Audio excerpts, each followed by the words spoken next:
Macmillan Audio presents Finlay Donovan Digs Her Own Grave by Elle Cosimano. Read for you by Angela Daw.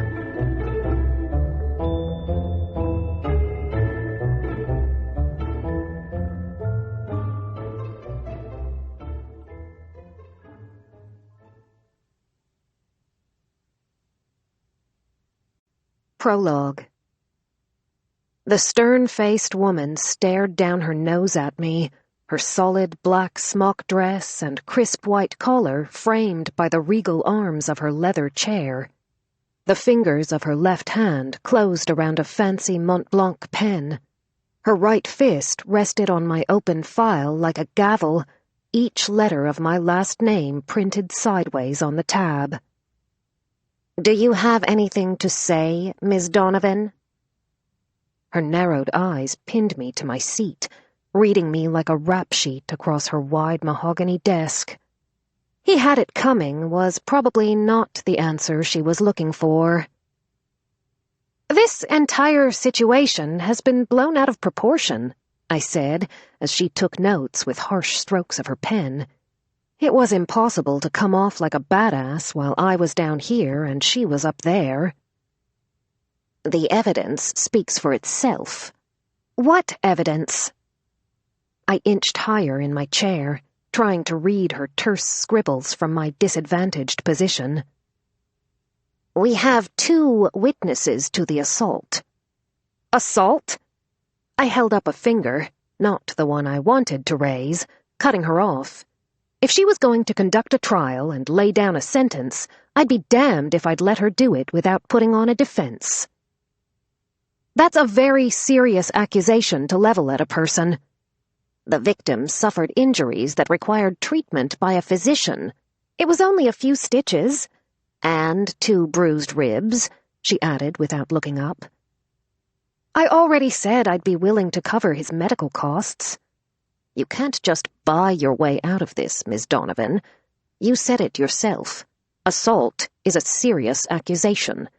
If I were to let this go with a warning, I'd be setting a dangerous precedent."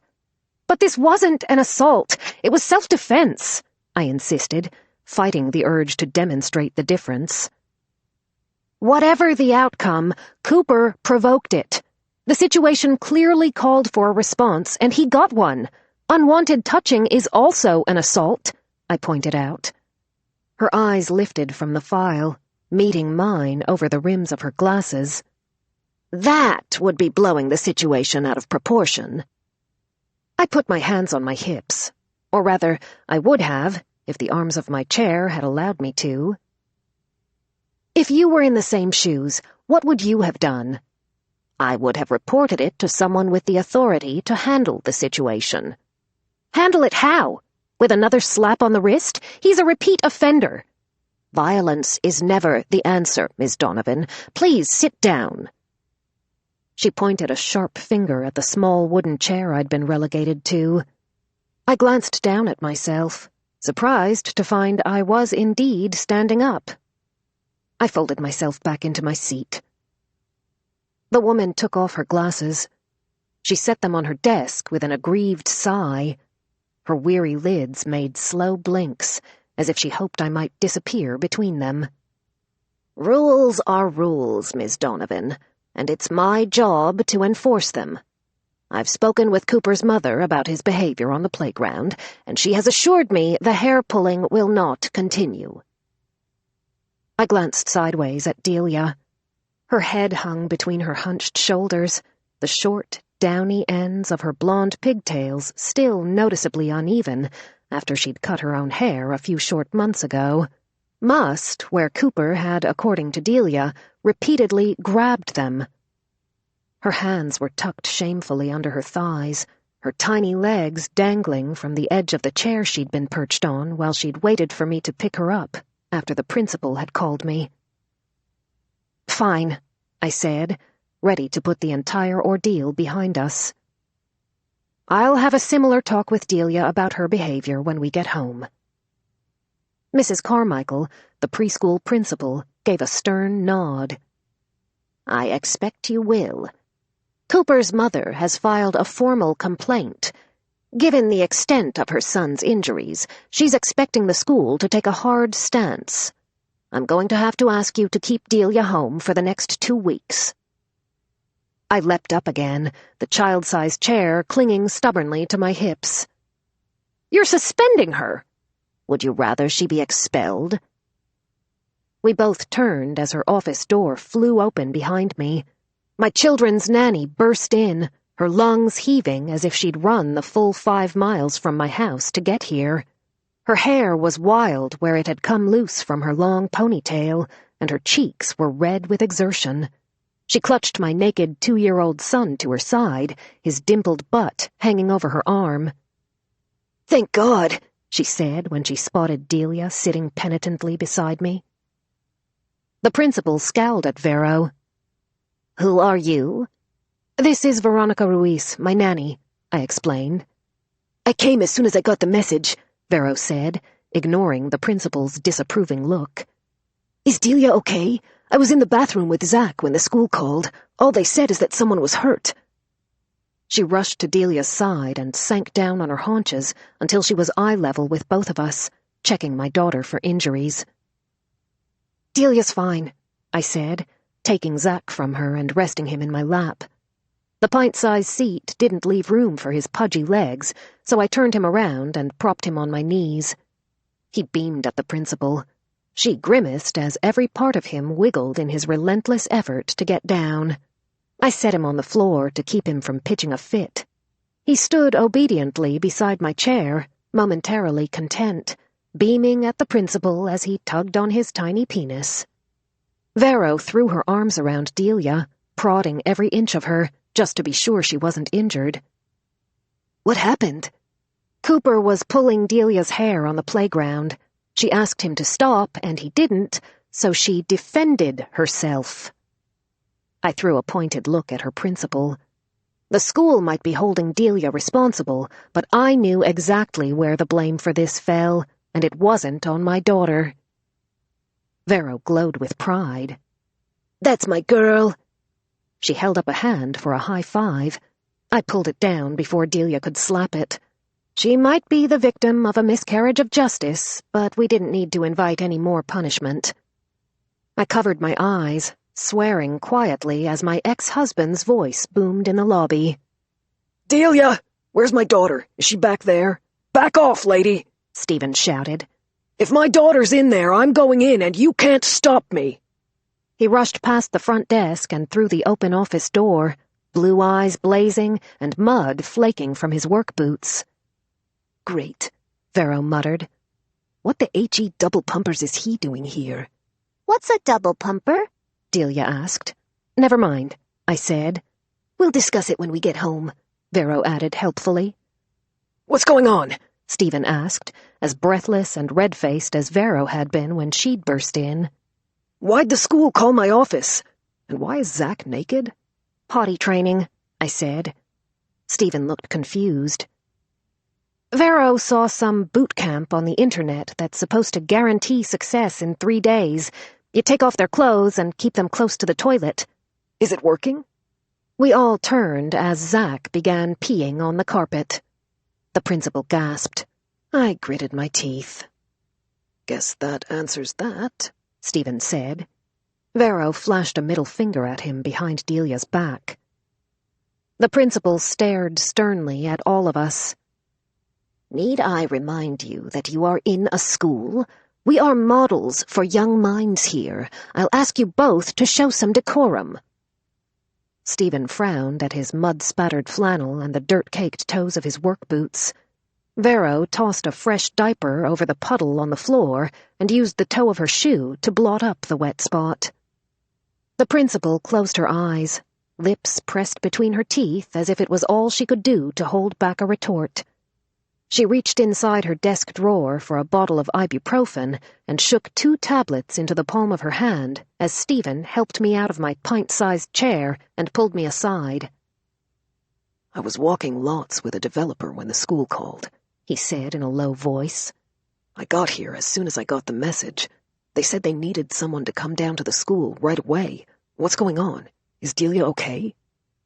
Stephen's forehead crumpled as I explained. A boy named Cooper has been harassing Delia on the playground. She gave him 6 stitches and a couple of bruised ribs. Zack giggled when Stephen's eyebrows shot up. And then I kicked him in the tentacles, Delia said. just like Vero showed me.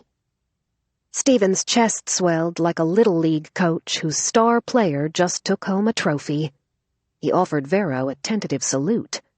She answered it with an almost conciliatory nod as she tossed the wet diaper in the trash can. My God, were they actually agreeing on something? What? They asked in unison as I looked back and forth between them. Delia's been suspended from school, I said sharply. Stephen swore the equivalent of a double pumper, and Vero covered Delia's ears. Mrs. Carmichael nearly gouged out her own eye in her hurry to put her glasses back on. She signed her name to the bottom of a disciplinary action report and pushed it across the desk toward me. I see now where Delia has learned to model this kind of behavior. I'll ask Cooper's mother to send you a copy of the medical bills. You can collect Delia's belongings from her cubby before you leave. Delia's lower lip began to wobble. I picked up Zack and settled him on my hip, then took my daughter's hand and helped her down from her seat. Stephen snatched the report off the principal's desk, crumpled it up, and tossed it in the trash. Vero gave the principal a heavy dose of side-eye as I led our entourage out the door. There was no way this day could get any worse, but I knew how to make it tolerable. Come on, everyone, I said. We're going out for ice cream. Chapter 1. Vero and I herded the children upstairs for baths right after dinner, hoping to get the kids down for an early bedtime. Then, Vero took Zack to his room, singing silly songs to hold his attention and keep him still while she wrangled him into his pajamas. I drew back Delia's comforter and tucked her into bed. Her eyelids were heavy, still swollen from her crying jag hours ago, after we had left her principal's office and emptied her cubby at school. Mommy, she said, playing with a loose lock of hair that had slipped free of my elastic band. do you still love me? I kissed the thoughtful wrinkle in her brow.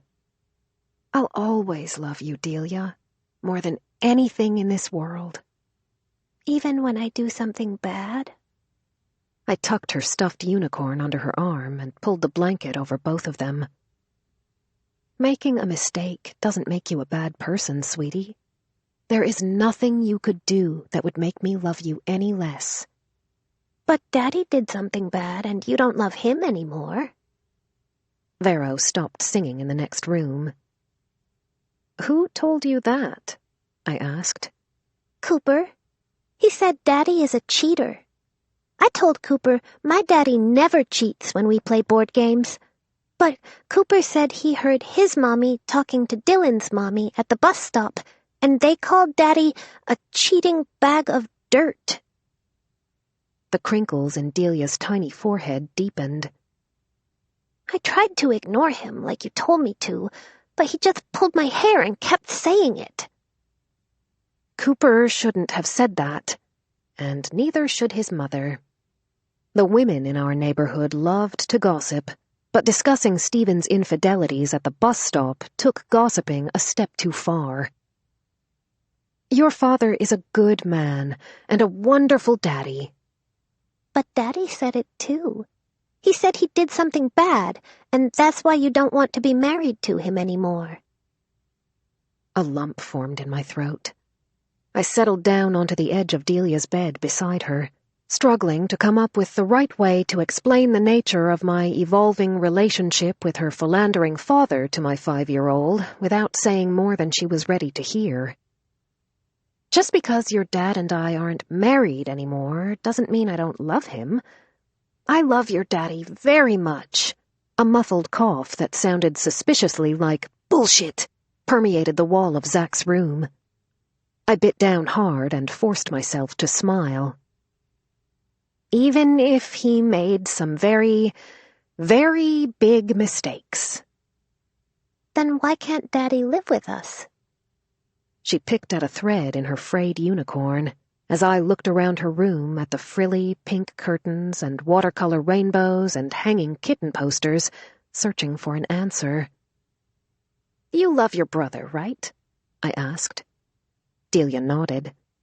"You still love him, even when he does things that make you angry, but you get along better with him when you each have your own room."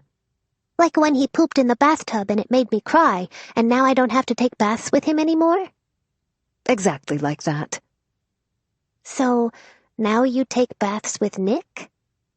Vero stifled a cackle. I resisted the urge to smack the wall. Yes. No! Detective Nicholas Anthony and I had only started dating a few weeks ago. We'd shared a bed, several times, but never a bathtub. What I mean to say, Delia, is that just because your brother did something that made you angry doesn't mean you love him any less. Because when you love someone, you love them no matter what. Even when they poop in the tub? I fought back a grin. Even when they poop in the tub. Do grown-ups get in trouble? She asked after a thoughtful pause. A laugh broke free. Stephen had made far worse mistakes in far bigger bathtubs. For that matter, so had I. Grown-ups get in the most trouble of all, I said through a heavy sigh. The important thing is, we say we're sorry and learn from our mistakes. And we try to do better the next time. One day, maybe I'd start following my own advice. I smoothed the comforter around her and stood to go. If I say sorry, can I go back to school tomorrow? She asked as I switched off the light. Not tomorrow, sweetie. Then what will we do? I don't know. That was a problem for future me. Present me had laundry to do, bills to pay, a house to clean, and a new book to write. Tomorrow, we would do what we always did. We'll figure something out. When the kids had both finally drifted off to sleep, I slumped onto the sofa beside Vero with a pile of takeout menus, too exhausted from the events of the last few hours to even think about cooking. We'd taken the kids out for ice cream after our meeting with Delia's principal. Then Stephen had gone back to work, and we had spent the rest of the day at the park. The kids had been exhausted by the time we got home. We'd fed them an early dinner of frozen chicken nuggets and instant mashed potatoes and given them both a bath. Neither one of them had the energy to protest when we'd tucked them in for an early bedtime. "What do you want for dinner?" I asked, thumbing through the menus. "Chocolate," Vero said. "We had ice cream for lunch. We can't have chocolate for dinner." "Then booze." I was about to object to that choice, too, but on second thought, it wasn't the worst idea she'd ever had. It was Thursday night, which meant the week was almost over. Stephen would pick up the kids for the weekend after work tomorrow, and I could look forward to a quiet weekend at home, watching TV in my pajamas. And we definitely deserved a few indulgences after the day we'd had. There was a knock at the door. "I'll get it." Vero looked a little too eager when she jumped up from the couch to see who it was. Curious, I set down my takeout menu and followed her to the door. Stacy Pickens stood on my front stoop. Stacy lived 2 streets down from us and had 3 kids at the local elementary school. She was active in the PTA, the HOA, the BSA, and all the other A's, which were mostly dominated by the same moms who churned the community rumor mill. "Delivery!" she sang. She held a brown paper bag over the threshold. Vero took it with greedy hands, peeked inside, and crushed the top closed again as I came into the foyer. "How much do I owe you?" she whispered to Stacy. "20 even," Stacy said, not bothering to lower her voice. "I wasn't sure how much stimulation you were looking for, so I went with something with a little extra oomph." I raised an eyebrow, wondering what Vero and Javi were up to. Stacy had a home-based business selling marital aids out of the back of her station wagon. Her products came in inconspicuous boxes and bags, but while Stacy's packaging was discreet, Stacy was not. Vero slapped my hand away when I tried to get a look. Need anything for yourself, Finlay? I'm running a special this month on lube. I've got a few new flavors if you want to try some samples. Thanks, I said politely, but I'm all set. You sure? The ladies at the bus stop were all buzzing about some hot cop they saw leaving your house the other morning. I bit my tongue, hoping they hadn't been so loose-lipped in front of their kids. I'm sure. Speaking of cops, does your new boyfriend have any idea when they're going to take down the police tape across the street? I know it's only been a week since they found the body at Mrs. Haggerty's place, but the Patels are getting ready to put their house on the market, and they're worried the whole crime scene vibe will make it harder to sell. I told them I'd ask you and see if you knew anything. I don't, I said, not only because I refused to contribute to the gossip in the neighborhood, but because I honestly had no idea. Vero and I were out of town for a while. We missed the whole ordeal, I explained. We had returned from Atlantic City just in time to see the police arrest my elderly neighbor after human remains had been discovered in her yard. Mrs. Haggerty was president of the Neighborhood Watch and our community's biggest busybody. Since I wasn't Mrs. Haggerty's biggest fan, I hadn't troubled myself with the details of the crime. All I knew is that the body had been taken away, and so had Mrs. Haggerty. Truthfully, I didn't mind the yellow police tape, if it meant I no longer had to worry about living across the street from the woman who had nothing better to do than binge-watch my dumpster fire of a life and document it all in her Neighborhood Watch diary for her own entertainment. If Mrs. Haggerty had murdered someone, she was exactly where she belonged, in jail. Poor Arlene was traumatized, Stacy said. She saw the whole thing from her bedroom window after that ice storm we had. Mrs. Haggerty must have forgotten to winterize her sprinkler system in her garden, and a pipe burst. Arlene noticed the pooling in her yard and knocked on the door, but no one was home, so she called an emergency plumber to stop the flooding. He came with a digger to find the broken pipe, and that's when he found the body. Stacy shuddered.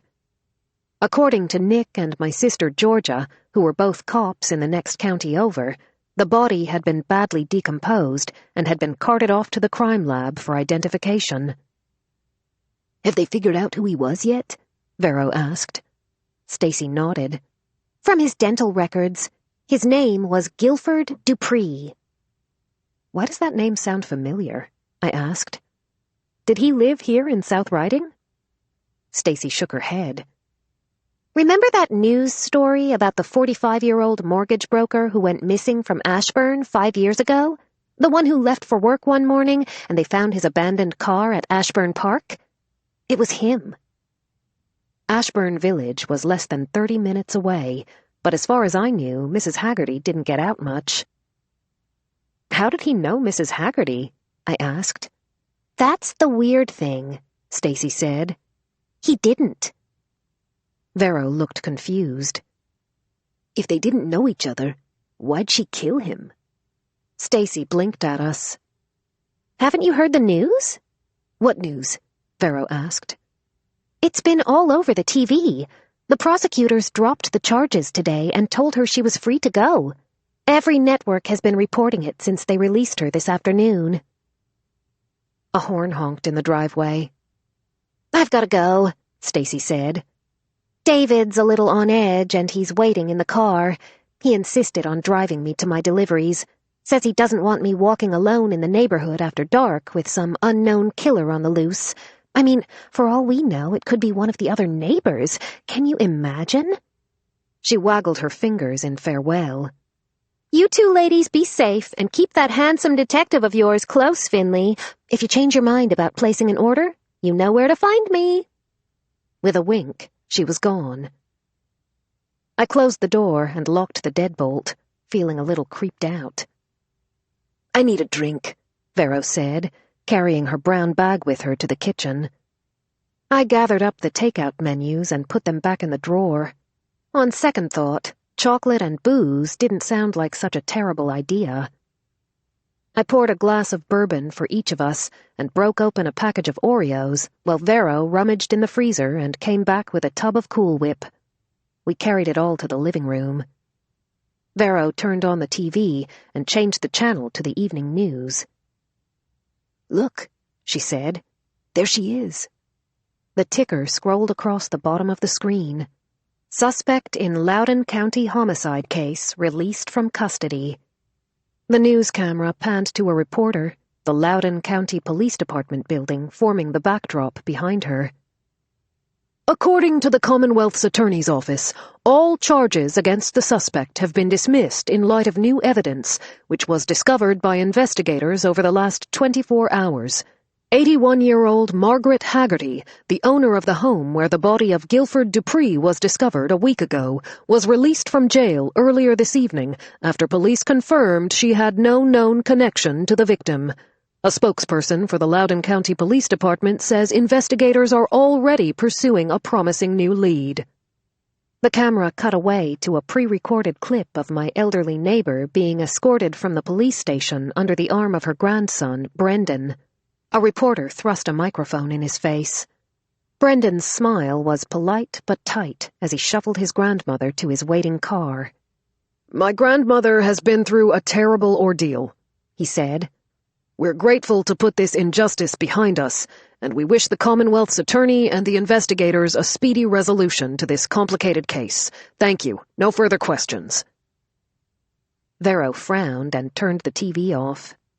"They found a dead guy buried in her backyard, and they're just letting her go?" Whatever new evidence they have must be pretty compelling. "Do you think she'll come home?" Would you? The woman was an 81-year-old widow who lived alone, and she'd just spent a week in jail because someone had buried a body in her rose garden. I wouldn't blame her if she never wanted to come back. "Maybe we'll get lucky and she won't," Vero grumbled. "Living across the street from that woman creeps me out. She's seen too much. I don't trust her." I had harbored a strong dislike for Mrs. Haggerty since she blew the whistle on my ex-husband after documenting his extramarital relationships with our real estate agent more than a year ago, but it was what my neighbor might have witnessed in the last 5 months that disturbed me most of all. Vero and I couldn't be sure how much Mrs. Haggerty had seen the night Harris Mickler was murdered in my garage. I'd never intended to get involved when his wife tried to hire me to kill him, but when someone else left me holding the body, Vero and I had panicked. We'd buried Harris on my ex-husband's farm and pinned the whole thing on the Russian mob, but that hadn't been the end of it. Harris Mickler's murder had set off a chain reaction of unthinkable events. Vero and I had spent the last 5 months finding bodies, hiding bodies, and trying to figure out who had murdered those bodies. Somehow, the two of us had survived it all unscathed, but I wasn't foolish enough to assume we were in the clear for good. Vero dunked an Oreo in the Cool Whip. "What if Stacy's husband is right, and the killer is someone who lives here in South Riding?" I sucked crumbs from my teeth as I considered some of my neighbors. The Patels don't exactly give off serial killer vibes. What about Frank Dwyer, the computer analyst? He's a little weird. Vero shook her head. "All computer analysts are weird. My money's on that big, muscly guy who's always picking fights at the homeowners association meetings." Don Weber, the car salesman? "Stacy thinks he's a little crazy from all the steroids." Stacy would know, I said dryly. She'd probably heard it at the bus stop from the other gossipy moms. Sounds like the police already have a suspect in mind. I'm sure we'll all hear who it is soon enough. If the TV reporters didn't tell us, the rumor mill would. The doorbell rang. We both paused our chewing. "You expecting someone else?" Vero asked around her cookie. I shook my head. Nick's working late again tonight. My boyfriend had been working late nearly every night since we'd returned from Atlantic City a week ago. I was pretty sure Commander Ortega was punishing him, reminding him that Fairfax County cops who sneak off on renegade investigations outside their jurisdiction wouldn't do so without repercussions. In Nick's case, a mountain of paperwork. But a niggling doubt had taken root in my mind that he was pulling away, putting distance between us, that he couldn't keep turning a blind eye to the secrets I'd been keeping from him. I had texted him a few hours ago to remind him the children would be staying with their father this weekend. I also let him know I'd leave a key under the downspout beside my front stoop. His reply had been quick but short, promising he would try to come by on his way home from work on Friday night, if he made it home at all. "Maybe it's your husband," I teased. Vero flipped me off. She and Javi weren't actually married. Their tequila-induced trip to a neon-lit Atlantic City chapel last week hadn't been legally binding, but there was no use trying to convince Javi of that. Vero's childhood crush was hopelessly in love with her, and he'd taken it as a personal challenge to win back her affections after they'd spent the last 3 years apart. "You've got Oreos in your teeth. You should probably go brush them just in case." She called me a name under her breath as she sprinted to the bathroom. I took the liberty of finishing her drink for her on my way to answer the door. I opened it, expecting to see a long-haired, tattooed Latino hunk on the other side. Instead, I blinked at the conservatively dressed white man standing on my stoop. Mrs. Haggerty's grandson smiled uncertainly and adjusted his tie.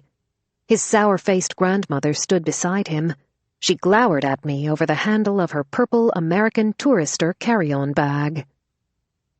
"Mrs. Haggerty, this is a surprise," I said, fumbling over my greeting. Was there a polite way to greet your neighbor after she'd been released from custody on murder charges? She pushed her way past me into my foyer, her bony elbow catching me in my bladder as the wheel of her luggage ran over my toe. Brendan gave me an apologetic smile, shifting the huge suitcase he held to his opposite hand so he could reach to shake mine. "It's good to see you again, Miss Donovan. Brendan." "Brendan Haggerty?" His smile grew pained as he waited for me to respond. The last time I had spoken to Brendan had been 2 weeks ago, during our last morning at our local Citizens Police Academy. He'd been toting that same piece of luggage for his grandmother as he'd helped her into the bus that would take them both home. Our farewells had been cordial, but that was before any of us had known about the dead man in her backyard. I glanced past him to his grandmother's empty driveway across the street. Mrs. Haggerty's windows were still dark. Yellow police tape drooped from the corners of her fence, and the muddy tracks of a backhoe still trailed down her frost-covered lawn. Brendan's shiny white Volvo idled at the curb in front of my house. Steam billowed from its exhaust pipe and ghosted across my sidewalk. He sagged with relief as I stepped aside and held the door open, making an opening wide enough for him to wedge the giant suitcase past me into the foyer. Vero ran a hand through her hair, primping as she hurried down the stairs. She skidded to a stop on the bottom step, frowning at Mrs. Haggerty. "What the hell is she doing here? And why does our foyer look like the baggage claim at Dulles?" I shot Vero a look. "What Vero means is that we didn't expect you back so soon, Mrs. Haggerty." "Why wouldn't I come back?" the woman quipped. "Just because a body turned up in my yard doesn't give anyone the right to assume I'm guilty of anything. I never met that man before in my life. I told the police as much, but I guess they had to figure that out for themselves. Took them long enough," she muttered, unbuttoning her coat. "Those brutes had no business putting me in handcuffs. They're lucky I didn't sue the police department for unnecessary roughness." "I think you mean unnecessary force, Grandma," Brendan gently corrected her. He set down the suitcase he was holding and rushed to help her out of her coat. When I didn't offer to take it from him, he folded it awkwardly over his arm. "I apologize for barging in. It's just that the power is still off in my grandmother's house, and it's freezing over there." He rubbed warmth back into his hands. The tips of his ears and nose were red under the lights of my foyer, and I could practically feel the cold February air from outside radiating from them both. I could only imagine the state of Mrs. Haggerty's home. It had been sitting vacant, without power, since the whole ordeal started a week ago. Brendan continued in a low voice. The Commonwealth's attorney dropped all charges and released Maggie tonight. She insisted on going straight home, but the place is a wreck. There was a lot of damage from the flood, and there's no way I'll be able to get someone out to fix it over the weekend. Which is why I'm staying here, Mrs. Haggerty finished. Here? Vero shrieked. I'd let her come home with me, but my condo is only one bedroom, on the 3rd floor, Brendan explained. Isn't there anyone else who can take her? Vero asked. Brendan shook his head. We don't have any other family in the area, and she insisted on staying close to home. I'm sure she'd be more comfortable in a hotel, I suggested. Hotels are expensive, Mrs. Haggerty snapped. Vero thrust my purse at me. Finlay would be more than happy to pay for it. Don't bother, I'll be just fine here, Mrs. Haggerty said, dragging her carry-on toward the stairs. Vero leapt into her path. You can't stay here. We have bedbugs and lice and a kid in preschool. This place is a petri dish of child-borne diseases. You'd probably get cooties. Mrs. Haggerty pushed her aside. I'll take my chances. Brendan offered an apologetic smile as his grandmother helped herself up my staircase. One age-spotted hand gripped the banister as she lugged her tiny bag behind her, grunting like Yoda with every step and grumbling to herself when she finally reached the top. Vero gritted her teeth when the woman moved down the hall, poking her head in each of our bedrooms, giving herself the grand tour of my home. I turned sharply to her grandson. There were limits to neighborly obligations, and I was pretty sure harboring a murder suspect was one of them. I lowered my voice to a harsh whisper. My children are sleeping upstairs, and you're asking me to take in a woman who is being investigated for murder. A murder she clearly didn't commit, he argued. The police never would have released her if they thought she was guilty. Does she look like someone who could bury a grown man and get away with it? I refrained from answering that. I probably didn't look like one either, and I'd moved more bodies over the last 4.5 months than I cared to admit. He raised his hands in supplication. My grandmother didn't even know the man. All she wants to do is go home. I know you're in a bind, but there must be someone else your grandmother can stay with. Preferably someone on another coast, Vero muttered. She specifically asked to stay here, Brendan said. Why would she do that? She doesn't even like me. Don't be silly. She's very fond of you. Vero snorted. Brendan put a hand to his heart. I promise, she won't be any trouble at all, and I'd be happy to contribute toward whatever you feel is a fair charge for her meals and rent. At her age, she doesn't eat much. All she needs is a bed and a TV to keep her happy.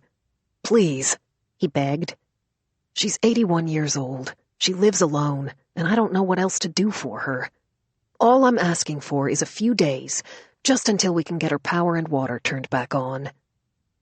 I sighed, already hearing my mother's lecture, which would inevitably contain an abundance of Bible passages and guilt. I suppose she can stay for a few days. Relief washed over Brendan's face as he handed me her coat. He shook my hand fervently before I could change my mind. These are her house keys, he said, handing me a key ring. I'll call her insurance company first thing tomorrow and try to get some repairmen out to look at the place. And this is my cell number, he said, scribbling a number on the back of a business card. Call me if either of you need anything. The name and number of the detective in charge of her case is on the front. I left Detective Tran a voice message earlier, letting him know she'd be staying with you. Presumptuous much? Vero mumbled. Brendan continued as if he hadn't heard her. Everything Maggie needs is in her suitcase. If there's anything she's missing, this should cover it. He opened his wallet and handed me several 20s. Vero plucked them away from me as Brendan gushed out a flurry of emphatic thanks and showed himself out the door. A moment later, he disappeared into his Volvo, and it peeled off down the street. She's not sleeping in my room, Vero said. She can sleep on the rollaway in my office. I hurried up the stairs, hoping Mrs. Haggerty hadn't woken the children, but she was standing in my bedroom, rummaging in my drawers. She handed me a pile of my jeans and sweaters, then placed her own nightgown and a stack of granny panties in the drawer she had just emptied. My window blinds were open, even though it was well past dark, affording her a clear view of her deserted house across the street. "Mrs. Haggerty, this is my room," I said, plucking her panties out of my drawer. I slammed it closed with my hip before she could put anything else inside it. "I suppose it will have to do." "There's a roll-away bed in my office," I said, taking a stack of clothes from her arms so I could return them to her suitcase. "You're welcome to sleep in there." Mrs. Haggerty stole her clothes out of my hands. "I prefer this one. It's on the right side." She poked me in the ribs, nudging me away from the dresser. "Right side of what?" "The right side of the house. You know, facing the street. How else am I supposed to keep watch?" "Over what?" "My home. How else will I know if the killer comes back?" I bit my lip, holding on to my temper by a thread. She had, after all, spent a week in jail after discovering a body in her backyard. I suppose I couldn't fault her for being anxious. "I'm sure there's nothing to worry about, Mrs. Haggerty.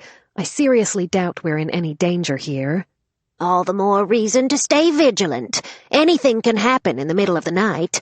Burglaries, vandalism, human trafficking, fires."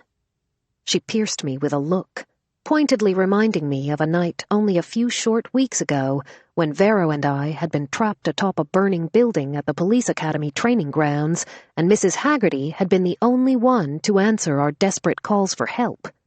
Whatever favor she felt she was owed, she was apparently cashing in now. "Fine," I conceded. "You can stay in my room. But is it really necessary to unpack? You're only going to be here until—" "Where's my other suitcase? It's late and I'd like to get some sleep."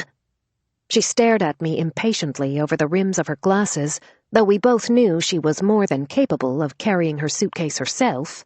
Not more than 2 weeks ago, she had tackled me, handcuffed me, and nearly beat me and Vero in a police academy obstacle course. But I also knew from experience there was little point in arguing with her about it. "I'll bring it up," I offered grudgingly. "I'll need a fresh set of sheets, too. Yours smell funny." My hands clenched at my sides. Mrs. Haggerty might not have been guilty of murder, but I wasn't sure I would be able to say the same for myself by the time the weekend was over. Surely this situation justified a homicide. I negotiated with myself as I retreated down the hall to get her bag. 1 weekend. I would give the woman 1 weekend in my bed, if only to repay her for saving our lives. I would call Brendan Haggerty first thing on Sunday and have him fetch his nosy, overbearing, pain-in-the-ass grandmother and find somewhere else for her to stay, or I would load the woman into my minivan and relocate her body myself. Chapter 2.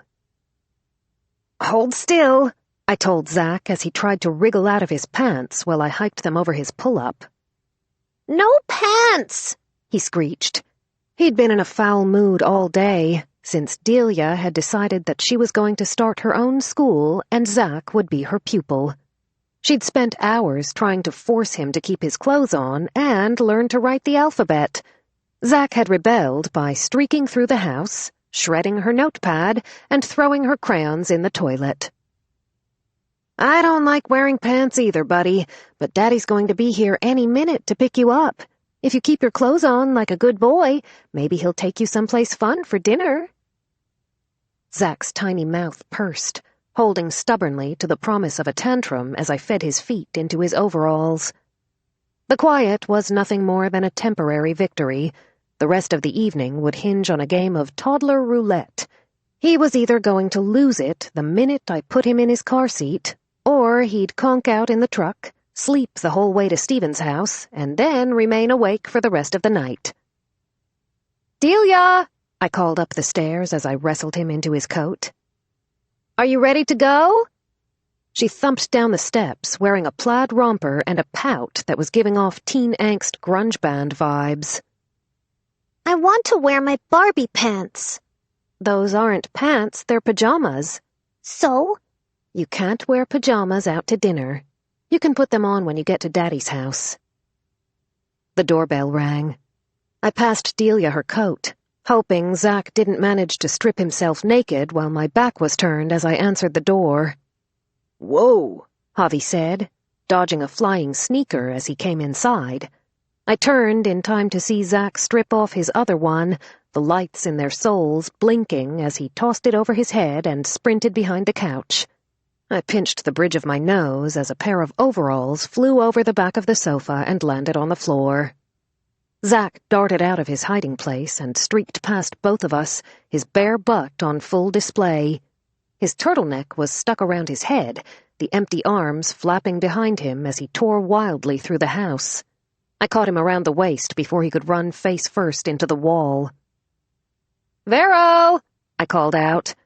"Javi's here!" She was still putting in her earrings as she came down the stairs. "Naked time?" Javi's brows shot up. "Absolutely." She rolled her eyes as he kissed her on the cheek. "I was talking about the kids."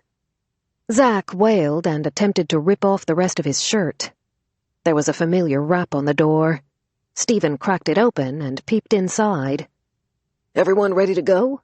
"Almost," I said, struggling to get Zach back into his pull-up. Vero handed her purse to Javi. "Hold this." Stephen and Javi watched with matching expressions of fascination and horror as Vero and I redressed my screaming toddler in a rehearsed, coordinated effort in which one of us held him in a bear hug while the other worked him back into his clothes. I slung him over my hip when we finished. He writhed for a moment before finally giving up, leaving a trail of tears and snot on my shirt as he collapsed against my shoulder. "What's going on?" Stephen asked me. "The boot camp didn't work. We're back to pull-ups, but Zach refuses to keep his clothes on. Everything I've read says it's just a phase." "How long will it last?" Vero gave Stephen a pointed look. "I hear some children never grow out of it." I passed Zach to his father before he could flip her off. "Let's go," I said, putting the straps of the diaper bag over Stephen's free shoulder. I gave each of the kids a kiss. "Have a fun weekend. Be good for your dad." "Better hurry," Vero told Stephen when Zach started squirming. "It's only a matter of time before Mount Vesuvius erupts." "We're definitely going to the pharmacy for condoms on the way home," Javi said to Vero. "What's a condom?" Delia asked her father as he shooed her out the door. The house fell blissfully quiet once the children were gone. The only sound was the game show Mrs. Haggerty was watching on the TV in the next room.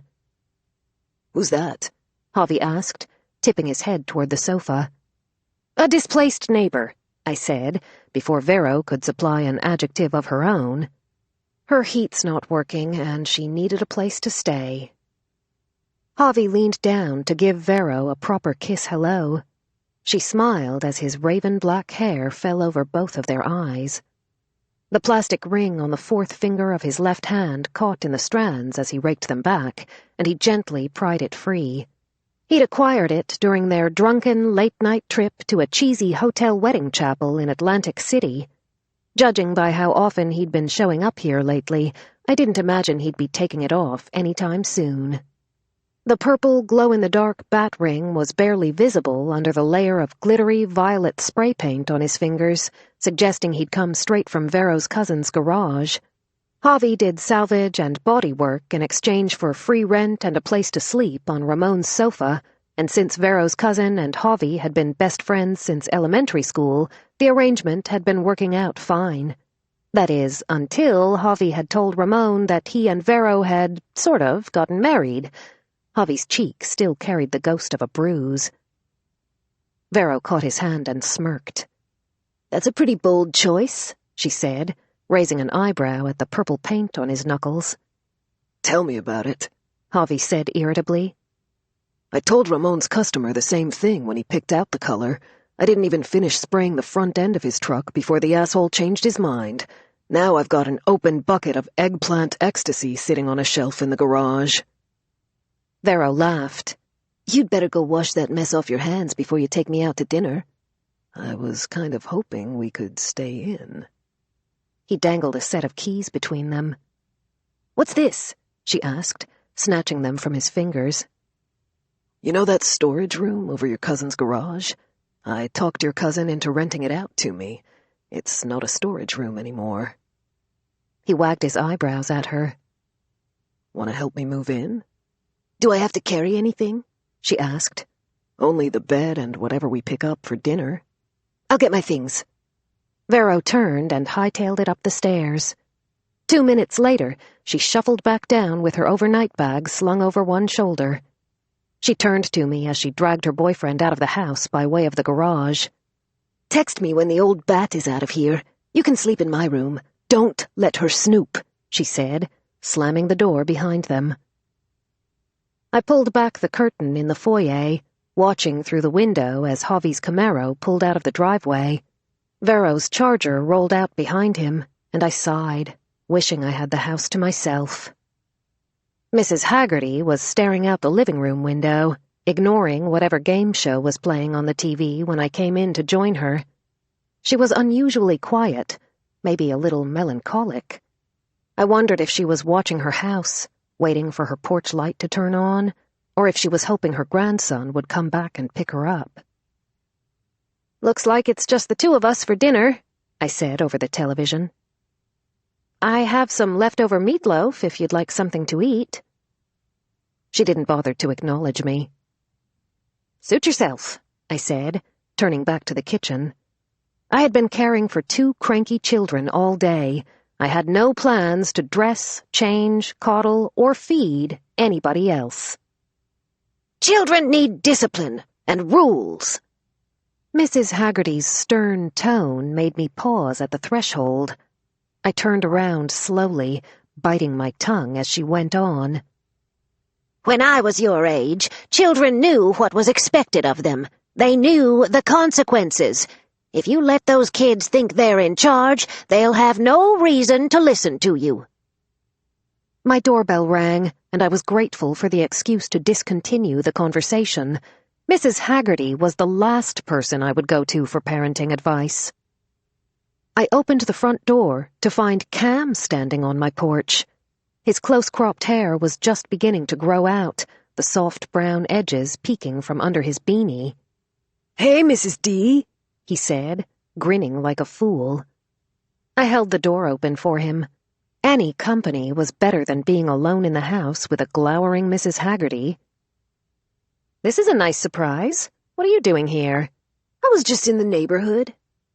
Cam was unusually chipper for an 18-year-old high school dropout who lived with his grandmother and had recently quit being gainfully employed as a hacker for the Russian mob.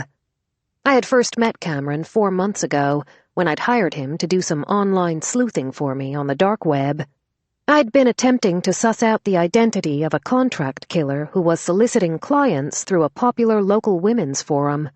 It was in part thanks to Cam that Vero and I had been able to thwart the killer and shut the forum down. Call me crazy, but despite Cam's faults, he had a good heart, and I was pretty sure all he needed to straighten himself out was for someone to give him a chance. I was also pretty sure he was hungry. He sniffed the air as he came inside and set down his heavy backpack. A tiny chihuahua, in a matching leather jacket, trailed in behind him. "Who's this?" I asked. "Arnold Schwarzenegger." Cam handed me the dog's leash so he could strip off his jacket and hang it on the coat rack. He left the dog's jacket on, which was probably for the best. The tiny thing hardly had enough body fat to keep warm. For that matter, neither did Cam. He had the rangy frame of a growing boy who was accustomed to having to scrape for his meals, and while Cam adored his grandmother, I got the sense he was more her caretaker than she was his guardian.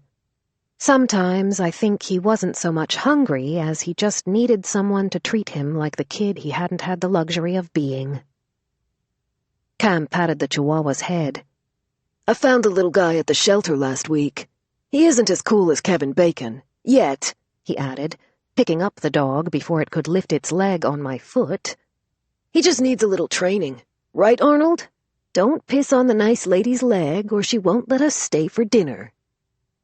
Kevin Bacon had been a lost, long-haired wiener dog that we'd been temporarily stuck caring for during our stay in Atlantic City. Cam had grown attached to Kevin, and he'd been reluctant to return the dachshund to its owner before we left. She had paid Cam a generous reward, and I wasn't surprised to see he'd used some of that money to adopt a furry friend of his own. Cam followed his nose to the kitchen and set Arnold down to wander. Something smells good. Meatloaf and mac and cheese. You're welcome to join me. Help yourself to a drink. Cam rubbed his hands together and opened the fridge. Absolutely not, I said as he reached for a beer. He heaved a sigh and settled for a Coke. Contrary to Mrs. Haggerty's opinion of me, I was perfectly capable of setting boundaries and enforcing rules. Cam's stomach growled. He peeked over my shoulder as I gave the pot of macaroni a final stir. "How's your grandmother?" I asked him. Good, I guess. She'll be back in a week. A week? Where is she? Remember the reward money I got for returning Kevin Bacon to that rich lady? I used it to send my grandma on one of those singles cruises for old people. I found a killer last-minute deal online. I turned from the stove, catching him as he blushed. That was sweet of you, Cameron. But I thought that money was supposed to be for school. He shrugged. I can go back to school any time. Besides, my grandma always wanted to see all those fancy places in Europe, and I think she's been kind of lonely lately. I got the sense that his grandmother wasn't the only one. Who's taking care of you while she's gone? He scoffed. I'm 18. I don't need a babysitter. I raised an eyebrow as I sliced the meatloaf. He answered that with a dramatic roll of his eyes. I'm crashing with my Uncle Joey, he admitted. Cam's uncle was Detective Joey Belafonte, Nick's most recent partner. While Cam's relationship with his uncle was contentious at times, Joey's heart seemed to be in the right place. But the guy's a shitty cook. Well, you're always welcome here. I handed Cam a heaping plate of meatloaf, macaroni, and green beans. Thanks, Mrs. D. He sat down at my kitchen table and pulled Arnold Schwarzenegger onto his lap. Blowing the steam off a corner of his meatloaf, he offered the dog a taste. Then he tucked into his meal as if he hadn't eaten in a week. Who's that in the other room? He asked, using his finger to scrape the last of the cheese sauce from his plate. My neighbor. Her heat's not working, and she needed a place to stay for a few days. I figured the less Cam knew about Mrs. Haggerty's situation, the better. What's the matter with her? Not a fan of meatloaf? I think she might be a little homesick. Huh, he said thoughtfully. Do you mind? He asked, reaching for the untouched plate of food I'd prepared for her. Help yourself. Cam stood and carried Mrs. Haggerty's plate to the living room. He set it on the coffee table in front of her with a set of utensils, a napkin, and a Coke. Mrs. Haggerty blinked at him as he sat down beside her on the sofa and took the remote. You like video games? He asked her as he changed the channel. 2 hours later, I had washed the dishes, tidied the playroom, taken a shower, and run a load of laundry, all to the sound of screeching wheels, sirens, and shouting from the living room. Cam and Mrs. Haggerty were still sitting in front of the television when I came back downstairs. Mrs. Haggerty's hunched, frail shoulders were side by side with Cam's taller ones. Arnold Schwarzenegger was curled at their feet, an empty dinner plate on the coffee table in front of them. That's it, you've got him! Take the shot! Cam said. Mrs. Haggerty gripped the controller in her lap, her knobby fingers haphazardly pressing all the buttons at once. Gunfire erupted on the screen. Blood spattered on brick. Cam whooped. Get it, Mrs. H! He perched on the edge of his seat as he watched Mrs. Haggerty's avatar break through a window. She shimmied down a fire escape and dove into a car. Everything okay in here? I asked. I taught Mrs. H how to play GTA. Look at her go, she's a natural. A target appeared on the screen, and the man's head exploded, brains and gore spraying everywhere. Take that, you hooligans! Mrs. Haggerty cried. I winced. Wouldn't she rather watch TV? Studies have shown video games are very beneficial to seniors, he said sagely. Something about all that cognitive shit and hand-eye coordination and whatnot. I play Call of Duty with my grandma all the time. You couldn't have taught her Animal Crossing? She wanted a first-person shooter. What can I say? The woman's a badass. Mrs. Haggerty's character whipped a gun out of her car window, releasing a hellscape of bullets and taking down a few innocent bystanders along with the bad guy. Satisfied, she rose stiffly from the couch while holding her lower back. Thank you, young man. That was very exciting. She passed Cam her controller and patted his shoulder. Remember the rules we talked about, Mrs. H. He held up his index finger, preparing to count them off. Always use two-factor authentication, she said dutifully. Number 2? Rich Nigerian princes don't need any money. He held up a third finger. The IRS does not take payments over the phone. He held up a fourth and fifth finger. Don't believe everything you see on the internet, and never post photos of yourself without clothes. Good job. He gave her a thumbs up. I'm heading to bed, she announced. I have a long day tomorrow. What's happening tomorrow? I asked. I have a meeting, and I'll need a ride. The police impounded my vehicle after they detained me, and now they refuse to give it back. Some nonsense about how my license has expired and I'm too old to drive.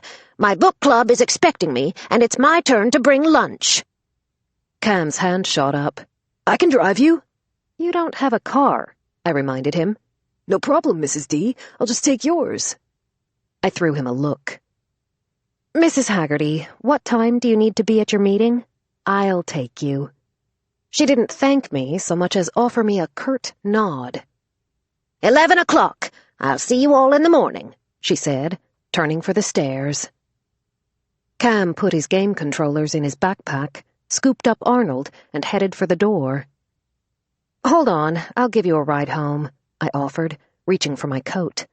I didn't like the idea of Cam walking to the nearest bus stop alone. He held up his phone. I got an Uber. How much is it? I asked, opening my wallet. The least I could do was spring for his ride. Don't worry about it. I already Venmo'd myself $100 from your bank account. Later, Mrs. D, he said on his way out the door. I shook my head as I watched him duck into the back seat of a rideshare. Not 2 weeks had passed since Vero and I had caught Cam hacking our mobile devices for his mob boss employer. I had given him a stern lecture while Vero had purged all the spyware she could find from our phones. Still, the fact that he was being honest about his crimes felt like progress. Chapter 3. I waited for Mrs. Haggerty to retire for the night before I headed to Vero's room. The house was dark and unsettlingly quiet, and I felt a little safer as I closed and locked her door. I changed into a comfy pair of sweatpants I'd found in the dryer and crawled into Vero's bed, pulling the blankets all the way up to my chin before turning off the lamp. I stared at the ceiling in the dark, listening for the sound of breaking glass or a door creaking open. What if Stacy was right, and the real killer was still out there? What if they came back? I squeezed my eyes shut, frustrated that I had let that thought enter my mind. Guilford Dupree had been murdered 5 years ago, and whoever killed him probably didn't care one iota about me or my family. If anything, Mrs. Haggerty had far more reasons to be afraid than I did. That thought didn't make me feel any better. What if the killer came here, looking for her? I threw an arm over my eyes. I was being ridiculous. No one was going to break into my house tonight. No one except for Nick. I bolted upright in the bed. Oh, God. What if Nick did come after work? What if he used the key to let himself into the house? What if he snuck into my bedroom, stripped off his clothes, and accidentally spooned with Mrs. Haggerty? I threw off the covers and tucked Vero's pillow under my arm, carrying it with me downstairs to the living room. The sofa wasn't as comfortable as Vero's bed, but if I slept within sight of the front door, at least I could prevent any traumatic late-night booty calls. I fluffed the pillow and arranged the blanket on the couch, but I couldn't seem to settle in. I got up and tested the deadbolt on the front door. Then I headed to the kitchen to check the one in the garage, hoping Vero had remembered to lock up when she'd left. I opened the service door and turned on the light, relieved to find the bay door shut.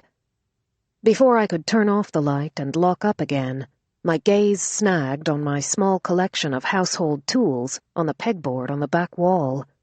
I entertained the thought of bringing one of them into the house with me for protection, but I didn't have a great selection of pointy garage implements to choose from. As I closed the door, an idea began to form.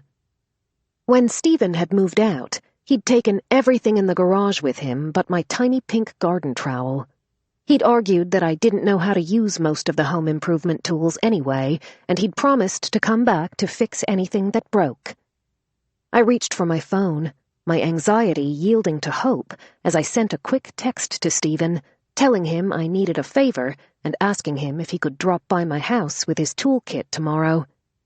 He replied almost immediately with a thumbs-up emoji and said he and the kids would be there around noon. I had told Brendan his grandmother could stay until her power and water were fixed. Stephen was handy when it came to repairs, and in his line of work he knew a lot of contractors. If I asked him to take a look at Mrs. Haggerty's house, I'm sure he could figure out what needed to be done. With any luck, I could have her back in her own home before the weekend was over. I poured myself a glass of wine and turned the TV on at a low volume. Then I flipped past a few police procedural dramas before settling on a Hallmark rom-com. I sipped my wine, waiting for the alcohol to settle my nerves as I burrowed under the throw blanket. My situation could have been worse, I reminded myself. The kids were safe with their father, Vero was safe with Javi, and Mrs. Haggerty was probably fast asleep. With any luck, the only body that would turn up here tonight was toned and perfect and definitely warm. I checked my phone, hoping for a message from Nick. Instead, a message from my literary agent was waiting on the screen. Sylvia, what are you doing this weekend? I tapped the edge of my wineglass as I weighed my options. 1, answer her, a choice that hadn't ended well for me lately. Or 2, ignore her, text her back on Monday, and suffer her agent wrath. My phone lit up with a new notification. Sylvia. It's Friday night. I know you're not busy. Call me.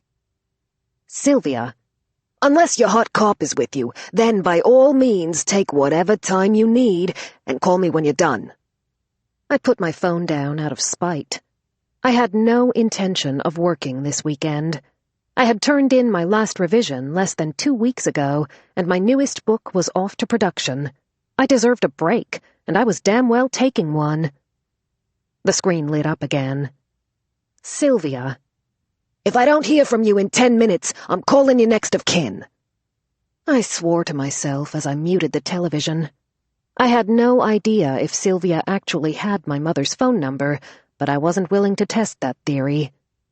Georgia and I had both been avoiding our mother's calls about a dinner invitation since we'd returned home from Atlantic City, and the last thing I needed was for Sylvia to ping my mother's radar. I dialed Sylvia's number. She answered on the first ring. Is he there? Who? You know who, your hot cop. How was it? Tell me everything. All 10 minutes of it? I asked, pointing out the ridiculousness of her last text message. I saw your hot cop on those TV interviews, Finlay. He's exactly how you described him in your books. If it takes you more than 10 minutes to climax with that man, there's definitely something wrong with you. You can call off the search party, and no, he isn't here. Good, then there's nothing to distract you. From what? Work. Something urgent has come up, and I need you to meet me in the city on Monday. That's 3 days from now. I can't go to New York. Not New York. I'm coming to you. I sat up, my wineglass nearly tumbling onto my lap.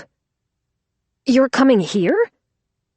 Last time my agent had splurged on a train ticket to meet me, it had been to tell me my career was in the toilet and I was about to lose a book deal. That otherwise normal morning had then spiraled into disaster. Why?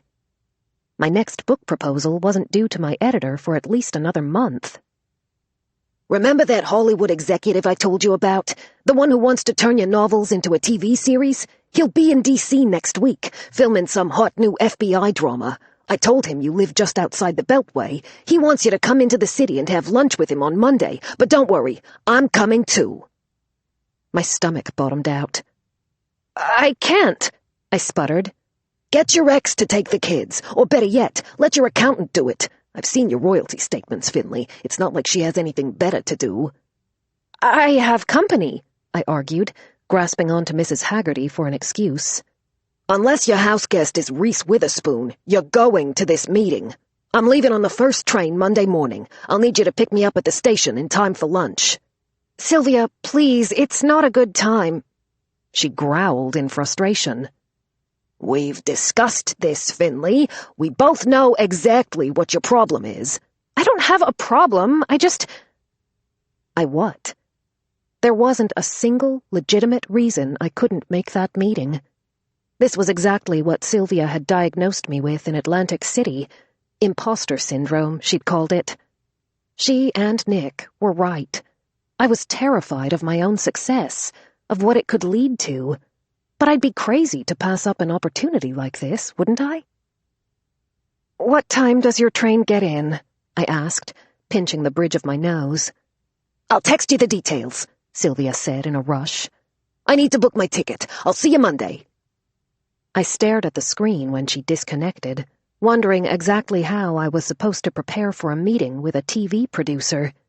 Was I supposed to come up with answers to questions like, what inspired you to write this story? What kind of research did you do for the book? Are any of the situations you write about based on real people or events? Well, I'm so glad you asked, Mr. Fancy TV Producer. Actually, yes, I do have a lot of experience with organized crime. I also own the highest-rated garden shovel money can buy. I could tell you exactly how many hours it takes for a frozen body part to thaw, how many bath bombs it would take to cover the smell, and in a pinch I could probably figure out how to operate a backhoe. My research on the topic of murder was extensively and disturbingly thorough. My knowledge of Hollywood, on the other hand, was not. Downing the last gulp of my wine, I traded my cell phone for the TV remote and turned up the volume. I switched from the Hallmark channel to a cop drama, chalking it up to preparation for my meeting as I settled back under my blanket to watch. I stirred sometime later, roused from a deep sleep. I blinked, barely awake, as the TV suddenly turned off. A man-shaped shadow hovered over me. With an ear-splitting shriek, I bolted upright. My skull smacked against something hard, and Nick barked out a curse. I slapped a palm over my throbbing forehead, squinting as he slowly came into focus. I could barely make out his dress shirt and tie in the dim moonlight sifting through the blinds. He massaged his forehead and sat down beside me. "Hello to you, too," he whispered. I thought you were still at work. Why didn't you tell me you were coming? I did. He pushed my cell phone across the coffee table toward me. An unread notification waited on the screen. I would have knocked when I got here, but you told me to use the key. He sank into the cushions of the old sofa, took off his holster and loosened his tie as I read his message. I set my phone down and knelt on the cushion beside him. "How was your day?" I asked, pressing a soft kiss to the spot where our foreheads had smacked together. He dropped his head back against the sofa and threw an arm over his eyes. "I don't want to talk about it. How about yours?" Aside from Delia being suspended from preschool, Mrs. Haggerty moving in, and a possible killer on the loose? I don't want to talk about mine either. I'm just glad you're here. I slid one leg over him and sat on his lap. He peeped out from under his arm as I ran my fingers through the short, dark waves of his hair and stole a kiss. His brown eyes twinkled in the dark. How glad. Very glad, I said as I loosened the top button of his shirt. His hands moved to my waist and pulled me closer. He'd only used the key under the downspout twice since we'd come back from Atlantic City, but we were already good at these stealthy middle-of-the-night visits, the near-silent sex, and sneaking him out of my bedroom before the children woke up. Mostly, we were good at not talking about all the delicate and dangerous topics we'd been avoiding, namely my involvement with several unsavory culprits in a few criminal cases Nick had been tasked with solving. Want to go upstairs? He asked, his body responding as I untucked his shirt from his slacks. No. I definitely did not want to go upstairs. What about Vero? Gone for the night. He took my whole mouth with a savage, hungry kiss. I felt his arm loop around my waist, and I was a little dizzy as he slid me off his lap and set me down onto the couch. We were both breathing hard as we fumbled with my elastic waistband and his belt buckle. I hoped I had remembered to wear cute underwear, or at least not old and holy underwear, as we took turns stripping each other of our pants, too impatient to waste time taking off anything else. I took him by his tie and dragged his body down onto mine, arching against him as his hand slid under my t-shirt. I grabbed the ends of his boxer briefs and started to pull them down. Finn? His entire body had gone rigid above me, every part but the one I had been hoping for. His Adam's apple bobbed with a slow, hard swallow as he stared over the back of my sofa. Why is Mrs. Haggerty in your house? And why is she pointing a gun at me? Oh, God, I said, scrambling out from under him. Put your hands where I can see them, home invader, or I'll shoot, Mrs. Haggerty cried. Nick sat up very slowly and put his hands in the air. Stand down, Mrs. Haggerty! I lunged for the lamp switch, tripping on our pants, certain Mrs. Haggerty wouldn't be able to see Nick's raised hands if he'd been waving them right in front of her face. I turned on the light, momentarily blinding all three of us. It's only Nick! Mrs. Haggerty squinted in his direction. Detective Anthony? He shielded his head, tucking me behind him as she waved her gun at the wall clock. It's past 11 o'clock, young man. What in heaven's name are you doing here? He raised his hands higher, the half-buttoned shirt and loose ends of his tie lifting to reveal the fire-engine-red boxer briefs I thankfully hadn't had the chance to strip off him. I just came to see Finlay. His voice was hoarse, his eyes locked on her weapon. It looked old and solid, like something Dirty Harry might have carried. If I hadn't seen her handle a .357 Magnum revolver during our police academy firearms class, I might have doubted her ability to shoot it. She invited me, Nick said. You can put the gun down. Please, he added with another tight swallow. Mrs. Haggerty threw me a scandalized look as she lowered her weapon. Nick dropped his hands. I'm assuming you have a permit for that? This old thing? She asked as she waved it again. It's not mine. It's my late husband's. I refrained from pointing out the fact that it was, by default, now hers. What is it doing in my house? I snapped, tugging my t-shirt down to cover myself. Apparently, I had not worn proper underwear for a make-out session or a hold-up at gunpoint. Nick flinched as Mrs. Haggerty gesticulated wildly with her gun. I have a right to defend myself. There could be a murderer in the neighborhood. A dead man was buried behind my house, and the killer is still at large. Which is one of many reasons it's a bad idea for you to have this, Nick said, taking a cautious step toward her. May I? He reached out a hand for the gun. She looked put upon as he deftly and gently relieved her of the weapon. I promise. You and Finlay aren't in any danger while I'm here. Are there any other firearms in the house? He asked her. Mrs. Haggerty crossed her arms. Of course not. Who do you think I am, a felon? Nick's jaw tensed as he refrained from answering that. I clutched a hand to my racing heart. "Please, Mrs. Haggerty, we're all safe.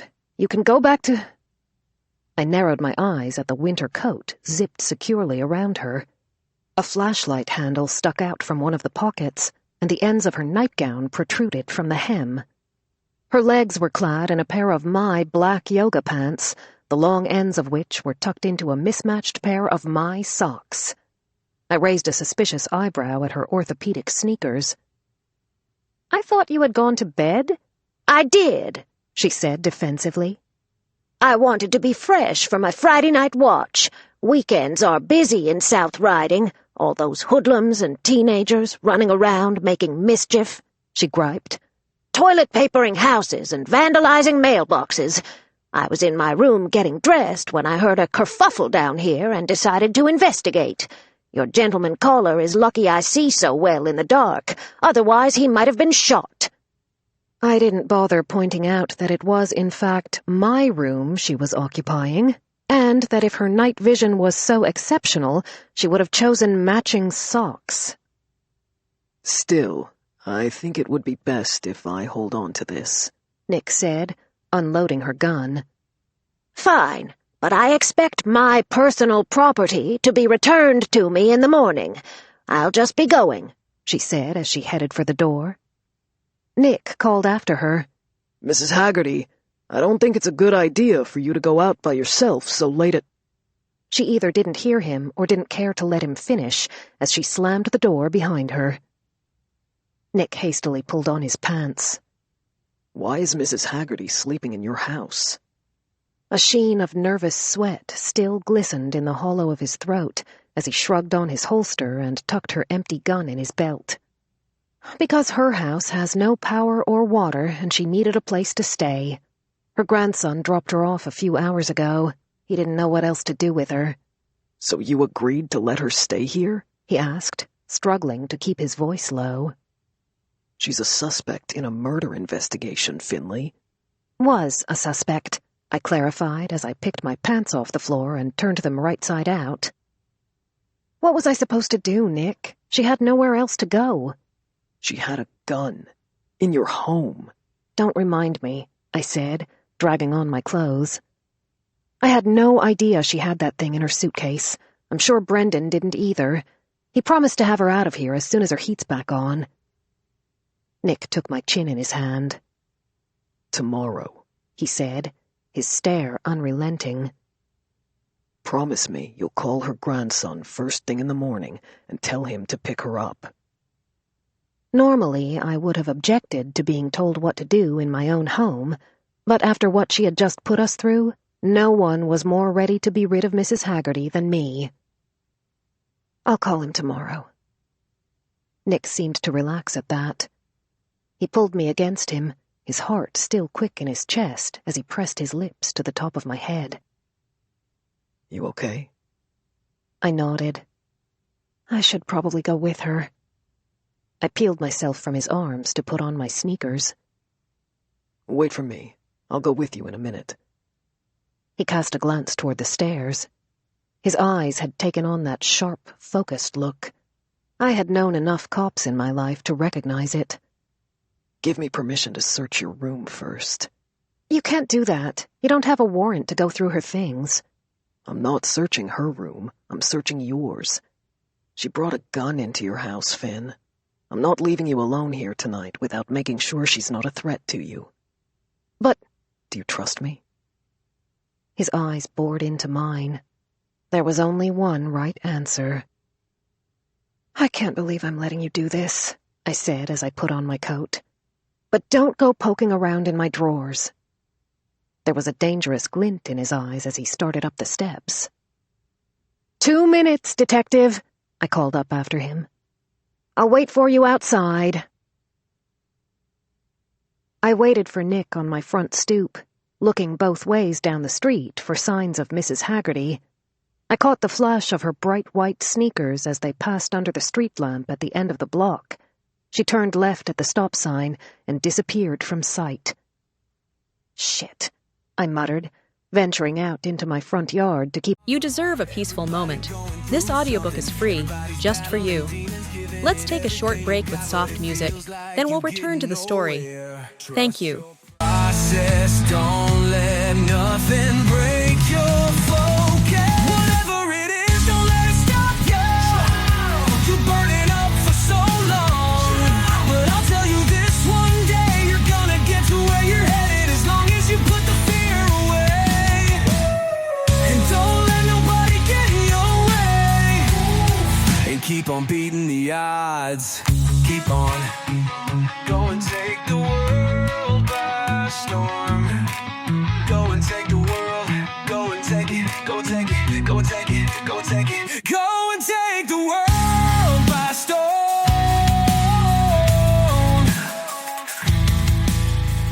Go and take it. An eye on her.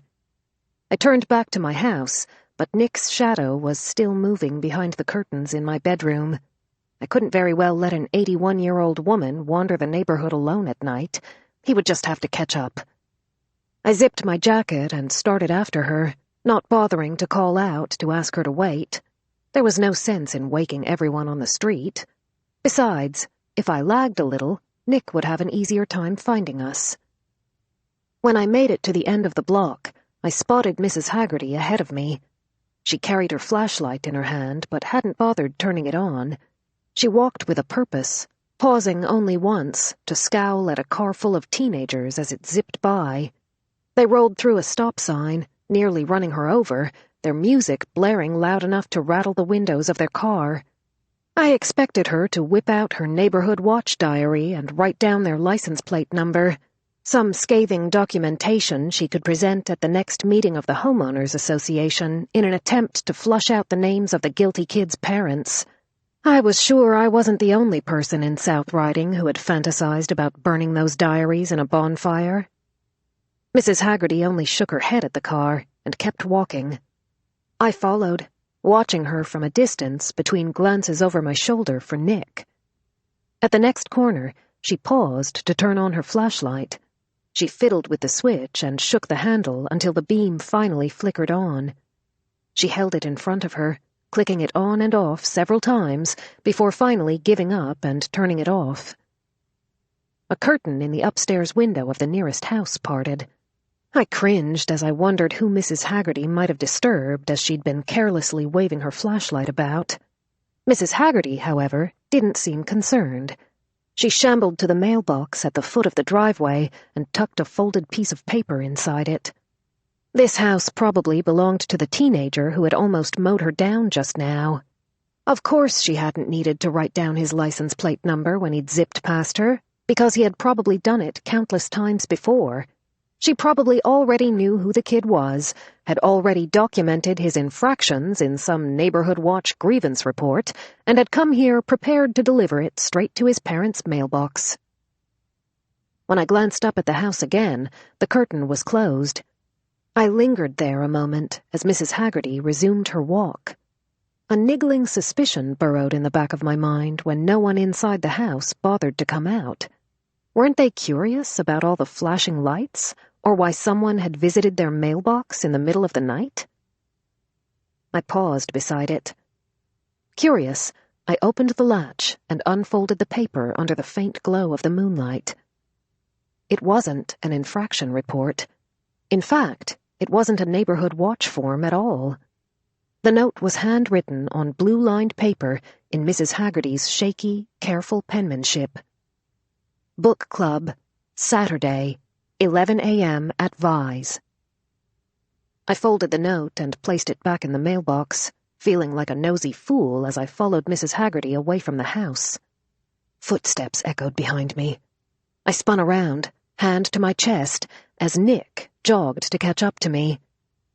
His breath steamed as he fell in step beside me. I thought I told you to wait for me. I thought I told you 2 minutes, I whispered. Mrs. Haggerty maintained her steady pace ahead of us, apparently none the wiser that either of us were there. Clearly her hearing was as good as her vision. "Did you find anything noteworthy in my room?" I asked him. Your nightstand was particularly interesting. So was the second drawer of your dresser. The granny panties belong to Mrs. Haggerty. I was talking about the second drawer down.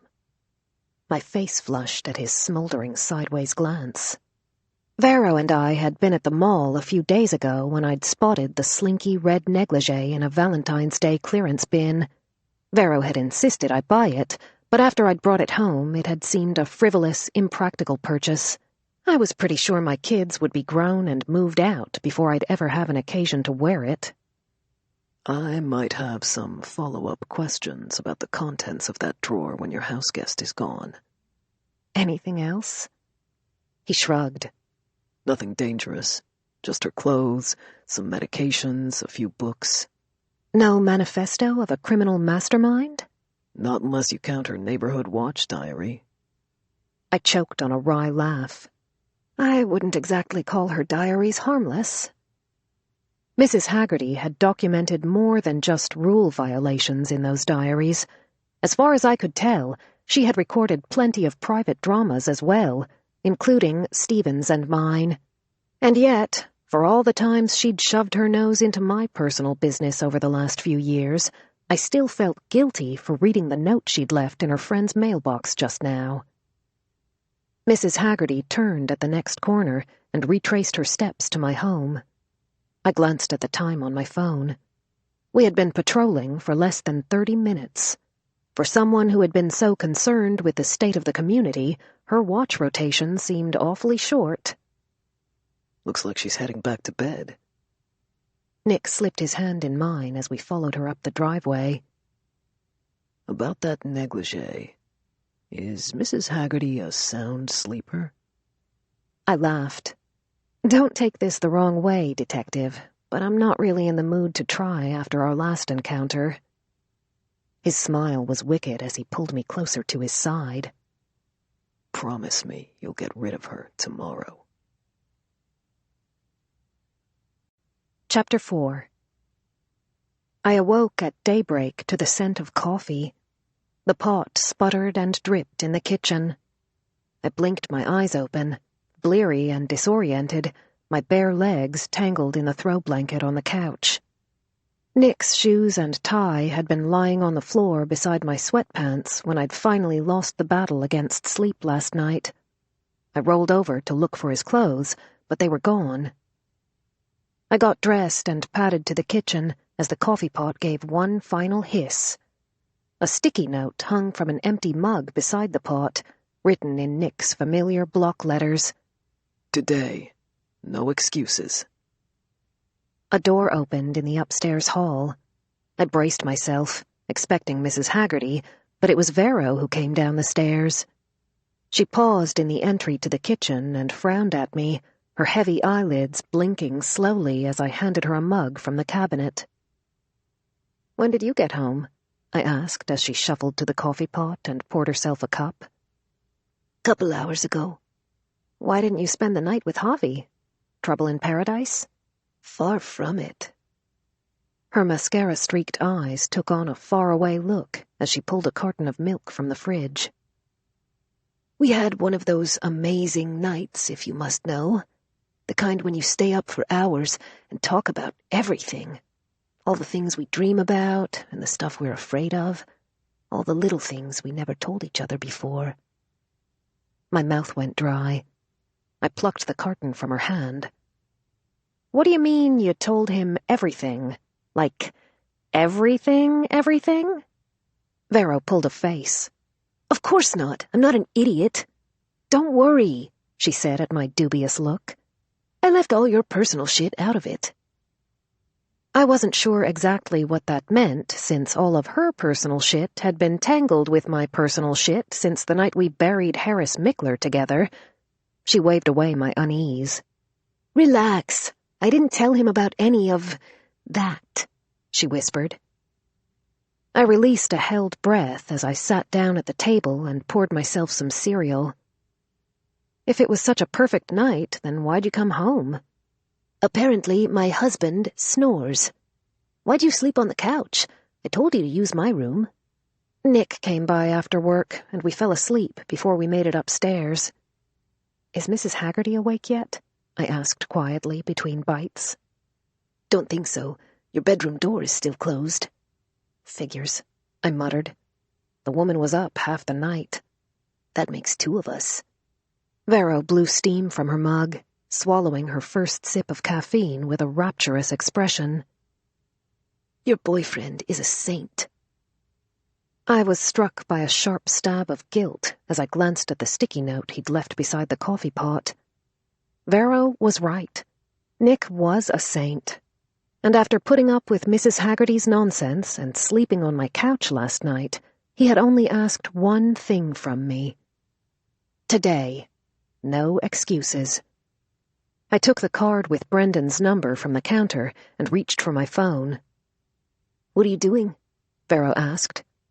I'm calling Brendan to pick up his grandmother. You told him she could stay until her heat was back on. She pulled a gun on Nick last night. Coffee shot out of Vero's nose. I patted her back as she choked and handed her a napkin. She thought he was a home invader when he let himself in, so she came downstairs waving her late husband's pistol around, threatening to shoot. A laugh bubbled out of Vero. It turned into a full-blown cackle as I tried to shush her. Would you be quiet? You're going to wake her up. She waved me off. Mrs. Haggerty's hearing is as bad as her eyesight, Finn. I'm surprised she even heard Nick come in last night. I doubt she would have if she hadn't been on her way out of the house. Apparently, she takes her neighborhood watch duties very seriously. She insisted on patrolling the neighborhood last night.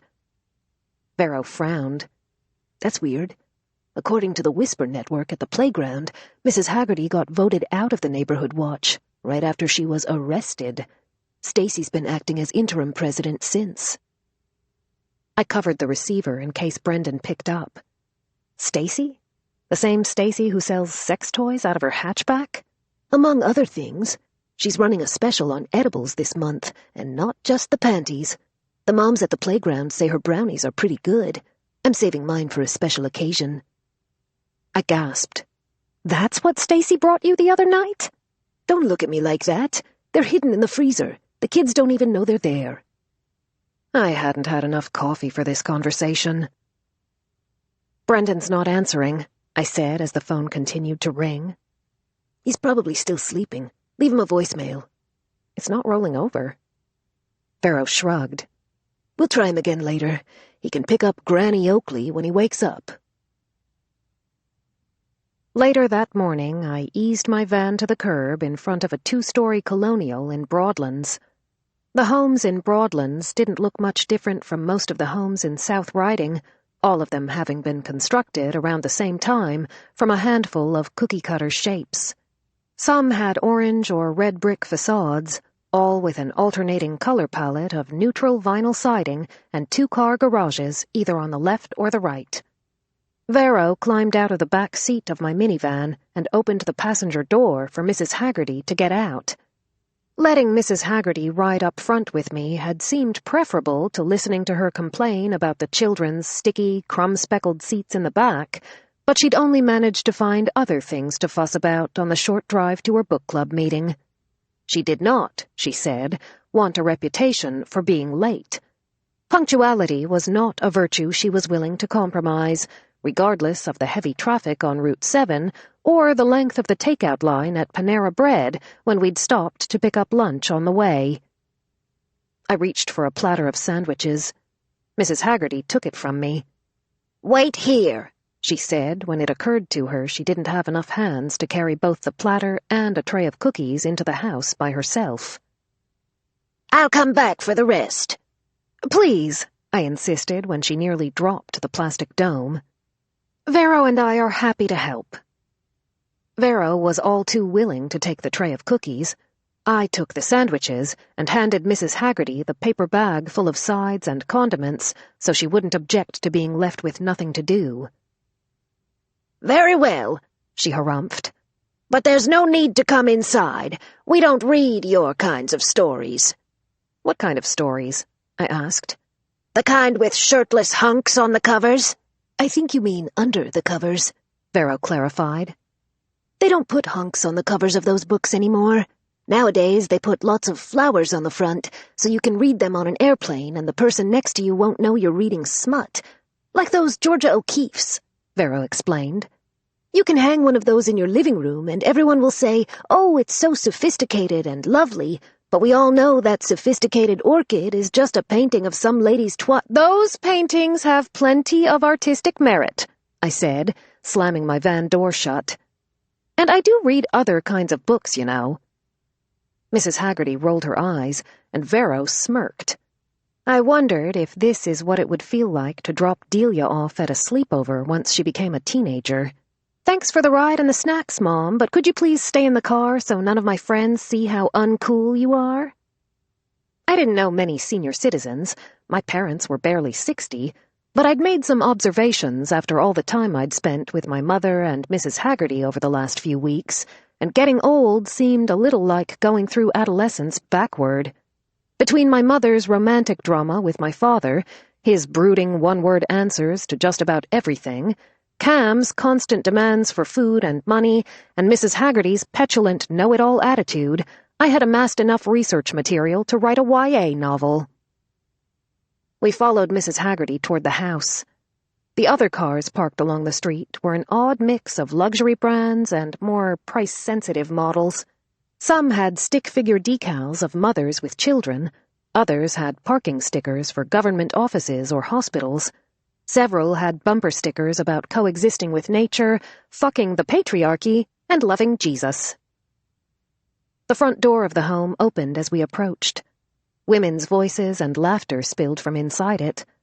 A middle-aged woman in a smart pantsuit stepped outside to greet us. The warm umber skin around her eyes creased with her smile. Maggie, it's good to see you. We're all so glad you're back. She glanced at Vero and me over Mrs. Haggerty's shoulder as she took the older woman into a wide, enveloping hug. The voices inside seemed to quiet at Mrs. Haggerty's arrival. Several curious faces appeared beyond the doorway inside. We've all been watching the news, the woman said, taking Mrs. Haggerty's bag for her. We've been so concerned about you. Everyone is eager to hear what happened. Who did you bring with you? She asked brightly, inviting Mrs. Haggerty to introduce us. My neighbors, Mrs. Haggerty answered, dismissing us with an impatient wave. The police took my car and I needed a ride. Don't worry, they're not staying. She let herself into the house, leaving the rest of us standing on the porch. The woman looked abashed.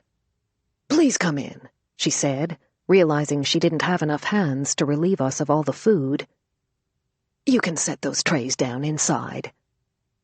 Vero and I followed her into the house, where Mrs. Haggerty had already been absorbed by a gaggle of women. They helped her with her coat and purse and ushered her into the living room. The host showed us to the kitchen, gushing over the assortment of pastries and sandwiches as she took the platter from me and pried off the noisy plastic lid. She set it on the counter with the rest of the food. Someone else had brought vegetable crudités. Others had contributed bowls of fruit salad and chips. I'm Viola, the woman said, extending a hand once all the trays had been set down. I'm Finlay, I said, and this is Vero. A spark of recognition lit in Viola as I shook her hand.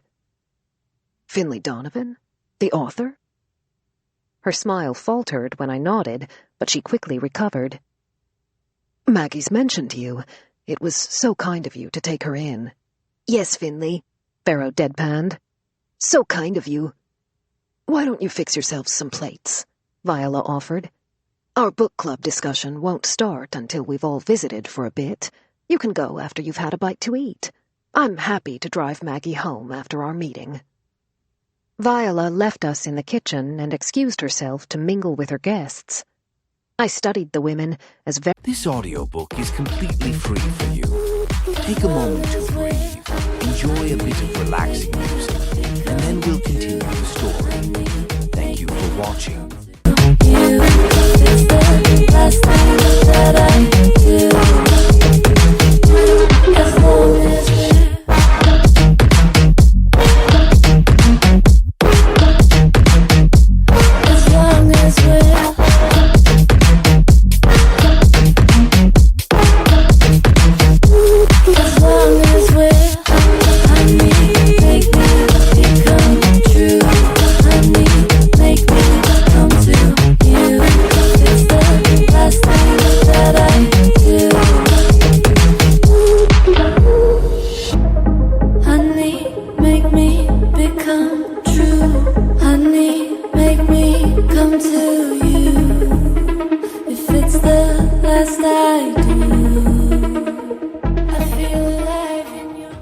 and I loaded our plates with sandwiches.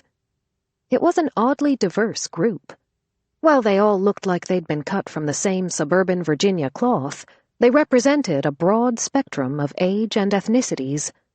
I had envisioned a handful of elderly ladies discussing Wuthering Heights or The Great Gatsby as they gossiped about their neighbors over cucumber sandwiches and bragged about their great-grandchildren, but Mrs. Haggerty seemed to be the oldest person there. Viola herself couldn't have been much older than my mother. There were others who looked much younger, like the one who'd arrived carrying a laptop bag and wearing mom jeans. She couldn't have been much older than me. Or the 20-something who'd arrived in pink Hello Kitty nursing scrubs and a pair of thick-soled, pristine white sneakers, as if she'd just come from work. A statuesque woman in a coordinated sweater set brought Mrs. Haggerty a heaping plate of food. She set it in the older woman's lap and fluffed a pillow behind her. Another brought her a steaming cup of tea on a saucer. They all hovered close, lobbing questions in concerned, low voices about how she was treated in jail and the damage to her home. Vero and I hovered in the kitchen, quietly eating our sandwiches. I felt like the unwanted parent chaperone at a high school dance. After a few minutes of gossip and small talk, Mrs. Haggerty's friends began clearing their plates. Mrs. Haggerty pulled a well-worn copy of a mystery novel from her handbag and set it in her lap. She uncapped a fountain pen as the women used their chairs and ottomans to form a circle around the sofa, scooting in tightly to close the gaps. Mrs. Haggerty opened her book and threw me a pointed look across the room. Something Nick had said the other night bobbed to the surface of my mind as Mrs. Haggerty watched me. He said he'd seen books and a diary in her room, in my room. I'd always been curious, and more recently concerned, about Mrs. Haggerty's strange obsession with the daily happenings of my life, but now might be my only chance to know how much of it she'd actually seen. How much had she documented over the last few months, since the night Harris Mickler was murdered in my garage? I tossed my empty paper plate in the trash can and waved a discreet goodbye to Viola as Vero and I headed to the foyer to show ourselves out. As I slung my purse over my arm, the strap caught the edge of a vase, nearly knocking it off the credenza where it perched. I reached to catch it, surprised to find it wasn't a vase at all, but an urn. The gold plate affixed to the front bore a man's name, presumably Viola's late husband, judging by the engraved set of dates, and I quickly set the urn back in its place, hoping none of the women in the other room had noticed my close call. "What's wrong?" Vero asked as I took a step away from it. "I can't imagine putting Stephen's ashes in a jar," I whispered. "Speak for yourself. I think about it all the time." I nudged her out the door, waiting until it closed behind us to wipe my hands on my pants with a shudder. "I thought Brendan said his grandma didn't have any friends," Vero mused as we walked back to my van. She gestured to the long line of cars parked along the street in front of Viola's house. "These women all look pretty friendly to me. Why couldn't Mrs. Haggerty have stayed with one of them?" "She said she wanted to be close to her house." "I'd rather she be a whole lot closer than she is. In her own damn bed would be preferable. When did Stephen say he was coming to look at her place?" "Soon. We should probably head out." I climbed into the van and checked the time on my phone. There was a text message from Sylvia informing me she'd be arriving at Union Station on Monday at noon. She'd followed it with a firm reminder not to be late and instructions to wear something hot. I closed the thread without bothering to read the rest, determined to deal with one crisis at a time. If we hurried home, I might have time to do a little snooping before Stephen and the kids arrived. Chapter 5. Vero and I pulled into my driveway a few minutes before noon and found a small green Prius parked in front of Mrs. Haggerty's house. The rear window was laden with stickers about sustainability and social justice. Vero squinted at the peace frog and the tiny dancing bears on the bumper. "I'm betting that's not the plumber." I was guessing it wasn't a mysterious deranged murderer either. "Maybe it's someone from the insurance company. I'll go see what they want." Vero hopped out of the van and headed inside while I walked across the street to Mrs. Haggerty's house. Voices carried from her backyard. I ducked under the sagging police tape and opened the fence gate, announcing myself with a quick, "Hello?" 2 figures whirled to face me, hands in the air, wearing matching expressions of panic.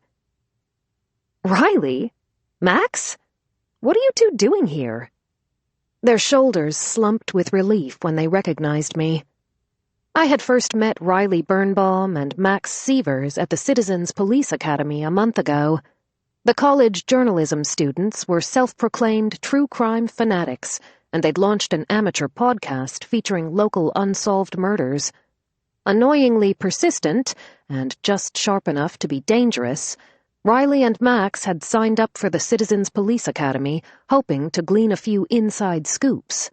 The last time Vero and I had seen them, they'd been hounding Nick for details about a missing person case involving a man from New Jersey named Ike Grindley. Ike had worked as hired muscle for an Atlantic City loan shark and had come to Virginia a month ago to collect a gambling debt from Vero. He'd cornered us in a scrapyard and demanded his boss's money. When we'd explained we didn't have it, he suffered an unfortunate accident while trying to murder us instead. Riley, Max, and the police had no idea what had happened to Ike that night, and if Vero and I had our way, no one ever would. The 2 podcasters stood side by side in front of the gaping hole in Mrs. Haggerty's yard. Riley held up his phone. The video indicator light was blinking. The little shit was recording me. "Hey!" he shouted as I reached for his phone. His cheeks turned as red as his hair as I played back their podcast footage. The camera had zoomed in on the hole where Guilford Dupree had been buried, then zoomed back out to capture Max. She swatted her wind-blown curls from her eyes as she somberly recounted the details of the gruesome discovery of Guilford's remains. I paused the clip when my face filled the screen. My hair was unwashed and I had no makeup on, and as far as I was concerned, that was all the justification I needed. Riley and Max both gasped as I deleted the entire thing. "Did Mrs. Haggerty give you permission to record here?" I asked. "The police haven't been out here for days," Riley said, trying to steal back his phone. No one's here, Max argued. We're not bothering anyone. I powered the phone down before giving it back to them. "This is private property. I'm going to have to ask you to leave." Riley looked indignant as he took it from me. "This is an unsolved murder. The killer is still out there." And there have been new developments in the case, Max said stubbornly. Things the police and TV news haven't reported yet. Brendan Haggerty's family owns this property. He's running for public office, and the public deserves to know what happened here before they cast their votes. "And you know what happened here?" I asked sternly. I was only about 10 years their senior, but somehow Riley and Max brought out my mom voice. "I'm ashamed of both of you," I said when neither of them coughed up an answer. "If you know so much about the case, then you know Mrs. Haggerty was released because she's no longer a suspect, and her grandson isn't even a person of interest. You met them both, for crying out loud, and you're exploiting them for the sake of your ratings." I wanted to call their mothers and have the entitled brats yanked back to school. "You need to leave," I said, pointing to the gate. "Fine, we'll go," Riley huffed.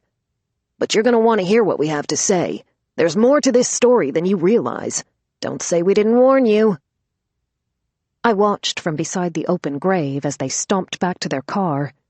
A moment later, 2 doors slammed, and the Prius whined down the street. I stared at the pit of muddy red clay, a wound left to fester, wondering what, if anything, Riley and Max did know about it, and, more important, why they'd felt a need to warn me. I left Mrs. Haggerty's yard and ran back across the street, hoping to take advantage of what little time remained before Stephen arrived to do some snooping of my own. I scoured my nightstand, searching for the neighborhood watch diary that Nick had seen last night.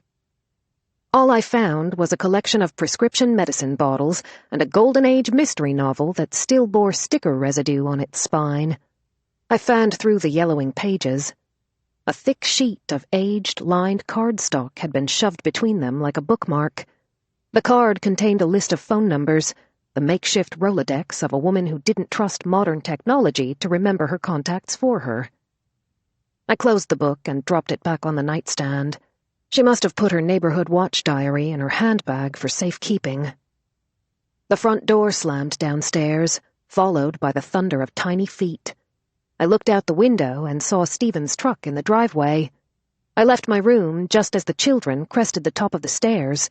Delia and Zach plowed into me for hugs. I scooped them up in turn, giving them each a kiss. Zach had his pants on, and his pull-up felt dry through the fabric.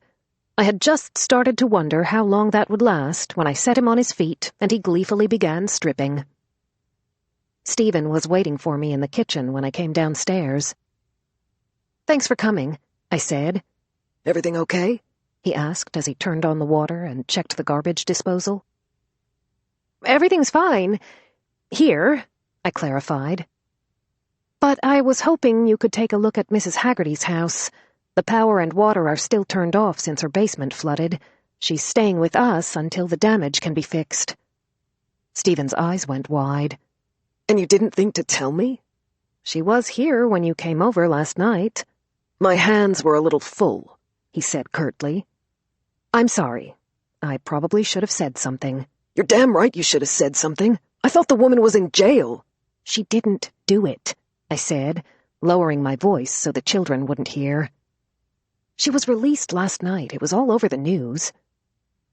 Worry lines cut into Stephen's brow. He crossed his arms and leaned back against the counter. "Do the police have any idea who did it?" "Not yet." "Maybe I should stay here with you and the kids, just to be safe." "Absolutely not.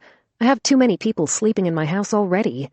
The sooner I can get Mrs. Haggerty's power and water back on, the sooner I can get her out of my room." He sighed. "I guess I can take a quick look at the place."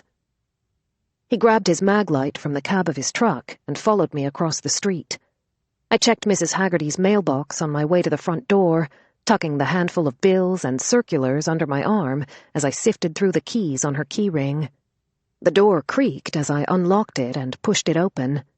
The house smelled musty, the air dense with a damp, pervasive chill. Diffuse gray light seeped through the closed curtains.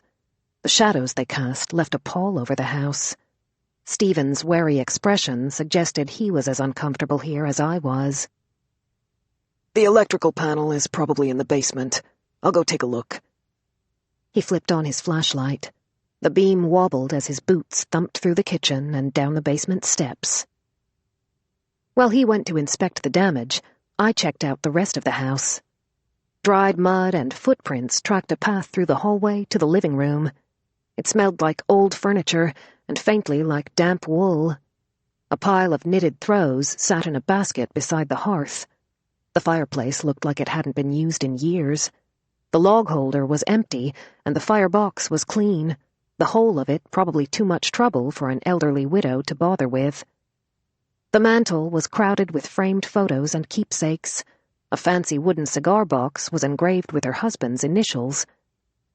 Every surface in the room was filled with collectible ceramics, candy dishes, and stacks of old Golden Age mystery books, some still carrying bright stickers with handwritten prices as if they'd been purchased from a library clearance sale. I ran a finger over Mrs. Haggerty's shelves on my way to the kitchen. It came away with a layer of dust. I made a mental note to mention it to Brendan. He'd need to hire a cleaner once the repairs were finished. The house had been sitting without power for nearly 2 weeks, and the fridge and freezer would need a good scouring too. The smell would be awful once they were finally opened, and I knew better than to disturb things that had been left in a freezer to rot. I sorted Mrs. Haggerty's mail into piles on the counter, tossed the junk in the trash can, and sifted through the bills. A thick envelope from State Farm was among them. I skimmed the packet of renewal forms inside it. A declarations page was attached, listing her various policies. Her late husband's 1979 Lincoln Mark V was due for renewal next month, but her homeowner's coverage was thankfully up to date. I found a copy of the policy in the packet as well. That would be helpful to have handy if any contractors came. I was gathering up the pages when I noticed something odd. 2 life insurance policies had been listed on the last page, one for Margaret Haggerty and one for her husband, both of them due for their annual renewal, which wouldn't have been strange at all if Owen Haggerty hadn't been dead for 5 years. Why continue paying $75 per month to insure her deceased husband? Mrs. Haggerty's Social Security checks were nowhere near enough to live on, especially in this area. Why hadn't she cashed in Owen's life insurance yet? Stephen's boots thudded back up the steps. I tucked the insurance forms in my coat pocket as he entered the kitchen. He turned off his flashlight and tapped the handle against his palm. I'm not qualified to handle a job this big, Finn. I made a few calls, but the soonest anyone can get here is Monday. A throat cleared behind us. Stephen and I both turned to find 2 plainclothes police officers standing in the living room, their badges displayed on their hips, and a uniformed officer behind them. Stephen paled. "We're not trespassing," I said, holding up the keyring Brendan had given me. "The owner of the house is staying with me. I live right across the—" I know who you are, Mrs. Donovan. The plainclothes officer wasn't looking at me. His thumbs were hitched in his belt, his stony gaze locked on Stephen. I'd like to know what your ex-husband is doing here. My stomach tightened as I caught the flash of blue lights through the front window. 3 police cars were parked outside. One blocked Stephen's truck in my driveway. The other 2 blocked both sides of the street. I asked him to help me with Mrs. Haggerty's repairs. Is there a problem, officer? My name is Detective Tran. This is my partner, Detective Consuelo, he said, gesturing to the woman beside him. We'd like a word with Stephen, if you'd like to step outside. The detective's name was familiar. Mike Tran was the name on the business card Brendan had given me, the one he'd said was handling Mrs. Haggerty's case. I thought about reaching for my phone to call my sister, but something in the officer's postures told me that wouldn't be a wise idea. "What the hell is this about?" Stephen asked, glaring at both of them. "We'd like you to come with us to the station," Detective Tran suggested casually. "We have some questions for you about the victim who was found on this property." Stephen's eyes flashed. "You can ask me right here, if that's what you'd prefer." The detective's indulgent tone set off warning bells inside me. I took Stephen's arm to keep him from saying anything else. The number of officers who'd arrived to provide backup for this conversation told me this meeting was far from casual. "Maybe you should call a lawyer," I urged him in a low voice. "I don't need a lawyer. I don't know anything about the guy." "Are you sure about that?" Detective Tran asked. He carried himself with the confidence of a seasoned detective, the silver at his temples and crow's feet around his eyes suggesting he had all the time in the world to make this uncomfortable for both of us. "Let me jog your memory," he said, pulling a few photographs from his breast pocket. He held one of them up. "This is Guilford Dupree. His body was found 2 weeks ago behind this house, under a rose garden that was installed 5 years ago, the same week Guilford's wife reported him missing." Detective Tran sauntered closer, his eyes never leaving Stephen's. Stephen's hands clenched at his sides. A muscle worked in his jaw as he glanced at the photo. "I don't see what any of this has to do with me." "I've spent the last 2 weeks trying to find a tie between Mr. Dupree and this house," the detective said. "I investigated all the neighbors. I checked into every possible connection between Dupree and the Haggerty family, and you know what I came up with?" He waited a breath. "Nothing. But I did find something else. A receipt for a landscaping project, with your name on it." He wagged a finger at Stephen as his temple began to glisten with sweat. That receipt got me thinking about people who work in the dirt for a living, about how convenient it might be for someone like that to bury a body. Someone strong, someone with the tools to do it, like an excavator, or a landscaper, or even a farmer, he said, looking Stephen dead in the eyes. My blood went cold. Detective Tran didn't say another word. He didn't have to. The subtext was clear. Stephen owned a sod farm, the same farm where 5 bodies had been exhumed last fall. Stephen had been cleared of any suspicion in that case, but Detective Tran didn't appear convinced of that. I don't know what the hell you think you're talking about, Stephen seethed, pointing a hard finger toward the backyard. Sure, I installed their damn rose garden, but I never killed anyone. I never even met that Dupree guy. Detective Tran held up another photo. Maybe you knew his wife. I didn't think Stephen could get any paler than he was when the detectives first walked through that door, but now he looked ill. What is he talking about? I asked him in a low voice. Stephen and Detective Tran exchanged a look so long it felt like a dare. You sure you wouldn't prefer to have the rest of this conversation at the station? The detective asked him. Do I have a choice? I'll give you 2 a minute, Detective Tran said to Stephen. When you're ready to go, we'll be waiting right outside. The officers filed out, hovering close to the house. Radios squawked in the driveway. I whirled to my ex-husband as they watched us through the windows.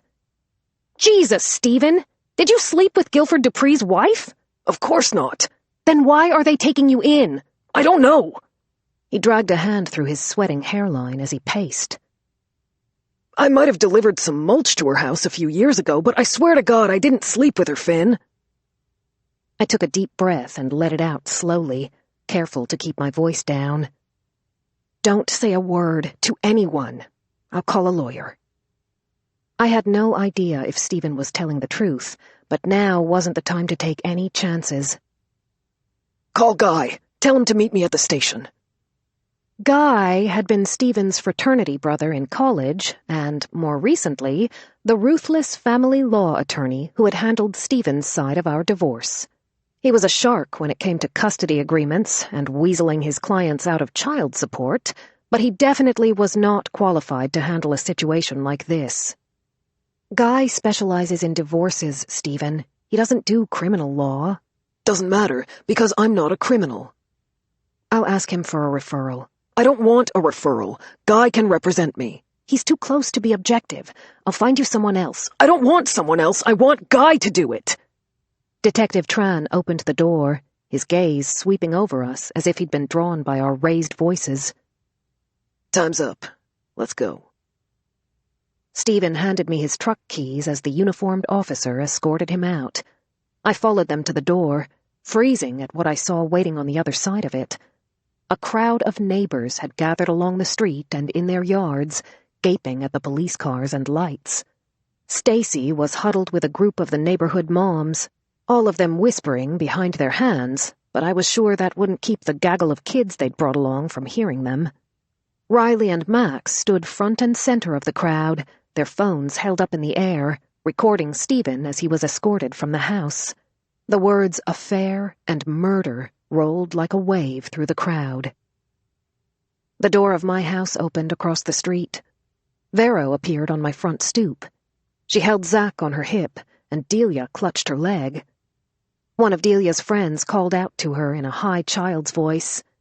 Delia, why are the police taking your daddy? Did he do something bad? Delia's eyes welled with tears. My heart cracked as her lower lip began to tremble. She buried her face in Vero's sweater as her father was led down the driveway by a procession of cops. Stephen clenched his jaw and stared at the pavement, unable to look at our children as the whispers of the crowd grew louder. Vero must have read the horror on my face. She ushered Zach and Delia quickly into the house. Detective Tran opened the back door of a police cruiser. A few of the spectators applauded as Stephen was escorted inside. Engines started, and blue lights swirled as the police cars left Mrs. Haggerty's house, one by one. Chapter 6. 30 minutes later, my kitchen looked like the receiving line at a funeral. Vero had called my sister in a panic as soon as the police cars had swarmed Mrs. Haggerty's house. My sister had called our mom. My sister's girlfriend, Sam, had called Nick. Nick had called Joey, and just when I thought we couldn't fit one more person in my kitchen, Javi and Ramon had come bursting into my house wielding crowbars, determined to save us from some unspecified danger after they'd heard the police broadcast our street address over the scanner at the garage. The only people who hadn't yet shown up at my house were Stephen's parents and his sister, and I had no intention of calling them. The only call I'd made, since Stephen had been carted off by police, had been to his attorney, and since Guy was practically family to the entire Donovan clan, I didn't imagine it would take long before they all heard the news. My only comfort was that none of them lived within easy driving distance of South Riding. I scooped up Zach as he raced past me, once again wearing no pants. I handed him to Vero. She passed him to my mother. My mother passed him to my father, who held Zach at arm's length, unsure of what to do with him. "Why won't he keep his pants on?" my father asked. "Probably something to do with the apple and the tree." "Too soon?" Vero asked when my sister shoved her. My mother took Delia's hand. "Come on, Paul. Let's take the children to the park so the grown-ups can talk." She kissed my cheek and whispered, "When we get back, I'll have Vero pack their overnight bags. The kids can spend the night with us. I'll keep them as long as you need. You have enough to deal with right now." "Thank you," I whispered back. She gave my shoulder an encouraging squeeze and led my children and my father out of the kitchen. "So let me get this straight," Javi said when the kitchen fell quiet. "The dude stepped out on his pregnant wife, messed around with the dead guy's woman, then lied about it when the cops asked him if he knew them?" Ramon shook his head. "He sounds like a first-class tool. You have to admit, it doesn't look good," my sister said to Nick. "I can't believe he'd do something that stupid," Sam said. "I can," Vero and Georgia said in unison. "What now?" Vero asked. Everyone turned to me, as if I should know the answer. I left the room, sick of the gossip and speculation. If they all knew so much about my former husband, let them figure it out. Joey talked on his cell phone as he paced in the living room. He dropped his voice when he noticed me listening in the foyer. "How long? Are they filing charges? Who's lead on the case? What have they got?" I grabbed my coat off the rack and walked out the front door, suffocating under the sympathetic looks everyone was giving me. The crowd had finally cleared from the street. Only a handful of stragglers remained, chatting on a neighbor's porch. A car stereo thumped in the distance, the bass growing louder as it came into view. I squinted to see who it was as the car rolled slowly toward my house. There was no way Stephen's sister could have made it here from Philly this fast.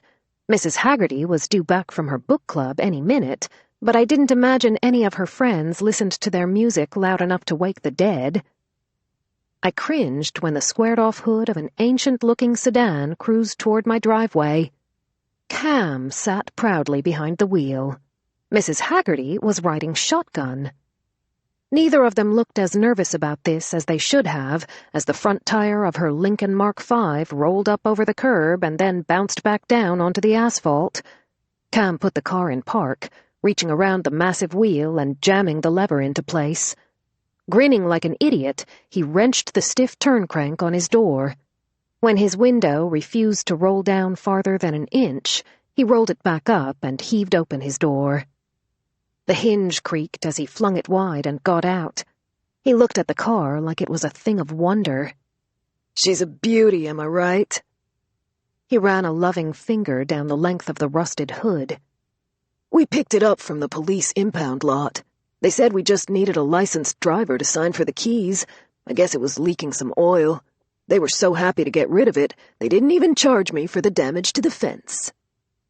He used his sleeve to wipe a few fresh scratches in the paint. Those gates just aren't wide enough for such a commanding turn radius, right, Mrs. H? He turned to find she was still sitting in the passenger seat. Oh, shit, sorry. He scrambled around the front of the Lincoln and opened her door. He called out to me over the smoking hood as he helped her out of the car. Mrs. H said if I take her to her meetings and stuff, I can drive it when she's not using it.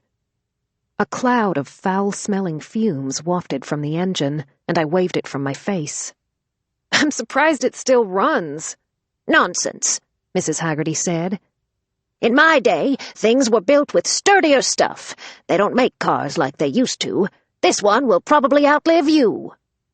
At the rate I was going, that wasn't really saying much. The front door opened. Javi came out of my house with a tire iron in his hand, wearing a dark look. He crossed the lawn toward us with Vero's cousin in tow. They both slowed, raising eyebrows at Cam and his smoking car as they strolled toward it to get a closer look. Cam eyed Javi cautiously. Their first meeting back in January hadn't been the ideal meet-cute, and I'm pretty sure Cam was still scared shitless of him. He frowned at the tire iron as Javi peeked in the Lincoln's window. 78? Javi asked. 79, Cam said. You mind? Javi asked, reaching for the door handle. Cam gave the impression of a careless shrug, but his expression was wary. Be my guest.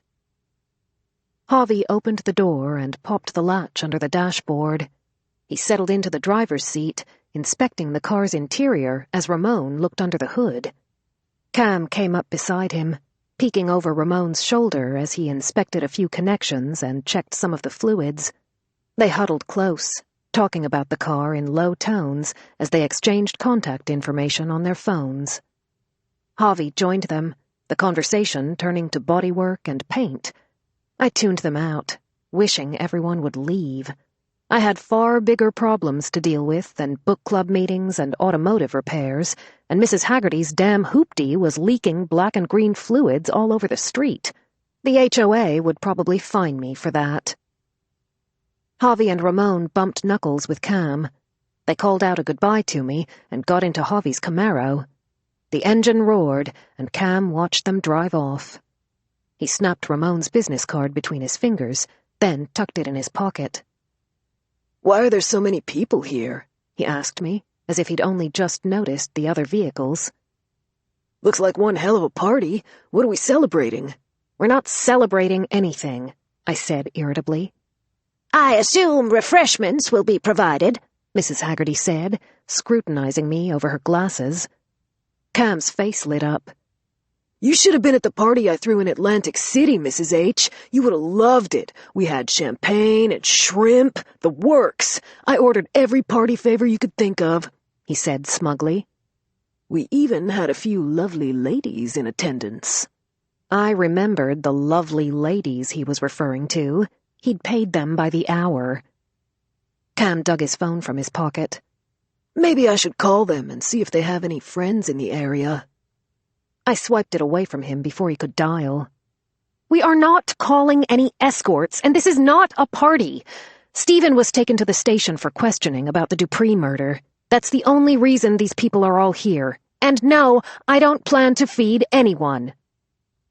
Cam gave Mrs. Haggerty a playful chuck on the arm. Did you hear that, Mrs. H? If they arrest someone else, you're probably off the hook. That's something to celebrate, right? I shoved his phone back in his hand and stormed off to my minivan, hiding behind it where I could be alone so I wouldn't be tempted to murder anyone myself. I leaned back against the door, taking a deep, slow breath as Mrs. Haggerty and Cam retreated to the house. The front door shut behind them, muting the cacophony of voices inside. It was too cold out for the chirps of crickets or the tiny frogs Delia and Zach liked to chase in the spring. The only sound was the quiet tink of Mrs. Haggerty's cooling engine and the laughter of children playing in a neighbor's yard. I tipped my head back and shut my eyes, savoring the silence, as footsteps approached from my garage.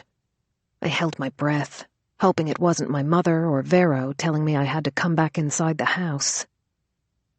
"Hey," Nick said softly. I opened my eyes to find him peeping around the side of the van. "I hoped I'd find you out here, but if you'd rather be alone—" "No." I took his hand, holding it like a lifeline. I just needed some air. He brushed a tender kiss to my head. The look on his face told me he wasn't just here to check on me. "What's wrong?" I asked.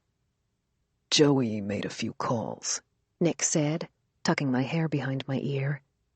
He kept his voice low, conscious of the bystanders lingering on my neighbor's porch. "He used to work in Loudon before Internal Affairs reassigned him. He knows a lot of people in the department over there." "And?"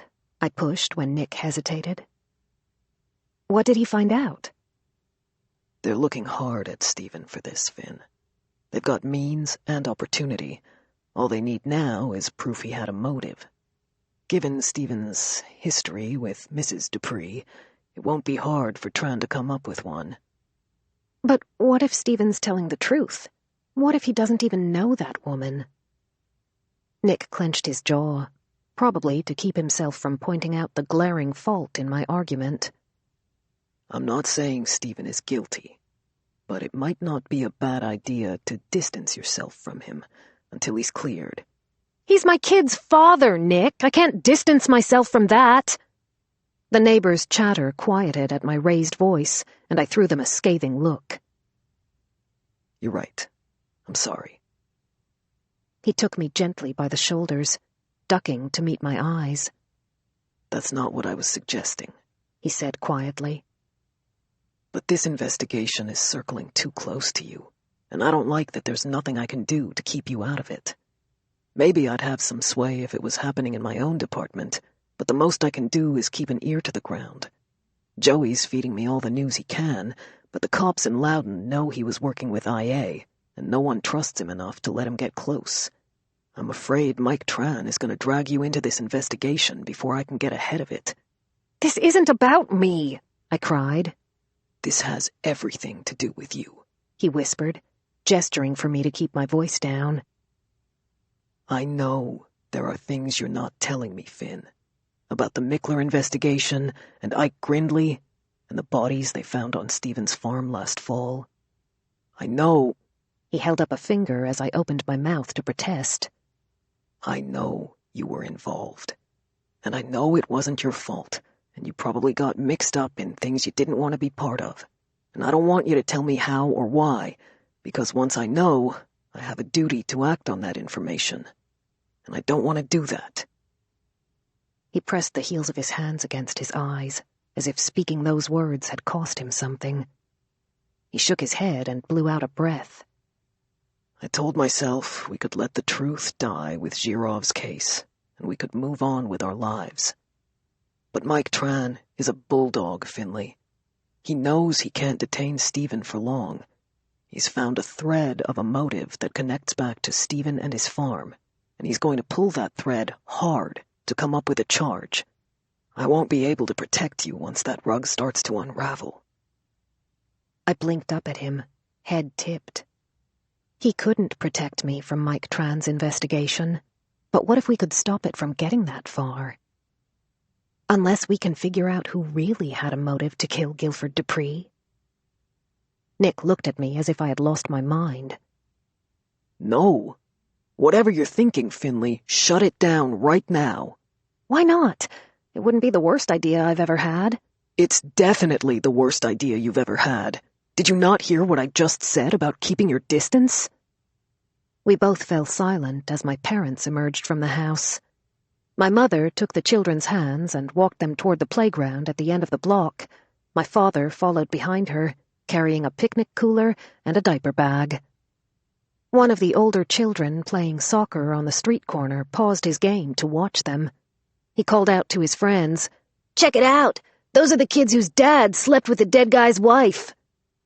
My mother covered Delia's ears as my father nudged the children along. My face heated with rage. The rumors about Stephen had gone too far. I couldn't care less if my neighbors wanted to gossip about my ex-husband, but I drew the line when it hurt my children. I was determined to get to the bottom of this once and for all. If Guilford Dupree's wife was lying, she'd better be ready to set the record straight. "Where are you going?" Nick called after me as I opened the door of my van. "To Penny Dupree's," I snapped, "to ask her if she slept with my husband." "Finlay, stop!" He put a hand on the window when I slammed the door between us. "You can't just show up at her house asking her those kinds of— Christ!" he said as I started the engine. I put the van in gear, leaving Nick standing in my driveway as I peeled out. I drove with one hand, Googling Penny's address with the other. Before I made it out of the neighborhood, Nick's Impala rolled up behind me. My cell phone rang in my lap. His name flashed on the screen. I ignored it, pulling a hard right out of South Riding and hitting the gas, not bothering to check my blind spots as I merged into oncoming traffic. Nick's face was livid in my rearview mirror when he caught up to me again. He grabbed the mic from the radio under his dashboard and put it to his mouth, his voice booming from the speakers. "Pull over, Finlay," he said in his cop voice. "Please?" he added when I didn't comply. I accelerated through a yellow light. He rolled through it as it turned red, sticking close to my bumper. "Pull over so we can talk about this like rational adults." I was too angry to be rational. I shifted over a lane, putting distance between us. He shifted over too, blue lights beginning to flash in his front grille. My phone vibrated again. This time, Vero's name appeared on the screen. I connected the call. "Finn? Where the hell did you and Nick go racing off to? 1 minute you were practically making out behind the van in the driveway, and the next both your cars were gone." "We were not making out. We were just talking." "Mrs. Haggerty says it looks more like the two of you were arguing. So does your sister. Cam thinks so too. Wait," she said, muting the phone against her body. "Your mom is back already and wants to know what you and Nick were arguing about. She's very concerned. She wants to know if this means she should plan Georgia and Sam's wedding first." "There is no wedding," I snapped. "Were you all watching us?" "Not all of us," Vero clarified. "The rest of us were too busy starting a pool about whether or not Stephen is lying. I hate to break it to you, but the odds don't look good." "I don't care what it looks like. I'm going to Penny Dupree's house to find out the truth." "You can't go to that woman's house," Vero cried. "If a sharp object accidentally impales her and she dies a slow, horrible death while you're standing in her living room, who do you think is going to get blamed for her murder? The scorned then-wife of the douchebag she was sleeping with. That's who. You're not going there alone, Finlay." "I'm not going alone. Nick's right behind me." His siren whooped twice in warning. "Shit," I murmured, catching his eyes in my rearview mirror. "I have to go. I'll be home before the kids' bedtime. There's leftover meatloaf in the fridge, and don't worry," I said before she could ask. "I don't have any sharp objects in my purse." "That's probably smart. Also, remember to tuck your thumb under your fist before you—" I disconnected the call and tossed my phone in the drink holder. My van shook as it struggled to meet the demands of my angry foot. It's not like I didn't already know Stephen was a cheater before today's shiny new revelation. Hell, apparently everyone did. But I was sick of people talking about me and the kids as if Stephen's mistakes defined us. I didn't want Delia to grow up as the cheater's kid, or the murderer's kid, or the daughter of the woman who'd had no idea what her husband had been doing under her own damn roof. Every bet against Stephen felt like a bet against me. Like I was too foolish or too naive to have seen through all of his lies from the beginning. Nick's Impala surged after me until he was right on my bumper. He eased his car a few feet to the left, making sure I could clearly see his police lights in my driver's side mirror. He lifted the mic to his lips. "Finlay, please. This is a bad idea." I shook my head, certain he could see me, too. He was going to have to arrest me for evading a traffic stop, or wait until I was done confronting Penny. Either she was lying or Stephen was, and there was only one way to find out who. I turned left onto Mrs. Dupree's street, temporarily losing Nick to the rush of oncoming traffic. I slowed down, angling forward in my seat to search the mailboxes for her house number. It didn't take me long to find it. I pulled over and shut off the engine while I glared at her front door. It was the same one I had remembered from the images on the news. I tried to picture Stephen's truck parked in her driveway, his hand on her door as he knocked. I had hoped it would be harder to imagine than it was. Nick's car screeched to the curb behind me. He killed the blue lights and got out, jogging to intercept me as I opened my door. "Stop," he said, cornering me as I got out of the van. "I know you're hurt and you're angry, but you don't have to do this." "Neither do you." The look on my face told him he was welcome to go. "Can you at least tell me what you plan to do?" "Why? So you can arrest me for intent?" "If it's for your own good, yes." "You'll just have to trust that I know what I'm doing." Nick swore under his breath as I turned toward Penny Dupree's house. He put a hand on either side of me, boxing me against the side of my hood before I could start walking. "Just promise me you won't do anything that will give her grounds to press charges. Whatever she says, violence is not the answer." "Except when it is." "Finn." "Fine, I promise." "Then I'm coming with you."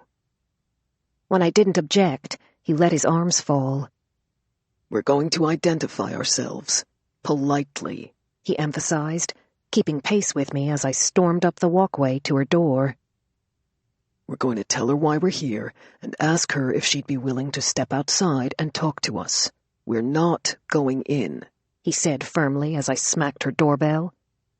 "And if she asks us to leave, we're going to respect that decision and—" Mrs. Dupree's door swung open.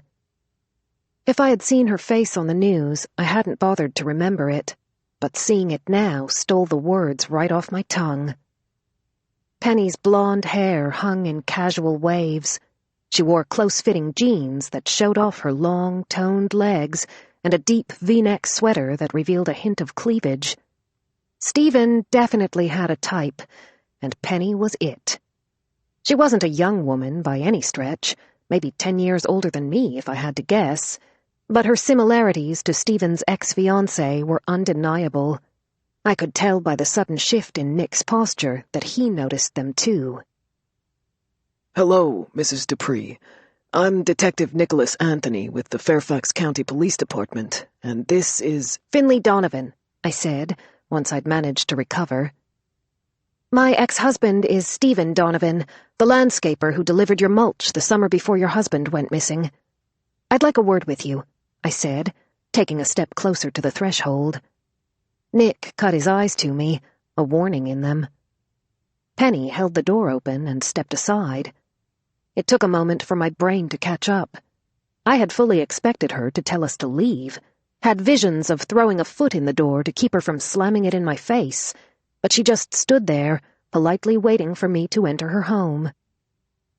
"I figured you might find your way here eventually. You're welcome to come in." Nick's hand tightened against the small of my back. "Maybe it would be better if we speak outside." I walked through the door, forcing him to follow me into her home. "Sorry for the mess," Penny said, leading us into an immaculate living room. Every surface was spotless. Every magazine and coffee table book felt intentionally placed, every potted plant and flower vase perfectly staged, every book on her elaborate shelves organized by color and height. I skimmed the spines as I walked past them on my way to her designer sofa. The books were all popular bestsellers, a curated collection of commercial, Oprah and Reese-approved titles that had probably been chosen as much for their shelf appeal as their content. Her interior could have been showcased on a home and garden TV program. "Please, sit down." She gestured to the sofa, taking the love seat for herself. Nick sat beside me, close enough for our elbows to brush. Penny sat at an angle to face us, her legs crossed at the knees, her fingers laced and resting loosely atop them. "I'm assuming you're here because you want to know if your husband was unfaithful. You want to know if he slept with me while he was married to you." The casual way she said it took me off guard, and frankly stole some of the wind from my sails. I had expected her to be defensive, to be offended, to refuse to discuss it. But Penny didn't seem to mind. I nodded once, then again, more certainly this time. "Stephen was taken to the station a few hours ago for questioning," I said. "The police seem to think he knows you." "He does." "Because he delivered mulch to your home 5 years ago," I suggested. "Because I invited him inside when he was done, so I could write him a check. It was hot. I offered him a cold beer, we talked for a while, and one thing led to another." There was no shame in the woman's confession, only an elegant shrug. She wasn't outraged or emotional the way Stephen had been when he'd sworn up and down he'd never touched her. Her reaction was all painfully matter-of-fact. It was also suspiciously vague. "What if I don't believe you?" Her smile was both sympathetic and sad, and not nearly guilty enough. "You don't have to believe me. The police do, and Stephen knows the truth. I suppose that's all that matters." "Prove it," I said. "Excuse me?" She batted a set of perfectly false lashes at me, as if she must have misheard. I leaned forward, perched on the edge of my seat, fully intending to press my advantage. "If you and my ex-husband were as intimate as you're suggesting, tell me something you could only know if you'd been with him." A nervous smile broke over Penny's face. It cracked in tiny lines at the corners of her mouth, revealing the truth of her age. It wasn't the fact that she was significantly older than Stephen that made me think she was lying. I'd be a hypocrite to assume that after my fling with a 22-year-old law student last fall. Julian Baker and I had only briefly dated, but those few short weeks had been fiery enough. It wasn't Penny's age. It was something else. Something I couldn't quite put my finger on. She looked back and forth between Nick and me. "I don't think you really want me to do that." "Oh, but I do." "Finn," Nick whispered. I held up a hand, holding Penny Dupree's stare. Stephen was as average as they come, in every possible way. If you were to strip him naked and stick him in a lineup, you'd be hard-pressed to find anything uniquely memorable about him. "Well," she said with a hesitant look between us, "there was that one thing." "Go on," I prodded. She was bluffing. I had her on the ropes. "There was that noise he would make right before he, you know." The air left my lungs as Penny looked away. I did know. On the rare occasions when Stephen and I did have sex, I used to have to close our bedroom windows to keep the neighbors from hearing him. The only way Penny could know that about him was if she had heard those sounds too. I stood up and pointed a finger at her. "Just because Stephen screwed you once doesn't mean he murdered your husband." At the very least, she could acknowledge that accusation against him was bullshit. Her face flushed with shame. "If it had only been once, I might agree with you." Nick put a steadying hand on my back. "We should probably go," he said quietly. He stood, but I couldn't make myself walk out with him. While none of this was sitting right with me, there was one thing about her confession that felt entirely wrong. If you suspected back then that Stephen had something to do with your husband's disappearance, why wait until now to tell the police? Penny shook her head, confusion knitting her brow. "I never told them about my tryst with Stephen." I frowned. "If you never told them, how did Detective Tran find out?" I asked him the same thing. He told me he heard it on a podcast, some true crime show run by a couple of local college kids. They said they got an anonymous tip from someone who claimed I'd been cheating on my husband. Detective Tran came to my house a few days ago and asked to see my financial records. That's where he found the check I had written to Stephen for the mulch. He noticed the address on Stephen's invoice, that it was on the same street where Guilford's body was found. He confronted me about it once he made the connection. I never told him about my fling with Stephen until he asked. The podcasters had to be Riley and Max, but who had been their anonymous source? Thank you for your time, Mrs. Dupree. Nick nudged me again. I didn't look at her as I stood. Penny Dupree had been courteous enough, but she'd slept with my husband while I'd been 8 months pregnant, and I didn't owe her any pleasantries. I stormed past her and out the front door. "I'm sorry," she called after me. "I know what we did was wrong, but maybe you're better off without him." I didn't give her the satisfaction of admitting she was right. Nick jogged after me as I tromped over her lawn to get to my van. "Finn, wait. I'll follow you home." "Don't!" I stepped out of his reach, unable to stand the sympathy in his wince. This was nothing I hadn't been through before. "I don't need a police escort. I'll be just fine on my own." I got in my minivan and slammed the door. Nick's Impala had followed me most of the way home, though he'd been careful to maintain his distance. I hadn't tried to shake him, but I hadn't slowed down for him either. His headlights disappeared from view once I made the turn into South Riding, flashing twice in farewell before he continued on. My street was dark, my driveway vacant, except for Stephen's abandoned pickup. The barrage of cars that had flanked both sides of the driveway when I'd left the house earlier, my sister's sedan, my mother's Buick, Joey's Explorer, were all gone when I finally pulled in. Vero had texted me an hour ago to let me know the house was mostly empty. My parents had taken the children to their place, and there was a hot meal and a stiff drink waiting for me when I was ready to come home. Mrs. Haggerty's ancient Lincoln loomed like a ghost in her driveway, which meant Cam was probably still in my living room. Sure enough, I unlocked my front door and was greeted by a barrage of gunfire and squealing tires. The house smelled faintly of garlic and pepperoni. Cam and Mrs. Haggerty sat shoulder to shoulder in the dark, their oddly matched shapes silhouetted by the bright light of the TV screen. An empty pizza box sat on the coffee table in front of them.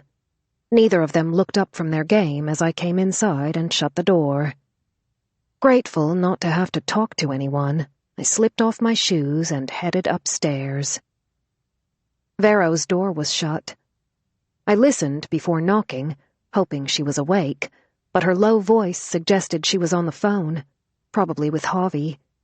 I retreated to my bedroom instead, not bothering to interrupt her. The room smelled slightly of Mrs. Haggerty's arthritis cream. I switched on a single lamp by the bed and then closed the door, muting the sounds of the TV downstairs while I hunted in my dresser for clean clothes for the morning. I gathered a pair of clean underwear and some PJs too, not caring if any of my selections matched. My hand paused on the red negligee. The silk and lace spilled like water through my fingers as I dropped it back in the drawer. When I had everything I needed for the night, I switched off the lamp and turned to go. Light flashed through the blinds, twice in quick succession, the burst of it casting shadows over the wall. Hugging my clothes to my chest, I walked to the window and peeked around the blinds, wondering if Nick had changed his mind and followed me the rest of the way home. A car idled at the foot of my driveway with its headlights off, and though I couldn't make out the model or color of the small hatchback in the dark, I was certain it wasn't Nick's Impala. Someone was sitting in the driver's seat, pointing a flashlight at my window. The driver lingered in front of my mailbox before slowly driving off. Just like Friday night, when Mrs. Haggerty had gone on her patrol of the neighborhood. I set my clothes on the dresser and hurried down the stairs, careful not to attract Cam or Mrs. Haggerty's attention as I slipped on my shoes on my way out of the house. I opened the mailbox and found a folded note inside it. "I'm ready to join the club. See you on Tuesday." I sighed at the ridiculousness of it all. Here I was, trying to keep my ex-husband out of prison for a crime that had happened in Mrs. Haggerty's backyard, Meanwhile, she was playing video games in my house, oblivious to everything, sneaking out in the middle of the night to deliver secret messages to her friends and scheduling social calls she couldn't even drive herself to. It was like living with a teenager. I carried the note back up to my room and set it on my nightstand beside Mrs. Haggerty's cell phone, where she'd be sure to see it. The image of the cell phone and the book club message sitting side by side struck an odd chord in my brain. I paused there for a moment after switching off the lamp. Why were these women delivering handwritten notes? Mrs. Haggerty had a cell phone, and she knew how to use it. Why hadn't she and her friend simply called each other? "Where the hell have you been?" Vero whispered behind me. "I was getting worried." I clutched my chest and whirled around to find her standing in the doorway. "And what are you doing in here in the dark?" she asked, eyeing me suspiciously. "Nothing." I collected my clothes and met her in the hallway. "How did it go?" she asked. "Are the neighbors going to post reels of your catfight on Instagram tomorrow?" There was no catfight. Penny was perfectly pleasant about the whole damn thing. Vero dragged me into my office and shut the door. The roll-away bed was neatly made up for me, and she sat down on the edge of it, pulling me down with her. "What did you find out?" I flopped back against the pillow. Stephen and Penny were definitely involved. She knew something about Stephen, something she only could have known if they'd slept together. Vero's nose crinkled with disgust. "Like that crazy noise he makes right before he—" I sat up and gasped. "How do you know about that?" "Are you kidding? The playground moms were all talking about it for months last year after you two split up. Mrs. Zimmerman heard him and Teresa going at it one afternoon while she was walking her dog past Teresa's townhouse. She told Rianne, and Rianne told Stacy, and Stacy's got a big mouth, so she told everyone. Paula said there were some nights she could hear him from her—" "Wait," I said, getting up to pace the room. Teresa's townhouse was only a few blocks down the street. I turned back to Vero. If everyone in the neighborhood knows Stephen is noisy in bed, who's to say Penny wasn't lying about the whole thing? What if she was just repeating something she'd heard to make her story more convincing? Vero pulled a face. "Why would she lie about sleeping with Stephen?" Maybe she's trying to deflect suspicion from someone else. Vero listened while I told her about the podcasters who'd broken the news of the affair. Don't you think it's a little convenient that as soon as the police found Penny's husband, some anonymous person tipped off a podcast claiming she cheated on her husband 5 years ago? And suddenly Stephen's a suspect because she happened to hand over a receipt for some mulch? If someone needed a patsy to take the fall for this murder, Stephen was the perfect choice. He lived directly across the street from the place where they'd found the body. He had a reputation for being a cheater. He had worked on Mrs. Haggerty's garden just before Guilford went missing, and only a handful of months ago he had been all over the news because 5 bodies had been exhumed from his farm. What if Penny killed her husband and she's framing Stephen to cover it up? But if she killed Guilford, how did his body end up in Mrs. Haggerty's backyard? The police said they couldn't find any connection between the Duprees and the Haggertys. The police missed a connection before, I pointed out. Who's to say they didn't miss another? Vero looked doubtful. If they missed a lead, how are we supposed to find it? I think we need to figure out who placed that anonymous call. Chapter 7. Vero and I hovered over her laptop in the kitchen an hour later.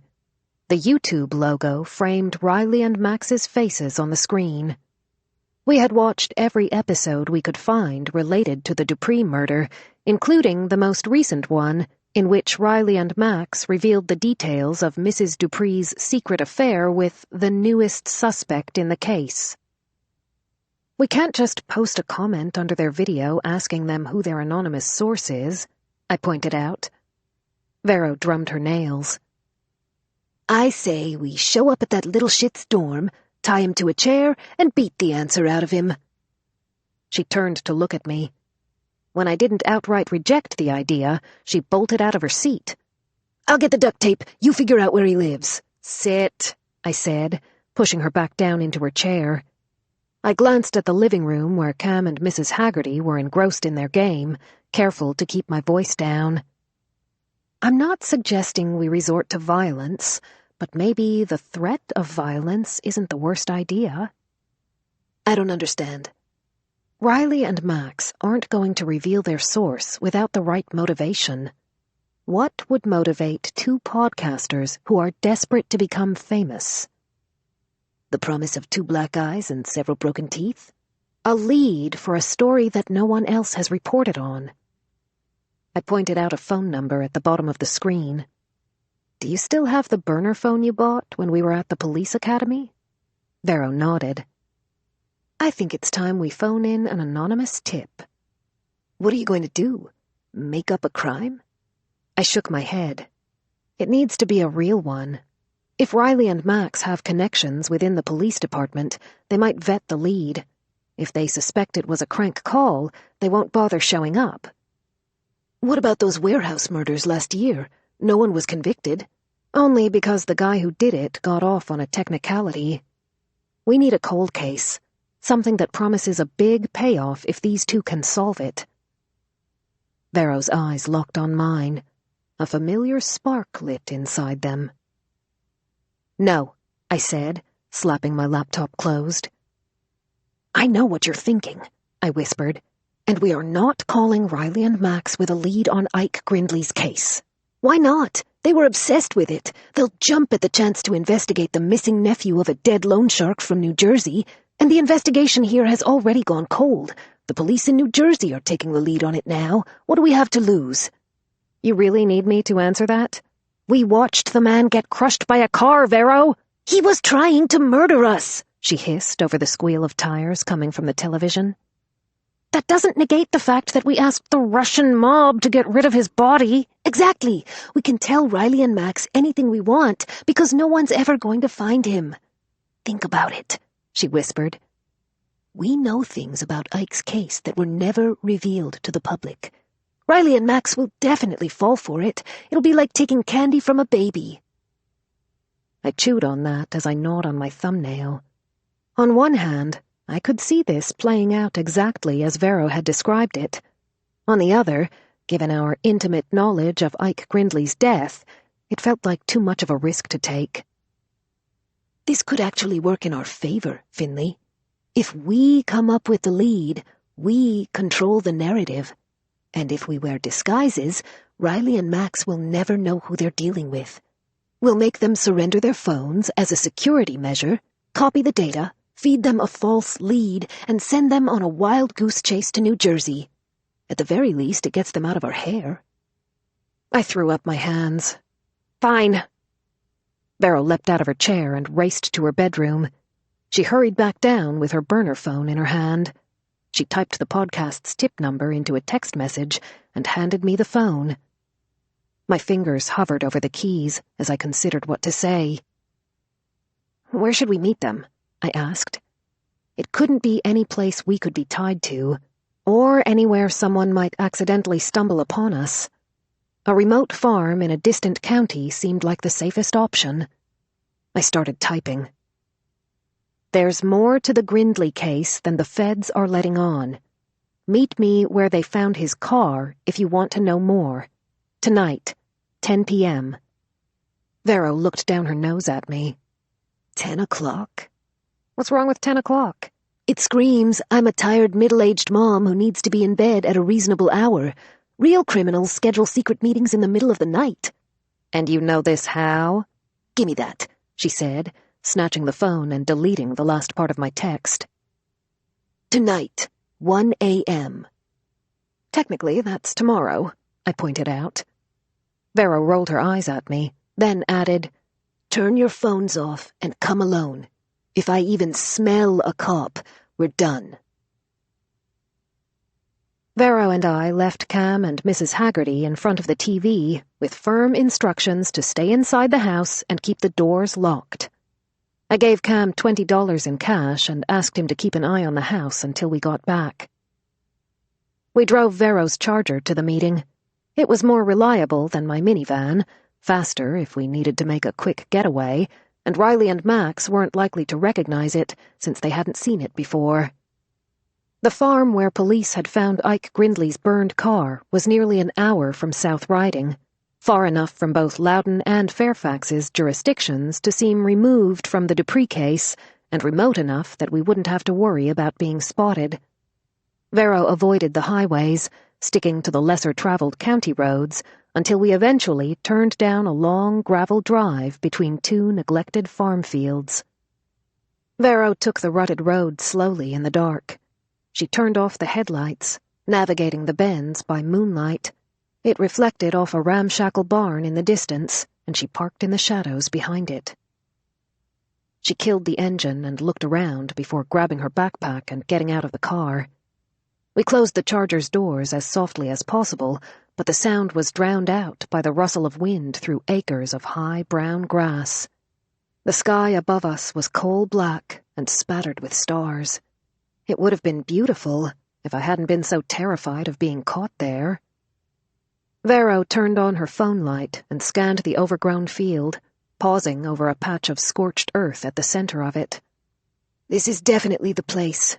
That must be where the police found Ike's car." Should we be talking to Riley and Max in the open like this? The rural location had seemed perfect a few hours ago, but now that we were standing in the middle of it, it felt too exposed. Vero's light cut a path through the weeds, and we followed it to the front of the barn. It was a rustic wooden shed-like structure. No locks, no lights.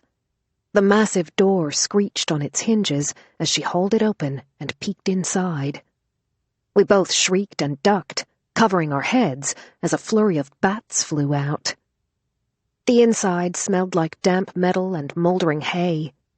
Vero aimed her phone into the cavernous spaces, grabbing my hand when something scurried to avoid the light. A length of rotting rope hung ominously from the rafters, and a disconcerting assortment of rusted tools had been left leaning against the splintered walls. Vero nodded a little too rigorously and swallowed when her light landed on a desiccated pile of fur and bones that I was pretty sure had once been a rabbit. "Yep, this is exactly how I pictured it." "Pictured what?" "Our untimely demise. Maybe you were right. This was probably a bad idea." We backed slowly out of the barn, freezing at the sound of tires on gravel. "Shit, they're early," Vero whispered. "What do we do? Turn off the light!" We scurried around the barn just as headlights fanned over the landscape. Vero dumped out the contents of her backpack, and we crouched in the weeds, scrambling to put on our wigs, ski masks, and gloves. Vero fluffed the ends of the blonde nylon waves that protruded from the bottom of her mask. Then she turned to me and fidgeted with my thick, dark curls. The wigs had been purchased from a novelty store in an Atlantic City casino. We looked like Cher and Farrah Fawcett preparing to rob a convenience store. I slapped her hand away. An electric engine hummed somewhere close before finally falling silent. The headlights cut off. A car door opened, then another. Vero and I peeked around the side of the barn. Riley's tiny green Prius was parked at the edge of the field, its mud-spattered hubcaps glinting in the moonlight. Riley held his cell phone in the air. We ducked back behind the barn as a bright white light shot past the side of it. "Hello?" he called out. "Is anyone here?" "The barn is open," Max said. "Maybe they're inside." Their footsteps rustled through the grass. The barn door creaked. "Hello?" Max's voice echoed from the rafters as she shined her phone light through the opening. The beam sliced through the structure, then the walls, penetrating the aged wooden slats and casting daggers of light around us. "Come out where we can see you. We want to hear your story." Vero and I peeped through the cracks as Riley followed Max into the barn. "We must have beat them here," Max said. "It was a good call, coming early. We can record the intro while we wait for them. I can edit it when we get back to the dorm. Turn off your light and stand over there." Riley kept close to the door, aiming his phone light at the center of the barn, directing Max deeper inside it. "This place gives me the creeps," she said, turning in a slow circle before switching off her light. She positioned herself in the center of his spotlight. Dust motes stirred around her. Riley's beam caught the cobwebs that dangled from the rafters above her. Max shielded her eyes against the glare. "Hurry up, let's get this over with." He tapped his screen and held it in front of him. 3, 2, 1, and... we're recording. This is Riley Birnbaum and Max Sievers, and you're listening to In Your Backyard, a true crime podcast where everyday civilians like you and me investigate unsolved crimes and bring justice to victims in our local community. You've got to be kidding me, Vero whispered. I told them no phones. We're reporting on location in Culpeper County, Max said, where we're pursuing a promising new lead in a developing case. Less than a month ago, Riley and I attended a citizens' police academy where we worked side by side with law enforcement. Now we're back, armed with new skills and new technology, and thanks to our sponsor... Max paused as if she was looking up a name. Donut Bliss in Bristow, Virginia, we enjoyed some steaming hot coffee on our way to solve this ice-cold case. We can't wait to dive into the box of glazed crullers that's waiting for us in the car. They get free donuts for this? Vero whispered. But first, we have a missing persons case to crack. Forget the donuts, I whispered. What do we do about their phones? At least they're not live streaming. That doesn't mean they won't. I have an idea. Vero nudged me back toward her charger as Riley and Max continued recording. Silently, she opened her trunk, retrieving 2 canvas grocery totes and a roll of duct tape. You have duct tape in the trunk of your car? I thought we could try using it to keep Zach from taking his pants off. What? She asked at my mortified look. Do you have a better suggestion? She slung the tape around her wrist and handed me a grocery bag, signaling for me to follow her lead before she tiptoed back to the barn. Riley and Max were still recording inside. The vehicle was discovered, burned beyond recognition, mere feet from where we're standing, Max said. While the driver of the car has yet to be found, local police were able to trace the VIN and registration to a man from Pleasantville, New Jersey. Ignatius Grindley's wife reported him missing only hours before— Now! Vero launched herself at Riley, surprising him from behind. She pulled her grocery tote over his head, knocked him to the ground, and yanked his wrists behind him. His phone slipped from his hands and tumbled to the dirt, the beam shining into the rafters. Max blinked as the light shifted away from her. She gasped as I rushed her, her sneakers slipping in the hay as she scrambled away from me. "What are you doing?" she shouted as I pulled my grocery tote over her face. It took all my weight to hold her down until Vero could get to us and tape Max's hands together. "What do you want?" Max shouted through the tote. Vero and I grabbed her under her armpits and hauled her through the hay, dropping her on her butt beside Riley. I retrieved his phone from the ground as he cried and sputtered. The screen was cracked, but it was still recording, and I quickly erased the footage. I turned on his phone light, shining the beam at the green canvas grocery totes covering their heads. Riley screeched, thrashing wildly as a field mouse scampered over his ankle. Oh, God, did you feel that? Something was crawling on my leg. "Why are you doing this?" Max cried. Vero pitched her voice deep, giving it a harsh rasp to disguise it. We told you, no phones. Max's grocery tote tipped curiously to the side. "Wait, are you doing Batman?" I am Batman, Vero rasped. She leaned close to my ear and whispered, I've always wanted to say that. Vero searched Max's pockets for her cell phone. Max kicked out blindly as Vero took it and tapped the screen. She held it up to me, pointing at the security prompt. Give me the code to your phone, Vero demanded. "Your Batman voice is pointless," Max said. "It isn't even scary." Are you kidding? Riley cried. It's terrifying. Give them your freaking passcode before they kill us, Max. No. The grocery tote rose with a stubborn lift of her chin. Vero ripped the bag off Max's head and held the phone in front of her face, waiting for the facial recognition technology to unlock the home screen. Max crossed her eyes and stuck out her tongue, refusing to cooperate. "We can do this the easy way or the hard way," Vero hissed through the hole in her ski mask. Max screwed up her face and twisted away. "I'm not giving you the code to my phone." Riley screamed, "It's 0911! Please don't murder us!" Vero secured the tote back over Max's head. She typed in the code, flashing me a thumbs up as the home screen opened.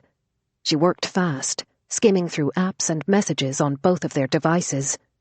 "I swear on Max's life, we didn't tell anyone we were coming," Riley said. "Shut up, Riley." "There's a noose in the ceiling, Max, and I'm still a virgin." "I think I know why," Vero said, momentarily forgetting her Batman voice. She squinted at his phone with a look of disgust. I jabbed her in the ribs. She cleared her throat and rasped, "You sent all of these dick pics to these women?" Riley sniffled. "Too many? One would have been too many, but 20? I thought it would increase my odds. So would a few inches." "Would you please just tell us what you know about Ike Grindley?" Max snapped. "You said you had an anonymous tip?" Vero pulled me outside the barn as Riley and Max began to argue. "I checked both their phones," Vero whispered. "There's nothing here. We'll have to try something else." "We can't ask them for the name of their source. They might figure out who we are. We'll have to make them think it was their idea to give it to us." "How are we going to do that?" "Follow my lead," I said, heading back into the barn. Riley and Max were still bickering through their totes when we came inside. I cleared my throat and lowered my voice to the deepest register I could manage. "Okay, you two. Listen up." I kicked their feet to get their attention. "I've conferred with my associate. We had planned to give you the tip about the Grindley case, but you broke our trust when you brought your phones, so you'll have to earn it back, or we'll take our information somewhere else." "How?" Max asked bluntly. "Quid pro quo," I said.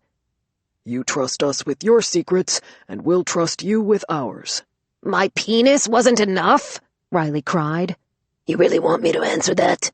Vero rasped. "Those pictures are hardly secrets after you texted them to all those women," I pointed out. "Tell us something you haven't revealed to anyone." "Like what?" Max asked. "How about one of your sources? Give us the name of the anonymous caller who told you about the Dupree affair." "And a donut," Vero added. I shot her a death glare. "What? You can have one too." "We're not giving up our source," Max said firmly. "If we reveal their identity and people find out, no one will take us seriously. Riley and I will get cancelled." "Would you rather get dead?" Vero asked. "No!" Riley shouted. "We definitely don't want that." "They're not going to kill us," Max scoffed. "Batman's bluffing." "That's it," Vero said, rolling up her sleeves and shoring up her gloves. She marched to the corner of the barn and picked up the rotting rabbit corpse by its ears. "Ew, seriously?" I whispered. "It worked for Glenn Close." She grabbed a rusty hay hook in her other hand and stood in front of Riley, the fraying rope hanging within reach above her head. She jerked her chin at me and rasped, "Take off his bag, Robin." "Robin?" I protested. "You're not exactly Wonder Woman. Hurry up, I'm hungry." I yanked the grocery tote off of Riley's head. His eyes were squeezed tightly shut, and sweat poured down his temples. "Open your eyes," Vero snapped. He gave an emphatic shake of his head. "I don't want to see your face," he cried. "You'll have one more reason to kill me, and I don't want to die. Open your damn eyes, or I'll have Robin gouge them out and feed them to the mouse." Riley's eyes flashed open. They widened into black holes of terror as Vero held the rabbit's corpse inches from his face, its mouth stretched into a monk-like scream. Riley shrieked loud enough to wake the dead. "The keys are in my pocket. Take all the donuts you want." "Tell me your source," Vero bellowed. "Don't do it!" Max shouted through her tote. They're only trying to scare you. Vero dropped the rabbit and reached for the rope. Riley's eyes rolled up in his head, and he passed out cold. He fell over sideways and slumped against Max's shoulder. Riley? She said in a small, quaking voice. Riley! What did you do to him? She cried. Tell us your source. We don't know. She never told us her name. She. The anonymous caller was a woman. But you know who she is, I pushed. If Max didn't know who the source was, she wouldn't have fought so hard to keep it a secret. I don't know for sure, she sputtered. It's only a suspicion. Spill it, Vero said in her Batman voice. I could hear Max's swallow through the canvas. I'm pretty sure the caller was Penelope Dupree. Vero and I locked eyes through our ski masks. Vero dropped the rusted farm hook. Riley stirred when she ripped the duct tape from his wrists. She dug around in his pocket for his car keys, pressed a button to unlock his car, then tossed his keyring into the hay. Let's get out of here, she said, laryngitis wearing at the edges of her Batman voice. We'll grab the donuts on the way. What about our anonymous tip? You promised us a story, Max cried. Vero shrugged at me as if to say, what the hell? We'd be long gone by the time Riley woke up, freed Max, and they managed to find his car keys anyway. Might as well toss them a bone. If we threw it far enough, maybe they'd chase it out of the state. I cleared my throat and affected my Robin voice. You'll have to ask the Pleasantville police.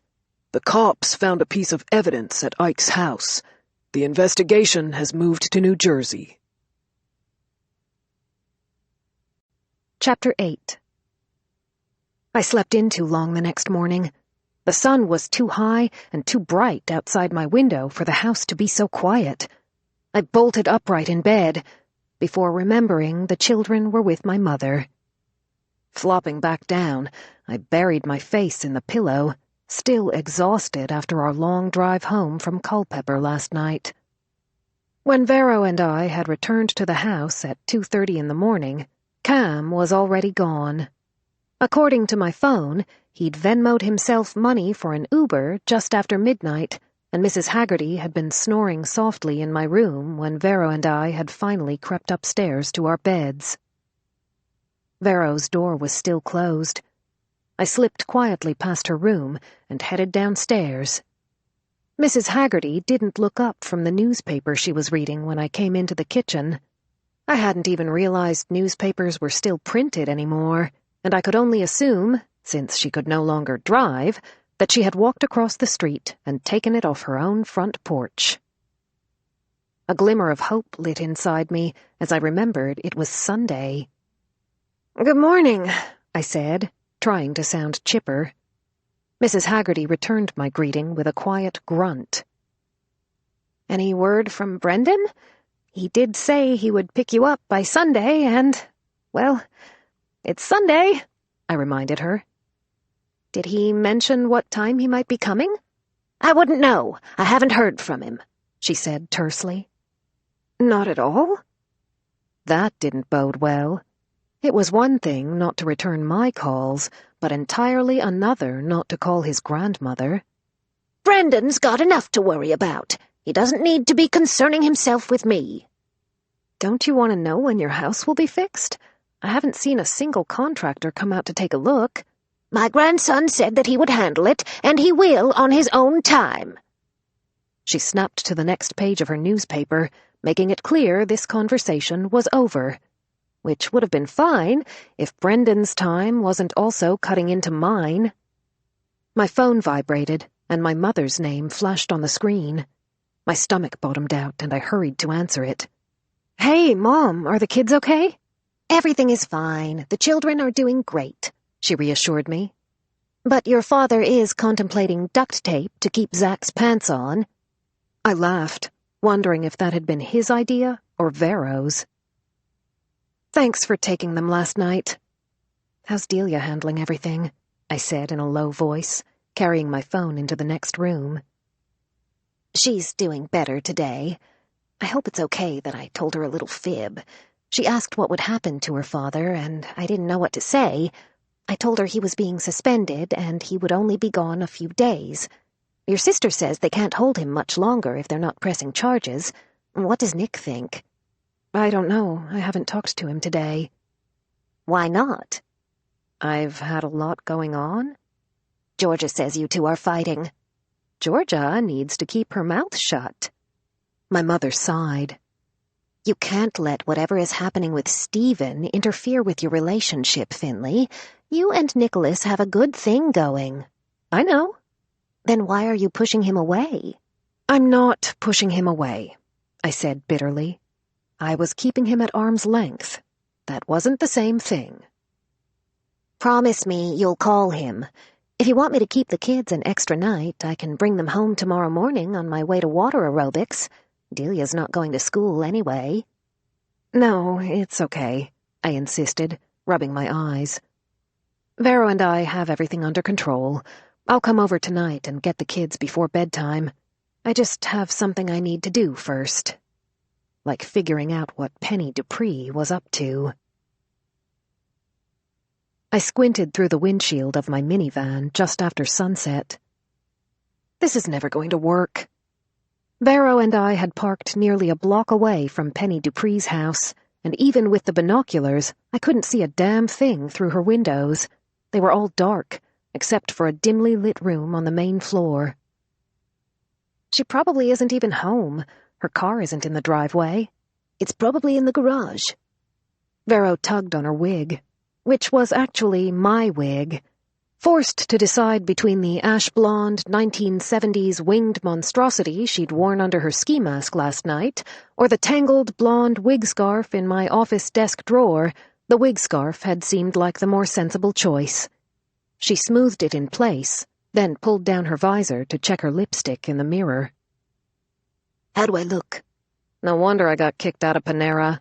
Hardy har, she said, snapping her mirror closed. It's either this or Farrah Fawcett. She slipped on a pair of oversized sunglasses. It's dark outside. How are you going to see anything in those things? Would you rather Penny see my face? Where's your voice recorder? I asked. In my pocket. Let's get this over with. What's the plan? I asked. I'm going to sneak around the back of her house and unlock the back door to the garage.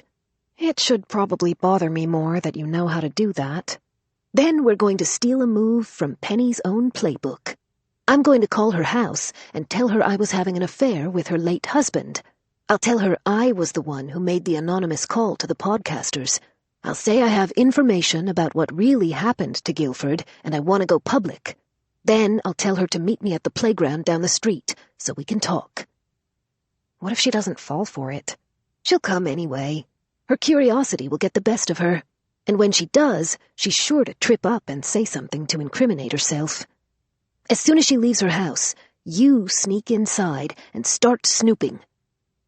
Vero adjusted her wireless earbuds, making sure they were concealed under the wig scarf she had tied around her head.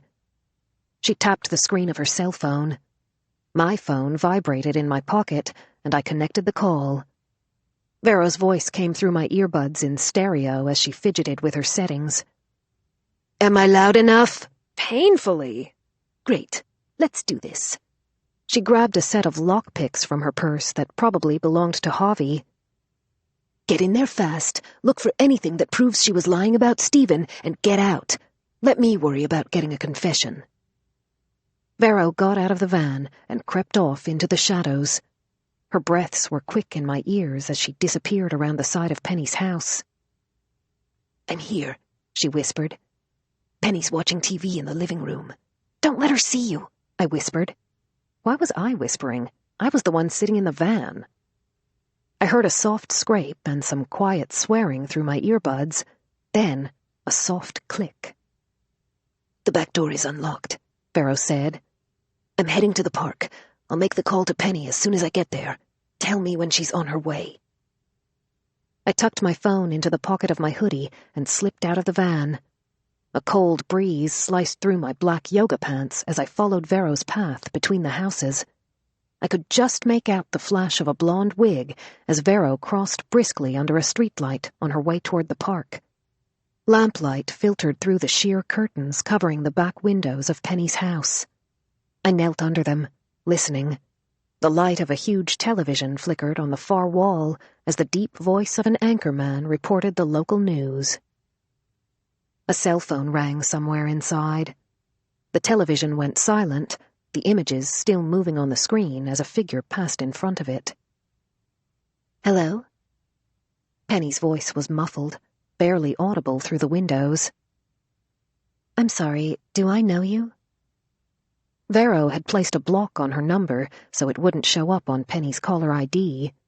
I could just make out her uneasy response. "Who is this?"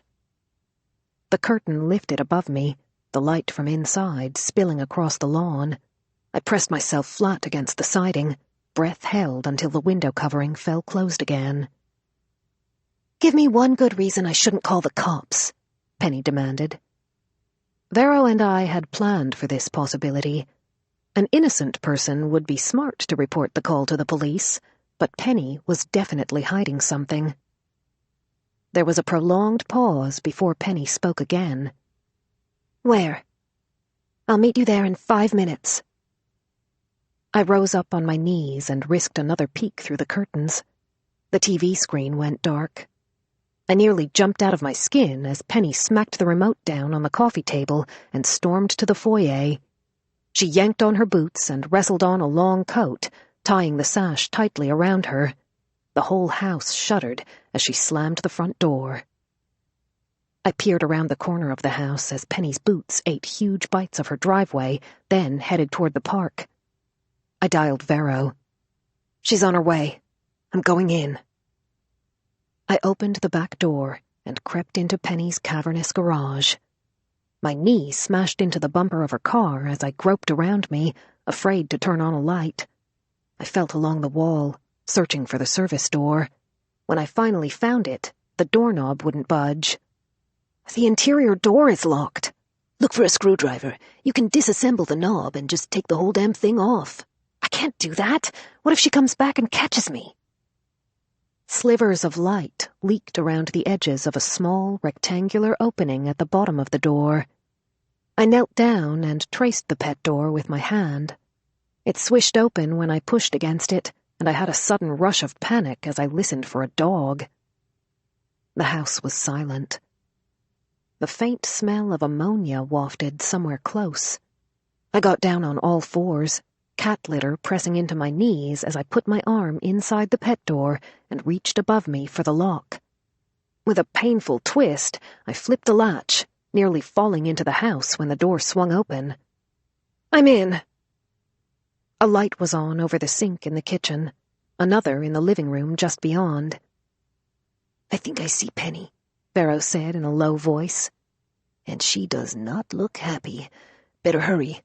I'm not sure how long I can keep her distracted." I flapped my hands like a frantic chicken as I tried to figure out where to start. What the hell was I supposed to be looking for? Penny's voice was faint through my earbuds. "Who are you, and what do you want?" "I already told you," Vero answered in a cagey tone. I opened cabinets and cupboards, moving through the kitchen at a furious pace. I checked the log of incoming and outgoing calls from her house phone. No calls to or from Riley or Max's phone numbers. "I don't know who you think you are, but you definitely aren't the person who made that anonymous call about my affair." "What makes you so sure?" Vero asked as I tossed aside notepads and grocery lists. "Because no one knew about my relationship with Stephen except for Stephen and me, and I don't know you." "You don't," Vero said. "But I knew your husband, and he was on to you." "If you knew him, prove it." "Fine." "Are you crazy?" I hissed. "We don't know anything about Guilford Dupree that wasn't already in the news." Vero spoke slowly, over-enunciating every word. "I will prove it to you by telling you something that was not in the news." Oh, God. She was talking to me. I ran through the first floor, my eyes skipping fast over every surface of the house, frantic for any scrap of information about Penny's husband. "They have a piano," I blurted, Guilford loved the piano, Vero repeated. Penny barked out a laugh. He hated the piano. He didn't speak to me for a month after I bought the damn thing. He made me wait until he left the house to practice it. That's what he told you, Vero said. But when we were together, he loved the piano. He loved it so much he listened to Rachmaninoff in the bedroom. The bedroom. I tore up the stairs, checking behind every door, searching for Penny's room. Well, Penny prodded, clearly growing impatient when Vero was slow to produce another kernel of proof. I scrambled into the last room at the end of the hall and flipped on the light. A figure leapt off the top of the highboy dresser. It hurled toward my face with a vicious hiss. I screamed. Vero screamed. Penny Dupree's cat screamed. I grabbed it by the scruff and held it away from me before it could scratch my face off. "What's wrong?" Penny sounded shaken. Nothing's wrong. I'm just trying to think. This isn't easy, you know. "They have a cat!" I cried as the tabby's hind legs spun like tiny circular saws. "It's orange!" I held it up to check its parts, unsure if it was a boy or a girl. Its collar wasn't much help. "Its name is Mozart." Not helping, Vero whispered. What? Penny asked. Nothing, Vero snapped. I must be suffering from post-traumatic amnesia.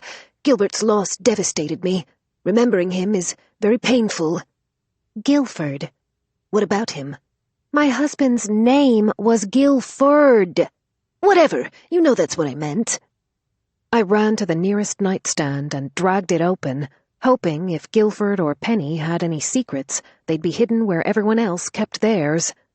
A chewed-up ballpoint pen rolled to the front of an empty drawer, along with a tiny green capsule. "Mint Tic Tacs! He liked mint Tic Tacs?" I said, grasping at straws. Vero repeated it as I ran to the closet. Both sides of it were filled with Penny's clothes. The shelves on top were stacked with popular romance novels. I rifled around behind them, knocking a pile of them to the floor. I scooped up 2 Colleen Hoovers, a copy of Outlander, and an Emily Henry rom-com and stuffed them back on the shelf beside a tower of shoeboxes. I yelped when the taped-up spine of a tattered Agatha Christie book fell and hit my toe. I pulled down the nearest shoebox and ripped off the lid. A heavy class ring rolled around inside it. I squinted at the inscriptions. "He played tennis at UVA!" I blurted as I searched another box. Vero repeated me word for word, and Penny scoffed. Anyone could have found that on the internet. I ran to the bathroom and flipped on the light, shrieking when I came face to face with a foam head on the vanity.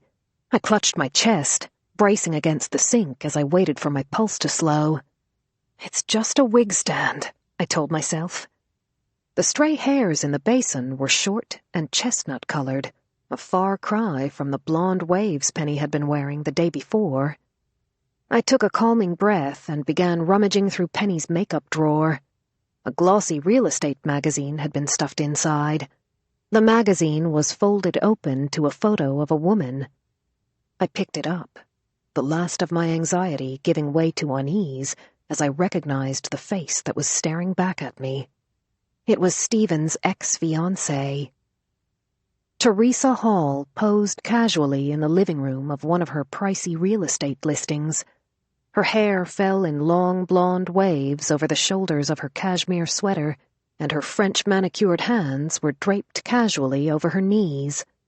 She wore a pair of form-fitting designer jeans that still managed to look dressy, and like everything else about Teresa, her makeup was flawless. My gaze slid back to the counter. An open box of false French nail tips rested beside a bottle of eyelash glue. I picked up a tube of shimmery pink lip gloss. It was the same shade Teresa was wearing in the magazine. The shock I felt at seeing Penny in person earlier that day suddenly made sense. She was wearing a wig, I whispered. I ran back to her closet. The turtlenecks and generic brand slacks hanging inside it were nothing like the designer jeans and loose-fitting sweater she'd been wearing when she'd greeted Nick and me at the door earlier that day. Except for Penny's age, everything down to the shade of her lipstick had reminded me of Teresa, as if Penny's entire appearance had been curated to make her affair with Stephen more believable. A what? Vero cleared her throat to get my attention. "She's wearing a blonde wig!" I shouted. Vero chuckled darkly. "I may not remember much about Guilford," she said to Penny, "but I do know something about you. You're not really a blonde." Penny gasped. "Neither are you."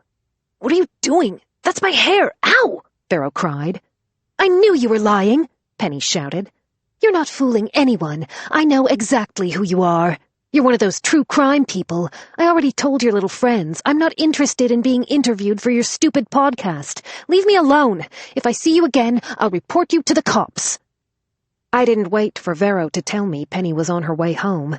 I dropped the magazine in the drawer, sprinted down the stairs, and bolted out the back door. An hour later, Vero and I sat in the back of my van in the Dairy Queen parking lot, drowning our feelings of failure in 2 extra-large Oreo blizzards and a double order of chili fries. We had listened to the recording of Vero's conversation with Penny 3 times and come to the painful conclusion that we had gleaned absolutely nothing useful from it. "I don't get it," Vero said, propping her feet on the armrest in front of her between bites of her ice cream. "Why would Penny try to make herself look like Teresa?" Because Stephen clearly has a type. His last 2 girlfriends both fit a very specific mold. Bree and Teresa were both very attractive, well-groomed blondes. They both wore their hair long, they liked designer clothes, and they both wore lots of makeup. "How'd he wind up with you?" "Not helping. I'm just saying, your argument doesn't hold up. You don't fit that description at all, and he married you." "Maybe so, but he left me because he was planning to marry someone else. If Max's hunch was right, and Penny was the anonymous caller who told the police she was having an affair with Stephen, then painting herself to look like a woman he'd be tempted to cheat with would make her bullshit story more believable." Vero's feet dropped to the floor. She turned to me, dumbfounded. "You still don't think he actually slept with her?" "No, I don't," I said firmly. Chocolate stuck in the corners of her open mouth as she threw a balled-up napkin at me. "After all the times that man has hurt you, why do you insist on coming to his rescue? You don't have to believe in someone after they've lied to you, Finn. Why do you keep pretending he's redeemable? Because if I can't find a reason to believe him, what hope do I have that Nick will do the same for me?" I threw my French fry back in the bag, my appetite lost. "I've lied to him, Vero. Over and over. How does that make me any better than Stephen?" Vero slumped back in her seat, thoughtful as she scraped the last of her ice cream from her cup. "Let's assume you're right, and Penny's framing Stephen for Guilford's murder. Why? Who is she protecting?" "Maybe she's protecting herself." "You think Penny murdered her own husband?" "Why else would she go to so much trouble to point the finger at someone else?" Vero dumped her empty cup in the bag. "Maybe you should talk to Nick about this." "And say what? I kidnapped 2 college students and broke into a woman's house? I can't go to Nick with this. Not until we have actual proof that Penny lied about Stephen." All the evidence we had managed to gather so far was hearsay or circumstantial. Between Max's uncertain hunch that the anonymous caller had been Penny, a wig stand, some press-on nails, and a photo in a magazine, all we could conclude was that Penny was up to something, and we couldn't even prove that much. "What now?" Vero asked. I checked my phone. No missed calls, no texts. Nick and I hadn't talked since I'd left him standing in front of Penny's house yesterday. I hated that his silence since had felt worse than fighting. At least when we argued, I knew where we stood. I climbed into the front seat and started the engine. "Let's go to my parents' house and pick up the kids. We'll take them home and get them ready for bed. Once they're down for the night, there's something I need to do." Chapter 9. Vero and I bathed the children and put them to bed. Then I changed into a pair of jeans that didn't smell like cat litter before driving to Nick's apartment. He had given me his address right after we'd returned from Atlantic City, but between the hours he'd been keeping at work and the nights he'd spent at my house, this was my first time actually seeing the place. I parked my van beside his car. A lamp glowed in a window of his ground-level unit. It was nearly 10 o'clock on a Sunday night, too early for him to be sleeping, but too late to call and ask permission to come over. I got out of the van and walked to his apartment before I could talk myself out of it. The door opened as I raised my hand to knock. Nick stood in the doorway wearing a loose-fitting tank top over a pair of faded sweatpants. I wondered if he'd been preparing for bed. "Hey," he said, studying my face. "Hey," I said, feeling foolish for coming. I wasn't entirely sure why I was there, only that I hadn't wanted to leave things the way we had the day before. "Can I come in?" He stood aside, making room for me to pass, our shoulders brushing as I entered the narrow hallway into his apartment. The galley kitchen to my right was dark, the dishwasher humming quietly. The pass-through above the sink overlooked a cozy, lamplit living room, the one I'd seen glowing from the parking lot outside. The apartment was smaller than I had expected it to be. A glance down the hall revealed a door to a single bedroom. In my daydreams of his home, Nick had taken up more space. Or maybe it was only that he had been taking up so much room in my mind in the short time since I'd met him that I had expected his home to be larger. He'd texted me his address late one night, after he'd been out drinking at Hooligans with my sister and his entourage of cop friends, with an open invitation to come over any time. When I saw the missed text the next morning, I recognized it for the drunken, hopeful booty call it had been, but I had given in to curiosity anyway and Googled his address. I'd been surprised by the pictures of the aged, run-down apartment complex, unable to reconcile why a successful detective in his mid-30s hadn't chosen to buy a home in a nicer neighborhood. It hit me in that moment how little we actually knew about each other, how many questions I had about him, how much more I wanted to know, and how much he might still want to know about me. A file folder sat open on the leather sofa, the reports inside spilling out alongside a yellow legal pad and an uncapped pen. He beat me to the living room, shutting his open laptop and scooping up the papers and handwritten notes. "Sorry, I wasn't expecting you," he said as he set them on the coffee table, as if it was his fault and not mine that I had come unannounced. "Can I get you something to drink?" A half-empty bottle of an imported lager sat on a coaster on the table. "A beer would be great." I slipped off my coat and hung it over the back of a chair. Nick disappeared to the kitchen.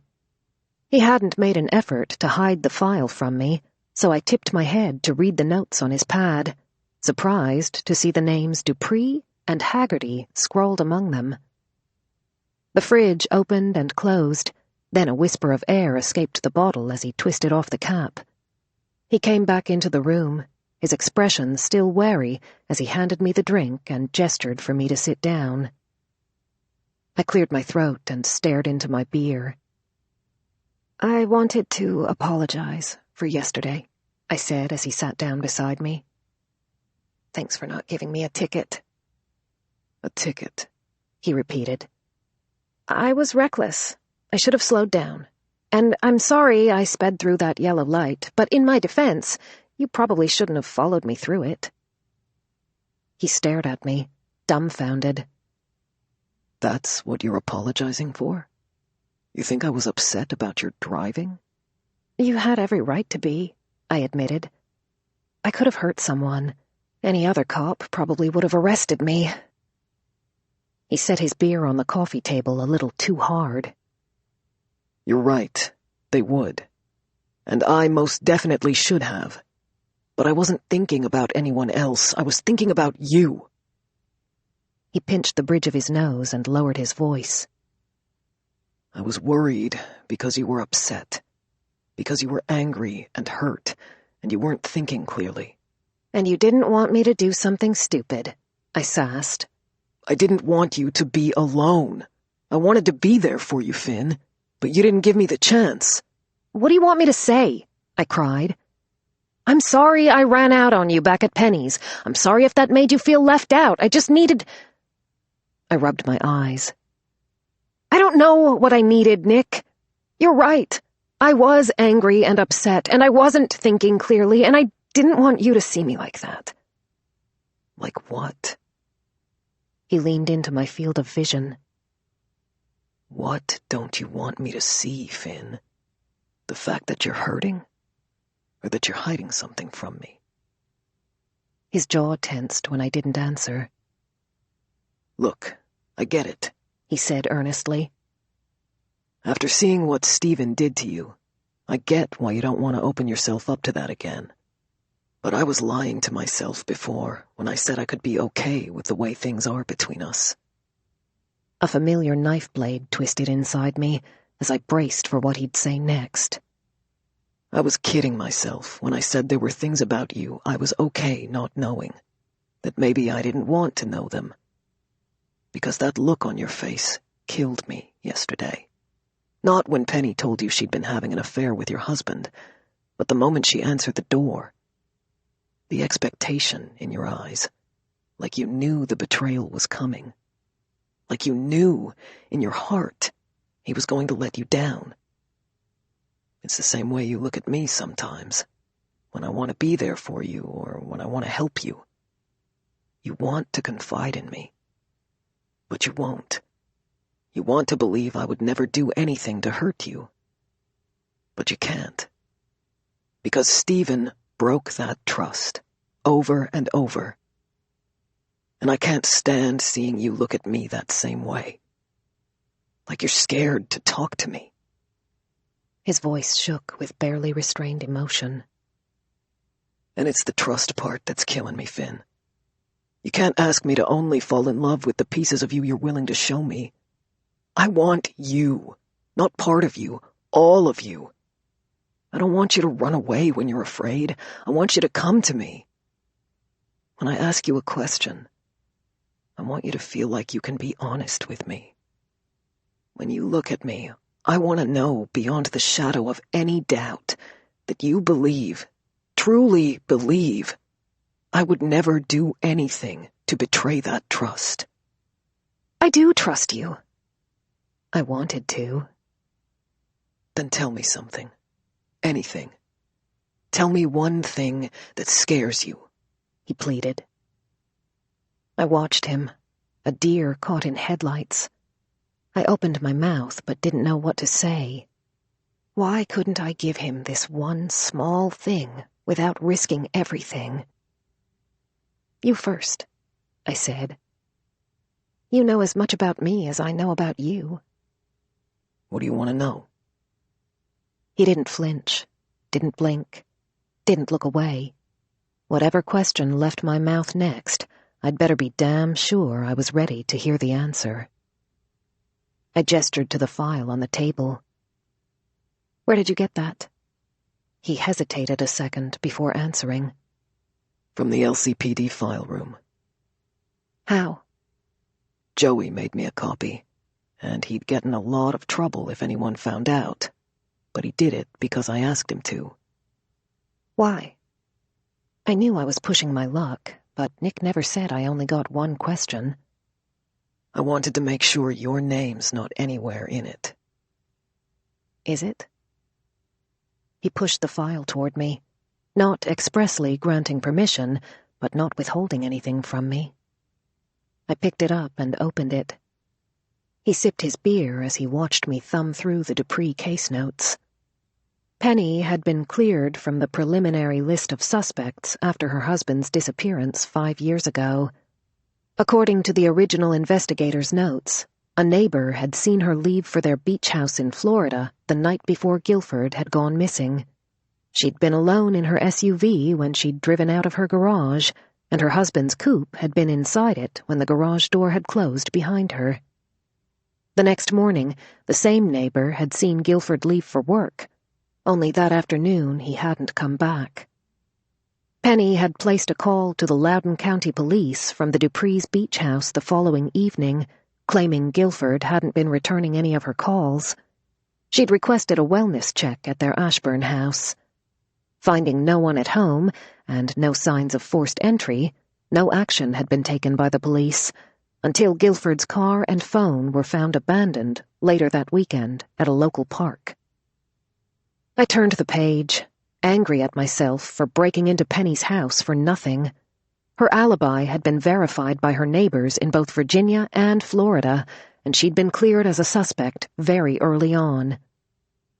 The next reports were more current, including the discovery of the body and the medical examiner's findings concerning the cause of death, blunt force trauma to the back of the head. Mike Tran's notes were also copied in the file. Margaret and Owen Haggerty had been listed as possible suspects early on, but over the course of the investigation, both were discounted. No known association with the deceased had been noted beside each of their names. Brendan's name had also been crossed out. The remainder of the file was mostly about Stephen, beginning with the report Mike Tran had filed when Riley and Max had broadcast the anonymous tip, followed by the invoice for the mulch delivery with Stephen's address on it and a copy of Penny's voided check.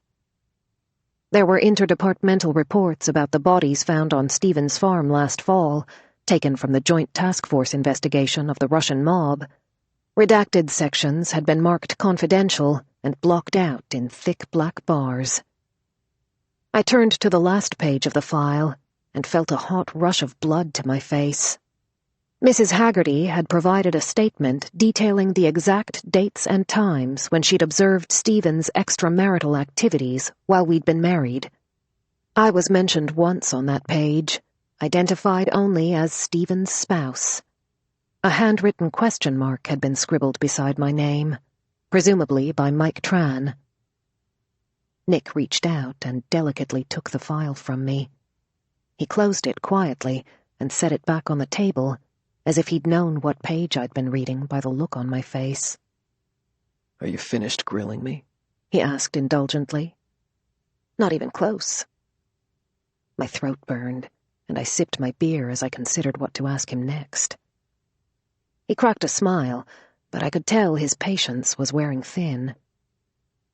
I looked around the room, at the tiny water stain on the ceiling, at the worn spots on the thin gray carpet, and the cracked pane in the window, grasping at every surface for a question, anything to put off the moment when the tables would be turned, and he would expect me to answer one of his. "Why do you live here?" I asked. "You're a detective with 13 years on the force. Why not buy a house in a decent neighborhood?" It felt like low-hanging fruit, or maybe like I was baiting him, but it was the question that had been nagging at me since he'd opened the door. Even my sister, with all her commitment issues, rented a nicer place in a better neighborhood than this. Nick took a deep swig of his beer, polishing off the last of it before answering. "I moved into this apartment 18 months ago," he said quietly. "I never bothered to buy a place of my own before that because I'd been living with a woman for the past 5 years, and I assumed Tanya and I would eventually get married. She came home from work one day and told me she was sleeping with a cop named Wade Coffey. Wade and I had worked in the same precinct together for years, and I wasn't sure which of them I was angrier with. I moved out that night. I crashed on your sister's couch for a week and signed a lease for the first vacant apartment I could find. This was it," he said, setting down his empty bottle. My stomach clenched with a jealousy I had no right to. All I had known about Nick's last girlfriend was what little his former partner had told me, and what Wade Coffey himself had implied when he'd been my handgun instructor at the Citizens Police Academy. But to hear Nick say this woman's name gave the vague notion of her a solid form. It took up an uncomfortable space in my mind. I looked down into my beer. wishing I hadn't asked. Your turn, he said. He wanted me to talk about myself, to confide in him things that scared me, but in that moment I was consumed by only one. My throat constricted around the words, but I couldn't hold them back. I hate knowing her name, I blurted. I hate knowing you shared a home with her. I hate knowing what she was to you. I hate wondering who she is and where she is now, if you work out at the same gym and if you pass each other in the grocery store. I'm scared there might be some part of you that's still in love with her. There was a razor-sharp gleam in Nick's eyes. Why does that scare you? Because I'm afraid one day you're going to realize that I'm not the person you want to be with. The confession rushed out of me, taking all my breath with it. I forced myself to hold his gaze. It was only one small truth, and maybe not the one he'd been looking for, but in that moment it felt like the only one that mattered. He reached for me, taking my face in his hand, his thumb stroking away a tear as he pressed his forehead to mine. Your turn, I whispered. What scares you? I felt his brow crease as he leaned in to kiss me. His lips were warm, his tongue cool and hoppy from the beer. He reached for my bottle and set it on the table beside his. The leather creaked as he pulled me onto his lap, our kisses becoming deep and greedy. I did want all of him, even the honest and scary parts, but this was the part of him I needed right now. He wrapped my legs around his waist as he stood, every part of us tangled together as he carried me down the hall to his room and let me down slowly, a soft, controlled fall onto his bed in the dark. His mouth took probing passes at mine, his arms keeping just enough distance between us for me to work off his shirt and pull it over his head. I dug my nails into his shoulders, wanting more of him, my hips rising, seeking him out. Tell me something that scares you, he murmured when we were finished. His bedroom was a dark cocoon. I wasn't even sure what time it was, only that I was hungry and spent. I curled into his side, my smile wide against his damp skin. In that moment, there was only one thought that truly terrified me. It might be too late to order a pizza. His laughter was warm in my hair. He kissed the top of my head. I'm a little afraid of that, too. Chapter 10. The bell on the toaster chimed the next morning, and the smell of waffles wafted from the kitchen, which meant either Delia was awake and fixing herself breakfast, or Vero was doing it for her. I sat up and reached for my rumpled yoga pants, turning them right side out before dragging them on. I had them halfway up my thighs and froze as I registered the deep voice coming from the kitchen. 2 waffles coming up. With syrup? Delia asked in a voice that was unusually sweet for her given the early hour. Know where your mom keeps it? Nick asked. In the pantry. Roger that. What time does she usually take you to school? 8 o'clock. Delia answered around a mouthful of food. How about we let her sleep and I'll drive you? I peeked into the kitchen, relieved to find him fully dressed, his shoulder holster framing his tie and his neatly tucked dress shirt. I'm not going to school today, my daughter said matter-of-factly. Why not? He asked. I got suspended for beating up a boy, she explained. Nick frowned to hide his amusement as he drizzled syrup on her waffles. But Vero and Daddy said it's okay because Cooper wouldn't stop pulling my hair. I told the teacher, but she didn't believe me. Delia cast curious glances at the badge on Nick's belt. Do you think I should have gotten suspended? He thought about that as he poured himself some coffee. I think if you told the teacher someone was hurting you, then your teacher should have listened. What did your mom say? She took me out for ice cream. Nick's mouth curved into a smile. He hid it behind his coffee mug when he spotted me leaning on the doorframe behind her. "Good morning," I said, taking his mug as he held it out to me. I closed my eyes, savoring the fact that he knew just how I liked my coffee. It was almost as good as his preferred method for waking me up. He knew exactly how I liked that, too. "What are you doing here?" I asked, cryptically enough that Delia wouldn't grasp the subtext. Nick had driven me home 5 hours ago and had ended up staying the night. Figured I'd let you sleep and take Delia to school. How long until she can go back? He asked me over his shoulder as he popped a waffle into the toaster for himself. 2 weeks. Must have been one heck of a beatdown. 2 bruised ribs and 6 stitches. Nick looked impressed, but did a good job of hiding that fact from Delia, who was too busy licking syrup from her empty plate to notice. I reached to take it from her before she could get any more syrup in her hair. Mommy? She asked as I wiped her face and hands. Will the police let Daddy come over today? I paused, her question taking me off guard. I wasn't sure how long they could keep Stephen without bringing up charges, but I didn't imagine Mike Tran would be eager to let him go. I wiped her sticky forehead and kissed the wrinkle between her eyebrows. "I don't think so, sweetie. I think Daddy might be suspended for a little while longer, but we'll take him out for ice cream when he gets home." She brightened a little. "Go wash up," I said, dabbing at her bangs. "And remember to use soap. You've got syrup all over you." Are you and Nick going to take a bath, too? She asked cheerfully. Nick cocked an eyebrow as I shooed her up the stairs. "Don't ask," I said as he handed me an Eggo and put his arms around me. "I'm sorry," he said in a low voice. "I forgot to set my alarm and I overslept. Delia has no idea I spent the night. I was dressed and making coffee by the time she got up. I told her I just got here." "Thanks," I said, grateful that he had spared me the need to have any more conversations with Delia about my choice of bathtub partners. While I wasn't hiding the fact that Nick and I were dating from my children, and they had seen their father living with someone else within weeks of our divorce, I wasn't ready to share that piece of our relationship with them yet.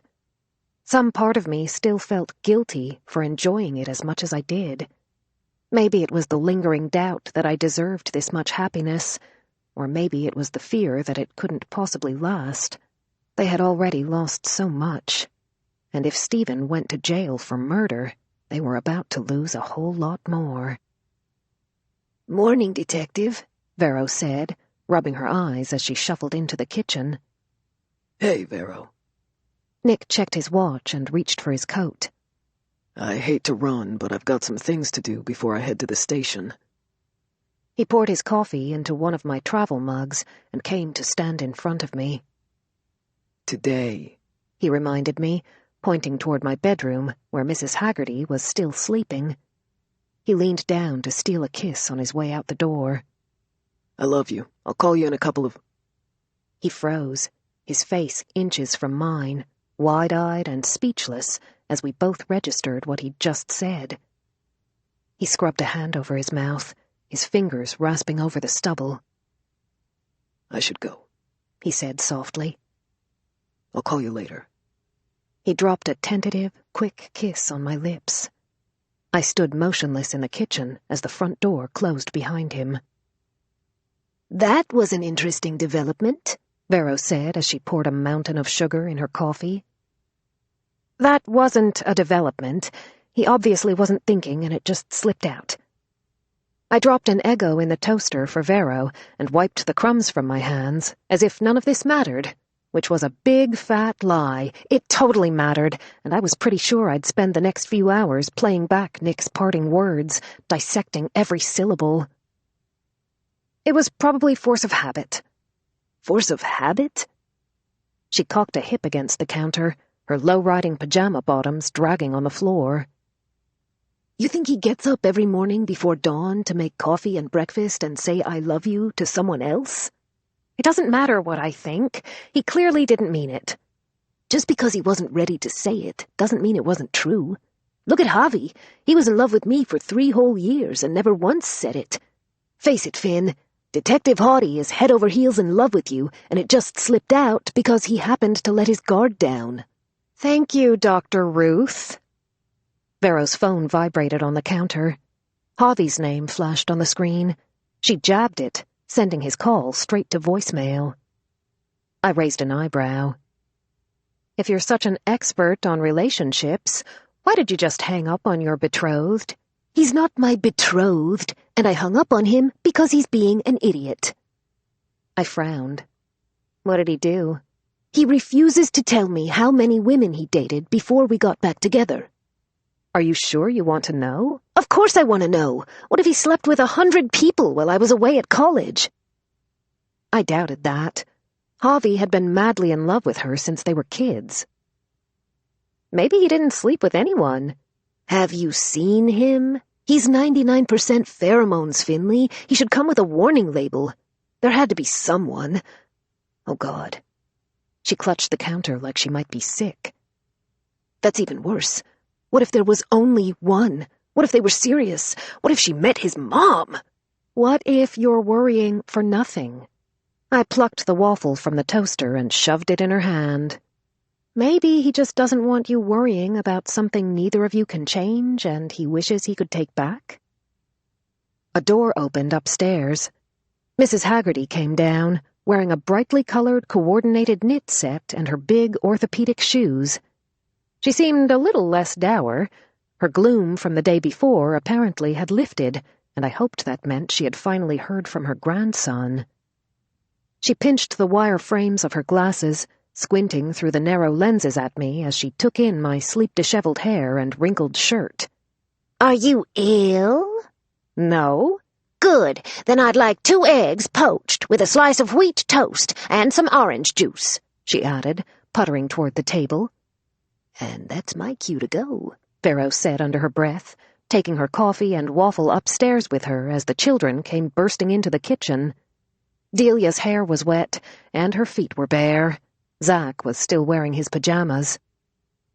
What's this? Mrs. Haggerty asked, frowning at Delia as the children zipped past her and opened the pantry. It's Monday. Why aren't you at school? I'm not allowed, Delia said, putting a foot up on a shelf so she could reach the fruit snacks for Zach. I got in trouble for hitting a boy because he pulled my hair, and I have to stay home for 2 whole weeks. 2 weeks, Mrs. Haggerty tisked. You go right upstairs, young lady, and get ready for school. Delia blinked at the woman. So did I. Mrs. Haggerty, Delia was suspended. She'll be staying home with us today. My hearing is just fine, Mrs. Haggerty said stubbornly. The girl was perfectly clear, but this is unacceptable. A young woman's education should never be hindered by the actions of a poorly behaved boy. Shame on that school. I should call the principal and give them a piece of my mind. Your daughter will be attending class today, only she'll be doing it here, with me. I shook my head, wondering if my hearing was the problem. With you? I'm perfectly qualified, if that's your concern. You have writing implements and notebooks, I presume? Yes, but then we'll get started right after I have my breakfast. Let's get on with it.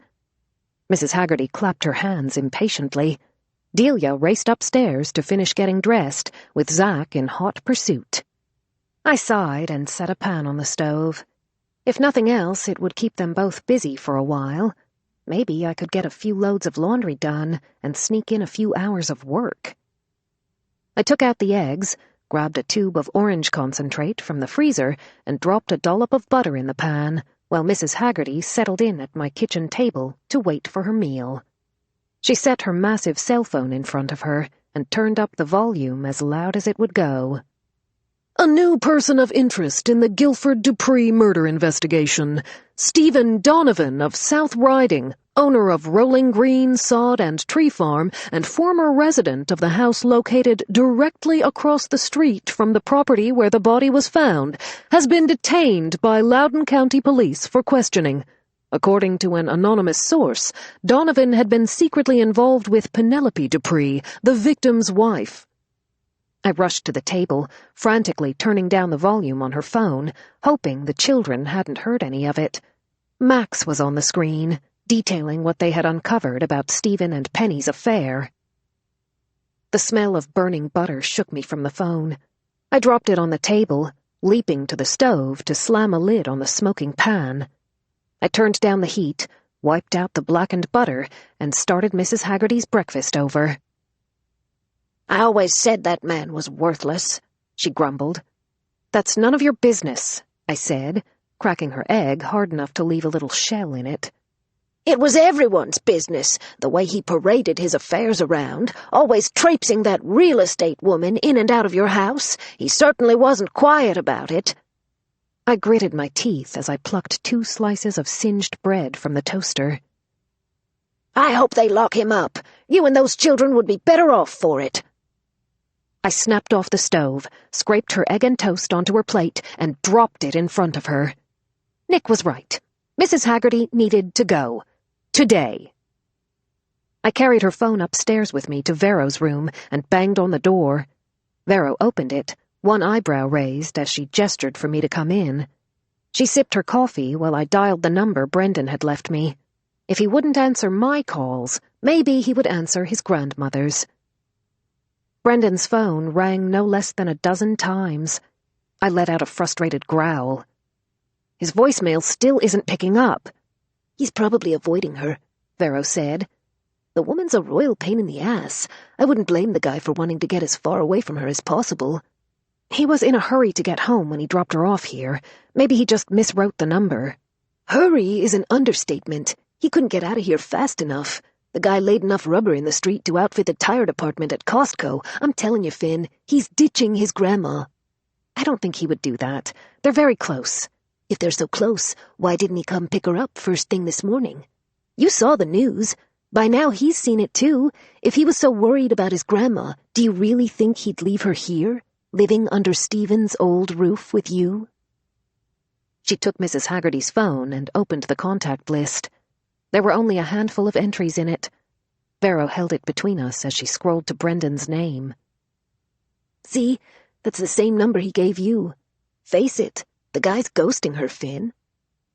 Vero thrust the phone back in my hand and reached for her laptop. "What are you doing?" I asked as she opened a search engine. She typed Brendan's full name into the search bar as I looked over her shoulder. "I'm finding out where he lives so we can go to his place and escort his ass back here." Vero reached for a notepad and jotted down an address. "This must be it. You get Delia ready to go. I'll go find Zach's shoes." "We can't leave Mrs. Haggerty alone." The woman was far too nosy. Giving her unfettered access to snoop inside my house seemed like a dangerous idea, especially given the secrets Vero and I were keeping. It was bad enough that my ex-husband had been publicly implicated in a murder case, but if Mrs. Haggerty was to discover Vero was living under an assumed identity to avoid an arrest warrant in Maryland, that would only make things worse, and we didn't need that fun fact coming up in a neighborhood watch meeting. We'd be on Mrs. Haggerty's radar for the remainder of her days, and with our luck, I was pretty sure she was going to outlast both of us. "I'll go talk to Brendan," I said. "You stay here and keep an eye on Mrs. Haggerty, and don't let her anywhere near my office." The last thing either of us needed was for the woman to read my unfinished manuscripts and recognize the plot of my own life inside them. Hell, she could probably write my novels herself, given how much she'd seen through her kitchen window over the years. "What am I supposed to do with her while you're gone?" "Nothing. When she gets tired of playing homeschool, put on the TV and let her watch reruns of Jeopardy. Just keep her busy, and don't let her snoop." Chapter 11. 30 minutes later, I pulled my minivan into the parking lot of a 3-story building in a condominium complex halfway between the metro station and the mall. I squinted to read the number on the sign out front. There had been several Brendan Haggertys listed in Northern Virginia, but only one had a public profile that presented a likely match. Brendan had told me he lived in a 1-bedroom condo on a 3rd floor, though after a quick loop through the parking lot, I hadn't seen his white Volvo anywhere. I parked in front of the address Vero had written on her notepad. A vicious wind sliced across my face as I climbed the 3-story stairwell to what I hoped was Brendan's unit. I shivered, teeth chattering as I rapped on the door. There was no sound on the other side, and I knocked again, louder this time. My phone buzzed with an incoming text. Vero. Did you find him? Finlay. I'm at his condo, but his car's not here and no one's answering the door. Vero. Try opening it. Finlay. That's against the law. Vero. It's only breaking and entering if it's locked. Otherwise, it's only entering, which is probably a misdemeanor. I didn't justify that with a response. Vero's ringtone blared from my phone. I connected the call, desperate to silence it. Look in his windows, she said before I could speak. He's probably pretending he's not home. I leaned around the side of the building and peeked over the railing. The blinds in the windows of his balcony are open, but I can't see inside. The angle's all wrong. How far away is it? At least 4 feet. That's nothing. Get closer. It's 3 stories up, Vero. So, you climbed out our dormitory window at the police academy. We fell. You survived. And what happens if Brendan's home? Then you can drag his lying ass back here to pick up his damn grandma. Wind whipped my hair over my face as I peered over the ledge. Brendan's balcony was only a few feet away, and the railing looked sturdy. I'd traversed far more terrifying terrain in the ceiling of a chop shop in Atlantic City. At least here, no one was trying to shoot me. I checked the stairwell again. Then the ground below. There wasn't a soul in the parking lot. No one coming or going from the building, as far as I could see. I can't believe I'm doing this. I slipped my phone in my pocket before I could talk myself out of it, muffling Vero's voice inside the thick layers of my coat. I climbed onto the ledge. The ground wavered below me, much farther down than it had seemed a moment ago. I gripped the side of the building for balance, shut my eyes, and swung a leg out sideways, clinging to the brackets of a drain pipe as I searched for the metal railing with my foot. The heel of my sneaker caught the slick surface of the top rail. My stomach dropped as the rubber sole slipped, the force of my sudden lurch pulling the drain pipe away from the wall. I yelped, groping for a fingerhold as brackets and screws tumbled to the sidewalk below with soft clinks. My nails raked the brick facade, mortar and grit collecting under my nails until they caught the edge of a shutter. Don't look down, don't look down, don't look down, I whimpered, my heart flapping furiously against my ribs as I eased a foot back onto the railing. With one final sideways step, I threw myself over the top of it and collapsed onto Brendan's balcony. Finlay, say something! Anything! Vero's shouts were frantic and tinny in my pocket as I lay motionless on the cold, wet decking. My hands shook as I retrieved my phone from my pocket. I'm not dead, I said between ragged breaths. At least, I didn't think I was. Where are you? On Brendan's balcony. See anything? Other than my life flashing before my eyes? I pushed myself to my feet and peered through the slats in Brendan's blinds.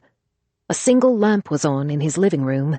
The kitchen was dark, the counters clean of clutter. I could just make out one side of his crisply made bed through his open bedroom door. No sign of Brendan. I don't think he's home. I tested the doorknob. But we have a problem. What kind of problem? I'm stuck on Brendan's balcony. Can't you just go back the way you came? The drain pipe broke. My only hope for getting out of here is a fire truck ladder or a key to his condo. Good idea. Stay where you are. I'm calling the maintenance office. You're doing what? They'll send someone out to help you. All you have to do is pretend you live there. Tell them you're Brendan's girlfriend and you went outside to get some air and accidentally locked yourself out of his condo. No! You have a better plan? I peeped over the railing. The balcony below Brendan's was at least 15 feet down. A low rumble of thunder echoed in the distance. There is one other way, Vero suggested. But only if you're willing to be flexible on that whole breaking and entering thing. A fat raindrop plunked down on my head. Absolutely not. Would you rather I call your boyfriend to come save you? Fine. You can call Javi, but tell him to hurry. It's starting to rain and it's freezing out here. The last thing I need is for the cops to find my frozen corpse on Brendan Haggerty's balcony. Look at the bright side, she said as the sky opened and it started to pour. At least you won't stink. Exactly 28 minutes later, a white panel van eased into the condominium's parking lot, its windshield wipers slapping away the heavy rain. It made a slow pass through the complex and parked beside my minivan. The driver's side door opened, and Javi got out. He wore a pair of dark sunglasses, a grease-stained pair of blue coveralls, and his baseball cap low over his eyes. I rocked back and forth to stay warm, watching from Brendan's balcony as Javi retrieved a toolbox from the back of his van. His eyes climbed the side of the building, searching for me as he approached. I hugged my knees against the driving rain, my teeth chattering. I considered getting up and waving to him, but my clothes were plastered to my body, and I couldn't feel my toes. Javi's steps faltered when he spotted the drainpipe dangling from the side of the building. He quickened his pace to the stairs. The next few minutes felt like an eternity. The balcony door swung open. Javi pulled me upright and dragged me into Brendan's condo. My face tingled at the rush of warm air as he closed the balcony door behind us and quickly shut the blinds. He took a throw blanket off the back of the sofa and wrapped it around me. Sit down, he said, depositing me in an armchair and turning up the thermostat on the wall. The digital display illuminated as Javi adjusted the temperature, cranking it up to 70 degrees from the cool 55 it had been set to. It's fucking cold in here, he said with a shudder as he knelt in front of me. I managed a hoarse laugh. Compared to the temperature outside, Brendan's living room felt like a spa. My whole body had started shaking, and my skin prickled as the blood crept back into my extremities. How long have you been out there? He asked, pushing back my wet sleeves. Feels like forever. I could hardly feel my face, and my words came out in a stutter. He took my hands in his, turning them over to examine the pads of my fingers. His were probably still warm from the car, but if they were, I couldn't tell. You'll be fine, he said, peeling off my drenched sneakers to examine my toes. Do I want to know what you were doing out there? Probably not. A muscle worked in Javi's jaw. He had a history of scrapes with the law, and I hated the idea of involving him in any more of mine. Don't move, he said, securing the blanket around me. I'll find some towels. Touching anything inside Brendan's condo didn't feel wise, but I was too cold to care as Javi left me in the living room while he searched Brendan's closets. Doors opened and shut down the hall, followed by the sound of a dryer tumbling to life. The heat had clicked on, and warm air rustled the fringed edges of the blanket. Sinking to the floor, I pressed my hands to the nearest vent, relishing the rush of warmth to my fingertips. Under the light from the lamp on the table beside me, I watched the color slowly return to my skin. I paused, my gaze catching on the lamp cord. It was connected to a timer, the kind that turned lights on and off at pre-programmed intervals, the same kind Vero and I had used the night we'd snuck out to bury Harris, when we'd wanted to trick Mrs. Haggerty into thinking we were home. I winced at the needles of pain that shot through my toes as I stood and shambled to the thermostat. It had been set low, economically low, as if Brendan hadn't planned to be home any time soon. I peeked in the kitchen. The counters and sink were spotless, the coffee pot clean. I hobbled inside and opened the fridge, finding only condiments, pickles, jams, and jellies, no leftovers, no fresh produce or sandwich meats, nothing that might spoil. The trash can under the sink was empty. All of them were, even the one in Brendan's bathroom. No toothbrush or toothpaste in the holder. Vero was right. Brendan had skipped town and abandoned his grandmother. Pain lanced through my feet as I made my way back to the sofa. Harvey emerged from the laundry room, his phone pressed to his ear and a pile of hot towels in his arms. "I've got her. She's fine. Well, if you're feeling that grateful, I can think of a few things we could... Vero?" He frowned at the screen on his phone and shoved it in his pocket. "She wants you to call her," he said, arranging the hot towels around my feet. "I've got to go. I promised Ramon I'd be at the shop 30 minutes ago. Do you have your phone?" I nodded. "Thanks, Harvey." He gathered his toolbox, but hesitated when he reached the door. "Hey, can I ask you something?" "Sure." If someone you really cared about asked you a question, and you swore to them you'd never lie to them or do anything to hurt them, but you knew the answer might really mess things up, would you tell them? Oh, wow. I really don't think I'm the best person to ask. I was still struggling with that question myself. You're the only person I can ask, and you know Vero as well as I do. What about Ramon? Harvey pulled a face. I can't ask Ramon. He'd remove my nuts with a bolt cutter if he even thought I'd say anything that would hurt Vero, but she's pissed at me because I won't tell her anything about the people I dated after she left for college. He shook his head. I don't know what to do, Finlay.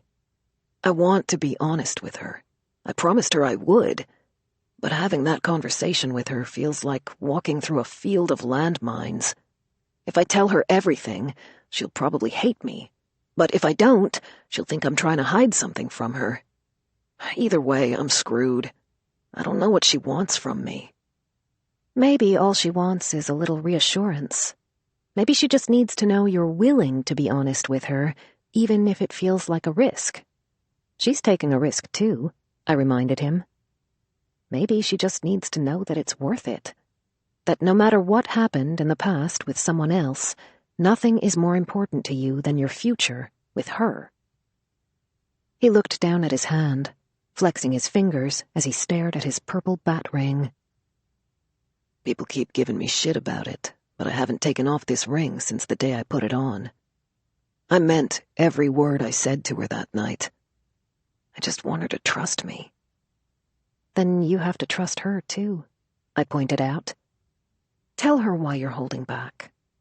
Then let her decide how much she's ready to hear. He nodded, his shoulders rising and falling with a sigh, as if he'd come to some decision. Thanks, he said, giving the condo one last look. Remember to wipe the place down before you go. He drew his baseball cap low over his eyes, slipped out the door, and locked the deadbolt behind him. I pulled my phone from my pocket and speed-dialed Vero. You were right, I said when she answered. Brendan's gone. It looks like he plans to be away for a while. We are not getting saddled with that woman. Go through his things and figure out where he went. He's probably hiding out at some fancy hotel with room service, celebrating the fact that someone else is watching his grandma. There's not much to search, I said, carrying my phone through Brendan's condo. He was tidy for a bachelor. It was almost suspicious how little there was, come to think of it. Who doesn't have some bills sitting on a counter, a stack of crumpled receipts, or a notepad left beside a phone?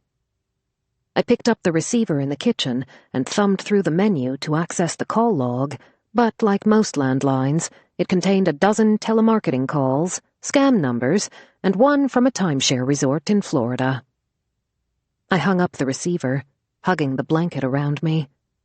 The condo was spotless, not a single crease in the hotel-quality duvet or a crumb on the counter, not a speck of spit on the bathroom mirror or toothpaste in the sink. The only stray item in his bedroom was a newspaper left on the dresser. It had been folded open to the local politics section. I picked it up, doing a double take at the photo on the page. Brendan smiled brightly in the image, his crisp black suit jacket and burgundy tie standing out against the pale blue backdrop of his headshot. Executive Director of Local Nonprofit announces a run for City Council. Huh, I mused. Riley and Max were right. Brendan's running for local office. Looks like he submitted his petition to the city in January.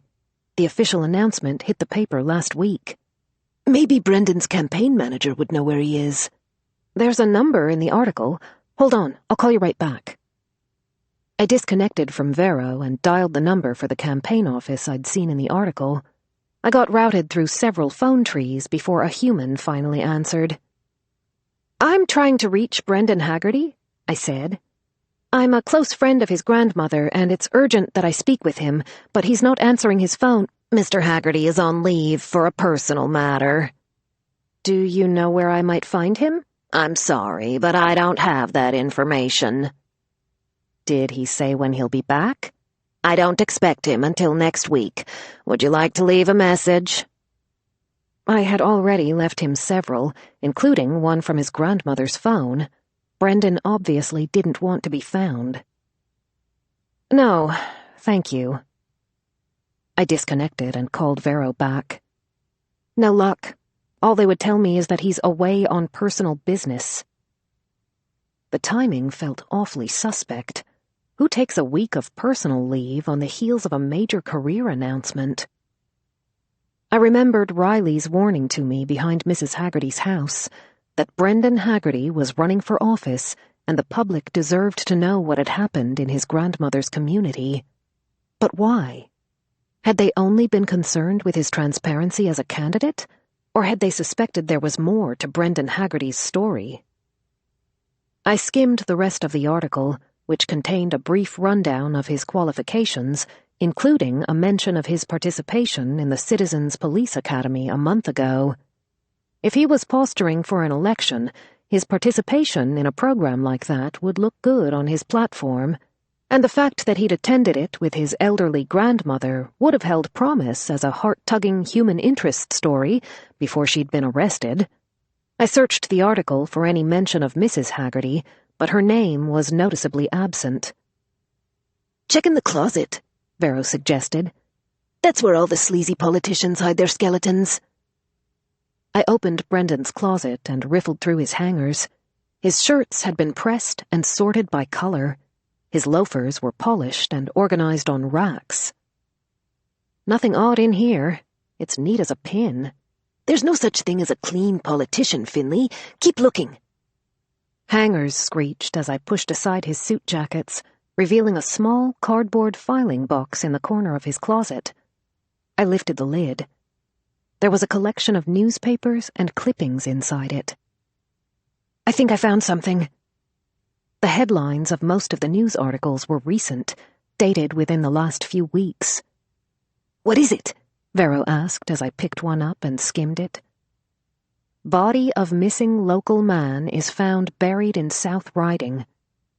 Under the headline was a photo of Guilford Dupree. There were several clippings in the box about the silver-haired businessman, some containing photos I'd already seen on the TV news, others containing grainy shots that appeared to be screen grabs from social media pages. Below them, I found a handful of articles that predated the discovery of Dupree's remains. Most had been published the year he went missing. Human interest pieces about the quiet mortgage broker who'd mysteriously disappeared from a local park, each article culminating in pleas for witnesses to call his wife with any information. There must be a dozen articles here. They're all about Guilford Dupree. Vero's laugh was bitter. Of course Brendan was following the news. The lying jerk was probably praying his grandma would be indicted so he'd have an excuse to get rid of her. He wasn't just following it, Vero. I struggled to convey in words why this hidden stash of articles was so disturbing to me. It's like he was collecting details about the case, like he was scouring the news for information about the crime.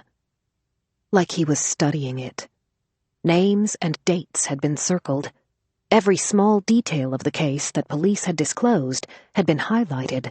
Notes had been furiously scribbled in the margins, odd forms of shorthand that were hardly legible.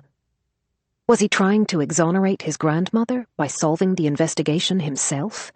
Or was he trying to stay one step ahead of it? The observation Vero had shared with me earlier that morning began to take on new significance as I stood in Brendan's closet. He couldn't get out of here fast enough. What if Brendan isn't hiding from his grandmother? I asked. What if he's running from the cops? What do you mean? Brendan said he was the only relative of Mrs. Haggerty who lived close by. He used to visit her all the time.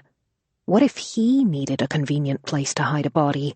Somewhere familiar, an easy place to dig on a privately owned lot where no one was likely to go looking. Hadn't Vero and I done the same thing when we had accidentally become saddled with Harris Mickler's corpse? We'd buried him on my ex-husband's sod farm. The unplanted ground had been soft, recently tilled. It was the easiest, safest solution we could come up with, and it had worked for us too, at least until someone dug him up. What if Brendan killed Guilford and hid the body in his grandparents' yard? I thought you said the police ruled him out. That's what the file in Nick's apartment suggested, but it didn't say anything about an alibi. Well, that's just great, Vero said through an exasperated sigh. If Brendan's the killer, there's no way he's coming back to pick up his grandmother. I vote we call the damn detective's number on that business card, tell him Brendan Haggerty skipped town, his grandmother is a pain in our ass, and let the cops figure out what to do with both of them. We can't call the police about this. What are we going to say? That I broke into the man's condo, snooped around, and found something suspicious when I searched his closet? We'll just have to give them a compelling reason to search it themselves. Put everything back where you found it, wipe the place down, and come home. It's almost lunchtime, and I can't think on an empty stomach. My heart leapt into my throat. Wait, what did you say? I said I'm starving, and Not that! What time is it? 11:15? Why? No, shit! I looked down at my drenched clothes, as if by some Cinderella magic they might turn into something suitable to wear. I'm going to be late to my meeting with Sylvia. You didn't tell me you were meeting with... I disconnected the call, put the articles back in the box, and frantically straightened the hangers. There was no time to run home to change, no time to stop at the mall to go shopping for clothes. I had 45 minutes to wipe down every surface in this condo and get to Union Station before my literary agent killed me. Chapter 12. Sylvia was easy to spot in spite of the crowds in Union Station. Elevated by what I could only assume was a pair of 4-inch stilettos, the leopard print fedora atop her bouffant coif stood out like a tacky Vegas billboard. I stood on my toes and waved, catching her attention over the masses of commuters. She started toward me, her red leather handbag slung over one arm and held out in front of her like a phalanx. The other dragged a carry-on suitcase behind her. She smiled wide enough to reveal the lipstick on her teeth when we got within clear sight of each other. She peeled off an enormous pair of sunglasses that, coupled with her faux fur stole, made her look like the cartoon version of some nocturnal jungle creature I'd seen in a Disney movie with my kids. Sylvia slowed, her smile collapsing as she scrutinized me from head to toe. "Oh, God, it's worse than I thought," she said. For one interminable, hopeful moment, I thought she might cancel the meeting and get on a train back to New York. She rose up on the toes of her shoes and held her glasses in front of her eyes, squinting through the lenses to the far corners of the terminal. "There," she said, pushing her way past me with her wheelie bag in tow. It bounced unapologetically past briefcases and over other people's feet as she forced her way through the crowd. "The exit's the other way, Syl. Where are you going?" I had little choice but to follow her as her heels clacked ferociously through the depot and into the nearest ladies' room. "It's a good thing I brought a suitcase. See, I knew there was a reason I couldn't find a train back to New York tonight. It's kismet. Put this on," she said, digging into her carry-on and shoving a wad of nylon and spandex at me. I felt the blood drain from my face. "What do you mean you couldn't find a train back?" All they had was Coach. You know I don't do Coach. I booked my return trip for tomorrow. I'm spending the night at your house. I hope you got everything on the shopping list I sent you. I only drink Evian, and I don't sleep on anything that doesn't have at least 500 thread count. Sylvia, have you seen the prices of hotels in D.C.? If you wanted me to stay at the Ritz-Carlton, you should have written a better book. She pushed me backward into an empty stall, slammed the door shut, and slung a pointy, heavily padded bra over the partition. She dropped a pair of stilettos on the floor and kicked them under the door. Those are never going to fit me. Small breasts are nothing to be ashamed of, Finlay. I was talking about the shoes. So we'll tighten the straps. On the bra, too. Please tell me you at least shaved your legs. Never mind, she said when I didn't answer. It's a nice place we're going to. I'm sure they'll have tablecloths. Just don't let him play footsie with you unless he's wearing socks. Sylvia? I'm kidding. Sheesh. I'm your agent, not your pimp. I would never let him put a hand on you. Unless he can get us Joe Manganiello to play the cop. If he can pull that off, he can have me too. That's not funny. Just put on the damn dress and let's go. We're gonna be late. I stared at the dress, then down at my damp clothes, then at the wall behind me, praying there was a window I could crawl out of so I could go home. This will be fine, I told myself. It was just a meeting over a meal with a powerful man who wanted to negotiate a deal with me. At least this guy had a pulse, which was a step in the right direction. With a resigned swear, I stripped off my sweats and sports bra and kicked them out from under the stall. I fed my arms through Sylvia's bra and cinched the straps as far as they would go. There are still gaps in the cups. The universe only gives us as much as we can handle. Try these. My balled-up socks flew back over the partition, and I scrambled to catch them before they could fall in the toilet. You want me to stuff my bra with socks? Men stuff their underwear all the time, especially celebrities. I'm not a celebrity. Not yet, but after this meeting, you will be. I feel it, Finlay. This lunch is going to be your big break. Assuming a sock ball didn't come bursting out of my bra when I shook the producer's hand. Great, no pressure, I said, pulling the dress over my head.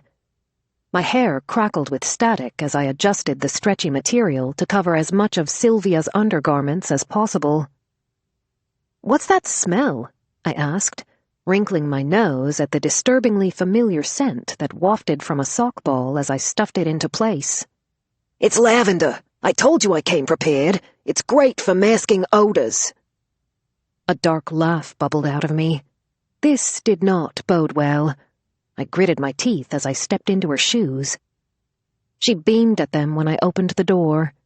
Her smile crumbled as her gaze climbed up to my hair. Come here, she said, rummaging through her handbag. She pulled a bottle of Aquanet from its depths, like it was Mary Poppins's carpet bag. I forced myself not to contemplate murder as she ran her hands under the faucet, then through my hair, and scrunched. The jail time wouldn't be worth it. At least that's what I told myself as she sprayed a cloud of hairspray around me that could have raised the global temperature by at least 5 degrees. Can we please just not? I swatted her hand away as she swiped ruthlessly at my mouth with a tube of burgundy lipstick. You're right. I shouldn't push my luck, she said, returning her arsenal of cosmetics to her bag and checking her handiwork.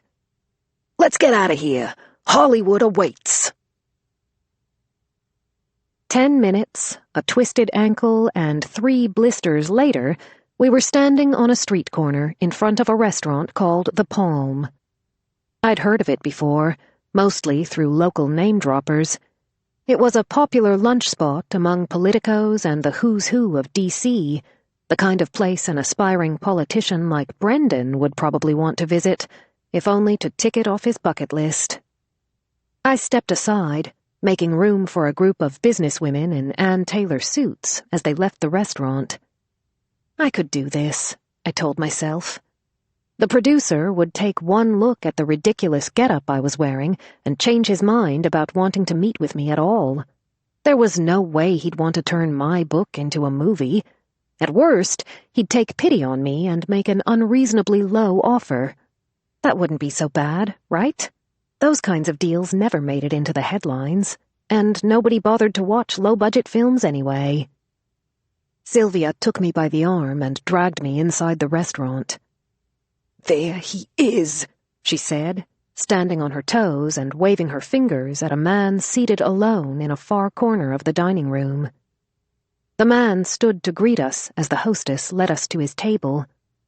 Randall Wolfe looked exactly how I expected a Hollywood producer would. His teeth had been bleached an unearthly shade of white, his wrinkles and crow's feet had been spackled over with fillers, and the plugs in his hairline were the only remaining evidence of his age. I was quick to shake his hand when he offered it, if only to fast-forward the nightmare to the part where I got to sit down. "See? Tablecloths," Sylvia whispered as she claimed the seat beside me. Randall held his silk tie to his chest as he sat. "I can't tell you what a pleasure it is to finally meet you, Fiona." Sylvia nudged my leg under the table. "Oh, right," I said. "Please, call me Finlay." "Fiona Donahue is her pen name," Sylvia explained. "Randall Wolfe, meet Finlay Donovan, your future star." Randall leaned in. "A secret identity. How apropos." I choked on a laugh. "If you only knew." Randall folded his ring-laden hands atop his menu. "You have such a gift, Finlay. The danger, the intrigue, the sexual tension. It all feels so real, so authentic. I love how you put me so deeply inside the head of a killer. It's all so inspired." He leaned closer. "Tell me everything. You must have an inside source." "Nope, no source," I said, snapping open my menu and hiding behind it. "It's all just right up here." I fired a finger gun at my head. "Don't be silly," Sylvia said. "Of course she has a source. Tell him about Nick." Randall raised an eyebrow. Sylvia pushed my menu down and jabbed an elbow in my side. Sylvia, I really don't think—" "Nick is a detective," Sylvia said with gravitas. "And he's every bit as hot as the cop in her book." Randall rubbed his hands together. "Now we're getting somewhere. That's just the kind of angle that could help me pitch this as a series." I could practically see the dollar signs twinkling in Sylvia's eyes. She gestured above her to an imaginary marquee. "Steamy legal drama featuring a star-crossed romance?" "Better," Randall said with a flourish. "Gritty, sexy procedural based on real-life events. The networks will eat it up. Tell me, Finlay, how do you feel about the small screen?" My mouth went dry, and I nearly dropped my menu. "I guess that depends on how small the TV screens are in prison." I reached for my ice water, spilling some down the front of my dress. The smell of wet lavender hit me square in the face as I sucked down a huge gulp. "I think what Finlay means," Sylvia said coolly, passing me a napkin, "is that it really depends on the deal your studio is prepared to make. We have several other parties interested in her book." If we were counting crime lords, detectives, the IRS, and my ex-husband's divorce lawyer. An ice cube clanked against my teeth. I held up my empty glass and looked around the room for a server. With any luck, they'd sense my desperation and bring me something with booze in it. "I'm sure you do," the producer said as he perused his menu. "But not everyone can attach the kind of talent that I can to a project like this." Sylvia narrowed her eyes. "What kind of talent?" "We'd planned to go out exclusively to A-list actors for reads." "Keep talking." "And, of course, there's the issue of expense if we want to stay true to the source material. Between the set pieces, the pyrotechnics, the extensive stunt work, and the high-end sports cars, it would require quite an investment to get it off the ground." He stared at me as he stroked his chin. "Not just any production company can commit to that kind of budget, but I'm prepared to make a big upfront commitment for this." "How big?" Sylvia asked eagerly. I can get Finlay 50,000 for the rights if you take it off the table today. 100, Sylvia countered. I fought back a laugh. That might be enough to cover my bail bond. 75, Randall said. but I'd insist on bringing in her source as a consultant. Great. Maybe they can hire Nick to consult at my criminal trial, too. Throw in executive producer fees with her own card in the opening credits, the surf and turf with the tiramisu, and we'll call the whole thing good. Sure you didn't miss anything? I deadpanned to Sylvia. You're absolutely right. I almost forgot. She turned to the producer. We want a cameo in the pilot, too. Done, he said, shaking her hand across the table. I'll even throw in a bottle of bubbly to celebrate. I covered my face as Randall signaled to a waiter. Sylvia clutched my knee under the table and whispered, See, the socks really did the trick. You're gonna be huge, Finlay. The talk of the town. In a few months, you'll be headline news. Hometown mystery author locks in a killer deal for her new hit series. I just hoped my killer deal included a decent plea bargain. Would you excuse me?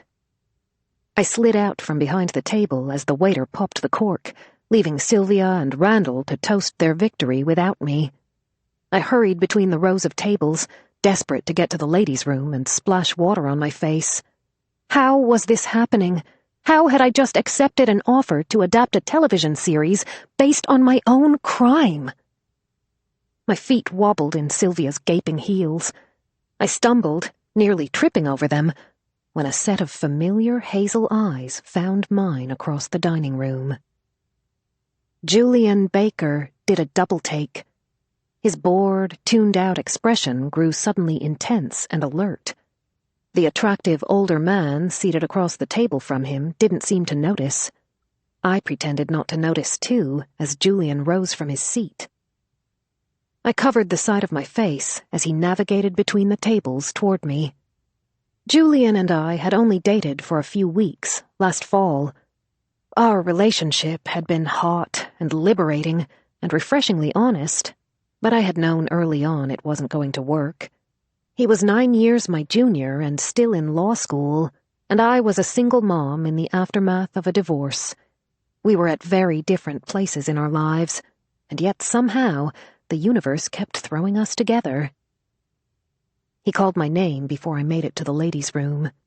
I turned, crossing my arms self-consciously over the sock balls in my bra. "Julian, what a surprise!" I said, pretending I had not just sprinted through the palm to avoid him. The smell of lavender bloomed from my sweaty cleavage, and I discreetly stuffed the errant sock ball back inside its cup. "What are you doing here?" I asked, trying and failing to ignore his befuddled glance at my chest before he forced his eyes back to mine. He had seen under my brasiers enough to know exactly what I was and was not packing inside them. Business lunch, he said, hitching a thumb toward the table he'd just escaped from. Going well? Yeah, great. You? Very. We were both terrible liars. He glanced over his shoulder at the colleague he'd been meeting with. The man bore a striking resemblance to Julian, with the same athletic build and sun-kissed skin, but the man's honey-blonde curls were streaked with silver. Come on, Julian said, hooking an index finger around my pinky. He led me to the emergency exit at the back of the restaurant. We emerged in an alley behind the building. A weight seemed to fall from his shoulders as he leaned back against the brick. His tie fell askew, the late February wind tossing a curl over his eyes. They closed with relief as he took the first full breath either of us had probably drawn since we'd entered the place. "That bad, huh?" I asked, slumping against the wall beside him. His laugh was as dry as his sidelong look. My father, he explained. Cortland Baker, senior partner at Baker and Stratton. The title sounded sour on his tongue. He thinks I'm wasting my talent. Why should I sling drinks at a bar after slaving away at the county courthouse all day as a public defender when I could be following in his footsteps? doing lunch with investment bankers and highbrow clients at the Palm. He thinks it's beneath me. Julian sighed and shook his head. Forget it. I haven't seen you in weeks, and here I am, wasting a perfectly good 5 minutes in an alley with you to bitch about my dad. He rolled sideways on one shoulder, smiling as he tugged the edge of the sock ball peeking out of my blouse. I'd say you look great, but honestly, you look like your meeting is going about as well as mine. Everything okay? I cringed. I think I just accepted an offer for a TV show. Julian's eyebrows disappeared under his curls. Seriously? That's amazing. So, why don't you look happy about it? I considered kicking off my shoes, sitting down on the pavement, and venting to him about everything. He was the only person, aside from Vero, who knew the truth about what had happened between Harris Mickler and me, or how closely aligned that story was to the book I'd written. I knew he would listen, and probably give me great advice, but it didn't feel right to use him as a sounding board for things I hadn't confided to Nick. It's complicated. Julian nodded as if that somehow made sense. How are things with Detective Anthony? Good, I think. I don't know, I confessed, resting my head against the wall.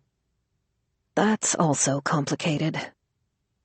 He nodded as if he understood that, too. How about you? Are you seeing anyone? His roommate, Parker, was a brilliant young prosecutor. She was gorgeous and crazy about him, and I had assumed it would only be a matter of time before they got back together. His shrug was noncommittal. No one I'd accept a ride in a minivan with. I laughed, careful not to hold his gaze too long. I didn't have any regrets about ending things with Julian, but I would probably always hold a soft spot for him. By the look on his face, he'd hold one for me, too. I was going to call you last night, he said.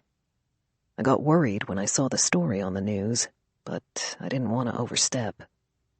I read up on the Dupree investigation, just to make sure. He paused. That I wasn't the new person of interest in the case? I asked. A guilty flush rushed to his cheeks, and I shook my head. This murder, at least, has nothing to do with me. What about your ex-husband? I stuck a finger in Sylvia's shoe and rubbed the blister on my heel. I don't think so. I suspect someone else, but I don't have any evidence to prove it. Then I guess I can't be mad about you dating a police officer, Julian teased. That doesn't mean I have to like it, but at least I know you'll be safe if there's a killer running loose in your neighborhood. Maybe Nick can help get your ex off the hook, assuming that's what you want. It came out like a question, and honestly, I wasn't sure I knew the answer. To some degree, Stephen had made his own bed, and a broken, bitter piece of me wanted to watch him sleep in it. The same piece of me that wanted to believe that Penny and Mrs. Haggerty were right, that I would be better off if he wasn't in the picture. I wanted my kids all the time, not just some of it. I wanted the security that came with not having to pay my ex-husband rent, and a life that didn't necessitate co-parenting strategies and custody agreements. But my gut, the piece of me that had been niggling at me since I'd left Penny's house, was screaming at me that Stephen didn't do this. And I didn't want my kids' relationship with their father to be reduced to visiting days once a month within the walls of a state prison. I don't think there's much Nick can do for him. Stephen insisted on using one of his buddies to represent him, a divorce lawyer. The guy's good, but I'm worried. Want me to make a few calls? Julian offered. I can at least make sure he's in capable hands. I can't ask you to do that. He tipped my chin up to look me in the eyes. You can, and I would. Let me know if you change your mind. I released a held breath. Thank you. He pushed himself off the wall and extended a hand, helping me upright. I should get back inside before my dad leaves me with the check. He opened his arms for a parting hug. I'm happy for you, Finlay. Nick's a great guy. Julian's smile was wistful when he finally pulled away. If things get too complicated, you know where to find me. I watched him walk back into the restaurant, feeling both lighter and heavier than I had in a long time.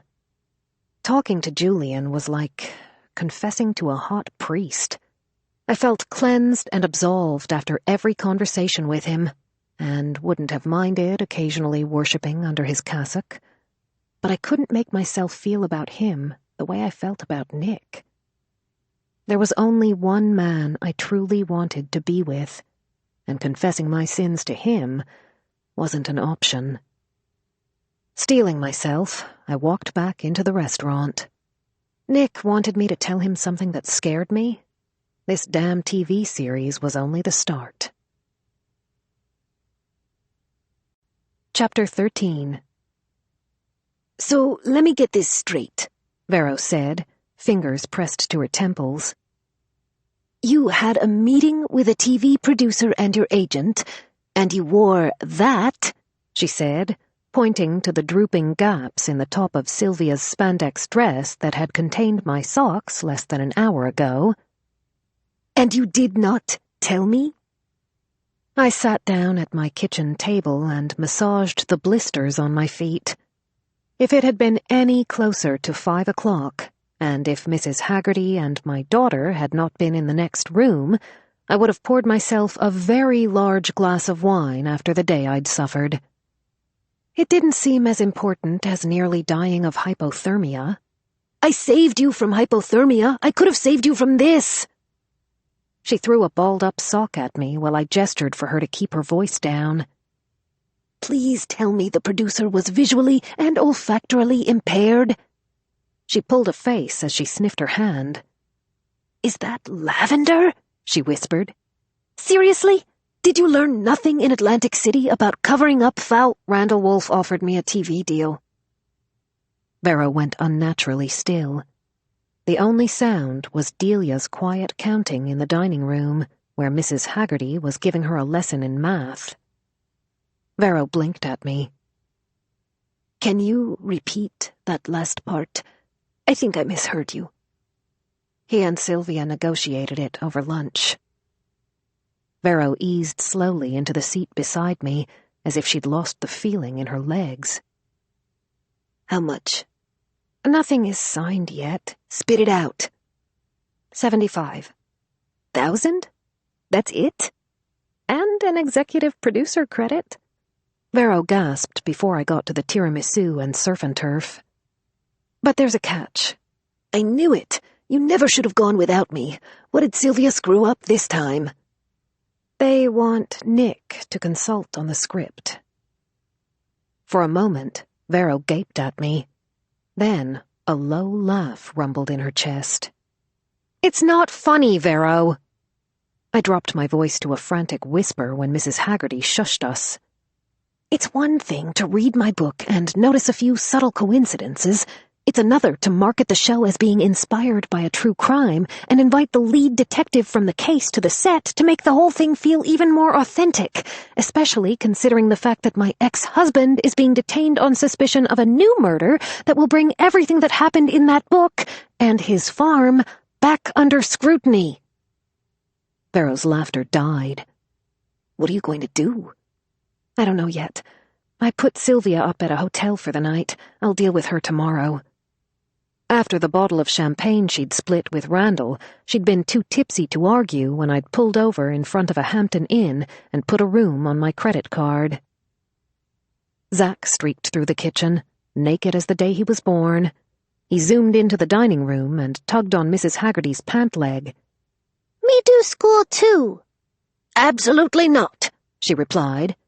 You must be properly dressed to attend school. Come back when you can behave like a young man. Zach stomped his foot. He tore out of the room like his tiny ass was on fire, ran to the playroom, and slammed the door.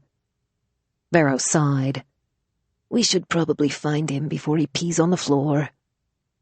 We did a quick game of rock, paper, scissors to see who would get elbowed in the boobs while holding him and who would get kicked in the face while wrestling his pants on. Then we walked in solemn procession to the playroom and opened the door. Vero scooped him up before he could stuff himself inside his sister's dollhouse, while I attempted to wrangle him into his clothes. The doorbell rang. "Do you mind answering that, Mrs. Haggerty?" I called out. "Our hands are full." I couldn't make out her muttered retort over Zach's tantrum as I dressed him, but that was probably a good thing.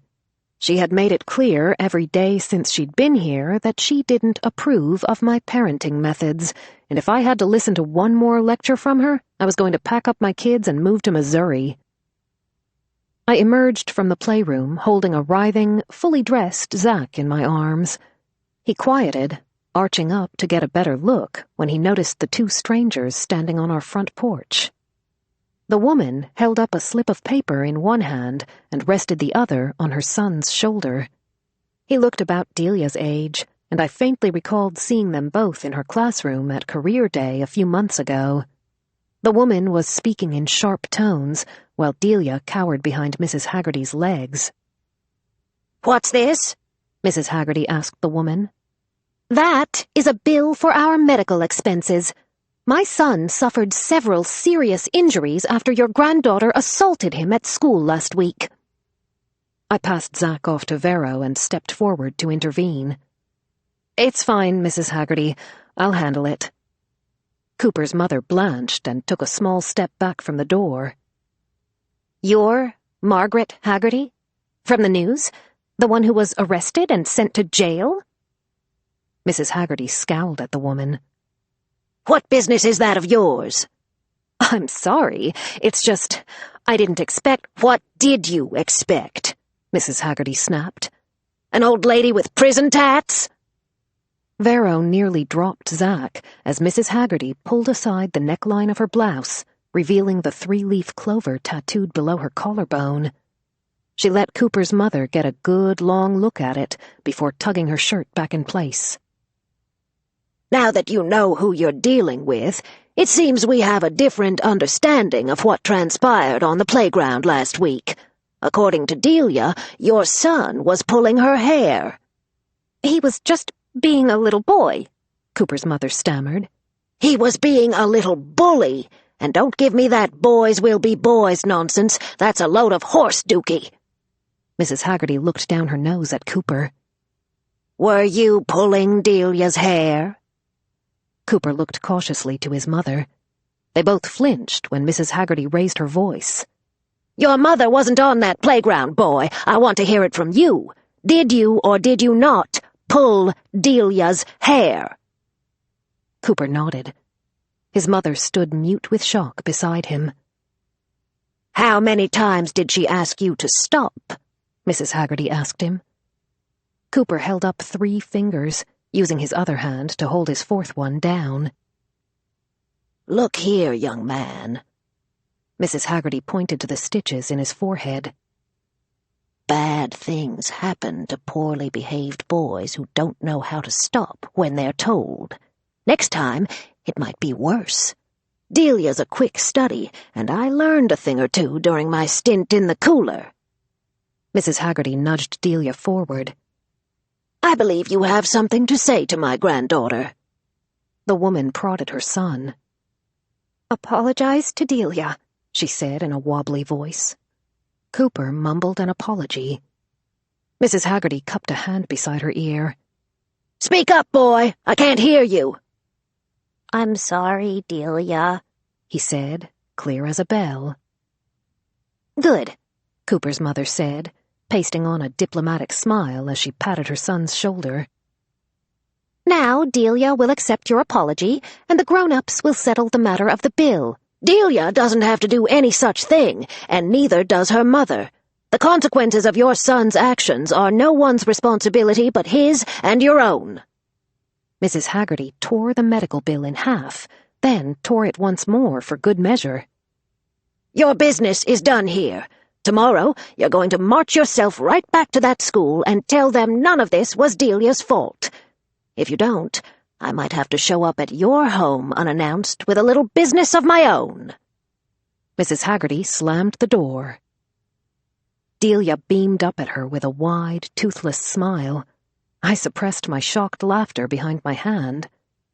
Vero let out a low whistle. "Nice tat, Mrs. Haggerty. What'd you have to do to get it?"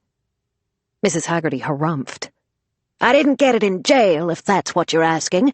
I got that tattoo 3 years ago, but I didn't see any reason to tell Cooper's mother that. Let her think whatever the heck she wants." She turned to Delia and Zach. "We're done with school for today. Time for chores." When the children whined about having to clean up their playroom, Mrs. Haggerty thrust a dustpan at Zach and gave Delia a hand broom. "In my school, you follow my rules. Everyone has a job to do. Everyone contributes." Vero and I watched in quiet fascination as Mrs. Haggerty marched the children to the playroom. Vero burst into hysterical laughter as soon as they were out of earshot.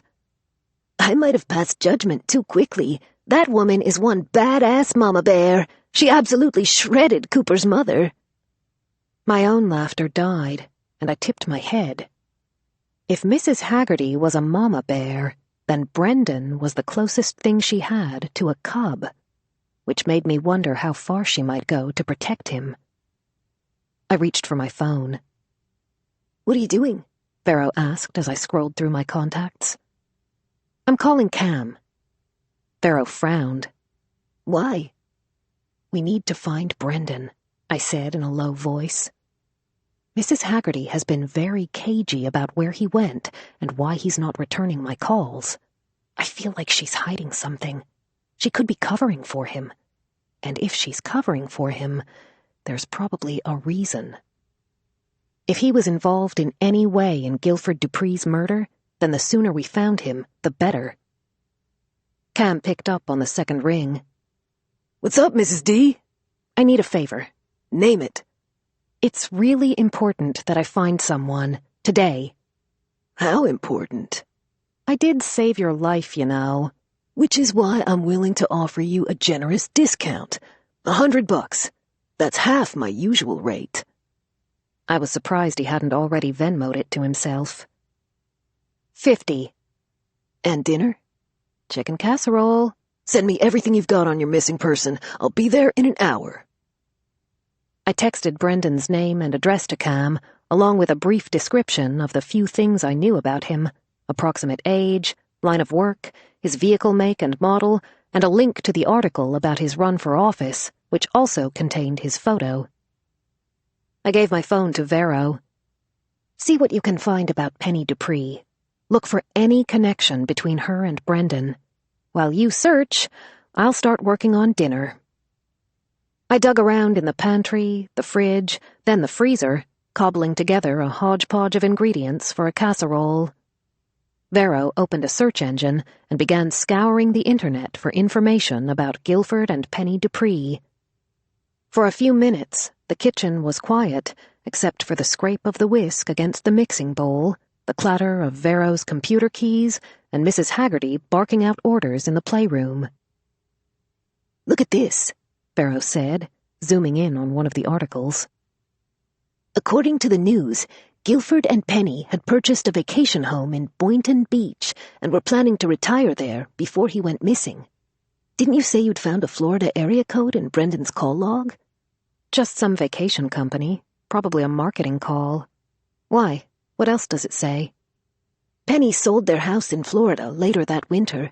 She decided to hold on to the house in Ashburn because the police were still searching for Guilford here." "Did they have any leads?" "Not according to the news. All the articles say the missing persons case went cold pretty quickly. No witnesses, no signs of foul play, nothing missing from Guilford's car or his home, no enemies or conflicts his family was aware of. And according to police, no known ties to any of the Haggertys." The part about no conflicts didn't sit right with me. Every murder was rooted in conflict. Conflict was the engine that drove every story. It's what propelled a thriller forward. Murders didn't happen by accident, to anyone other than me. There was always a motive: greed, self-preservation, Jealousy, money, revenge. There had to be a conflict in Guilford's past that no one had uncovered yet. There must be a tie to Brendan in all this. We just need to find it. Vero resumed her search, and I returned to my casserole. At some point, Mrs. Haggerty puttered out of the playroom and turned on the television. I had just popped dinner in the oven when the doorbell rang. I hurried to answer it, pulling Cam and Arnold Schwarzenegger with me into the kitchen. "Did you find anything?" I whispered as Arnold Schwarzenegger ventured to the oven and sniffed. "This Brendan guy is about as vanilla as they come," Cam said. "No priors, no aliases, not so much as a ding on his credit report. He's squeaky clean." Which was precisely the problem with Brendan's condo. "Any idea where he is?" "Just his car. He's got an app on his phone. His Volvo's parked way out in the economy lot at Dulles." "Great," Vero muttered. Brendan's choice to park in the economy lot of an international airport didn't bode well. "He could be halfway around the world by now." "Doubt it," Cam said. "His ticket was for West Palm." Vero and I both turned to stare at Cam. "West Palm? As in Florida?" I asked. Cam nodded, helping himself to a Coke from my fridge. "The guy cleaned out his savings account at the bank a few days ago, then charged the flight to his Amex. One checked bag, no upgrades. What's your beef with this guy, anyway?" Vero slapped her laptop closed. "He's a no-good, lying He abandoned his elderly grandmother," I cut in quietly. The last thing I needed was to involve Cam in a murder investigation. I'd already asked him to do more than I should have. Cam looked horrified. "What kind of an asshole would abandon his grandmother? That's elder neglect." I gestured frantically for him to keep his voice down. His blue eyes widened as he registered my quick sideways glance into the living room. "Holy shit, his grandmother is Mrs. H?" he whispered. "I should call Uncle Joey right now and report that fucker to the cops." I paused as I considered that. Maybe reporting Brendan to the police wasn't such a bad idea after all. It was beginning to look like he and Penny could be in on this whole thing together. I couldn't just waltz into Mike Tran's office and accuse the two of them without any proof, but maybe I could plant a seed. "I'll handle it," I said to Cam.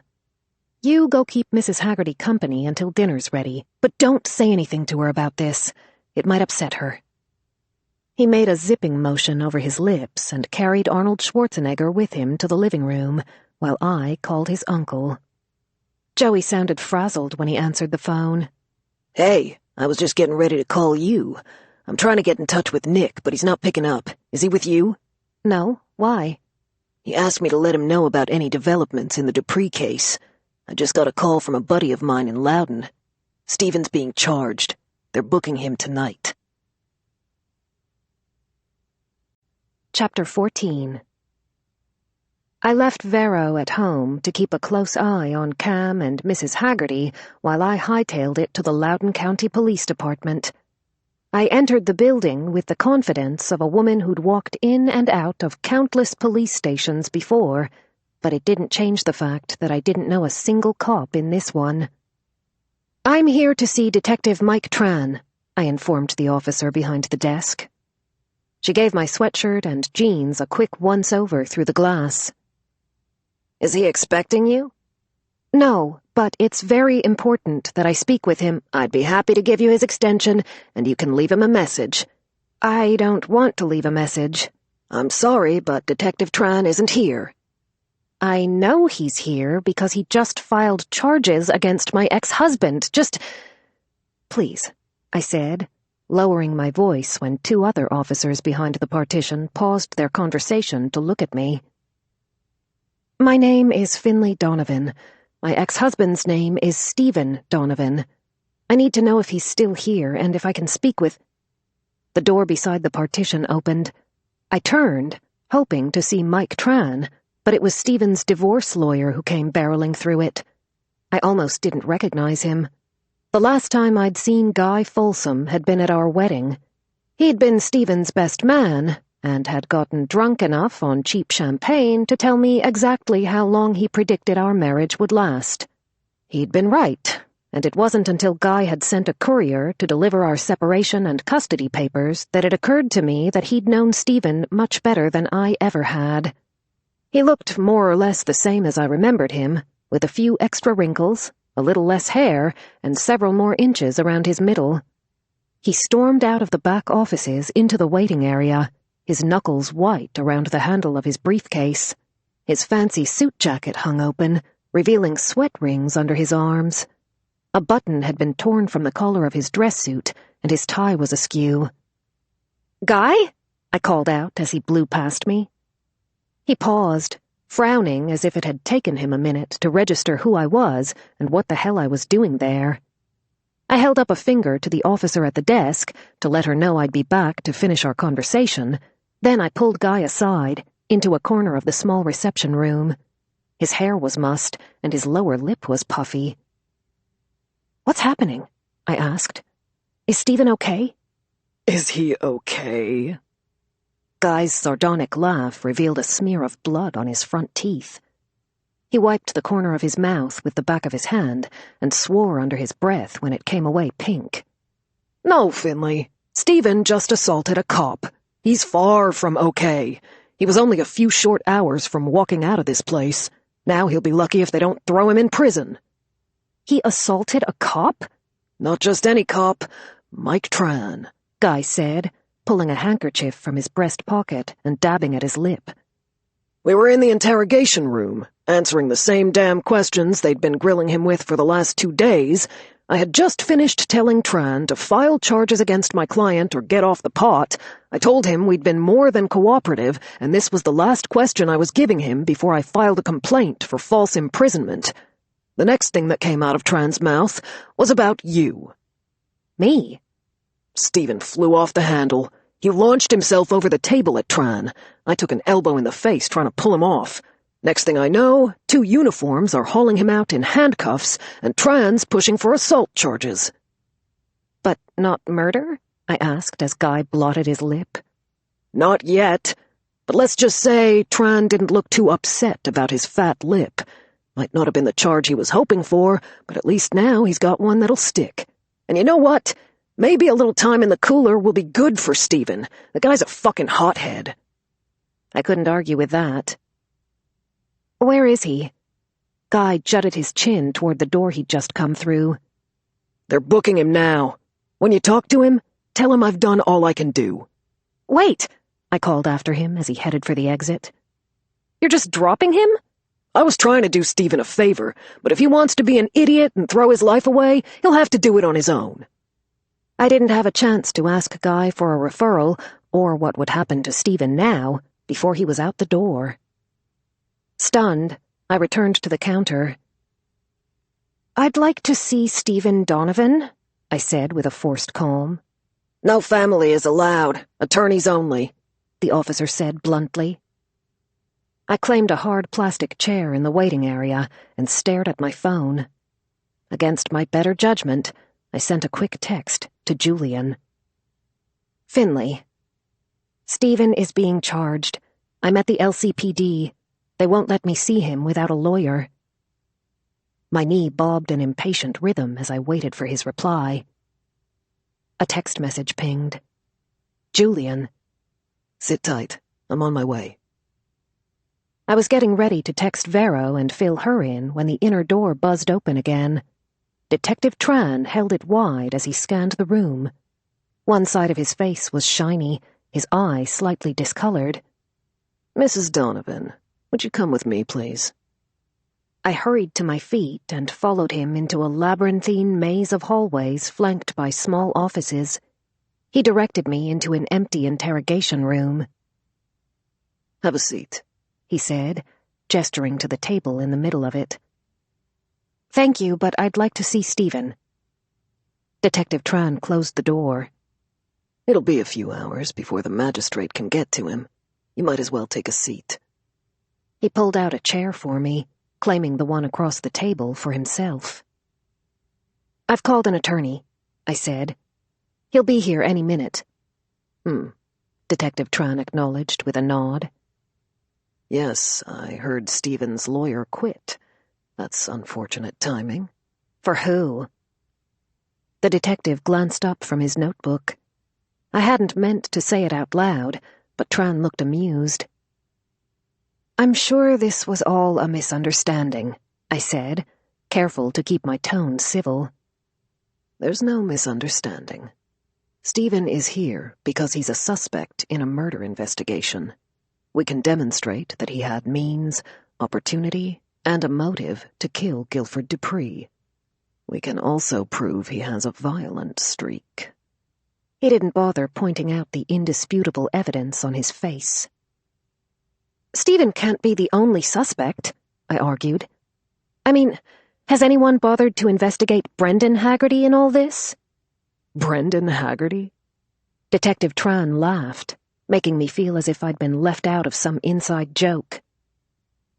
Brendan left his grandmother at my place on Thursday night, I explained. He was supposed to pick her up before the end of the weekend, but no one has heard from him since. He's not answering his phone, and his car is parked in the economy lot at Dulles. Given that he was supposed to pick up his grandmother yesterday, and he didn't tell anyone he was leaving town, don't you think that's a little suspicious? I mean, I certainly have questions. I have a few questions, too, but mine are for you. Tran's expression sobered as he uncapped his pen and turned the page of his notebook. My name was written inside it. It's lucky for me you came in tonight. I was planning to stop by your house tomorrow, but it seems you've saved me the trip. My palms began to sweat. What kind of questions? Mrs. Donovan. Ms., I corrected him. Right, he said, his mouth twitching around a smirk. Ms. Donovan. The address where you currently live. Did you live in that same home with your ex-husband during the period when you were married? Why do you ask? It's a simple question. Yes, we lived together while we were married. Why is that important? I insisted, growing impatient. And at the time you were living together, were you aware that your husband had signed a contract to complete a landscaping project for Mr. and Mrs. Owen Haggerty? It was a long time ago, I said, flustered. I don't remember. I was pregnant and trying to finish writing a book before my due date. And frankly, I don't see what any of this has to do with that book you were writing. Detective Tran flipped a page in his notebook. Sinister Regrets? He glanced up at me without bothering to wait for confirmation before continuing. That was an interesting story. I'm not much into reading those kinds of books. I'm more of a Tom Clancy man myself. But when Mrs. Haggerty told me you were a romance novelist, I couldn't help but be a little bit curious about them. You can tell a lot about a person by their taste in books. He leaned back in his chair, studying me as he stroked his chin. Turns out there's quite a bit of action in those novels, and not just in the sheets. Before I knew it, I'd spent my whole weekend reading.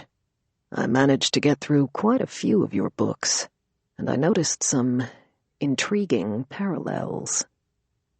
My spine tingled as if someone had blown an icy breath down the back of my neck. I shot to my feet. It's getting late. Thank you for your time, but if you're not going to let me talk to Stephen, then I'm going to— Sit down, Ms. Donovan. We're not finished. When I didn't sit, he hooked a foot around the leg of my chair and gave it a sharp tug, dropping me into it as it swung into the back of my knees. See, there's a particularly interesting scene in one of your books, the one you must have been working on around the same time Guilford Dupree disappeared, about a woman whose lover accidentally kills a man in defense of her honor, and she, loving him as deeply as she does, comes up with a plan to hide the body. I'm just curious what might have inspired that idea. It's a common trope. Seems awfully coincidental under the circumstances, doesn't it? I wouldn't know. At the time, I had no idea what was happening at Mrs. Haggerty's house. Did you know what was happening in yours? My stomach soured. Detective Tran raised an eyebrow when I didn't answer. Did you know your husband was having an affair, Ms. Donovan? Voices argued in the hall, growing louder until they culminated in shouts. I started as the door to the interrogation room flew open and Nick barged inside, flushed and breathless. Don't answer that, he said to me as Detective Tran rose from his seat. Pretty sure you're in the wrong office, Officer Anthony. Oh, wait, Tran said, getting a look at the badge on Nick's belt. Make that the wrong county. Joey leaned on the open doorframe, rolling a toothpick in his mouth. Give it a rest, Mike. Nick pulled out my chair for me and handed me my purse. Come on, Finlay. It's time to go. Detective Tran stepped in my path as Nick steered me toward the door. This is my case. She'll go when I say so. Are you charging her with something? Haven't decided yet. Nick pressed forward until he and Tran were toe-to-toe. Unless you have a reason to hold her, she's leaving. Tran lifted his chin. Aren't you the same detective who found all those bodies on Stephen Donovan's farm? He gestured between Nick and me, his tone dry as tinder. Is that how the two of you met? Or were you sleeping with each other before? Ask me that one more time, Nick said through his teeth. There was a dare in his eyes as he stared Tran down. Funny. Stephen said the same thing when I asked him that question. I guess we all know how that turned out. The guy's got a mean, jealous streak. Tran tapped his shiner. Speaking of which, the magistrate should be here any minute about those assault charges. You'll be hearing from me, Ms. Donovan. He winked at me with his good eye on his way out the door. Nick's hands clenched at his sides. I took him gently by the arm to keep him from doing something he'd regret. You two better get out of here, Joey said once Tran was finally gone. Thanks for the heads up, Joe. I owe you one. Nick squeezed Joey's shoulder and followed me into the hall, right into Julian Baker. Julian steadied me with a hand on my arm as we collided. Finlay, what are you doing back here? I came as soon as I got your text. You should have waited for...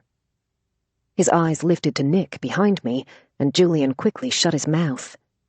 He acknowledged Nick with a quick, professional nod and assumed a more reserved tone. I brought Parker with me, he said quietly. She's meeting with Stephen now. I don't know that she'll agree to represent him, but she can help him through his hearing with the magistrate tonight, and we can figure out what to do from there. Julian's roommate, Parker, wasn't very fond of me.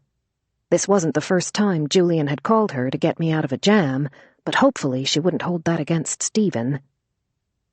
Don't worry, Julian assured me. He's in good hands. Thank you, I said. Can you tell me anything about what happened? He asked Nick. Nick waited for 2 uniforms to pass by before answering in a low voice. Mike Tran is looking at Stephen's affair with Penny Dupree as a motive for the murder. Tran was trying to prove Stephen can be violent when he's jealous. He played dirty during the interrogation and brought up Finlay's relationship with me. Stephen took the bait and reacted. Frankly, I'm not sure you being here is the best idea right now. It was cool-headed, rational advice, but there was a steely undertone to it. Julian nodded, color rising in his cheeks. Got it. I'll fill Parker in and wait outside. He turned to me. I'll text you after the meeting and let you know how it went, but I doubt the magistrate will let him leave here tonight. She'll probably want to keep him in custody until his bond hearing. You gonna be okay? I'll be fine. I forced myself to smile, resisting the temptation to ask him for a referral to an attorney for myself. After my discussion with Mike Tran, I was convinced I was going to need one. I opened my arms to hug Julian, but thought better of it when I felt Nick's palm on my back. I extended a hand to Julian instead, settling for a shake. Thank you for everything. I'm glad you called me. His eyes flicked to Nick's before he let me go. Nick didn't say a word as we exited the station. I started toward my minivan, too exhausted to deal with the argument I felt brewing. He took me by the hand and marched me to his Impala instead. He opened the passenger door and deposited me inside. I braced myself as he rounded the hood, got in the driver's seat, and slammed the door. I waited for the inevitable lecture to start, the one where he asked me how I could be so foolish showing up here after he'd told me to stay as far away as possible from Tran. The longer Nick didn't say anything, the more my stomach tied itself in knots. Why did you call Julian? He asked without looking at me. I needed a lawyer. He isn't a lawyer. I didn't know who else to call. You could have called me. Joey said you weren't answering your phone. His eyes snapped to me. I would have for you. When are you going to start trusting me?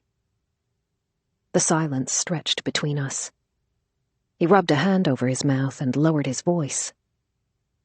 How certain are you that Stephen didn't murder Guilford Dupree? Completely. I waited for him to ask me why, to ask me for proof. He stared out the windshield for an intolerable length of time. His voice was thick with gravel when he finally spoke. Tell me you have Mrs. Haggerty's house key. It's in her purse, back at my... He held up a hand. Tell me she gave it to you. It wasn't a question. He wasn't looking for an answer. He was looking for permission, an excuse to make a decision he wouldn't be able to if my answer was no. I nodded. She gave it to me. Good, he said as he started the engine. You and I are going to solve the Dupree murder before this case gets out of hand. We're starting at the crime scene, and we're doing it tonight. Chapter 15. Nick and I pretended to have tickets to a late show at the movies while Vero stayed at home to keep an eye on Mrs. Haggerty and the kids. Nick drove us out of the community, checking his rearview mirror through the first few turns, making sure Mike Tran hadn't assigned an unmarked car to stake out my house. Once he was satisfied we hadn't been followed, he took another entrance into South Riding and parked on the street behind Mrs. Haggerty's house. We cut through the neighbors' backyards on foot, past a line of tall hedges that hid us from view. Nick knelt at the base of Mrs. Haggerty's fence. Should you really be doing this? I asked as he laced his fingers together. Would you rather go in the front door? The last thing either of us needed was for Mrs. Haggerty to look out my bedroom window and see us breaking into her house. Nick gave me a boost, and I scrambled over the fence, freezing as I waited for a set of motion-sensing security lights to expose us before I remembered Mrs. Haggerty's power was still out. Nick landed on his feet on the damp grass beside me. He took my hand, leading me around the gaping hole at the edge of Mrs. Haggerty's rose garden. I watched the neighbors' windows while he used Mrs. Haggerty's key to unlock her back door. The house was pitch black inside. Why are we starting here? I asked as I waited for my eyes to adjust. The police already searched the whole place, and they already determined that Mr. and Mrs. Haggerty didn't know the victim.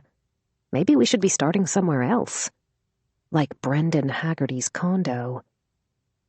I'm not buying it, Nick said, leading me deeper into the house. If neither of them knew the victim, why'd the killer bury the body here? Probably because her garden was an easy place to dump it. I could just make out the shake of his head. There's nothing easy about hauling a 200-pound corpse into the backyard of a house in a residential neighborhood without being seen, Finn, especially when the property lines are less than 30 feet apart. Someone went to a lot of work to bury Dupree here, and I'm betting they did it for a reason. Either the Haggertys knew him, or they knew the person who killed him. What about Brendan? I suggested, latching on to the opportunity to point Nick in the right direction. He's strong enough to move a body, and he would have had access to this house. Tran already ruled him out as a suspect. He ruled out Mr. and Mrs. Haggerty, too, but we're here, aren't we? Nick didn't look convinced. Whoever it was, there might be something here the investigators missed. Nick pulled his penlight from his breast pocket, careful not to let the beam veer too close to the windows as he passed it to me. You start inside. I'll check the garage. He took a small flashlight from his belt and disappeared through the kitchen. There was a soft click as the service door closed behind him. I looked around Mrs. Haggerty's first floor, unsure exactly what I was supposed to be looking for. I moved through the living room, fanning my light over her end tables and bookshelves as I slid picture frames and knickknacks aside to search behind them. I pulled the cigar box on the mantel closer to the edge. It felt heavier than it looked, or at least heavier than a box of cigars was likely to weigh. I tried to peek inside it, but the lid was sealed shut. I aimed my penlight at the engraving on the gold plate. A pair of dates was etched below a set of initials. A framed photo of Mrs. Haggerty's husband had been placed behind the box. I shook out my hand and wiped my palm on my jeans as I realized what, or more accurately, who, was in the box. I remembered very little of Owen Haggerty, only that he had been about as pleasant as his wife, and that he had passed of a heart attack around the same time Delia had been born. He had been fit for his age when the photo had been taken, and tall, with eyes like Paul Newman's that gathered deep smile lines from the sun. I studied the cigar box with sick fascination. It seemed impossible that such a large man could be reduced to fit into such a tiny vessel. I wondered if there was more of him, scattered somewhere else. I backed away, nearly tripping over a cardboard box on the floor. I knelt and lifted the lid. It was filled to the brim with family memorabilia and photo albums, all carelessly tossed inside. A sticker on the side of the box declared it was evidence, property of LCPD. The investigators must have found nothing of value in the old photo albums and returned them after their search. I dug through a handful of loose pictures, uncovering a stack of spiral notebooks at the bottom of the box. Their covers had been labeled with dates in Mrs. Haggerty's shaky handwriting. I thumbed one open, recognizing it immediately as one of her neighborhood watch diaries. My heart skipped a beat. I glanced around the corner to the kitchen, making sure Nick was still in the garage as I removed them from the box and read the dates on the covers. They were all more than 6 months old. I checked them again, searching for her entries since October, but the one diary I needed wasn't there. The rest of the notebooks went back 5 years, the earliest dated just after Mrs. Haggerty's husband had passed away. I wondered if there was a correlation there. If she had become so obsessed about the safety of her neighborhood because she was an elderly widow living alone, or if there had been some other reason she had chosen to become so vigilant then. After all, that had also been around the same time Guilford Dupree had been buried in her yard. I thumbed through the notebooks. They contained what I had expected, a litany of minor offenses she'd gone out of her way to record. Teenagers who drove too fast, cars that played their music too loud, Girl Scouts who came to the door to sell cookies without parental supervision, door-to-door solicitors who'd been rude, and the occasional odd noises that had apparently come from my bedroom window. My stomach turned as I spotted Stephen's name, and I realized with a stinging pang that his infidelities with our real estate agent had dated back much further than I'd known. Mrs. Haggerty had become obsessed with documenting his suspicious behaviors, including any time he'd come home in the middle of the workday while the children and I had been out. Only on closer inspection, not all of the surreptitious meetings at our home had been with Teresa. He had met someone else there, too. Not once, but on several occasions. I counted at least 4 visits by a man in an unmarked van, none of which had occurred while I had been at home. Each time, Stephen had unloaded several bags of mulch from his truck and loaded them into the back of the man's van. But why have his buyer pick up mulch at our home? Why not deliver it to the man's house, or have him pick it up at the farm? I jumped out of my skin as a hand came down on my shoulder. Find anything? Nick asked. I closed the notebook and dropped it in the box. Nick had plenty of lingering suspicions about Stephen's truthfulness in all this, and I didn't see any reason to add more fuel to that fire. Just a bunch of old photo albums and some journals the police already searched. Journals? Nothing useful, just Mrs. Haggerty's neighborhood watch diaries. Community drama, mostly. You know, which neighbors are cheating on their clueless wives, how often and with whom. That and her weekly grocery lists. I rolled my eyes, if only to hide the fact that they'd begun watering. Nick pulled me in for a hug. He rested his chin on my head. I'm sorry you had to see that. It's fine, I insisted, eager to change the subject. The diary I was looking for wasn't in the box, and I doubted any of the other neighbors even knew these journals were here. I was certain they would have all been stolen and destroyed, or sold to the highest bidder, depending on which neighbor had found them, which meant the missing one I was looking for was either in Mrs. Haggerty's possession or in Mike Tran's. I hoped to God it wasn't the latter. Did you find anything? I asked Nick. He shook his head. The garage was empty. So was the basement. Looks like Mike Tran took just about everything. If you're finished down here, we could try upstairs, but I'll understand if you want to go. No. I tossed the lid back on the box. If you're stupid enough to commit a B&E to help me, we might as well be thorough about it. It's not a B&E if she gave you her key, he reminded me. He took my hand and led the way upstairs, winding us around the chairlift that took up one side of Mrs. Haggerty's stairwell. I'd always wondered why she had one.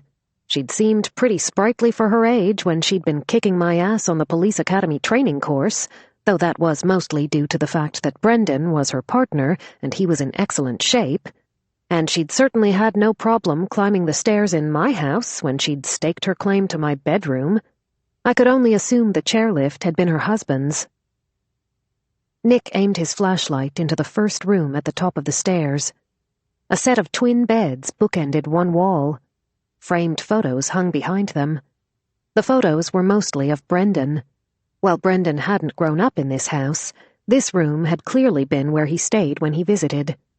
Nick and I moved through it in tandem, searching drawers and closets, but it was as tidy and spare as Brendan's condo.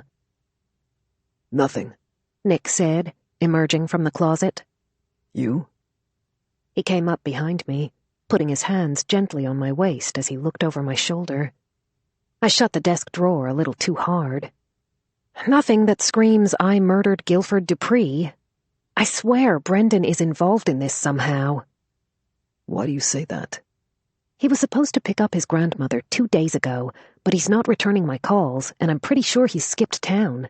When I told Mike Tran, he completely ignored me, and I didn't see much about Brendan in that file in your apartment, I pointed out. You never saw that file, Nick reminded me. And be careful before you go throwing accusations around. Brendan's a big supporter of local law enforcement. He's got a solid shot at a seat on the city council, and he's in tight with some very big donors. I opened my mouth to point out that his political standing had no bearing on his capacity to commit murder, but Nick beat me to it. I know. I'll look into him. Quietly, he added. If you find him, tell him to pick up his grandmother. We moved down the hall, door by door, until we reached Mrs. Haggerty's bedroom. I searched the dresser. Nick checked her closet. The contents were disheveled where police had already searched them, clothes organized by season, rolls of yarn, an assortment of knitting needles and sewing supplies. I opened Mrs. Haggerty's nightstand. A collection of dog-eared, yellowing paperbacks was tucked inside the drawer, along with a bottle of hand cream, an eyeglass repair kit, and several ballpoint pens. I picked up the stack of books to look beneath them and tossed them on the bed. One slipped off the edge. A folded piece of stationery fell out of its pages. Curious, I opened it. It was written in the kind of crisp, careful script they used to teach in schools before the advent of computers. Dearest Maggie, you'll never know how sorry I am. I know I can't take back what I've done, but I hope you can find it in your heart to forgive me. It was all my fault. You shouldn't harbor any guilt for that night. I take full responsibility. Yours always, Owen. There was no date on the letter. The paper hadn't yet yellowed, but the stationery had been pressed flat for so long it was impossible to tell how old the note really was. Which begged the question, what happened on the night Owen had written about, and what was he taking responsibility for? I looked over my shoulder for Nick. His light bobbed inside the closet. "That file you showed me at your apartment?" I called out to him. What file? He reminded me. "The one I never saw and doesn't exist," I called back. "Did it say why Owen Haggerty was ruled out as a suspect?" Age and poor health. He would have been almost 80 when Dupree was murdered. The notes said Owen was being treated for hypertension and chronic back problems. Guess Tran figured it was unlikely that Owen could lift 200 pounds of dead weight and dig a hole big enough to bury a man. "What do you think?" Nick grunted as if he was lifting something heavy. I think desperate people who want something badly enough are capable of all sorts of things. Why? He asked, dusting off his hands as he emerged from the closet. "What do you make of this?" I showed him the letter. He wiped sweat from his brow and frowned as he read it. I don't know. It may be nothing, but I'll run a background check on Owen and see what I can find. He took a photo of it with his phone, folded the letter, and handed it back to me. I tucked it inside the cover of one of the books.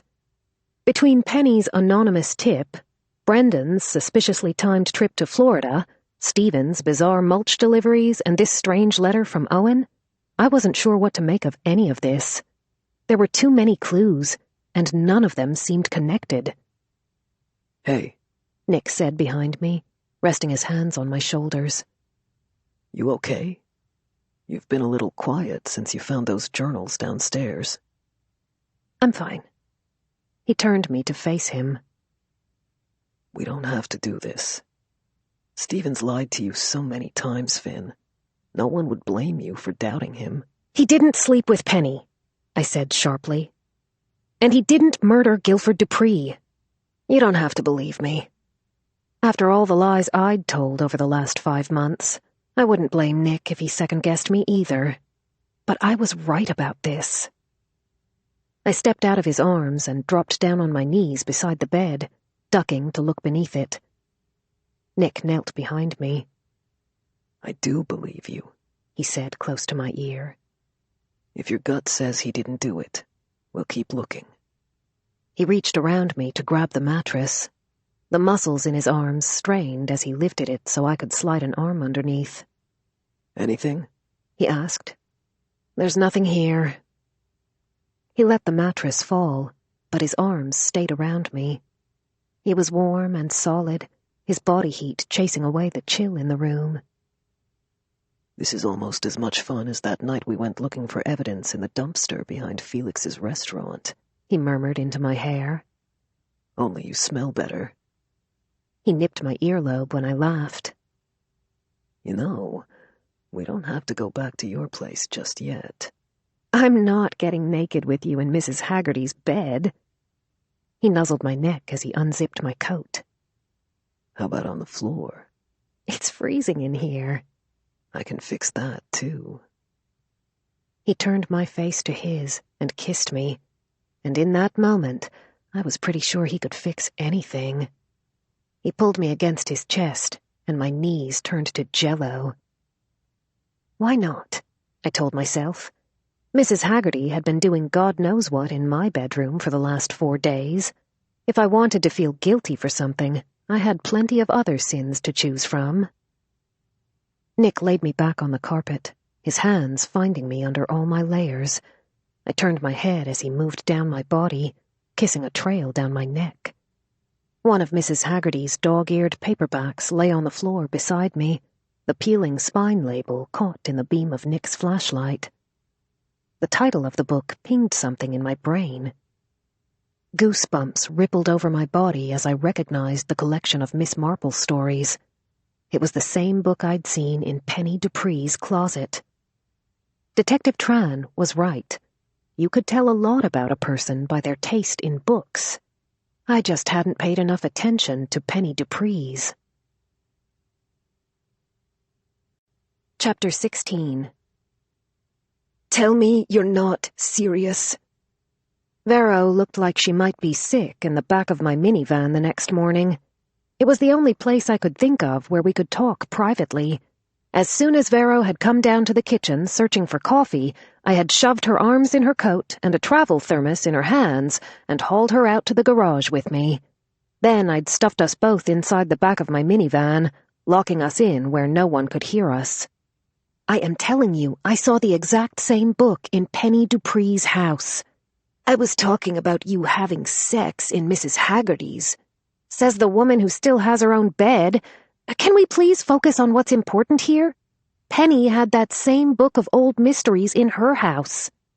So, the woman owns a library of pristine, contemporary romance novels. She keeps them in a glass-enclosed case in her living room, so why is there a ratty old collection of Agatha Christie murder mysteries hidden in her closet? And why does Mrs. Haggerty have the same exact book in her nightstand? I hadn't mentioned a word of it to Nick last night. I couldn't, not without revealing how I knew about Penny's book. But it might be possible to convince him that Mrs. Haggerty and Mrs. Dupree had both lied when they'd claimed they didn't know each other. All I need is some thread of evidence connecting the two of them, I told Vero. I just can't figure out how the book fits into the case. Maybe you need to stop thinking about this as a case and start thinking about it like a story. Maybe it'll make more sense to you that way. What do you mean? She turned sideways on the bench seat to face me. You've got all these little random plot threads, right? All you have to do is figure out how those plot threads connect. Ask yourself, what do Mrs. Haggerty and Penny Dupree have in common with that book? Figure it out, and that's the solution to your mystery. Anything else is just a red herring. What else did you find? Just a letter from her late husband and a stack of her old neighborhood watch diaries. They were in an evidence box the police left in her house. They must have already searched them all. Vero's eyes went wide. Not the most recent one, I assured her before she could ask. You think Tran has it? God, I hope not. We both jumped at a loud knock on the window. I craned my head above the captain's chairs to see my sister's face pressed up against the glass. She cupped her hands around her eyes, squinting to see through the tinting. What the hell are you two doing in there? I reached between the seats and unlocked the door. Georgia slid it open and frowned at us. The car has to be running for a suicide pact to work, you know. We're hiding from Mrs. Haggerty, I explained. Don't bother, Georgia said, climbing in with us. She knelt on Delia's booster seat, leaning over the back of the chair to see us. Mrs. Haggerty was the one who told me you were out here. How'd she know we were out here? Vero asked.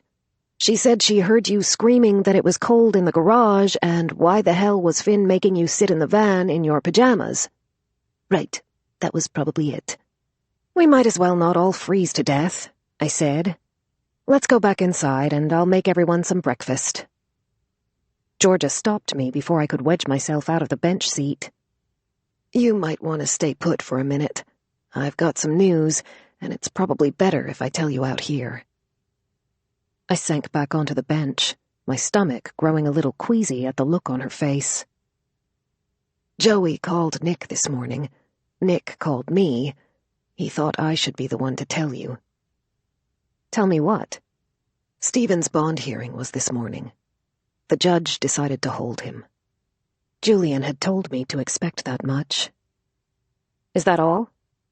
Also, some true crime podcast did a whole episode about Stephen last night. They talked up his involvement with Dupree's wife, then rehashed the night we found the dead mafia guys on Stephen's farm. They're spinning some serial killer angle out of it. Apparently, the episode got a lot of attention. Fox, ABC, NBC, CBS. They all had reporters sniffing around the station this morning, wanting to know if the sod farm case was being reopened in light of new evidence. Brendan Haggerty's campaign manager got word of it and called the station. He's putting pressure on Tran to nail Stephen for this, probably to get the Haggertys out of the spotlight before the election this fall. I threw up my hands. Great. Anything else? Yeah. Mrs. Haggerty says you're out of toaster waffles. And your literary agent just left. I sat up. Sylvia was here? What did she want? I don't know. She was talking to Mrs. Haggerty when I got here. She said something about going to the station to look for Nick. Oh boy, Vero said. Jesus, Georgia, you couldn't have led with that? I bolted out of the back of the van and raced into the house, where Mrs. Haggerty's school for Finlay Donovan's wayward children was already in full swing. Delia was hunched over the table, pencil in hand, as she meticulously copied the alphabet onto a sheet of hand-lined paper, while Zack stood naked in the corner, screaming bloody murder, his clothes scattered over the floor and snot pouring from his nose. I do school too! He shouted at Mrs. Haggerty's back as she rewarded Delia's progress with a sticker. Only boys who use the toilet and keep their pants on go to school. Mrs. Haggerty turned to me. We're out of toaster waffles. I've made you a list to take to the store. Zack demanded a sticker at the top of his lungs. He was past the point of no return, and there was no sense in trying to calm him. I raised my voice to speak over him. I can't go to the store right now, I said, pulling on my sneakers and coat. Maybe Vero can take you. But we're in the middle of arithmetic and toilet training. And we all see how well that's going, Vero said over Zack's screams. I'm sorry, Mrs. Haggerty, but I have an emergency I need to handle right now. I'll take you shopping when I get home. I kissed each of the kids on their heads, in case Nick murdered me and I never got to see them again. Vero's in charge, I told them. Delia nodded. Zack threw himself on the floor and screamed louder. Mrs. Haggerty stood in my way as I gathered my purse and keys. My book club meeting is this evening, she said. I'll need a ride. Cameron was supposed to drive me, but he's taken my vehicle to the repair shop. I fought the urge to offer to drive her off a cliff, but maybe this was serendipitous. I could take Mrs. Haggerty to her book club meeting, and Vero could stay behind with the kids and search the house for that missing neighborhood watch diary. If she could find it, that would solve at least one of my problems. I pasted on a smile as I circumnavigated Mrs. Haggerty. I'm sure I'll be back in plenty of time to take you. What book are you all discussing? Maybe I could cram the Cliff's Notes version before the meeting. We're not, she said bluntly.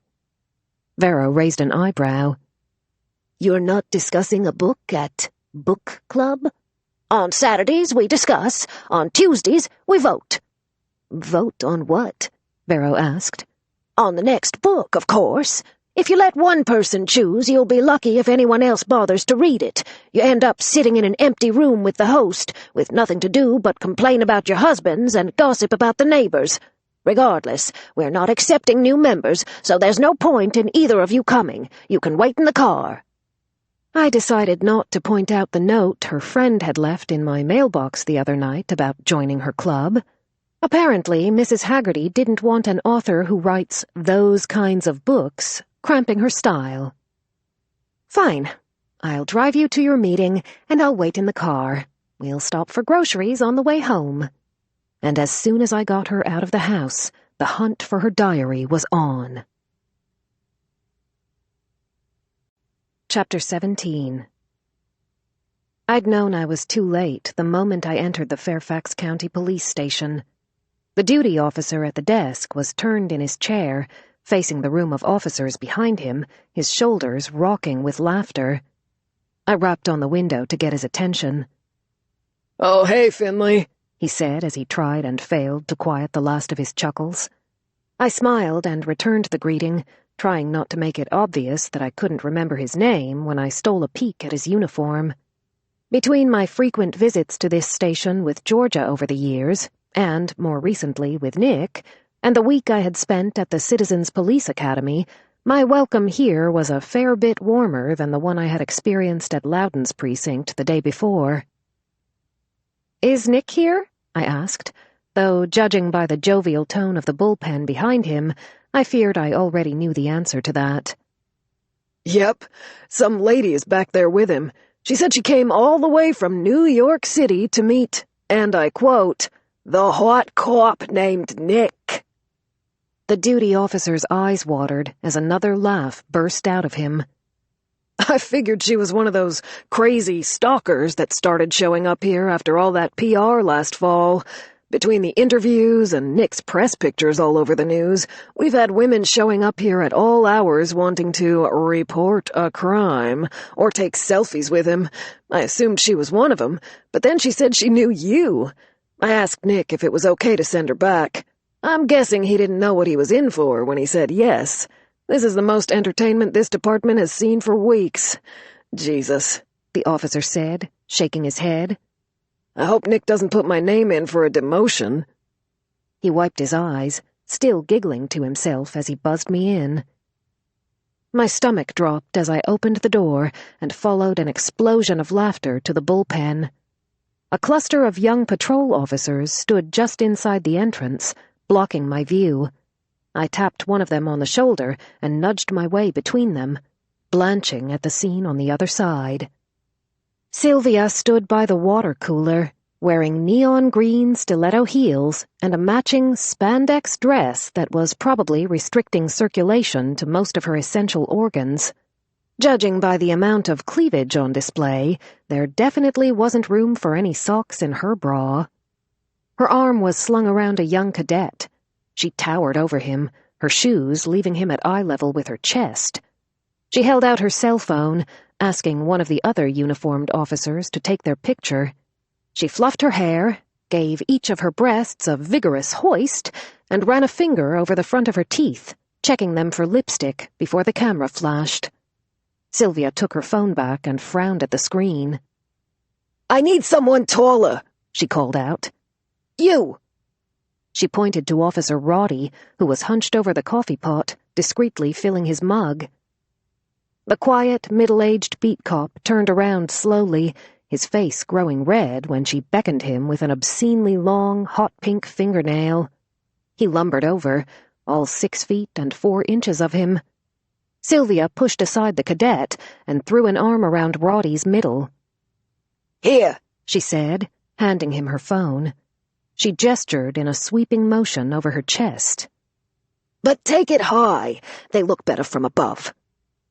She sucked in her cheeks and threw her shoulders back. Roddy extended an arm above them and snapped a selfie that probably could have doubled as an aerial shot of the Grand Canyon. I pushed my way through the crowd of officers, determined to save Roddy before Sylvia could proposition him. He was happily married with twin teenage daughters, and I didn't imagine he had any desire to offer Sylvia a ride-along in any capacity. He looked relieved when I made it to his side. "Sorry," I muttered, giving him a quick one-armed hug. I whispered in his ear, "Run while you still can."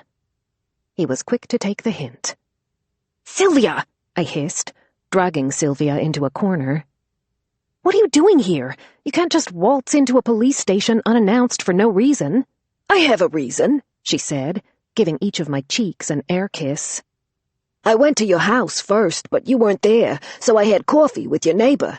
She told me where I could find your hot cop. I figured I'd leave the paperwork with him." "What paperwork?" "Randall called. He needs you and Nick to sign a preliminary offer letter, breaking down all the terms we agreed to at lunch yesterday. Once he has that, he can go back to the studio's attorneys and have them draft the contract for the series." "I'm not ready to sign anything, Sylvia. I haven't even had a chance to talk any of this over with Nick." "Don't bother. I already filled him in. He's got all the paperwork on his desk.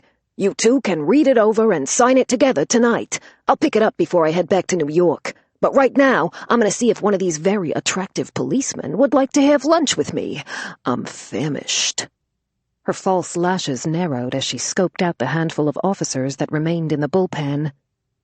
"Oh, my," she said, smoothing down her dress. "Would you look at the size of the baton on that one?" She was like a jungle cat in a room of unsuspecting antelope, singling out her next meal. I needed to get her out of here before she pounced. I was pretty sure there were rules about hunting in this place. "Have you tried the firefighters next door?" "Firefighters?" she asked as I took her by the shoulders and steered her briskly down the hall. "They're in the building behind us. You can't miss them. They have very big hoses." She opened her mouth to protest, then changed her mind. "Color me intrigued," she said as I shuttled her to the exit. "But don't think I don't see what you're doing. I want those papers signed and delivered to my hotel by tomorrow, or I'm coming to your house to pick them up." "Fine." Roddy's rookie in training, Tyrese, saw us hustling toward the emergency exit and rushed to get the door for us. I whispered in his ear as he held it open for Sylvia. "Can you make sure she finds her way to the fire department?" He looked a little terrified as Sylvia grabbed him by his biceps and towed him outside with her. I hurried back to the break room and spotted Georgia's girlfriend, Sam, picking over a box of donuts. "Where's Nick?" I whispered. Sam smirked. Probably hiding at his desk. They're never going to let him live this down, are they? Not a chance. Wade Coffey already ordered a life-size poster of Nick's face on Channing Tatum's body. He and Coletti are picking it up from the print shop in an hour. They told everyone to come back this afternoon for a rousing game of pin the badge on the what co-op. I winced. He's going to kill me. Doubt it, she said, taking the last jelly donut. You can do no wrong in that man's eyes. But, she added, placing added emphasis on the but, considering the mourning he's endured in the company of your agent, you might not want to go into his office empty-handed. She passed me a Boston cream. And maybe get him out of the station before Wade gets back from the print shop? I'll take it under advisement. Thanks, Sam. I carried the donut back through the bustling station to Nick's office. He shared the space with a few other detectives. When I poked my head in the door, they got up and filed past me one by one, suppressing mocking smiles on their way out. Nick was the only one who didn't look amused.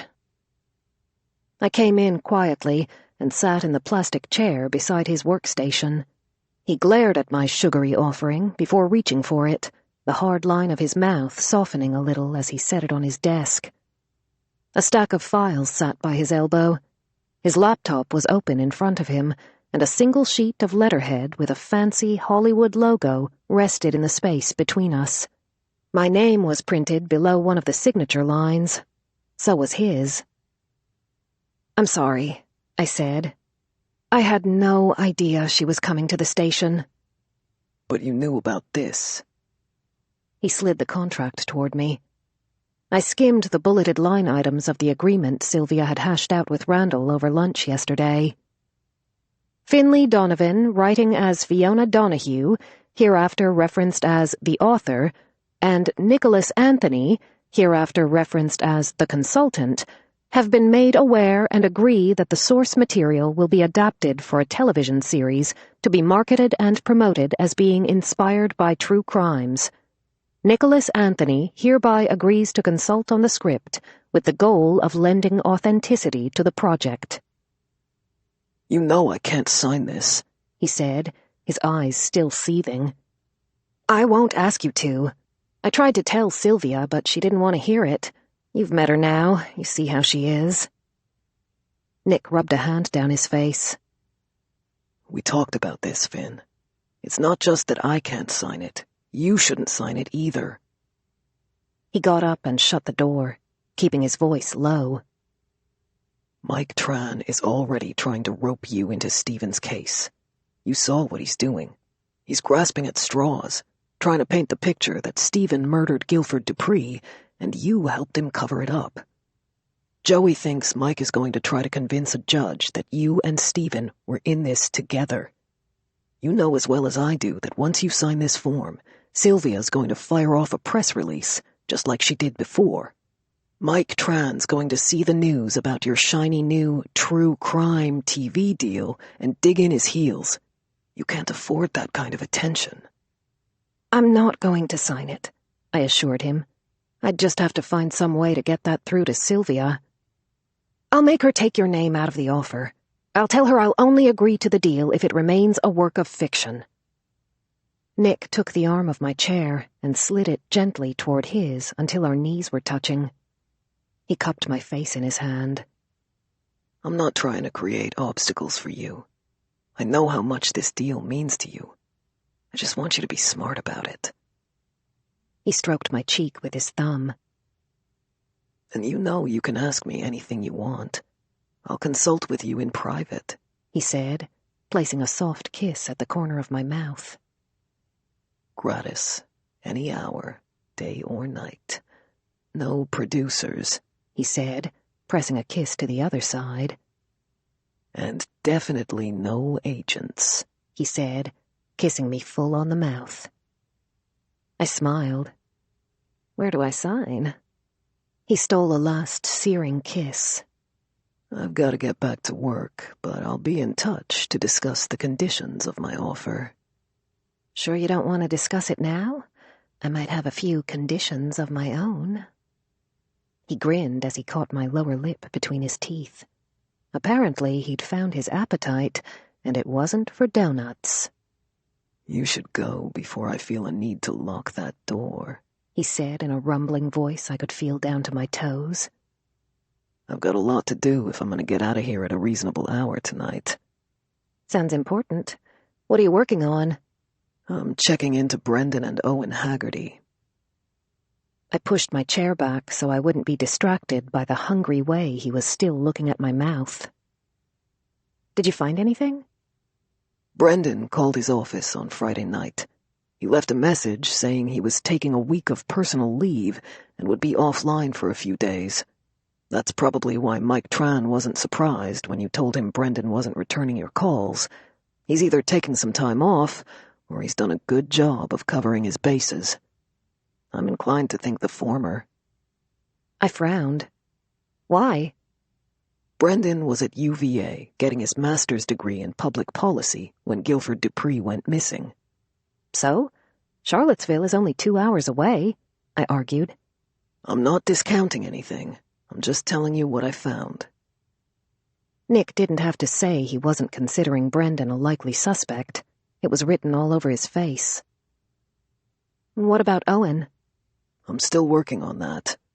Mike doesn't have much on him besides his medical records. Owen's health had been deteriorating for a few years before he died. Did you uncover anything about the letter we found? Nick's hand rasped against the stubble on his jaw. Without a date, it's hard to know what it was about. He could have been apologizing for anything. We have nothing to suggest he was referring to anything illegal. For all we know, it could have been a simple argument between him and his wife. I opened my mouth to protest, but he held up a finger. But I'm looking into it, I promise. He took my hand and kissed my palm, sparking a flare of warmth that shot to dangerous places. You gonna be home later? I promised Mrs. Haggerty I would drive her to her book club meeting. He raised an eyebrow. I haven't returned her husband's gun to her yet. I could come over after work and take my chances on the couch. I laughed. Find Brendan so I can get Mrs. Haggerty out of my house. When she's gone, I'll leave you a key. You drive a hard bargain. Those are the conditions of my offer. Throw in that red negligee I saw in your drawer and it's a deal.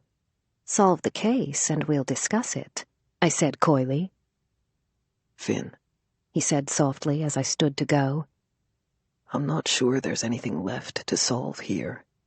You heard what Penny said, the things she knew about Stephen. You saw the receipt for the mulch. I just want you to be prepared for the possibility that we might not find another suspect. He didn't bother saying the rest, that Stephen might be guilty, that he might have had an affair with Penny, and if so, the only thing Nick could do for me was try to keep me out of Mike Tran's sights. I took Sylvia's contract and his donut, and I showed myself out. Chapter 18. Mrs. Haggerty came into the foyer that evening at 6:30 prompt. She carried her huge purse over one arm and a foil-covered plate in the other. Vero took a bottle of wine from the pantry. She grabbed hold of Mrs. Haggerty's bag by the straps, nearly pulling the woman over as she tried to steal a glimpse inside. Mrs. Haggerty gasped as they fought over the handles. "What are you doing?" "I'm saving your reputation," Vero said, peeking in the bag before dropping the bottle of wine in it. "It's rude to go to a party empty-handed. Besides, everyone knows book clubs are better with booze. You're not driving, so you might as well stay out late and have a little fun." Mrs. Haggerty looked scandalized as she snatched back her purse. Vero shook her head at me, letting me know the diary we were looking for wasn't inside it. And since I already knew it wasn't in Mrs. Haggerty's house, hopefully that meant her diary was somewhere in mine. "I would never dream of going empty-handed. I prepared dessert," Mrs. Haggerty said, holding up her foil-covered plate.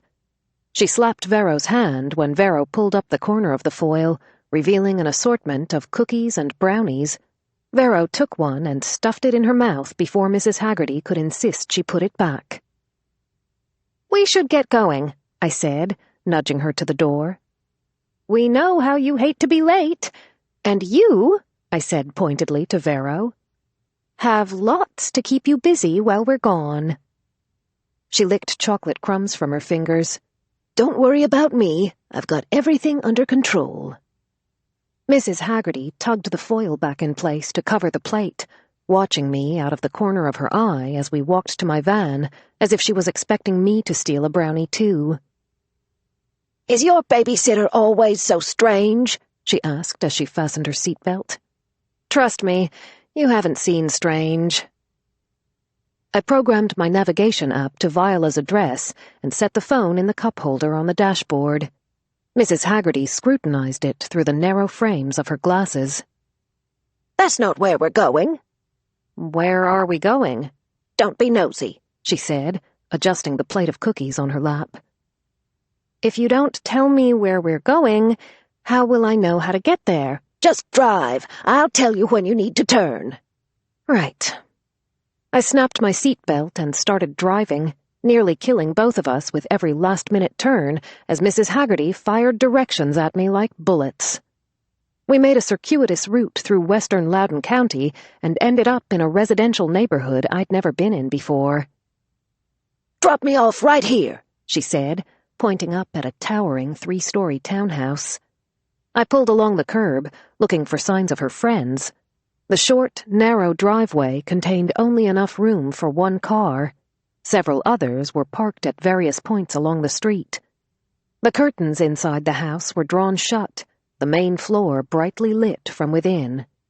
"You can pick me up in an hour." Balancing her foil-covered plate, Mrs. Haggerty helped herself out of the van and slammed the door. She looked both ways up and down the sidewalk, her wine-heavy purse swinging from her elbow as she navigated the concrete steps to the front door. A woman answered. I recognized her from the last meeting. She'd been wearing a set of pastel-colored Hello Kitty scrubs. Tonight, she wore jeans and a sweater. She peered through the dark at the windows of my van, offering a tentative wave. I waved back, unsure if she could see me. Mrs. Haggerty handed her the plate of desserts and followed the young woman into the house. I dialed Vero's number. "Did you find the diary?" "Not yet. I searched your entire room, your bathroom, and the inside of your toilet tank lid." "My toilet tank lid?"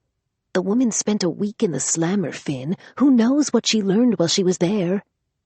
The toilet flushed in the background. "Besides, Zach told me he had to go potty, so I was already in here anyway. I figured it couldn't hurt to look." "Wait," I said, certain I had misheard her. "Zach told you he had to go?" "I think Mrs. Haggerty's tactics might actually be working. We made it just in time."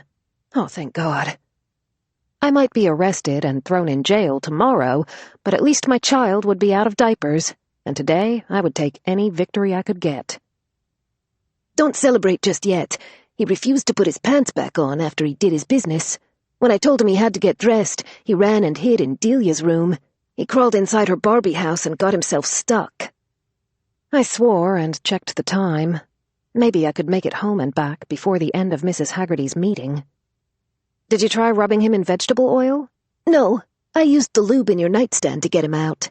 Vero! Relax, he's fine. I gave him a bath before I put the kids to bed. And before you ask, the Neighborhood Watch diary wasn't in your nightstand either.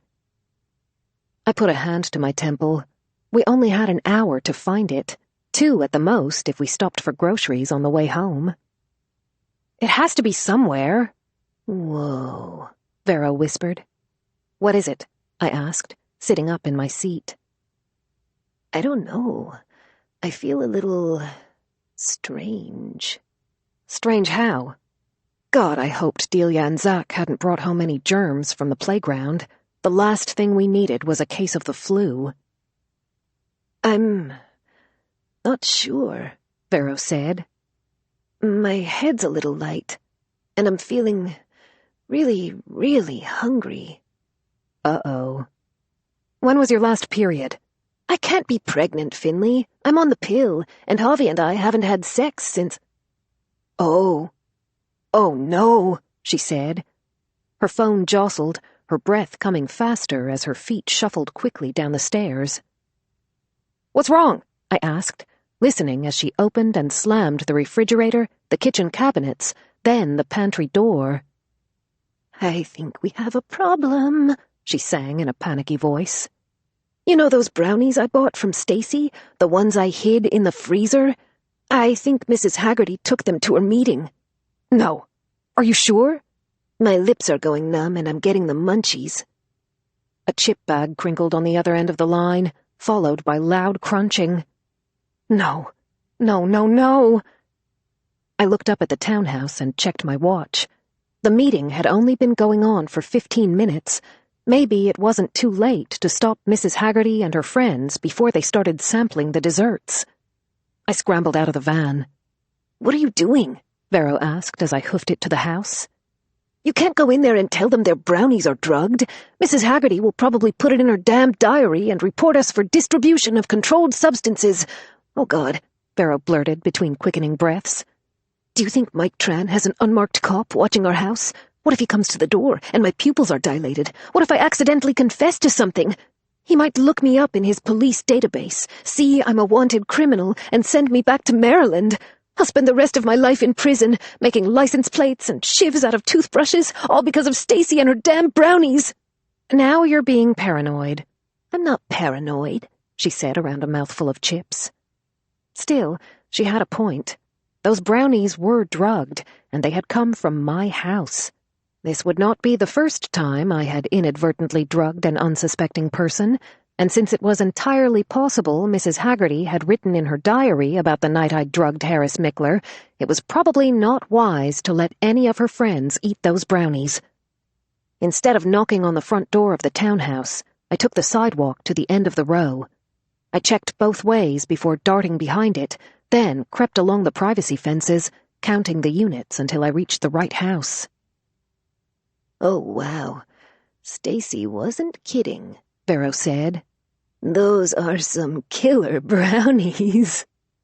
I got down on all fours and crawled to the nearest window, bringing my eye up to the sliver of light that was visible under the curtain. I risked a peep inside.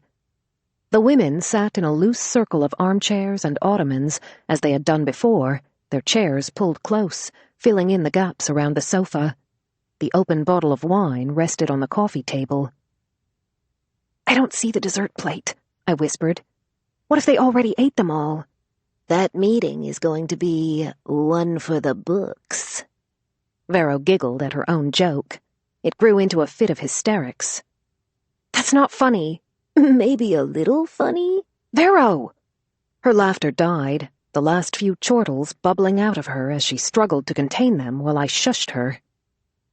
I tipped an ear to the window, but I couldn't make out any of the conversation happening inside. I could see all the women, except for a few whose backs were to the window. I recognized most of them from the last book club meeting.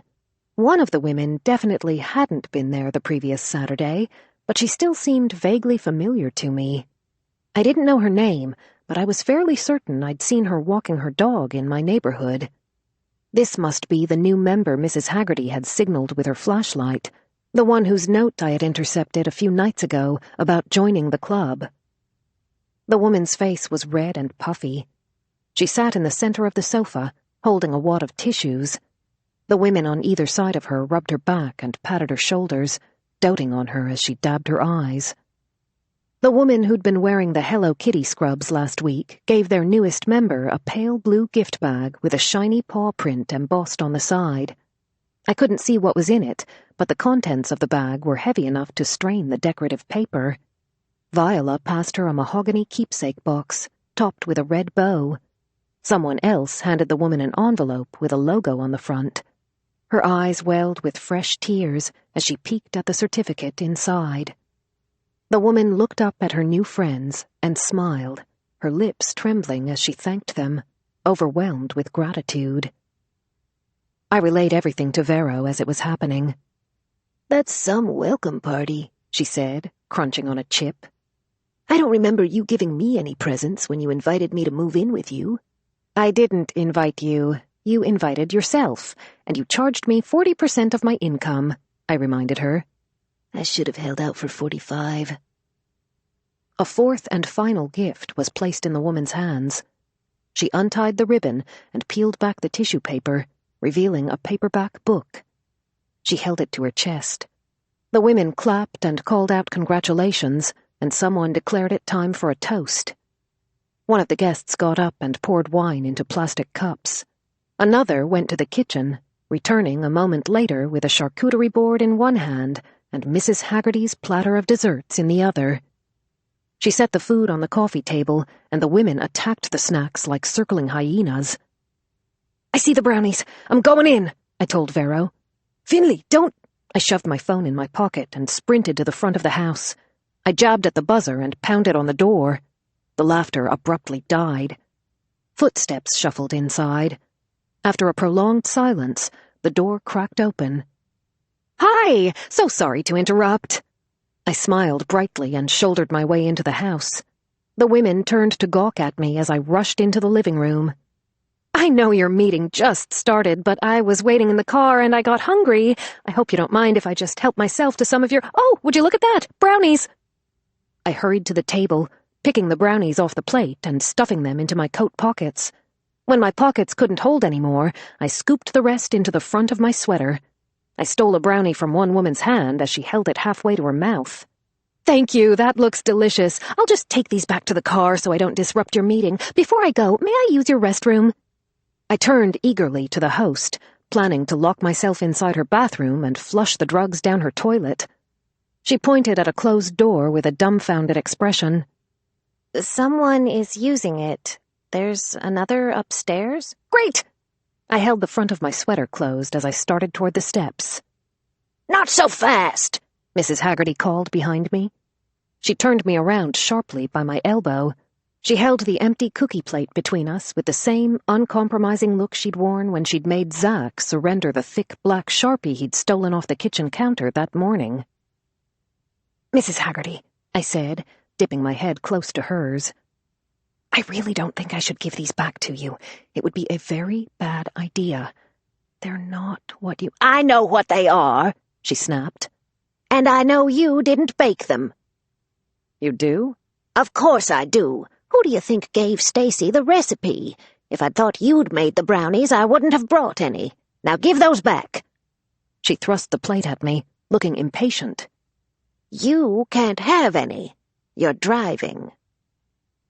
With a contrite smile, and more than a little shock, I lowered the hem of my sweater, releasing a cascade of brownies.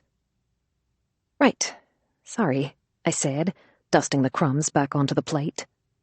"I'll just be going then." The weepy woman with the tissues shot to her feet, pale and shaken. "I should go too. Robert doesn't know I'm gone. He'll be angry if I'm not back by the time he gets home." She scooped up the envelope with the logo on it and stuffed it inside her coat. Her hands shook as she tucked her book under her arm. She picked the gift bag up in one hand and juggled the mahogany box in the other, struggling to carry it all as she hurried to the door. She averted her eyes as she raced past me. "Your book," I said as it slipped from her arm. I bent to pick it up.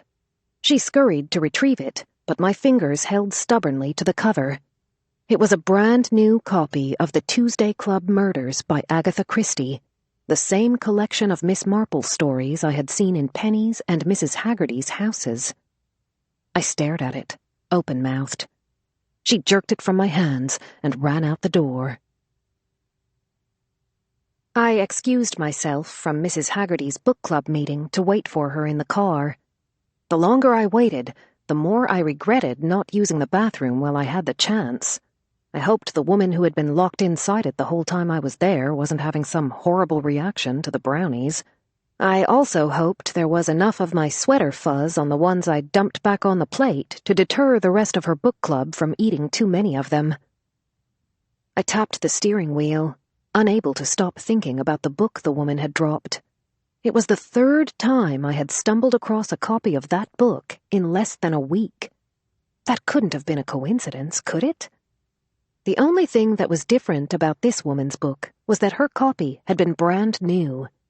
The other two books had been old, with creased and faded covers.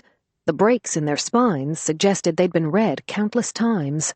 The tape was probably the only thing holding Penny's copy together. My fingers stopped tapping. There had been tape on the spine of Penny's book. I had assumed it was holding the cover in place, but what if it had served a different purpose? I thought back to the peeling spine label on the old paperback in Mrs. Haggerty's bedroom, then to the novel she kept on my nightstand with the sticker residue on its spine. Libraries put tape over their labels to keep them from peeling. I sat up in my seat. Penny's book wasn't covered in tape because it was broken. It was taped because it had come from a library. So had Mrs. Haggerty's. I dialed Vero's number. "Why are there no waffles?" she asked in lieu of a greeting. "Because I haven't gone shopping yet. Listen," I said, hoping she wasn't too intoxicated to manage it. "I need you to go to the Loudoun County Public Library's website, see if they have a book club." "Why bother?" she asked, the words coming more slowly than her usual rapid fire. "You and I can give each other presents and take edibles at home. But if you're looking for more of a club vibe, Stacy brings samples to the HOA meetings, and some of the dads are actually kinda hot." I pinched the bridge of my nose, willing myself to be patient. "I'm not looking for a book club for us. Penny's Agatha Christie book came from a library. So did Mrs. Haggerty's." "So? What if Mrs. Haggerty and Penny were in some kind of book club together? You think that's the connection between them? What else could they have in common? There was a prolonged silence as Vero, slowly, clicked the keys on her laptop. "There's a book club at the nearest library branch. It meets once a month." "Are the books they've read archived anywhere?" "Yep, they're all right here." "Can you see the selections from the year Penny's husband went missing? Is the Tuesday Club Murders anywhere on the list?" More clicking. "Let's see. Gone Girl was January, Nora Roberts in February, Kristen Hanna in March. The Poisonwood Bible was April. Whoa. The Tuesday Club Murders was their selection in May. 4 months before Guilford was murdered. If Penny and Mrs. Haggerty had been in a book club together, then they had both lied to the police when they'd claimed they hadn't known each other. Penny had obviously been lying to protect herself, but why had Mrs. Haggerty bothered? Who was she protecting? As far as I knew, the only person she cared that deeply for was Brendan. I glanced up from my phone at the townhouse, then at the cars parked along the street. Was it possible that one of these other women had been in that same book club? If so, did they know Penny? All I needed was for one of them to come forward and confirm my suspicions. "What are you doing?" Vero asked as I got out of my van. "Taking pictures." I slunk around the back of each woman's car, snapped a photo of the license plate, and texted the images to Vero. "Send these license plates to Cam. Tell him I'll give him $20 each if he can get me the names and addresses of the women who own these cars. And tell him I'll throw in a spaghetti dinner if he can get me the information tonight." Chapter 19. Mrs. Haggerty had gone straight to bed when we got home, looking a little tipsy and complaining of a headache. Cam's text message had come just before midnight, a barrage of screenshots from the Department of Motor Vehicles, one for each license plate number Vero had sent him earlier that evening. His final text had simply said, "When do I get my spaghetti?" I texted him back, "Tomorrow night." Vero and I took our phones, her laptop, and a bottle of wine upstairs to her bedroom and quietly shut the door. We sat on her floor, sharing what was left of Vero's bag of potato chips. She sat cross-legged on the carpet, squinting at the front of my sweater. She reached over and picked a chunk of brownie off my boob. "Don't eat that," I said, confiscating it and tossing it in the trash can behind me. "Maybe I should do the Googling," I suggested, reaching for her laptop. It had been nearly 6 hours since Vero had eaten her brownie, and though she insisted she was already sober, her eyes were still lacking their usual razor-sharp focus. She slapped my hand away. "I've got it," she insisted. "I could eat 12 brownies and still be better at this than you." She opened her laptop. "Who are we investigating first?" The plan was to learn as much about the book club members as possible, then look for any connections they might have to the library or Penny Dupree. I read through the list of their names. "Try Viola Henry," I said. "I think she hosted the first meeting we went to." Vero typed Viola's name into the search bar. "Says here she's the Director of Human Resources for some tech company in Reston.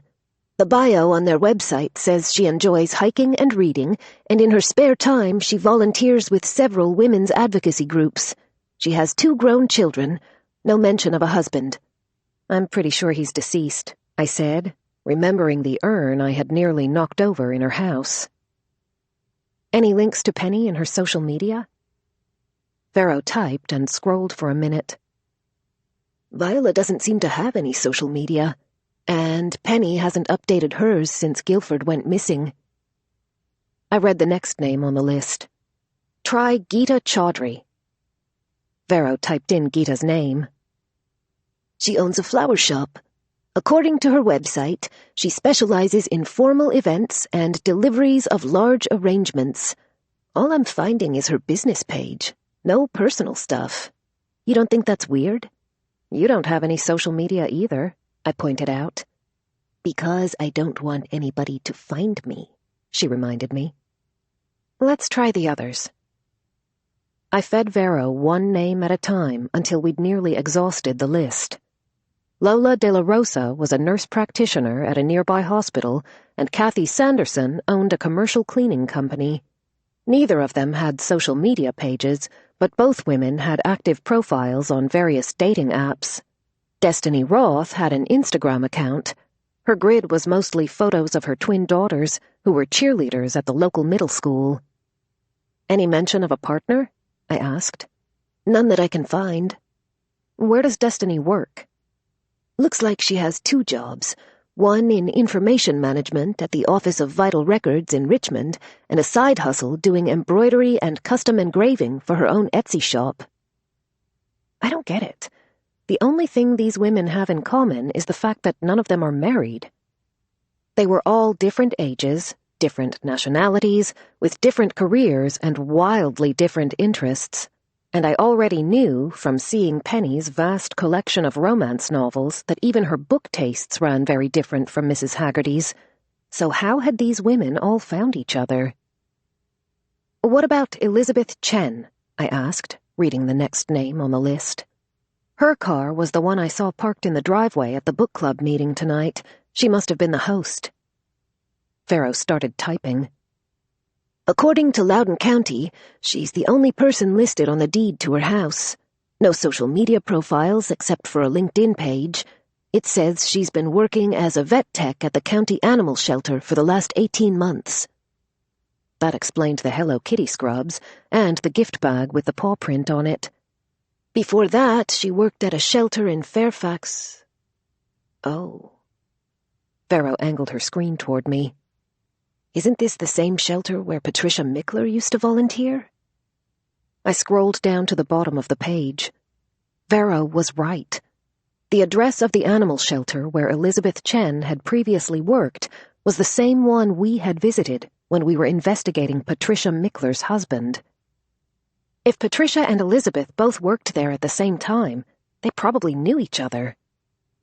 It wasn't a huge shelter, judging by the number of lockers we'd seen in the staff lounge when we'd snuck into the building last fall, and the employees and volunteers there had all seemed pretty chummy. It's not like the internet was giving us much else to work with. Maybe Patricia can tell us something useful about at least one member of Mrs. Haggerty's freaky little circle of friends. There's only one way to find out, I said, closing Vero's laptop and corking the wine as she yawned. Get some sleep. Tomorrow, we're going on a field trip.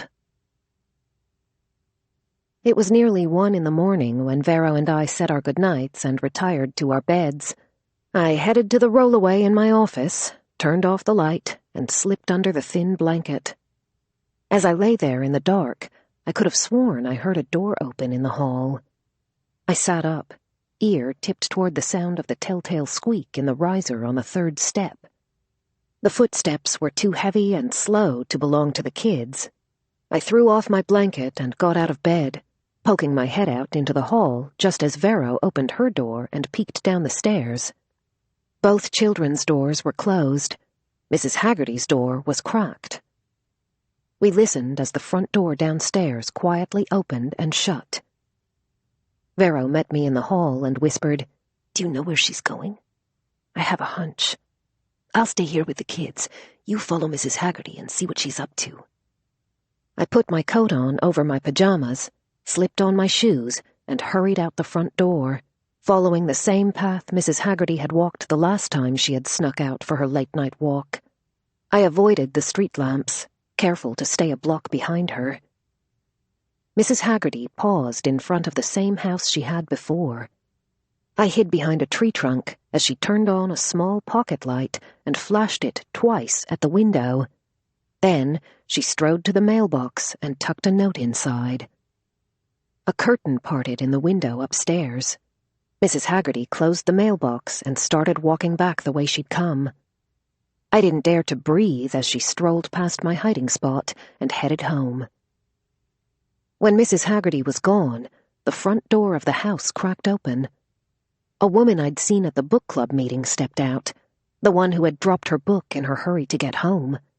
She shuffled to the mailbox in her slippers and robe, darting cautious glances at the windows of her own house as she retrieved the slip of paper Mrs. Haggerty had left. It occurred to me then that I didn't know the woman's name. But why? Vero and I had looked into every license plate of every vehicle that had been parked on the street near Elizabeth Chen's townhouse that night, and yet somehow we had missed the one that belonged to their guest of honor. Had the woman taken an Uber? Or had she parked so far down the street that I hadn't seen her car?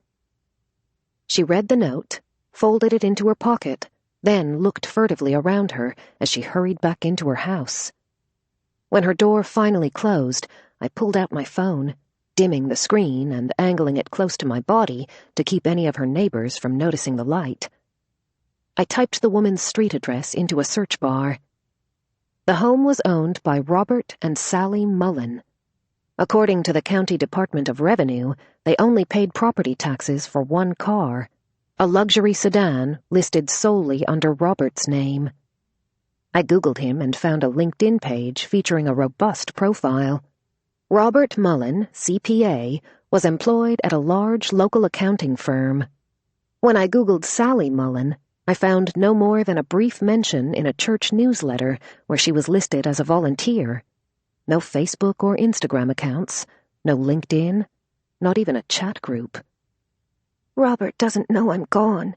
He'll be angry if I'm not back by the time he gets home," Sally must have found a ride and sneaked to that meeting to avoid upsetting her husband.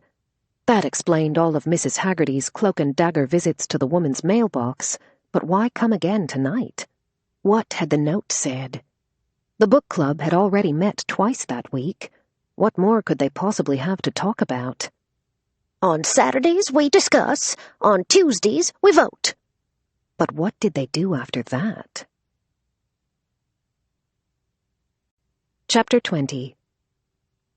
Vero poured tomato juice and vodka into a coffee mug the next morning and grimaced as she chased 2 ibuprofen with the hair of the dog. She shuddered, wiping her mouth with the back of her hand, then frowned at her dry toast. I wondered if the brownie had contributed to her hangover, or if it was all the junk food and wine she'd consumed while she'd been stoned. She'd awoken later than usual that morning, in a foul mood, if not because of her hangover, then probably because Harvey hadn't come over or called the last 2 nights. He'd claimed he had a big job he needed to finish at the garage, but Vero was convinced he was avoiding her so he wouldn't have to revisit their conversation about the history of his love life. I carried my breakfast to the table and sat down beside her, leaning close and keeping my voice low so Mrs. Haggerty wouldn't hear us in the next room. She and Delia had been playing homeschool all morning, and they were both engrossed in some kind of art project involving dried soup beans and glue. "Are you sure you're up for this?" I asked as Vero picked at her toast. She was still looking a little green, and I didn't imagine she was looking forward to executing the plan we had concocted the night before. "We can't just walk into that shelter and ask to speak with Patricia Mickler," she said, careful not to let her voice carry. "Those places have cameras. We can't afford to be seen with that woman, especially if Mike Tran has doubts about who really killed Patricia's husband. If he gets wind of the fact that you and Patricia know each other, then it won't be Stephen in jail on suspicion of murder. It'll be me and you. We'll wear baseball caps and sunglasses. No one will recognize us. After the last time, you'd better hope not." During our last trip to the shelter, Vero had unleashed chaos, literally, unlocking all the cages and freeing about a dozen cats and dogs to create a distraction big enough to conceal the fact that I was searching the lockers in the employee break room. "Don't worry, I have a plan." I'd been mostly clear-headed when I'd gone to bed last night, and I'd been awake for several hours already, thinking it through. "We'll fit right in." "And what are we going to do with the kids? We can't leave them alone with Mrs. Haggerty." "We're not. I called a babysitter." I checked the time on my phone, expecting Cam any minute. I had texted him first thing that morning and told him I'd make a chocolate cake to go with that spaghetti dinner if he came over a few hours early to keep an eye on the children and Mrs. Haggerty. Vero and I both fell quiet as Zach padded into the kitchen. It was well past noon and he was still wearing his pajamas, but at least he was dressed. He hid behind a wall, peeking into the dining room with a covetous expression as he watched his sister glue brightly colored beans onto a piece of construction paper under Mrs. Haggerty's watchful eye. He toddled closer and tugged on Mrs. Haggerty's pants. She looked down at him over the rims of her glasses and frowned at his rumpled sleepwear. "I go potty," he said, puffing out his tiny chest. Vero quietly sniffed the air. I set down my coffee, ready to take him upstairs to change his pull-up, but Mrs. Haggerty was first to speak. "Well, what are you waiting for, boy? An engraved invitation? The day's almost over already. Go do your business and come back when you're ready for school." "This ought to be interesting," Vero whispered out of the side of her mouth. Zach blinked at the woman, then at his sister, who was contentedly gluing her beans. He tore out of the room, and I considered pouring myself a Bloody Mary as his bare feet thundered up the stairs. Vero and I braced for the inevitable tantrum to start, the slamming doors and thrown toys, clothing being stripped off and tossed down the steps. But it never came. A toilet flushed. Vero and I exchanged a worried look. A quiet 2-year-old was rarely a good thing. Last time Zack had been alone and quiet in the bathroom, he'd been finger-painting the walls with his own poop. "Think one of us should go check on him?" she asked. Mrs. Haggerty made a sound of disgust at our exchange. "Zachary is perfectly capable of using the lavatory himself. He'll never learn to be a young man if you don't expect him to behave like one." 10 to 1, Vera whispered. "Why not?" I whispered back. "I bought a box of magic erasers at Costco. The last time we scrubbed those walls, I wrecked a perfectly good manicure. I vote we hire a painter." We both turned as Zack scurried down the stairs. Vero and I blinked at him. His jeans were on, inside out. So was his pull-up, judging by what I could see of it over the exposed tag on his elastic waistband. His Buzz Lightyear shoes lit up gleefully over a mismatched pair of socks as he marched himself into the dining room and tugged on Mrs. Haggerty's pants. Her mouth pursed as she paused her lesson to look him over. "Did you remember to wash your hands?" Zack nodded, splaying his damp fingers in front of him. She scrutinized them through the narrow frames of her glasses. "Very well. Take a seat." Zack ran to the empty chair beside Delia and scrambled up the side of it, perching on his knees. His wide eyes lit with triumph as Mrs. Haggerty passed him a sheet of construction paper and a bottle of glue. "How did you do that?" I asked her, coming into the room and staring at my son with an odd sense of wonder. "People rise to the level of expectation you have of them. If you don't trust them, how are they supposed to prove you can? Your generation coddles kids too much," she grumbled.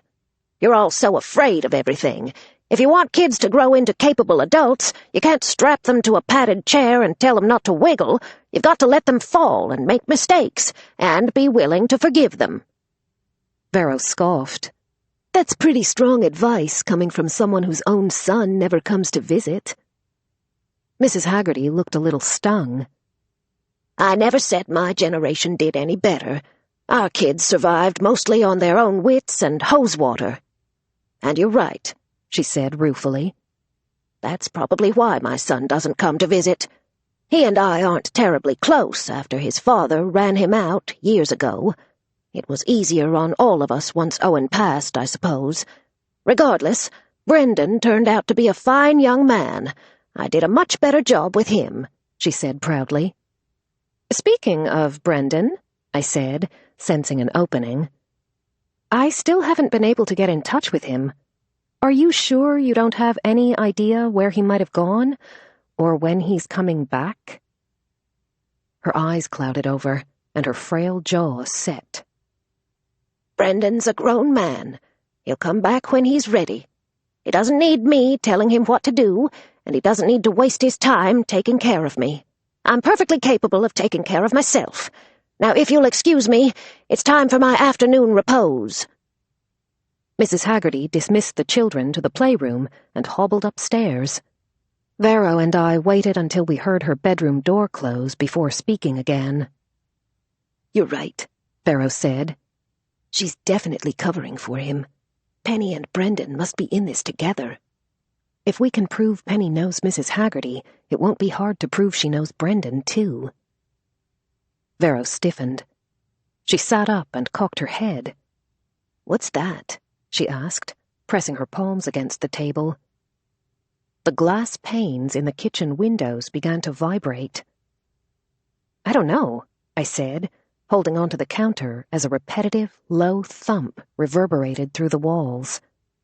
We didn't get earthquakes in Virginia, at least not ones anyone could actually feel, so why were all the dishes in my cabinet starting to shake? Vero ran to the window and pulled back the curtain. The thumping grew louder, the vibrations rattling the wine glasses I still hadn't gotten around to washing from last night. A vehicle drove slowly toward my house, its windows open and stereo blaring. If it wasn't for the grinning face behind the wheel, I never would have recognized Mrs. Haggerty's Mark V. The car's body had been painted a garish shade of purple. Flecks of glitter sparkled in the finish, and the new chrome grille glistened in the sun. Eggplant Ecstasy had been hand-lettered across the hood in fancy looping script. The tires were brand new, with wide white walls, and a disco ball hung from the rearview mirror, spraying the interior of the car with rainbow-colored light. Vero and I came bursting out of the house. Cam beamed at us through the windshield, his face mostly hidden behind an enormous pair of purple rhinestone sunglasses that could have belonged to Elton John. Arnold Schwarzenegger was riding shotgun, strapped in a tiny purple helmet, his front paws braced on the dashboard. There was a high-pitched whine as the entire front end of the car lifted on a pair of stilt-like hydraulics. "I'm going to murder Javi," Vero said as the car began to bounce. The front tires dipped low, then ricocheted off the pavement, catching more air every time they hit the ground. I covered my ears, the music almost deafening as Cam slung his arm over the door. His hand tapped out the rhythm, his head bobbing to the beat of the trembling bass that was blasting through the souped-up stereo. "What did you do to Mrs. Haggerty's car?" I shouted over the music.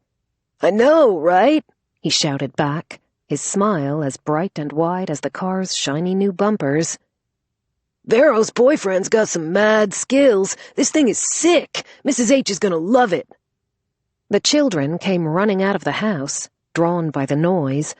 Mrs. Haggerty came out after them, scowling and covering her ears. Vero caught Zach as he zipped past her, demanding a ride. "Turn it off!" I shouted. Delia giggled maniacally as Cam attempted to lower the hydraulics. The car dipped and bobbed erratically as he fiddled with buttons on the dashboard. The car dropped with one final chassis-shaking bounce, then the stereo fell abruptly silent as the engine cut off. My ears were still ringing when Cam opened his door and got out. He held Arnold in one arm and splayed the other wide, showcasing the car. "Gorgeous, am I right? Your boyfriend gave me a killer price on the paint job, but the mods cleaned me out. Cost me the last of my reward money, but it was totally worth it. Right, Mrs. H?" He took off his rhinestone sunglasses and placed them gently on her nose, positioning them over her own wire-rimmed spectacles as she came over to inspect the car. "I like the color," she said, looking genuinely pleased. Cam put a hand to his chest and let out a breath. "I wasn't sure about it at first, if it would attract the ladies, but Javi really sold me on it. He said it projects the message that I'm confident in my masculinity." "An 18-foot eggplant will do that," Vero said. "How about we all take it out for a cruise and get some ice cream?" Cam asked. "The back seat is huge. We can all go. It'll be like a party on wheels." The kids cheered. Cam looked at me expectantly. Delia pulled on my pant leg. Can we please go for a ride in Cam's pretty purple car? I think that's a lovely idea. Mrs. Haggerty's tone suggested she expected me to say no. I was probably going to regret this. Cam's last party involved dead loan sharks and strippers. "Only to the drive-thru at the end of the street," I said with a pointed look at Cam. "And they have to use their car seats." Cam held up 3 fingers in a scout promise. The children clambered into the open door of the car. Delia gripped the enormous steering wheel and pretended to drive, while Zach poked the disco ball, making the glittery lights swirl around the ceiling. I pulled Cam aside, out of earshot of Mrs. Haggerty as she buckled herself into the passenger seat. "What's up, Mrs. D?" "I need to borrow Arnold Schwarzenegger for a few hours." Cam tucked the dog snugly under his arm. "What for?" I was afraid he was going to ask me that. "I'm going to visit an old friend. She's very fond of dogs. I thought she'd like to meet him." That middle part was true. Patricia Mickler was very fond of dogs. It was me she never wanted to see again. Cam chewed his lip as he stroked Arnold's head. "We'll only be gone a few hours," I assured him. "Vero and I will take very good care of him." Cam looked over his shoulder at my children as Vero buckled each of them into their car seats. "I guess that'd be okay. he said, passing me the dog. But Arnold needs to be walked every hour, or he'll piss on the floor. And don't let him ride in the back seat. It makes him car-sick. He starts drooling right before he— Got it, I said, sparing myself the details. I'd endured far worse with Kevin Bacon. I gave Cam a few 20s to buy everyone some ice cream and reminded him to keep his music at a reasonable volume as he got into the car. And no explicit lyrics, or the kids will repeat them. Cool, he said, buckling himself in. I wasn't sure if he meant he was cool with the request or he thought it would be cool to test it. It was too late to ask him as I watched them drive off. Vero disappeared inside the house. She came out a moment later, holding a baseball cap and a pair of dark sunglasses. You sure about this? I handed the dog to Vero and passed her his leash. Not at all. 3 hours had passed since we'd parked behind the animal shelter, and Vero and I had almost given up. That's her, I said, ducking lower in the driver's seat. We watched from my minivan as Patricia Mickler got out of a familiar brown station wagon and approached the employee door. Her head was down as she dug in her purse for her keycard, but she wasn't hard to recognize. She hadn't changed much since the last time I'd seen her, 4 months ago. She had the same mousy brown hair, pulled back in a casual ponytail, and wore the same jeans and sweatshirt, matted in dog and cat hair. She had a bit more color in her cheeks after her long trip to the Caribbean with her boyfriend, and maybe a little more spring in her step, but she was still the same meek, unassuming woman who had propositioned me to murder her husband by slipping a note under my plate in a crowded Panera dining room last fall. According to Patricia's social media, she had only returned to the country a few weeks ago. She probably figured it was safe to come home now that the Russian mobster who had employed her husband was no longer a threat to her. Maybe we should just wait until she gets off work, Vero suggested, rolling up our empty fast food bag and tossing it in the seat behind her. We can follow her back to her place and talk to her there. We'd been sitting here for hours, waiting for her to show up. My fuel light was on empty, Cam's dog had eaten most of our French fries, and my bladder was full. Unlike Arnold, I couldn't take a leak in the narrow strip of grass beside the parking lot. That would definitely turn heads. Traffic is too heavy. We'd probably lose her. I'll go inside and see if she's willing to talk. I tucked my hair up into my baseball cap, put on my sunglasses, and put Arnold under my arm. I gave Vero my keys and got out of the van, following the sidewalk around the building to the main entrance at the front. With my cap pulled low, I approached the check-in desk and signed in using a fake name. They handed me a form on a clipboard, inquiring about the purpose of my visit. I'm surrendering a pet, I said, holding Arnold up to the counter. He pees on the carpet. I can't keep him anymore. I held my breath, hoping I had correctly predicted what might happen next, that they would want one of their volunteers to meet with me first, to talk about support and resources, to persuade me to keep the dog before allowing me to walk out. The woman behind the counter offered me a polite but unconvincing smile. Before you go and leave the little guy with us, we'll just ask you to meet with one of our staff. They'll have some questions about your dog that will help us rehome him. Does Patricia still work here? I asked. She helped us with his adoption several months ago. I'd prefer to meet with her if she's free. The attendant checked her computer screen. Looks like she just got in. Let me put you and Arnold in a room where you can wait for her. The attendant buzzed us through a heavy steel door and escorted us into the room of cages behind the counter. Arnold and I were met by a cacophony of barking dogs, and his ears perked, alert and anxious, as I tucked him inside my jacket to help him feel safe. Cam would murder me and Venmo my entire life savings to himself in revenge if I let anything happen to his beloved dog. The attendant showed us into a tiny, sterile meeting room with a small table and 2 chairs and a large plexiglass window. I had been hoping for something more private and less like a police interrogation room, but it was better than having this conversation out in the open. She gave me a full-color, glossy brochure to read about the shelter's services while we waited for Patricia. I sat down with Arnold in my lap, studying the pamphlet. Adoption, rehoming, vaccinations and emergency care, end-of-life assistance. My eye snagged on a photo of a pale blue gift bag with a paw print embossed on the side.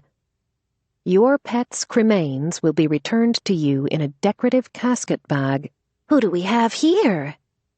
I dropped the brochure at the sound of Patricia's voice. She came in holding a clipboard. She gave my form a quick skim, then knelt in front of Arnold and scratched his tiny head. Aren't you just a handsome little guy?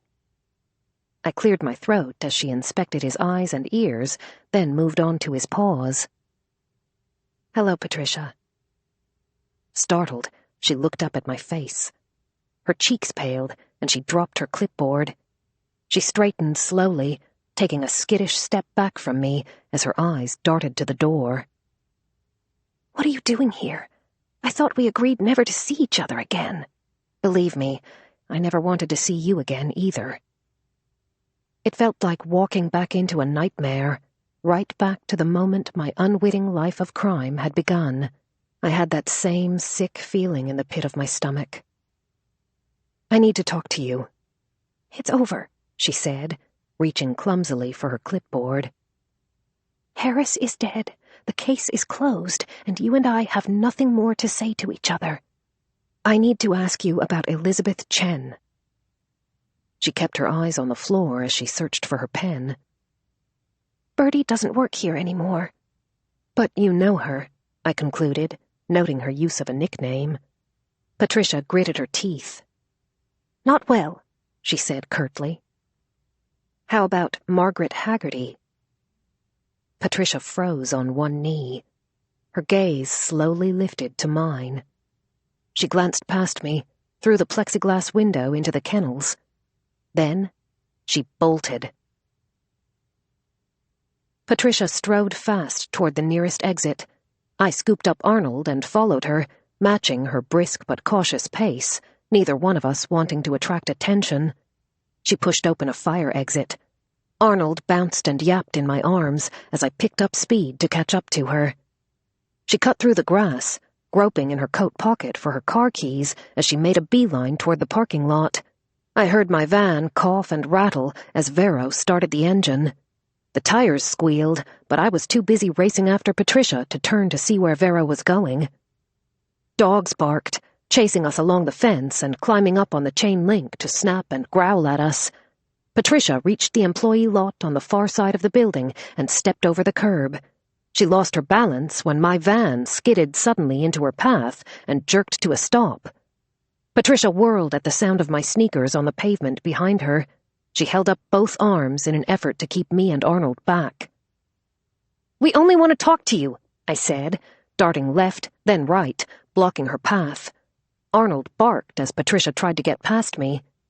"I have nothing to say to you," she said, reaching for her phone. Vero slid the van door open behind her. "I figured you might say that." Vero grabbed Patricia around the shoulders and threw herself backward, using all her weight to leverage them both into the van. I slammed the door shut. Then I sprinted around the hood and climbed into the driver's seat. The whole van rocked as Patricia and Vero wrestled in the back. I set Arnold in the passenger seat and put the van in gear. He barked, releasing a stream of urine as I peeled out of the parking lot. I didn't know where I was going, only that my plans for the day had not included kidnapping when I woke up that morning. I jerked the wheel, taking the entrance into the parking garage of the mall. Vero and Patricia flew like pinballs across the floor in the back seat, thrown apart by the force of my turns as the van spiraled up the ramp. Vero sat up, her face triumphant in the rearview mirror as she brandished Patricia's cell phone. Patricia scrambled for an exit. Her face twisted as she attempted to wrench the sliding door open, only to find it locked. "Childproof," Vero pointed out as she caught her breath. Patricia smacked the door in frustration. She sat down hard with her back pressed to the door as she glared at me, red-faced, in the rearview mirror. What do you want?" I skidded the van to a stop in an empty corner of the garage and turned in my seat to face her. "Who is Margaret Haggerty to you?" "I told you, I've never heard of her." "Then why did you run?" "Why do you care?" Patricia twisted around to wrestle with the door again. "Because my children's father is being held for murder right now, and I don't believe he killed the man they found buried in Margaret Haggerty's yard, but I think you know who did." Patricia went still. "I can't help you," she snapped. "I don't know anything about that man, or who killed him." "But you do know something." Her body language alone told me that much. She was hiding something, and I was determined to find out what it was. "I don't owe you anything. Aaron and I are finally happy, and we don't need anyone rehashing what happened to Harris last fall." "That's exactly what's going to happen if you don't tell us what you know," I warned her. "The police are pursuing a case against my ex-husband for the murder of Guilford Dupree. Their investigation has them looking very closely at Stephen's business, and there's a very suspicious Loudoun County cop who's a little too curious about the bodies they found on his farm, including your husband's." Patricia's jaw tensed. "You can either help me figure out who really killed that man, or you can let the LCPD reopen the investigation into your husband's murder." We both knew that wasn't really a choice. "If I tell you what I know, are you going to let me go?"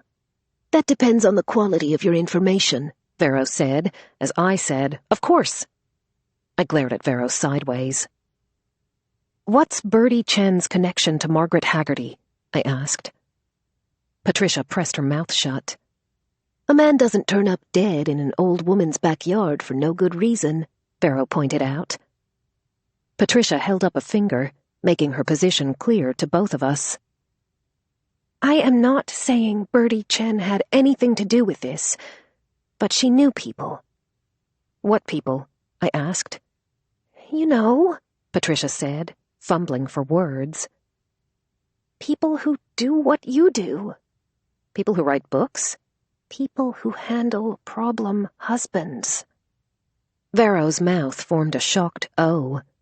No matter how many times or how many ways I had tried to explain to Patricia that her initial impression of me was based on a simple misunderstanding, she had stubbornly refused to believe I wasn't a killer for hire. Maybe because it made her feel less foolish for propositioning me to murder her husband in the first place. Patricia lowered her voice. "One day, after a particularly bad argument with Harris, I came in for my shift at the shelter. Aaron noticed I was in a lot of pain. My wrist was swollen, and I couldn't hold any of the animals. I should have gone to the emergency room, but I had already been to the ER earlier that month, and I was worried someone at the hospital would report it. When I refused to let Aaron take me, he suggested I let one of the techs at the shelter look at my arm. Bertie was on duty that day.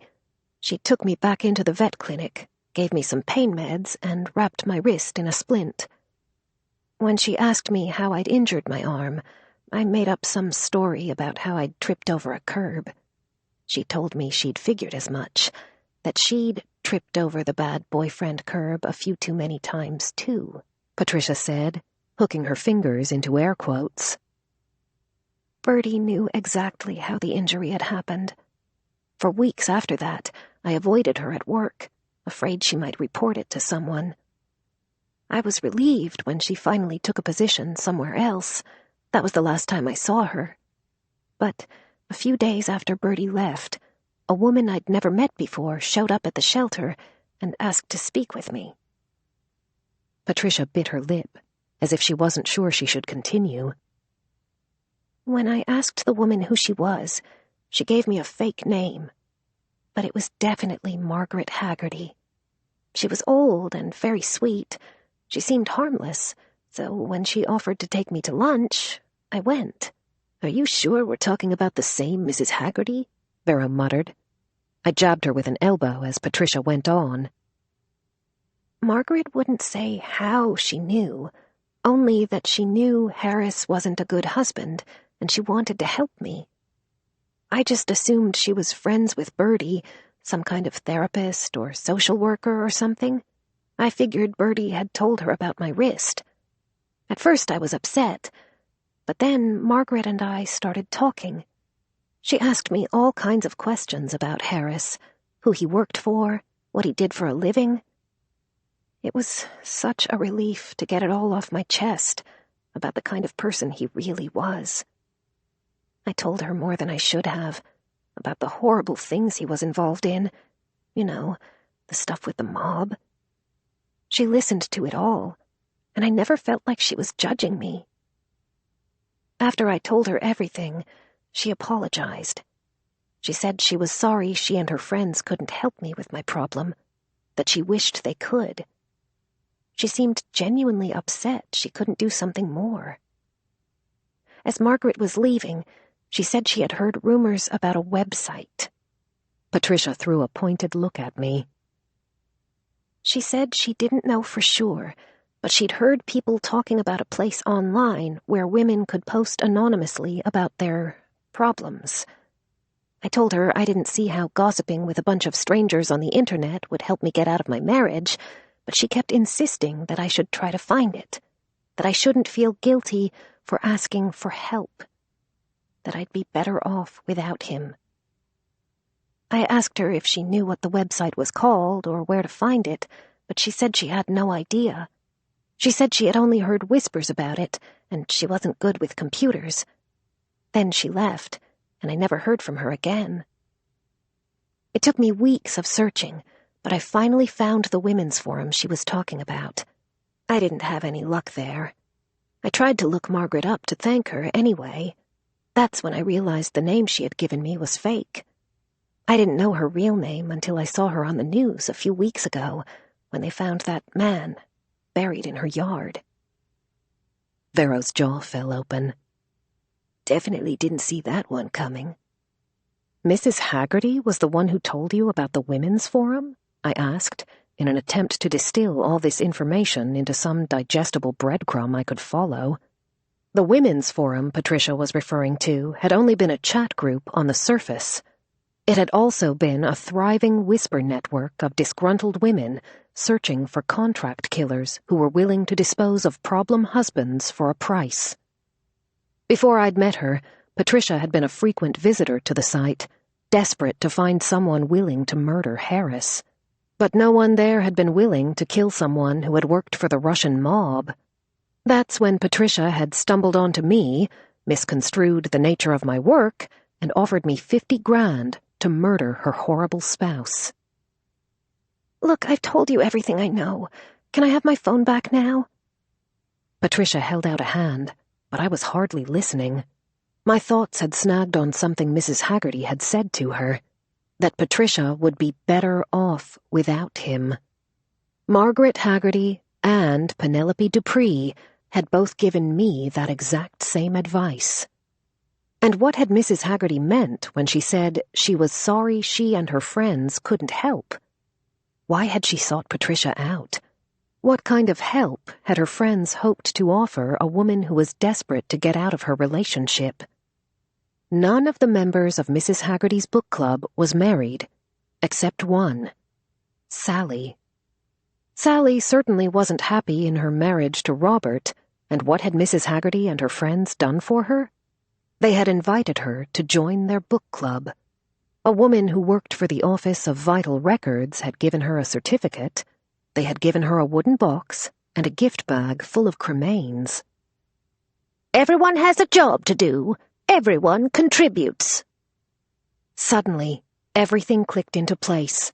I could see all the characters and their roles in the story clearly. They all had a job, all made a contribution. Viola, the women's advocate and human resources professional, managed the group. Lola, the nurse, forged medical records at her hospital. Destiny printed death certificates at work. She provided custom engravings for the urns from her Etsy shop, and Bertie stole animal cremains from the shelter to fill them. Then there was Kathy, the cleaner who tidied up the evidence of their crimes, and Gita, who used her flower delivery business to handle the memorial arrangements. That tattoo over Mrs. Haggerty's heart, the one she claimed she got years ago, wasn't a 3-leaf clover at all. It was a club. Mrs. Haggerty wasn't protecting Brendan. She was covering for her friends. But what was Penny's role in all this? And how long until they initiated Sally? I started the engine. "Where are we going?" Vero asked. "We're taking Patricia back to her car. Then we're going home." "Why?" "To get ready for book club." Chapter 21. Vero and I raced home from the shelter. The van's tires screamed into the driveway just before dark. Cam greeted us at the door and plucked Arnold Schwarzenegger from my arms. "Where have you been? I was worried and hungry." He planted a kiss on Arnold's head. "Man, I missed you, little buddy." Cam sniffed his ears. "Why does my dog smell like burgers and fries? He's not supposed to eat that shit. It gives him gas." "Where are the kids?" I asked, trying not to look as frantic as I felt. "Watching a movie on the couch." "And Mrs. Haggerty?" "Upstairs in her room. I think she's taking a nap." I felt myself sag with relief. It had been one thing to have her puttering about in my house and homeschooling my children when I'd assumed she was innocent. It was entirely another after hearing Patricia's story. Until I knew for certain what Mrs. Haggerty and her friends were up to, I didn't plan to let that woman out of my sight. "When's dinner? I'm starving," Cam asked. "You work on dinner," Vero said to me. "I'll check on the kids." Cam followed me into the kitchen, talking my ear off about their ride in the Lincoln, which he insisted on calling the eggplant, while I boiled a pot of spaghetti and reheated a container of sauce. "How was Arnold? Did he behave?" he asked. He was a very good boy, minus the puddle of pee he'd left on the passenger seat of my minivan. "He is, isn't he? I mean, we're still working on the pissing on the floor thing. Mrs. Haggerty gave me some pointers. She's got a pretty good track record with the potty training and shit. Check it out, Mrs. D." Cam held up a finger to get my attention. "Arnold and I have been doing obedience training. Show her your trick, buddy." Cam sank to his haunches and held out a fist. Arnold lifted a paw and gave it a gentle bump. Cam's face was giddy with pride. "See? Arnold isn't dumb. He's just extrinsically motivated," Cam said, enunciating his newfound vocabulary word. "That means you should give him a treat, but if you don't have any, that's cool." He opened the refrigerator. "We'll settle for a beer." "Nice try," I said, closing the fridge. "Then how about some of those brownies Mrs. H was telling me about?" "Not on your life. Our deal was spaghetti and chocolate cake." I served out a heap of spaghetti and passed him the plate. Cam licked his lips as he carried it to the table. "You won't hear me complaining." I set $140 in cash in front of him as he shoveled spaghetti into his mouth. He tucked the money into his pocket as he chewed. "Can I get an extra 20? He asked. "I need to catch an Uber back home." "I thought Mrs. Haggerty was letting you use her Lincoln." He shrugged as I pried open the lid on the grocery store bakery box and served him a slice of cake. "She said she needed the car to run an errand tonight, so I left the eggplant in her garage." I blinked, wishing he hadn't left me with that disturbing visual. "Any idea where she's going?" "She didn't say." He cringed around a mouthful of cake. "I just hope she's careful. I used the last of my reward money on that paint job. I offered to help her with her errands before I go, but she said she was tired and needed to take a nap." Cam looked a little glum as he scraped the last of the frosting from his plate. "I guess I won't get to say goodbye." "Where are you going?" "My grandma's coming home from her cruise tomorrow, so I'll be heading back to her house. You won't have to worry about me starving at my uncle's anymore." Cam cleared his dishes and put them in the sink. "Tell Mrs. H I'll come back in a couple of days to visit with her, and we'll take the eggplant for a spin. I've got to get back to my grandma's place and clean it before she gets home. I want it to look nice when she gets there." A car honked outside. "That's my ride. Thanks for dinner, Mrs. D." He kissed my cheek, picked up Arnold Schwarzenegger, and was out the front door before I could give him money for his Uber. though I was betting he had already used my Venmo to pay himself, and he had probably included a generous tip. "What was all that honking outside?" Vero asked, coming into the kitchen and peeking in the spaghetti pot. "Cam's Uber. He said Mrs. Haggerty needed her car tonight." Vero and I exchanged a long look. I leaned against the counter, remembering Mrs. Haggerty's late-night visit to Sally's mailbox. "Hurry up and finish your spaghetti. I'll ask my mother to take the kids for a sleepover. You and I will be running errands with Mrs. Haggerty tonight." Vero and I fed and bathed the children, packed their overnight bags, and drove them to my mother's house.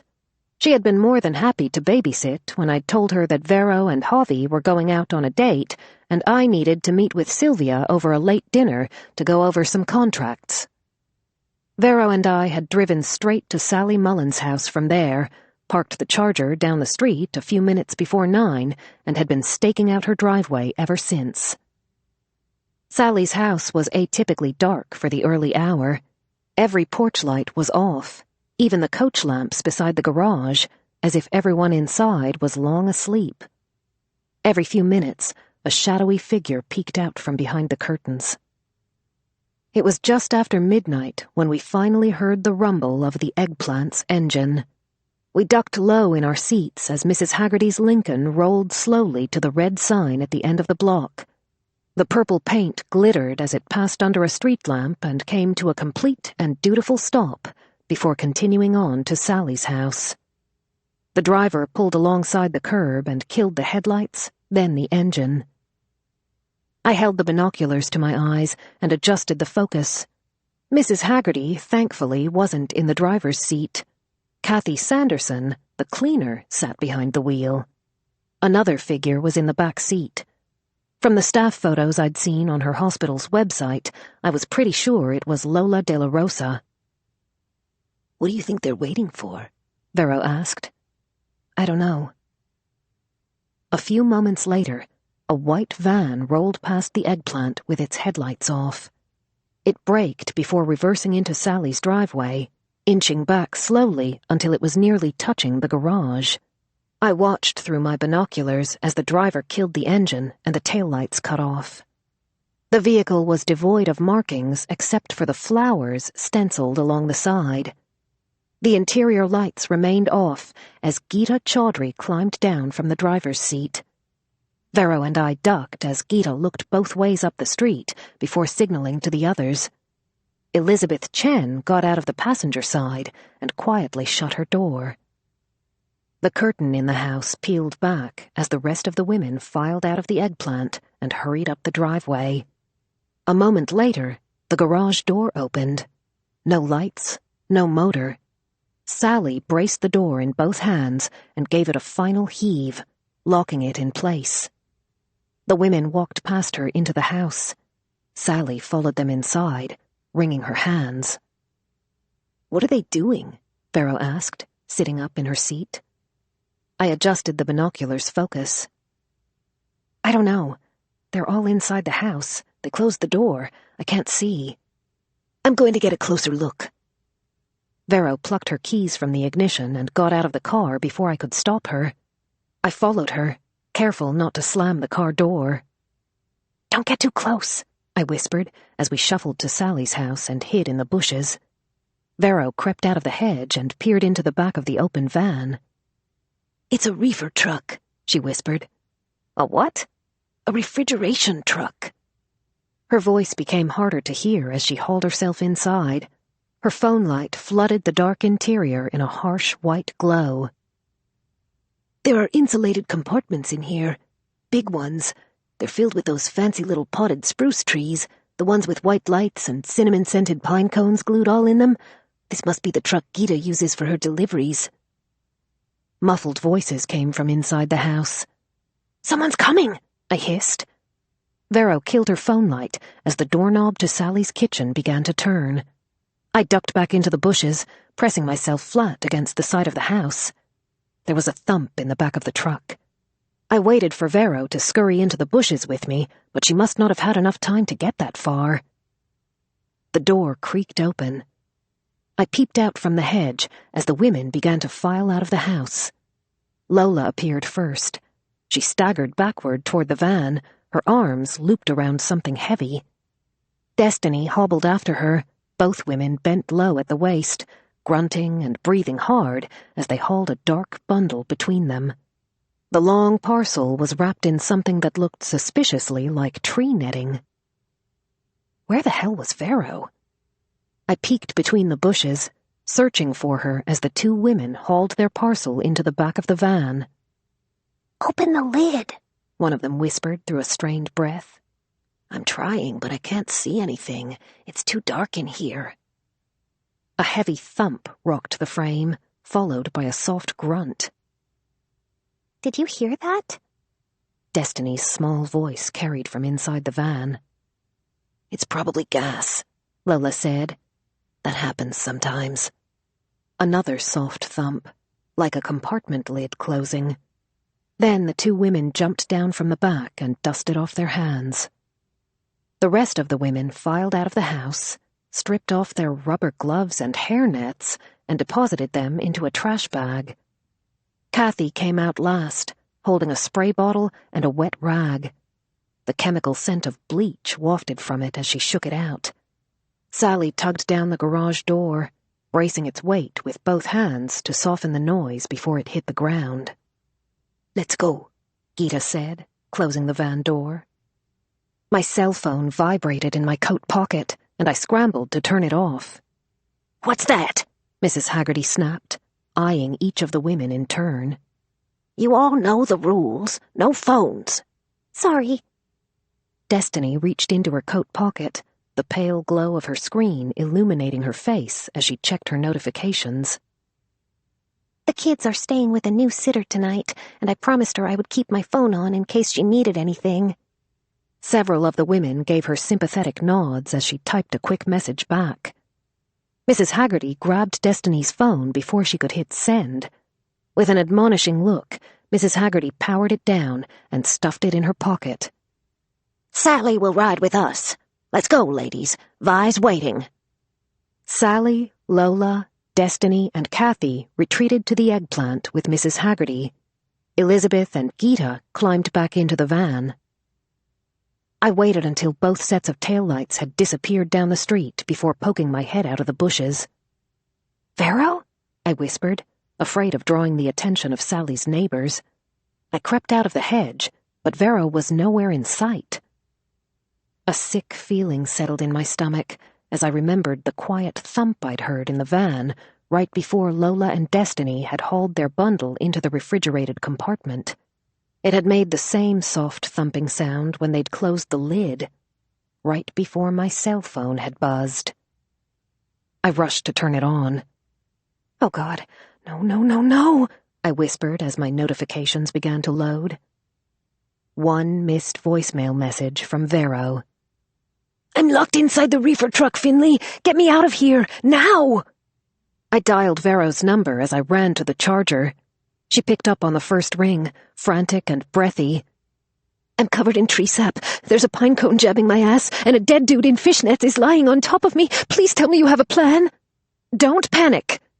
I put my phone on speaker and tossed it in the passenger seat. "Where are you?" "Everything will be fine," I said with as much calm as I could muster.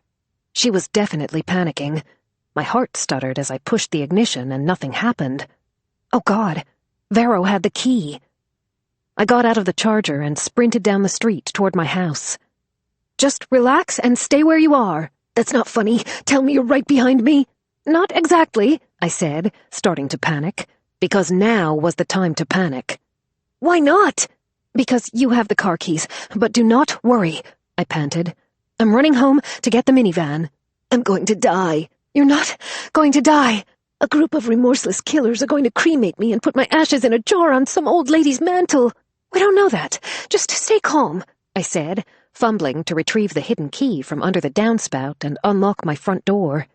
I hurried inside, grabbed my van keys off the kitchen counter, and ran to the garage. I got in my minivan, put the key in the ignition, and gave it a hard twist. The van coughed and stalled. I smacked the steering wheel and pushed the gas pedal to the floor. The engine roared. and then started to shudder. "Keep your phone on. I'll call you back." Vero shouted my name as I disconnected and speed-dialed Cam. He answered on the first ring. "About that last Venmo, I can explain—" "Listen to me very carefully. I need you to track Vero's phone." "Is that a trick question?" "No, it's not a trick question." "I feel like it is, because you told me not to do that anymore." "This is an emergency, Cameron. Vero's missing, and I need to know where she is right now." I left rubber in the driveway as I tore down the street. Okay, don't get your undies in a bunch." "Where is she?" I asked again, growing more impatient the closer I was to the entrance of the community. Should I go east or west? There was no time for wrong decisions. "She's on the interstate." "Which way?" I shouted when I reached the stoplight. "West? Geez, calm down."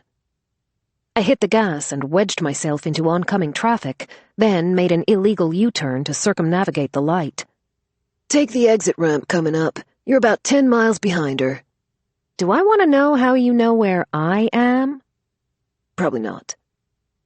That was just one more thing I didn't have time to worry about.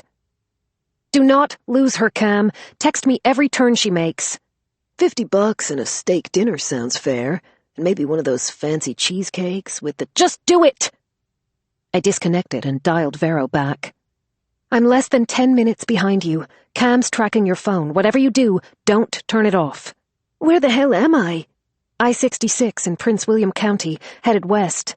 "Fabulous. I can hear the banjos already." "Don't be hyperbolic." "If I die," Vero said through chattering teeth. "Tell Delia and Zach I love them, and tell Zach I said to keep his pants on. On second thought, tell Javi that too, and tell him I don't care how many girls he dated while we were apart, unless one of them was Sophia Martinelli. If he slept with her, tell him I hope he gets gonorrhea in his next life, and I'll haunt him from the grave. And tell my cousin—" "I told you, Vero, I'm not going to let you die. You trust me, don't you?" "Of course I trust you. Would I be in this situation if I didn't?" "That's not helping my confidence." "Just hurry up and get me out of here. It's freezing. I can't breathe, and I think Sally's husband and I just got to second base." "I'm driving as fast as I can. Just keep your phone on. I'll call you back." I heard her muffled protests as I disconnected again. Cam texted the number of an exit ramp 8 miles ahead of me. I gripped the wheel, trying not to think about everything that could go wrong in the span of 10 minutes. My gut said these women weren't going to drive too far tonight. Destiny had kids at home, and they all had jobs to report to in the morning. The women would have to handle their business quickly once they arrived at their destination. I drove with one hand, my thumb hovering over Nick's name on my phone. "When are you gonna start trusting me?" I tapped his number before I could talk myself out of it. He picked up quickly, too quickly. I didn't have time to think about what to tell him or how to explain. "Hey," he said, sounding pleasantly surprised. "I was thinking about calling you, but I didn't want to wake you. I was just leaving the station. Want me to come over?" I tried and failed to control the tremor in my voice. "Do you remember when you said I could trust you with anything?" I could feel his smile slip. "What's wrong?" "Before I tell you, you have to promise me you'll come alone. No backup. Not even Georgia or Sam." "I can't make that promise. Not until you tell me what's going on." "You said we have to trust each other. That means you have to trust me, too." The tension between us crackled through his pause. "Tell me where you are." I-66, westbound. I just passed exit 18. I'll explain everything when you find me, I promise. But Vero is in trouble, and I don't know how much time we have." Tires squealed through the phone. A siren began to wail. "Pull over and stay where you are. I'm on my way." I checked a mile marker as it blurred past me. If Nick was just leaving the station in Fairfax, even with his lights and sirens blazing, he was still 15 minutes behind me. "I can't pull over. I have to get to Vero. Cam is tracking her phone. He's texting me directions. I'm getting off at the exit for Linden. Just get here as soon as you can. I'll forward you my location as soon as I have it." I disconnected, one hand on the wheel and one eye on the road, as I veered off the interstate and began maneuvering the dark country roads, following the directions Cam had sent me. I dialed Vero. Are you okay? I asked the second she answered. Her teeth chattered. I don't know. We slowed down. The van's bouncing all over the place. It feels like we might be on some kind of dirt road. Wait. Vero's voice dropped to a whisper. I think we've stopped. They turned off the engine. I think they're getting out. A car door slammed, and Vero whimpered. I mashed my foot down on the accelerator. Just stay quiet. Turn off the notifications on your phone. They have no idea you're in the truck. As long as they don't see or hear you, you'll be... The line went dead. No! My van skidded, nearly running off the pavement as I let my eyes drift from the road to reconnect the call. It went straight to voicemail. Another text came from Cam with my next turn. Then a second text with a map pin embedded in it. I reduced my speed as the road began to wind and narrow. 10 torturous minutes passed before I reached the final turn onto a winding gravel driveway. My headlights ghosted over the overgrown branches that formed a dense tunnel around it. I slowed, turning my lights off as I closed the distance to the red pin on the map. Gita's flower truck appeared around the next bend. The eggplant was parked beside it, along with 2 other cars. I recognized one as Viola Henry's Honda, but I had never seen the hatchback parked beside it. I put the van in neutral and leaned forward in my seat, searching the woods around me for signs of the book club. A distant light burned in the window of a cabin through the trees. My phone vibrated with an incoming text from Cam. I like my steaks medium rare. I swiped the message away and sent the map pin to Nick before killing the engine. Pine needles crackled under my feet as I slipped quietly out of my minivan and crept to Gita's flower truck. I pressed an ear to the door. Not a peep came from inside it, and I tested the lock. My heart missed a beat when the handle didn't budge. Oh, God. They must have found her. By the time Nick got here, it would be too late. Vero could be chopped up into little pieces. Her head could be stuffed behind a bag of broccoli in a freezer in that cabin before... The back door of the truck flew open, bouncing off its hinge. I shrieked, suddenly face to face with the barrel of a gun. Vero sat up on her knees, her arms extended in front of her. She gripped an orange plastic pistol in both hands, swinging it wildly from side to side. Her lips were blue, and her face was a sickly shade of carsick green, her eyes wide and feral. Pine needles stuck in the strands of her hair, most of which had escaped her ponytail in a sunburst of static and snarls. She collapsed back on her haunches and lowered the flare gun as I pressed a finger to my lips, hoping no one had heard us. "You scared me to death," I whispered. My heart was galloping so fast it could probably run back to South Riding on its own. "What took you so long? I could have suffocated in there." "Keep your voice down." I darted an anxious glance at the cabin, then at the woods all around us. Vero's legs were a little unsteady as I helped her to the ground. "Where did you get that?" I asked, pushing the nose of the flare gun away from me. "The emergency kit in the spare tire compartment." "That's a safety device, not a Smith & Wesson." "And this isn't duct tape," she whispered, shoving a flimsy roll of first aid tape at me. "But a girl's gotta do what a girl's gotta do."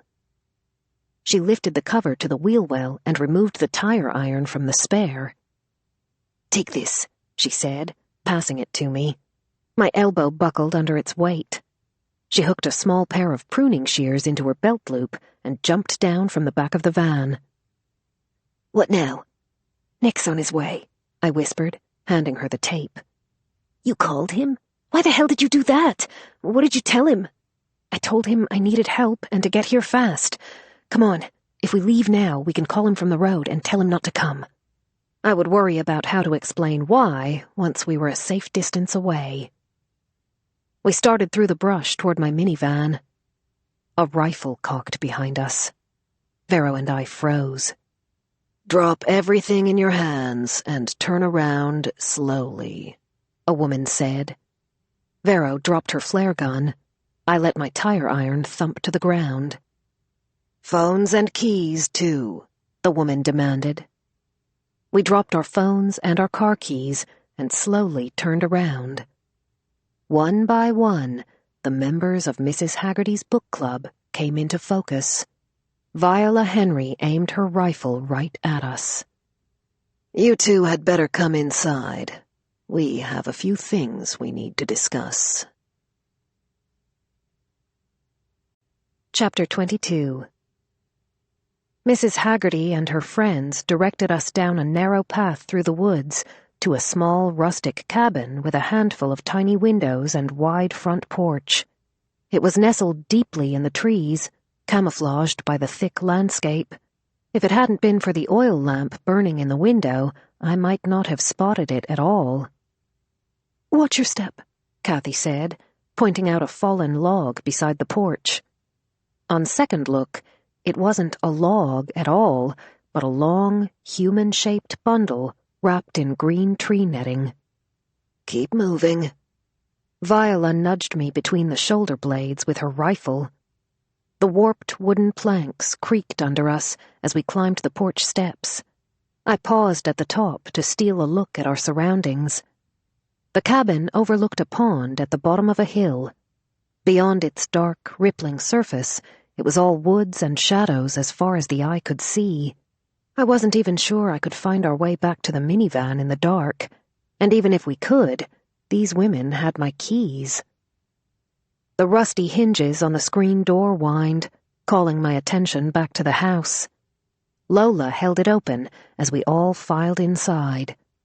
The air in the cabin was close and musty, as if the place hadn't been used for a while. A lantern burned on a table, casting a soft halo of light around a low-ceilinged room with warm wooden walls and butter-yellow curtains. It was sparsely furnished, but cozy. Or maybe it was only staged to look that way. "Sit down," Viola said, pointing out 2 wooden chairs beside a rickety table. Vero looked to me, but I didn't see how either of us had much of a choice. We both sat down. Gita and Lola came behind us with bundles of tree twine. It chafed against my skin as the women tied my wrists behind my back. Judging by Vero's wince, they were rough with her, too. I was beginning to regret making Nick promise to come alone. A little police backup suddenly didn't sound so bad, and the risk of going to prison seemed preferable to being murdered and wrapped up like a Christmas spruce. Lola held Vero's cell phone in front of her face, using the facial recognition to access her home screen. Destiny held mine, and I turned away too late as she waved it in front of me. Vero leaned toward me. "Is this karma?" she whispered out of the side of her mouth. "It feels like karma. All we're missing are donuts and bags over our faces." Mrs. Haggerty sighed. "I wish you girls hadn't come here." Bertie pulled out another chair and helped Mrs. Haggerty sit. She looked down her nose at us and shook her head. I felt like a student in her homeschool classroom, but I didn't imagine she'd be giving out stickers for good behavior. "If you didn't want us crashing your book club meeting, maybe you shouldn't have framed my ex-husband for murder." "I don't see what you're so upset about," Mrs. Haggerty said dismissively. "All you've wanted for months is to be free of that duplicitous, horrible man. What's wrong with letting him suffer a little? Besides, there's no death penalty in the state of Virginia, and a few years in prison won't kill him." "She has a point," Vero whispered. "Stephen didn't murder anyone," I reminded them both. "He may have done some terrible things, but killing Penny's husband wasn't one of them." "You're right. He didn't kill Penny's husband," Mrs. Haggerty conceded. "But you didn't know that when you went storming off to her house. You went because you believed the accusations against him could be true. You don't trust that man, you never have, because he never earned it. And he's made you doubt the only people in your life you shouldn't. So tell me, whose good name are you so desperate to protect? Stephen's or your own?" Mrs. Haggerty fixed me with a piercing stare. It was the first time I had looked at the woman and known with complete certainty she was seeing me clearly, that she knew I was hiding secrets too. If I had known you murdered Guilford, I never would have let you move into my house." Mrs. Haggerty sighed and shook her head. "This is not how our book club meeting was supposed to go. Frankly, I'm not sure what we're going to do now." "We have to take a vote," Lola said. "Those are the rules." "I know the rules," Mrs. Haggerty fired back. "I was there when we wrote them. But before we vote on anything, we're supposed to discuss it. And it seems we all have some discussing to do." Mrs. Haggerty turned to us and planted her bony hands on her hips. "Why don't you two tell us how much you saw before you followed us here?" "Nothing," Vero said, shaking her head emphatically. "We saw absolutely nothing, right, Finlay? And we didn't follow you. Tell them we didn't follow them, Finlay." Vero's phone buzzed in Lola's hand. She narrowed her eyes at the screen. "What's wrong?" Bertie asked. The buzzing continued with a relentless frequency. Lola grimaced as she read. "Someone named Cam is blowing up her phone. He says he knew all along she wanted the eggplant.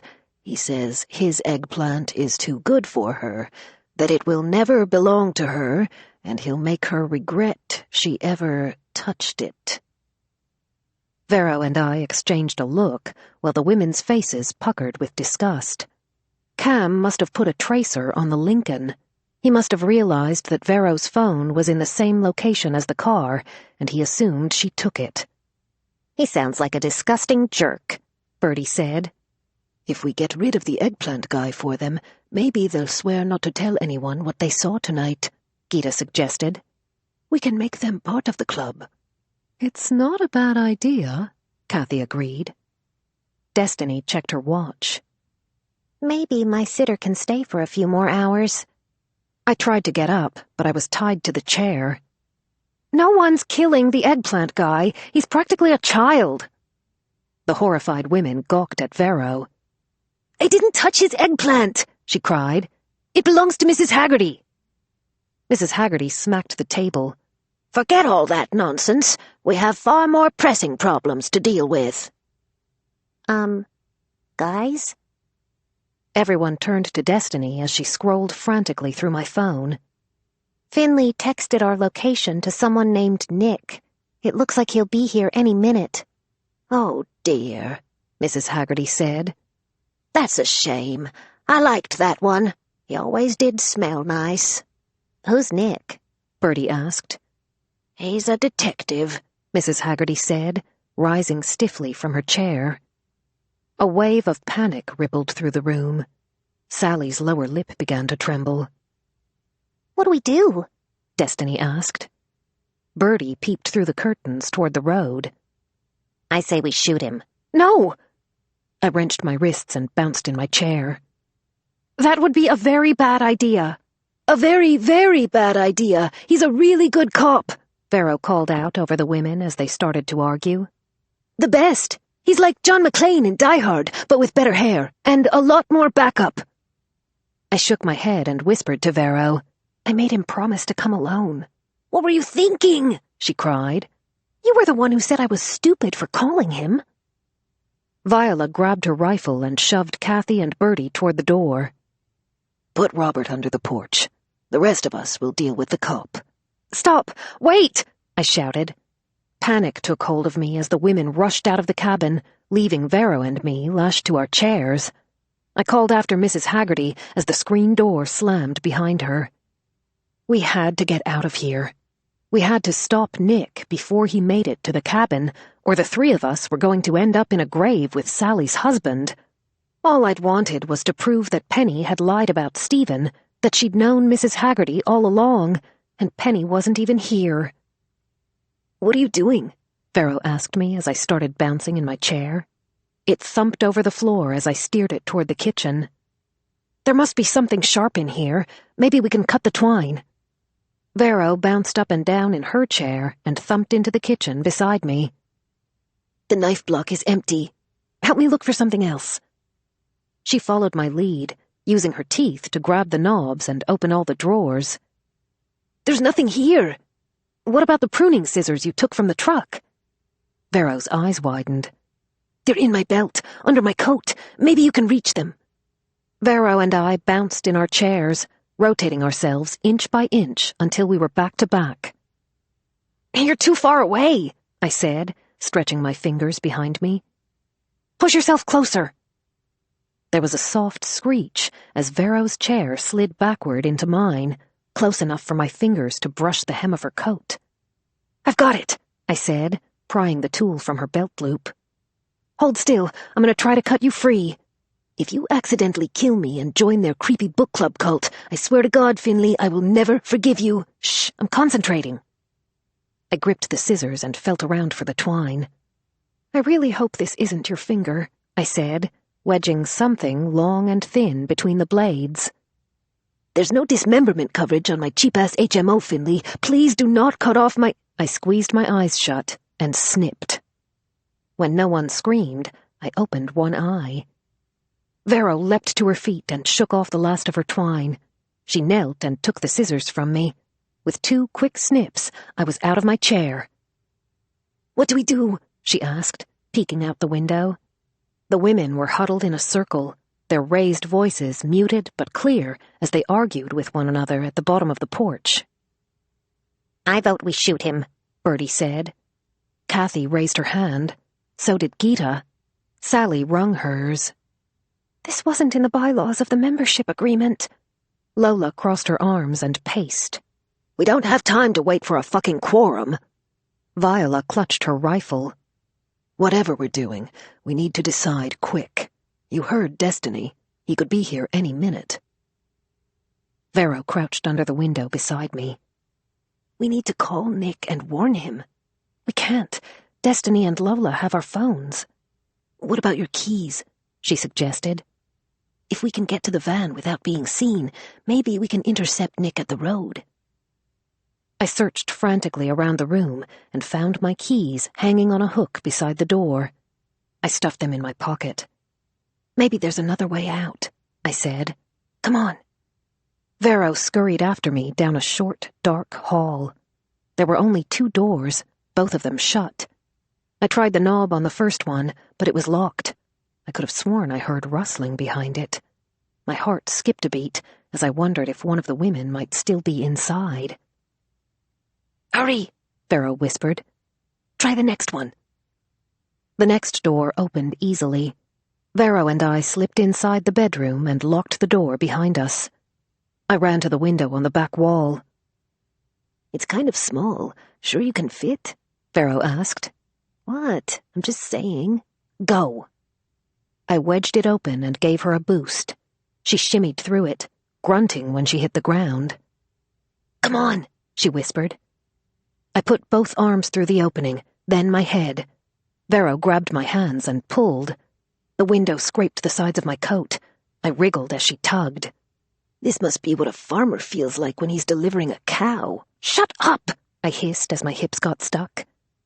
"Pull harder!" Vero gave one final pull, and I came tumbling out.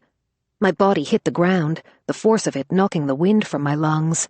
With a wince, I forced myself to my feet. "I think the minivan is that way. If we cut through the trees, maybe they won't see us." Vero pulled me behind her as she broke into a run. We rounded the corner of the house.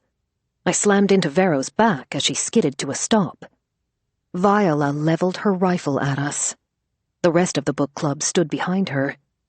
They were all holding knives. I grabbed onto Vero and started walking us backward. "That explains why the knife block was empty." Vero put up her hands. "I saw those things in a TV commercial once. They cut through tin cans, and firewood, and blocks of frozen spinach. These ladies are not fucking around, Finlay." "There's more tree netting in the truck," Gita told the others. "Wait!" I held out a hand as Kathy and Bertie started toward us. "No one has to die tonight." Vero tugged my sleeve. She jutted her chin at a human-shaped imprint in the dirt, where Robert had been a few minutes ago. The ground cover had been scraped away, leaving a trail that disappeared under the shadows of the porch. "No one except for Robert has to die tonight," I corrected. "You have a better idea?" Destiny asked. "Yes, she does." Vero called out. She has a much better idea, a brilliant idea. Tell them your awesome idea, Finlay. Right, I said, struggling to come up with a plan that did not involve tree netting or chopped spinach. Nick will be here in a few minutes. He'll be driving onto private property, outside of his jurisdiction, without cause and without a warrant, which means all three of us are trespassers, and you are completely within your rights to point that gun at us and threaten to shoot us. That's your brilliant plan? Vero cried, taking another step backward as the women closed in on us. But if you let us go and give us our phones, we can call Nick right now and stop him before he gets here. Vero and I will get in my minivan and leave, and this can all be explained away. As far as anyone needs to know, the only crime you will have committed here is confronting two trespassers on Viola's property, and everyone makes it out of here safely. We can all go home to our families and pretend this never happened. But if you harm one of us, any of us, I said, making eye contact with each of them, there is no going back. The women cast uncertain glances at each other.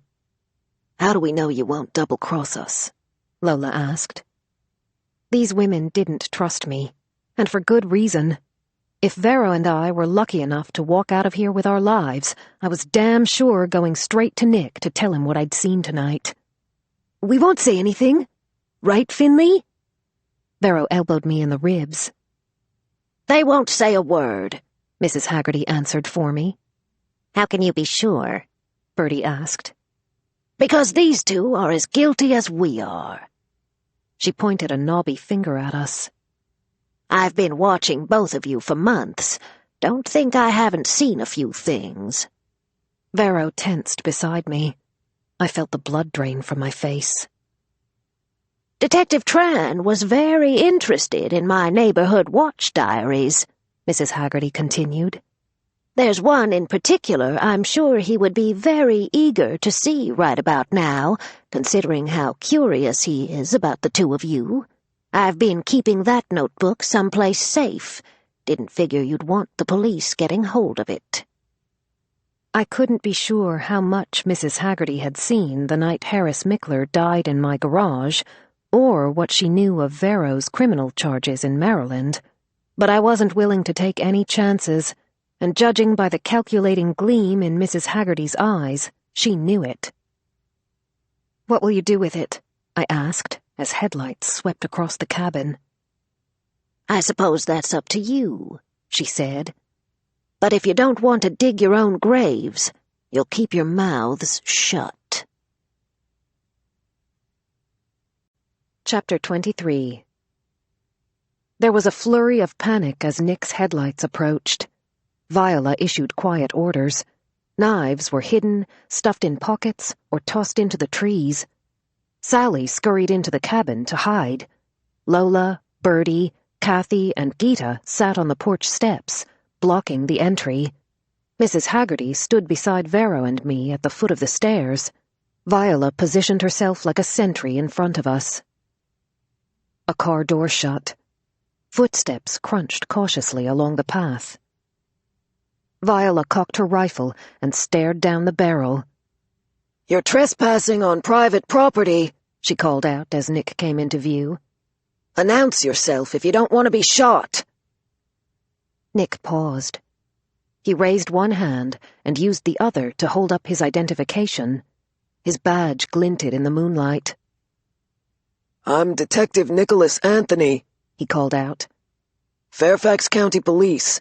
I'm looking for 2 women, possibly in distress. I have reason to believe they might be on this property." "Is anyone else with you?" Viola asked. "No, ma'am." "Keep your hands and ID where I can see them." She kept her gun trained on him as he slowly approached the cabin. She gave his badge a performative glance before lowering her rifle. "I apologize, Detective. I don't get many visitors out here, especially at this time of night. My friends and I were enjoying our retreat, and we heard your car come up the driveway. Women have to be careful. I'm sure a man in your position understands. I hope you'll forgive our hostile greeting." Nick nodded once, his posture tense and wary, his hand hovering close to his side as he put away his ID. His eyes made a quick pass over Vero and me. You two okay? "We're fine," I said, thankful for the dark as I glanced at Mrs. Haggerty. "It was all a big misunderstanding." Nick's eyes narrowed on us. A misunderstanding? I cleared my throat. "More of an accident, really." It was, wasn't it? How else could I explain any of this without dumping more lies on the heaping pile that already existed between me and Nick? He stared at me, waiting for an answer. "You see, Vero and I were very concerned about Mrs. Haggerty," I explained. "We heard her leave the house after dark, and she isn't supposed to be driving." "Because she's a menace to the public," Vero said through her teeth. "If we had known Mrs. Haggerty wanted to join her friends at their book club retreat so badly, we would have offered to drive her. But she left without telling anyone where she was going or who she was meeting here, so we followed her." That was all true, if not entirely complete. "We thought maybe she was having one of those senior moments," Vero said flippantly. "You know, like wandering off and not remembering who she is or where she lives. I, for one, would have been satisfied to pretend she didn't exist and let her shrivel up and die like the big fat pimple on my ass that she is. But Finlay was determined to go after her, just to make sure she wasn't getting into any trouble. Right, Finn?" In a manner of speaking. I was finding it hard to hold Nick's gaze. He wasn't buying a word of this. Any trust I had earned with that phone call, asking for his help, was slipping like cremains through my fingers. If you both followed her, why wasn't Vero with you when you called me? You said she was in danger. Vero threw up her hands. "That was totally my fault. See, Mrs. Haggerty stopped to pick up a friend on the way here. They were all following each other," she explained. "And while they were stopped, we were snooping," I admitted. Nick's eyes cut to me. "Vero was curious about what was in the refrigeration truck, and she accidentally locked herself in it. Mrs. Haggerty's friends started driving away before I could stop them. I was terrified Vero was going to freeze to death, but she's fine. See? We're all fine." I winced, remembering Sally's husband. What were you looking for? Nick asked in his cool cop voice. Vero's eyebrows shot up. "Who, me?" You said you were worried about Mrs. Haggerty, but that truck isn't hers.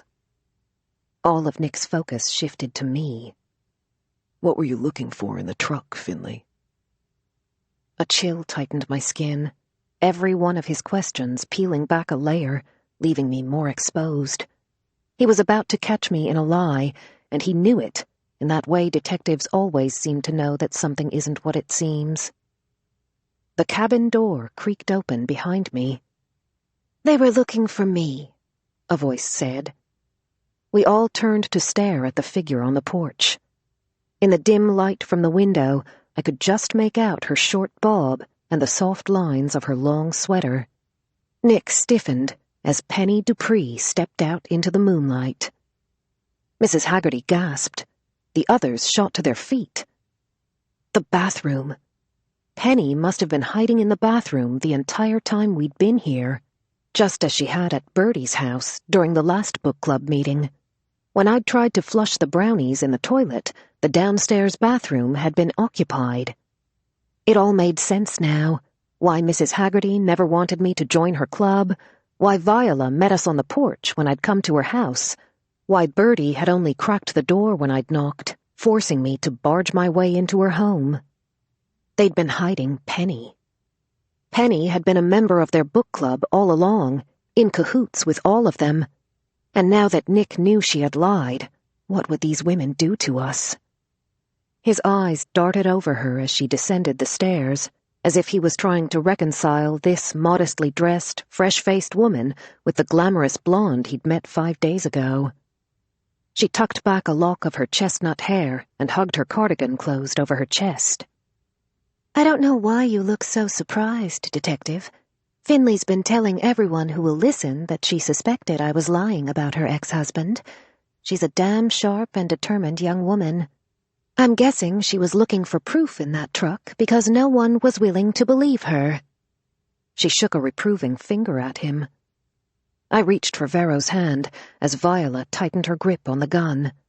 The women all tensed. Time stood still, suspended on a fulcrum as we waited for Penny to seal his fate. Her sigh was heavy with remorse when she finally spoke. Now that we're all clear on why we're here, would you please call Detective Tran and ask him to meet me at the station? I'm ready to offer him my full confession for the murder of my husband, Guilford Dupree. The women in the book club cried out. Mrs. Haggerty reached for her. No, Penny, you mustn't. Penny took Mrs. Haggerty's frail hands in her own. A man has been murdered, Maggie. The police won't stop looking until they identify the person who killed Guilford. I am that person. I murdered my husband, no one else. And once I come forward, that investigation will close, and no one else has to suffer. Penny cast a meaningful look at her friends. The subtext was clear. As far as the police were concerned, there had only been one murder, only one body. One confession would put the investigation to rest. She squeezed Mrs. Haggerty's hand. Mrs. Haggerty squeezed back. Mrs. Haggerty sighed and turned to Nick. I suppose I'm ready to confess, too. The women all gasped, including Penny.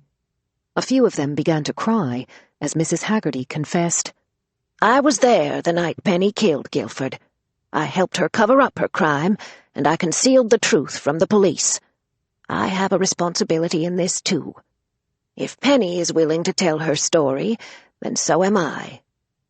I'm listening, Nick said with an encouraging nod to both of them. Penny drew a shuddering breath as she prepared to explain. I fantasized about it all the time, she began. I felt so trapped. I had never been so relieved as I was on the days when Guilford would pack up his bag after one of our fights and leave for our vacation home in Florida. I didn't care what he was doing there, only that he was gone, and I could finally breathe. He always returned in a better mood, so apologetic, bringing me flowers and gifts, and I would have to put on a smiling face and pretend I was happy he was home. I had met Maggie at the library that spring. I was so glad to have a friend. Guilford never let me have any, and it was a relief to finally have someone to talk to, someone he didn't know about. I was so careful to keep our friendship a secret, because I was terrified he wouldn't let me talk to her anymore if he knew. Things at home had gotten so bad, I cried to Maggie about it all that summer, imagining all the ways I could make my problems with Guilford disappear, to make him disappear. But I couldn't do it alone, and Maggie said she couldn't go through with it. It was too risky, she'd said, too frightening. I was so desperate I didn't care. My life with Guilford felt like a far worse punishment than the consequences of killing him, but Maggie was convinced we would both be caught, and I was more worried for her than for myself. Penny and Mrs. Haggerty exchanged a tearful smile. The next time Guilford left for Florida, Maggie met me at the park. We went for a long walk, and I told her I couldn't live one more minute trapped in his house, walking on eggshells, waiting for him to snap. It was him or me, I told her. I had to do something. Maggie convinced me to run, to pack up and leave town while Guilford was gone. She said I should only take what I needed for a few days, that she would send me enough money to deal with the rest later. I packed a single suitcase. I was just getting ready to leave when Guilford came home and surprised me. He saw my hatch open in the garage with the suitcase inside it, and he exploded.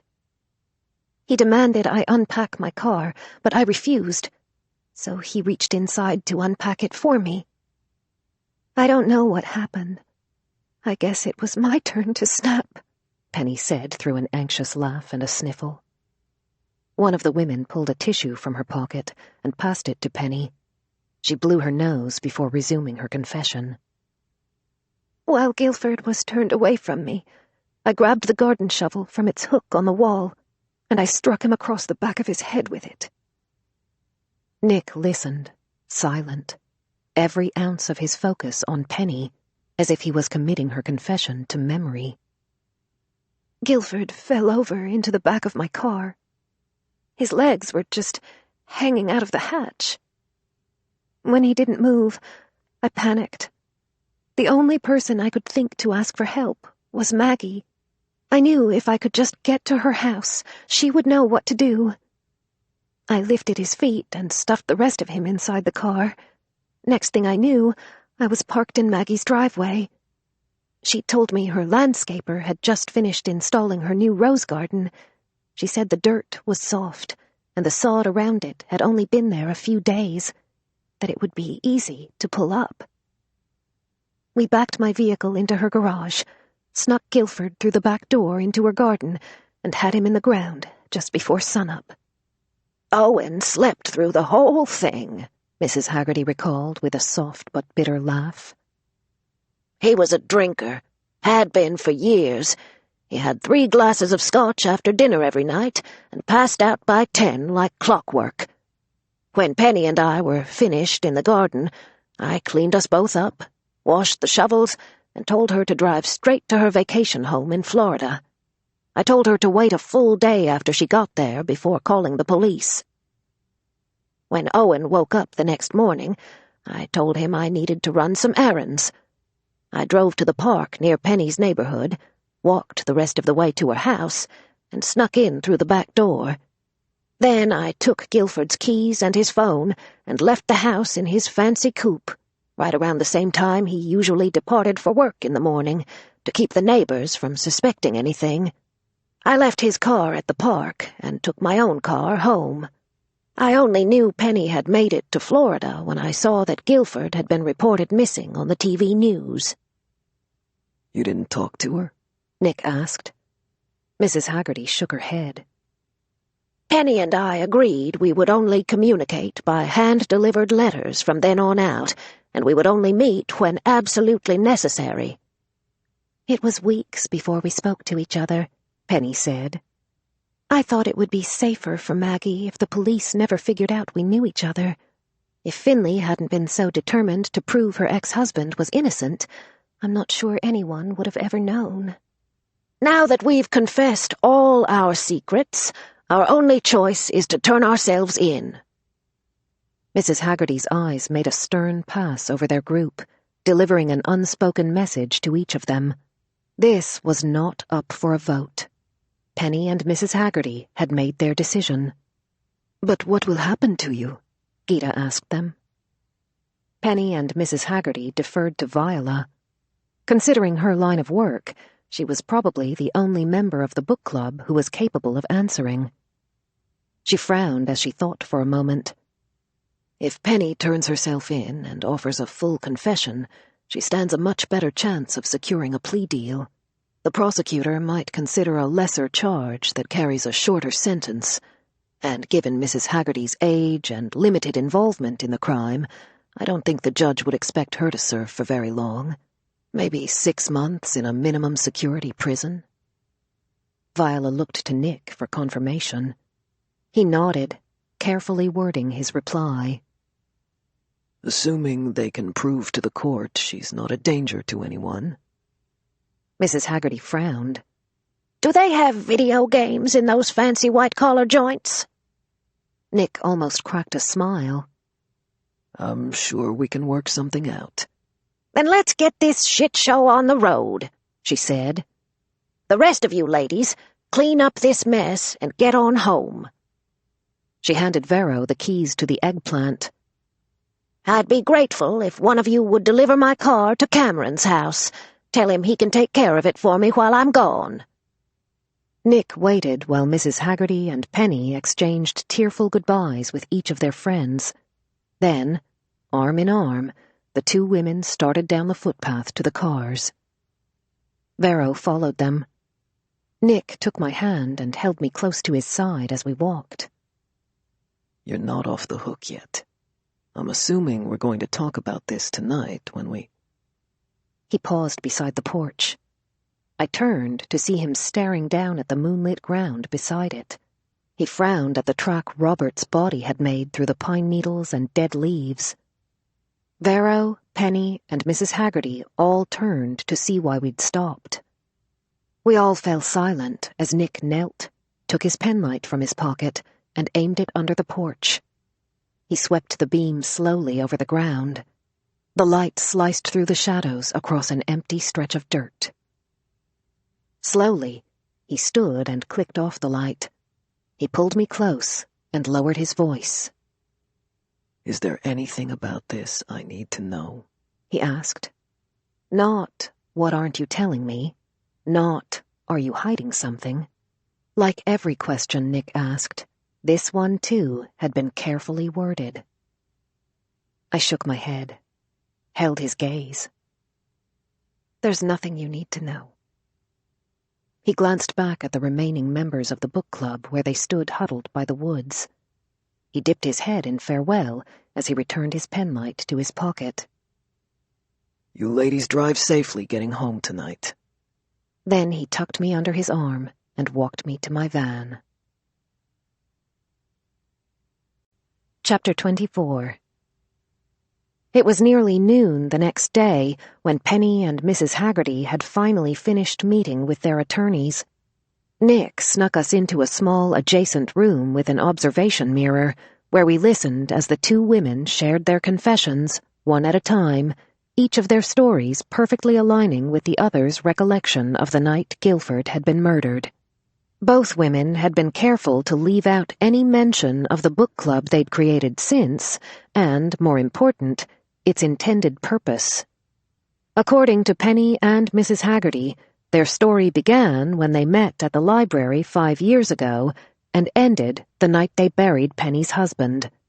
When Detective Tran asked if and how they had communicated with each other since, they admitted to a primitive system of hand-delivered letters and later a more modern approach using prepaid phones when the discovery of Guilford's body made it necessary for them to come up with a plan. Penny admitted to having made the anonymous call to Riley and Max in an effort to frame Stephen. When Detective Tran asked her if she'd ever, in fact, had an affair with my ex-husband, she'd laughed outright, which had made me laugh as well. Even Nick had cracked a smile. Mrs. Haggerty admitted that pinning the crime on Stephen had been her idea because he was a horse's ass, and she'd never really liked him anyway. The idea to frame him had come to her in a moment of panic after Guilford's body had been found in her yard. Since Stephen had been the catalyst for their unlikely friendship 5 years ago, she said it seemed only fitting he become their solution to their mutual problem. When Mike Tran had scratched his head, looking befuddled, Mrs. Haggerty explained. It had been a Tuesday night in May 5 years ago when Penny and Mrs. Haggerty had been the only two people to show up to a book club meeting at the local library. They'd introduced themselves and made polite small talk, and that's when Mrs. Haggerty had mentioned her new landscaping project to Penny. Penny said the garden sounded delightful, and she'd asked who Mrs. Haggerty had contracted to do the work. When Stephen's name had come up, Penny said that she was familiar with him already. She had met him once before, when he'd come to deliver a load of mulch to her home a few months prior. The two women had proceeded to gossip about Stephen, including the promiscuous behavior Mrs. Haggerty had witnessed while living across the street from him. They had both felt sorry for me, and this small but fertile common ground had opened the first of many conversations between them about their own marital issues.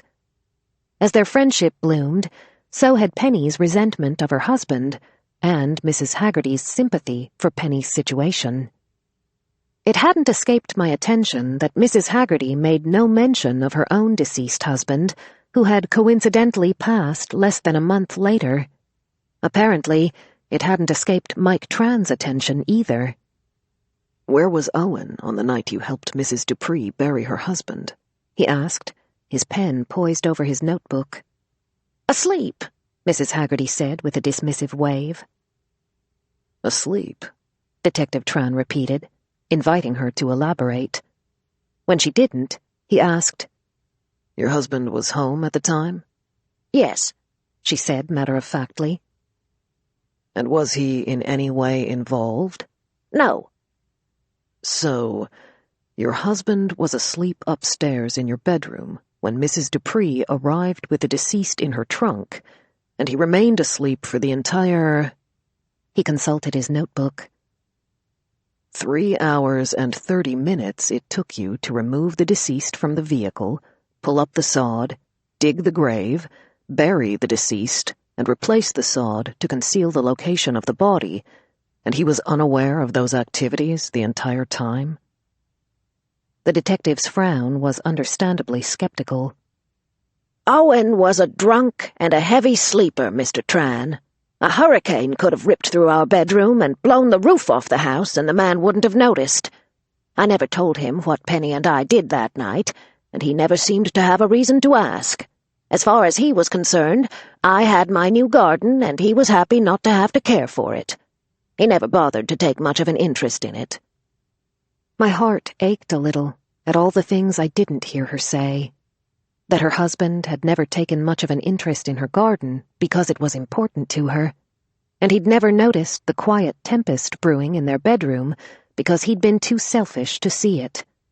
I could have sworn Mrs. Haggerty's eyes lifted to the mirror for a second, or maybe it only felt that way, that she had seen herself in me. And maybe that, more than anything, was the reason she had chosen to punish Stephen. And your husband passed when? Mike asked. Oh, I'd say it was about 3 or 4 weeks later, Mrs. Haggerty said, doing the math in her head. Heart attack. The doctor told Owen to cut back on the drinking and cigars on account of his blood pressure, but the man wouldn't listen. I've got the death certificate at home if you'd like to see it. I was betting it was an official, if not truthful, certificate from the Virginia Office of Vital Records, probably a gift from destiny. I was also guessing Mrs. Haggerty had a corroborating report from a physician's office, signed by a helpful nurse practitioner named Lola De La Rosa. The ashes in the cigar box on her mantel certainly looked convincing enough. Mrs. Haggerty's attorney interrupted. My client has been more than cooperative. She's had a very long night, and I'm sure she could use some rest. I have one last question. Mike Tran put down his pen and steepled his fingers over his notepad. What prompted you and Mrs. Dupree to confess? You'd both done a thorough job of incriminating Stephen. Why show up here at the crack of dawn, in the custody of a detective from another jurisdiction, offering a full confession when you were already in the clear? Don't you think that seems a little suspicious? Mrs. Haggerty cocked her head. Are you accusing me of something, Mr. Tran? He shrugged. Let's just say, I'm curious about why you surrendered to Detective Anthony. Frankly, because I like him better. If someone's going to get the credit for collaring me, I'd prefer it be someone I'd enjoy seeing at my parole hearing. Why? What did Penny say when you asked her? Mike cleared his throat, humiliation coloring his cheeks. That she felt guilty for lying to Ms. Donovan after she and Detective Anthony visited her home, and... Mike Tran's flush deepened. She said she specifically chose to surrender to Detective Anthony because he's easy on the eyes and he smells good. I choked out a laugh behind the mirror. Nick put a finger to his lips, but it did little to hide his smirk. Detective Tran signaled to the officer waiting in the hallway outside. We're done here for now. I'll have an officer take you to booking. Mrs. Haggerty stood stiffly, holding her lower back as she rose from the hard metal chair. Don't bother. I know the way. This ain't my first rodeo, she reminded the detective. She waved off her attorney's sharp sideways glance as he attempted to shush her, then shook a finger at the uniformed officer in the hall. Don't even think about putting those handcuffs on me, young lady. I'm tougher than I look." The officer raised an eyebrow and tucked her cuffs back in her belt. Sit tight. I'll be right back. Nick left me in the observation room once Mrs. Haggerty and her attorney were gone. A moment later, he came into view on the other side of the mirror, cornering Mike Tran before the detective could follow them out. "What do you want?" Mike asked, clearly annoyed. Nick's voice was cold and clear through the small speaker in the wall. "I'm assuming you have everything you need to release Stephen Donovan." Mike gathered his files as he stood. "Those women's confessions don't change the fact that Donovan assaulted a police officer." Nick put both hands on the table and leaned into Mike's space. "Which he wouldn't have done if you hadn't goaded him into doing it to bolster your own investigation." Donovan's anger management issues aren't my problem. "Admit it.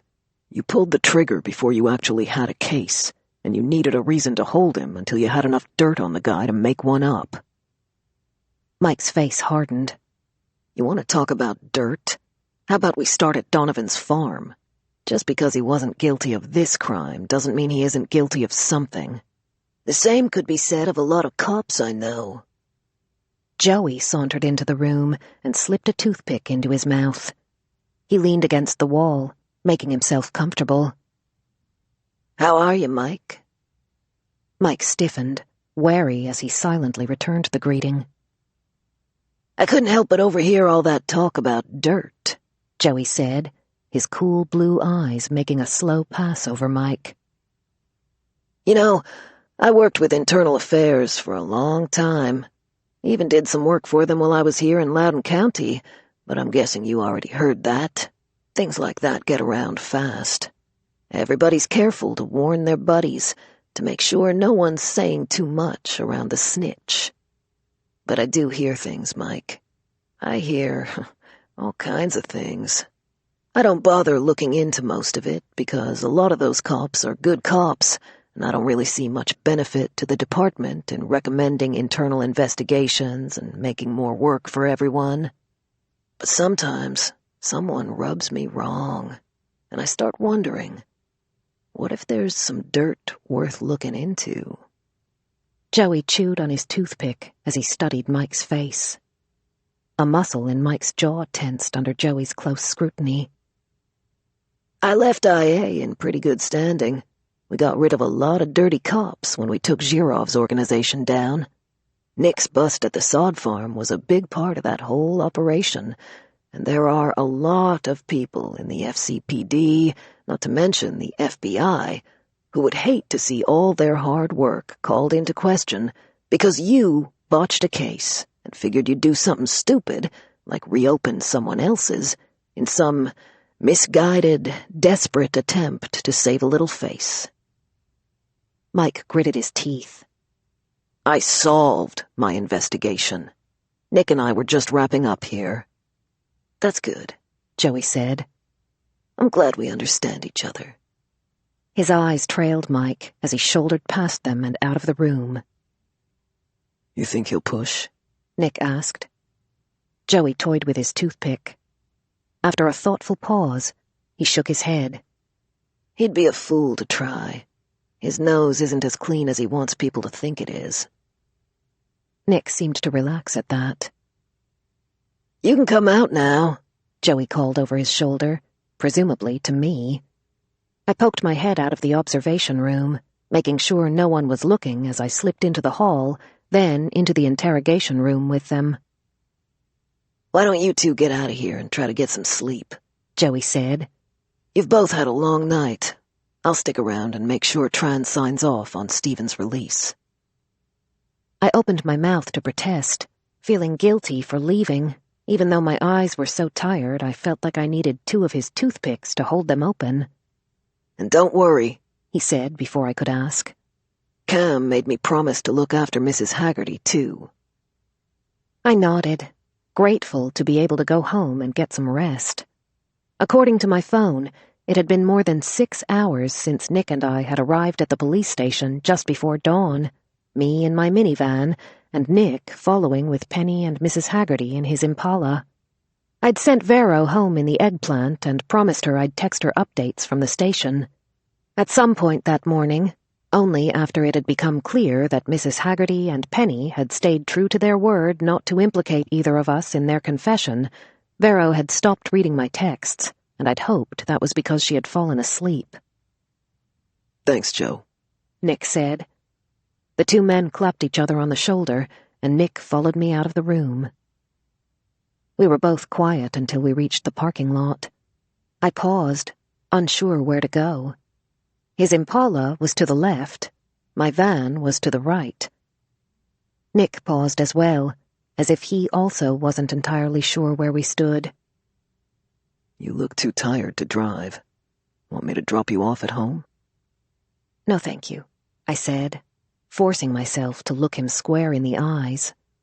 I didn't want him to drop me off. I wanted him to come home with me. But first, there was something I needed to do. I took his hand and led him toward my minivan. He looked confused as I slid open the back door. I gestured for him to get in. His mouth quirked up and he almost laughed until he registered the look on my face. This was not something I wanted to do. He climbed inside, bending at the knees and the waist to fit as I climbed in after him. I slid the door shut and locked us in. Then, I sat down on the floor of my van and gestured for him to sit, too. He eased himself to the floor, his worried frown deepening the longer I didn't speak. I drew in a steadying breath and said, Harris Mickler died right here, on the floor of this van, while it was parked in my garage. Nick paled. I watched the knot in his throat bob, saw the medical examiner's findings click in place in his mind. Harris Mickler, cause of death, carbon monoxide poisoning, toxicology findings, traces of ketamine. You told me once you wanted to hear my entire story, every word, that you didn't want me to leave anything out. But there are parts of that story that don't belong to me, I explained.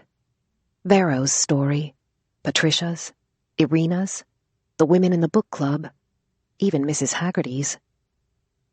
I won't share those with anyone, including you. Not because I don't trust you with them, but because they're not my stories to tell. But I'm ready to tell you mine. Not because I need your help or your forgiveness, but because I want to. Because we'll never be able to have a future together if I'm not willing to be honest with you. He was still. So still I couldn't be sure he was breathing, as if he was afraid the slightest sound or movement would scare me off. He listened, silent and rapt, as I told him about the first time I'd met Harris Mickler, how I'd seen Harris drop a roofie into his date's drink, how I'd switched the glasses, drugging Harris instead, then lured him into my van, fully intending to return him to his home, until Patricia Mickler had told me not to because she was terrified of him. I told Nick about the horrible things I'd discovered on Harris's phone, and how I had driven him to my house, not knowing what to do. I told him that even though I hadn't killed Harris, I'd been the one to bury him at the sod farm, and how, by doing so, I'd accidentally put myself in Felix Girov's path. I explained how Felix, at every turn, had drawn me deeper into debt with the Russian mob. I told him about the stolen Aston Martin, about Ike Grindley's accidental death. I told him about the close calls Vero and I had survived in Atlantic City, and our brushes with one particularly dirty cop there. When I was finished, I felt hollow, as if all my insides had just been poured out. For a long moment, neither of us spoke. Why were you and Vero at the cabin last night? His tone was hard to read. I couldn't be sure what he was thinking or feeling.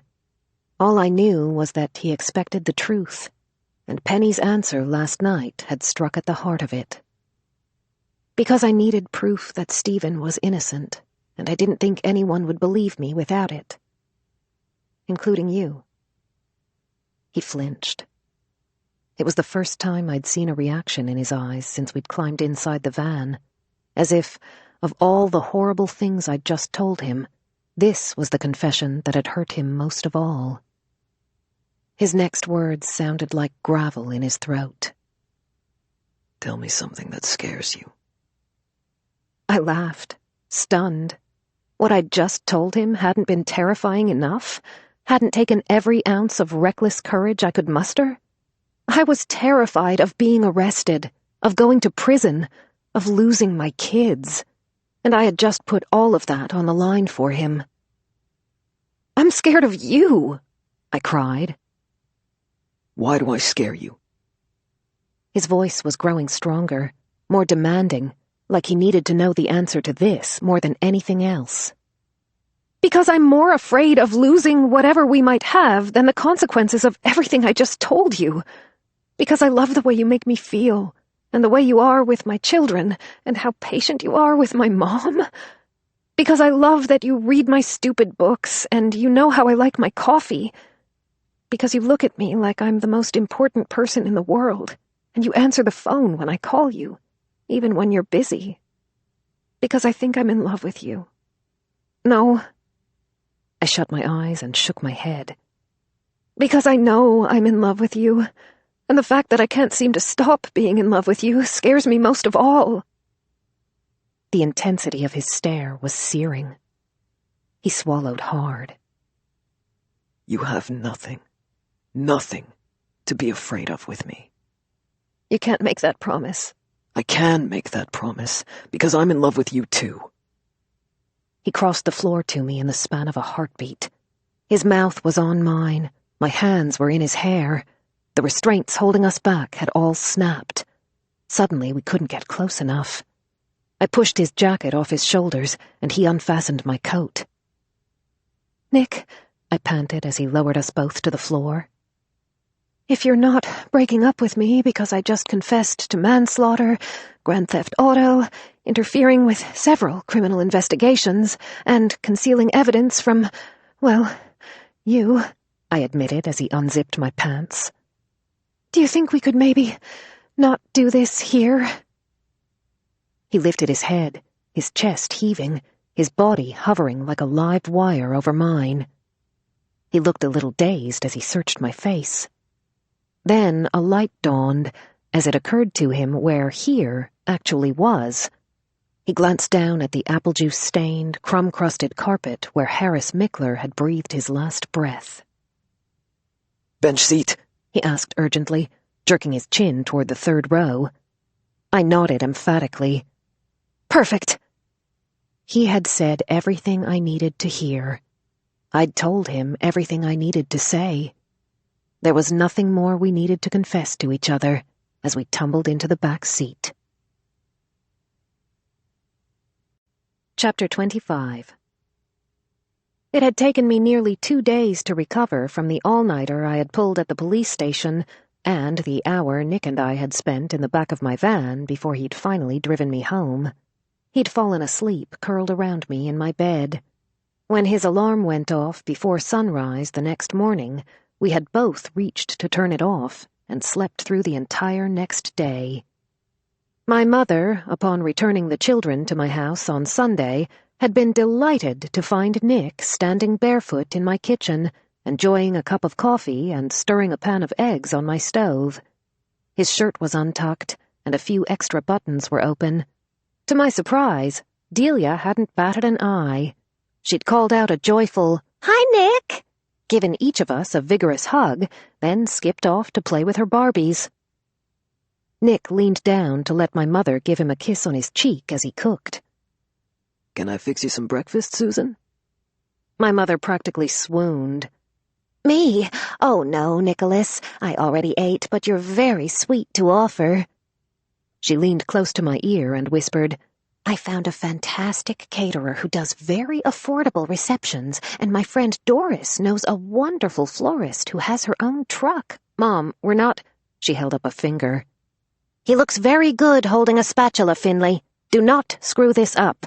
I have to go. Your father's waiting in the car. I told him we'd go to early mass so he can get home in time to lay some mulch. She kissed my cheek, too, said goodbye to Vero, and was out the door, a whirlwind of grandma energy. I waved to my father through the window as Nick set 2 plates of eggs on the table, one for me and one for Vero. He came up behind me and wrapped his arms around my waist. I'm going upstairs to grab a shower before I head to the station. Can I convince you to join me?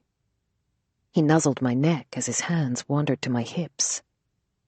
Delia already thinks we're taking baths together. If we do, you might never make it to work. He groaned into my shoulder. I turned in his arms, tipping my face up for a proper kiss. Can't I convince you to play hooky? It's a beautiful day. Vero and I thought we'd take the kids to the park. Javi's coming too. You should join us. You're definitely making it hard to leave, he said as I looped my arms around his neck. I promise I'll be out the door at a reasonable hour tonight. How about I pick up dinner so you and Vero don't have to cook? Throw in a bottle of wine and I might agree to let you go. Done. My mother was right. He was definitely a keeper. He stole a bite of my eggs, washed it down with the last of his coffee, and double-timed it upstairs to get ready for work. I thought hard about his offer to join him in the shower, but my stomach growled, and his cooking smelled far too good to pass up. I called Vero to the table, and our eyes rolled up in pleasure as we scarfed down our breakfast. An engine rumbled outside. I peeled back the curtain to see Stephen get out of a taxi. His jaw was dark with a few extra days of growth, and he was wearing the same clothes he'd had on the day Mike Tran took him into the station for questioning. He raked his hands through his unkempt hair as he walked to my door. "Kids!" I called up the stairs. "Guess who's here?" I opened the front door as the children thundered down the stairs. Daddy! They cried, leaping into his arms. Man, am I glad to see you two. His eyes were a little wet as he held them and breathed them in. "When did you get out?" I asked. About an hour ago. I came straight here. I would have called, but my battery was dead on my phone when they gave me my stuff back. Did you bring us a souvenir? Delia asked. Mrs. Haggerty said they do arts and crafts in jail, and she learned to make all kinds of things. I bet she did. He gave each of the kids another kiss, like he couldn't get enough of them. Maybe Mrs. Haggerty had been right, that a little time in the clink wouldn't be the worst thing for him. Sometimes you don't realize how precious something is to you until you're faced with losing it. He beamed at Zach. Look at you, buddy, keeping your pants on like a big boy. At least there's hope for one of you, Vero called out from the kitchen. Stephen's cheeks reddened, but to my surprise, he didn't fire off a comeback. He set Zach down, pulling back a little to look at Delia's face. A little birdie told me you're going back to school tomorrow. Yep, Delia said proudly. After we went for ice cream, Mrs. Haggerty told Cam to drive us to my school in his giant eggplant. Arnold Schwarzenegger came too. Then Mrs. Haggerty went inside to meet with the principal. Arnold didn't like her. Delia curled her fingers into claws. He growled at her and peed on her floor. Mrs. Haggerty didn't like the principal either. She told her if they didn't let me come back to school, she was going to call her grandson and make a fuss. She said her grandson is a very important Polly Tippin, and they'd better listen if they don't want to be on the TV too. Mrs. Haggerty is famous, Daddy. All my teachers knew her. That's... wow, Stephen said, looking at me. I shook my head. This was the first I was hearing about their field trip to the school, but that would explain the strained voicemail I'd received from Delia's principal yesterday, saying Delia was welcome to return to class on Monday. Stephen set Delia down, and she tore off after her brother to play. "Which little birdie told you?" I asked, wondering how he'd been getting his information while he was in lockup. Mrs. Haggerty wrote me a letter and asked one of the officers to deliver it to my cell. She apologized for letting the police arrest me before deciding to come forward. She told me all about homeschool and potty training and how well the kids were doing. And she said that if I screwed anything up for you, She'd make me disappear and it would look like an accident. Vero snorted in the kitchen. Stephen smiled in spite of it. So did I. She also mentioned you bonded her out. He raised an eyebrow when I nodded. The judge set a very reasonable bail. I couldn't let her stay in that place, so Vero and I picked her up and brought her home with us. His smile wavered. She isn't here now, is she? He asked, looking a little unnerved by the possibility. She's upstairs packing. Apparently her grandson is coming to pick her up in an hour. I still had my doubts, but if and when he did show up, I had several questions I expected answers to, and I was sure Vero had a few choice words for him. Nick came down the stairs, smelling like soap and shaving gel, his hair damp from the shower. He slowed on the bottom step when he spotted Stephen. Stephen nodded and mustered a smile. Hey, Nick. Good to see you. Nick nodded back. I'm glad to see you, too. Stephen bit his lip. I guess I have the two of you to thank for that, so... thanks, he said, sincere in his gratitude. You didn't have to help me. I wouldn't have blamed you if you didn't. But I'm grateful for everything you did to get me out of there. Joey, too. Tell him thanks for me. I will, Nick said. I'll let you two talk. I have to get to work. He gave me a quick peck on the cheek and whispered, I'll see you tonight. Stephen stepped aside to let Nick pass. I watched him go, already counting down the hours until he got back. He seems like a really decent guy, Stephen said with a strained smile. He is. That's good. You deserve to be happy. Thanks. I want that for you, too.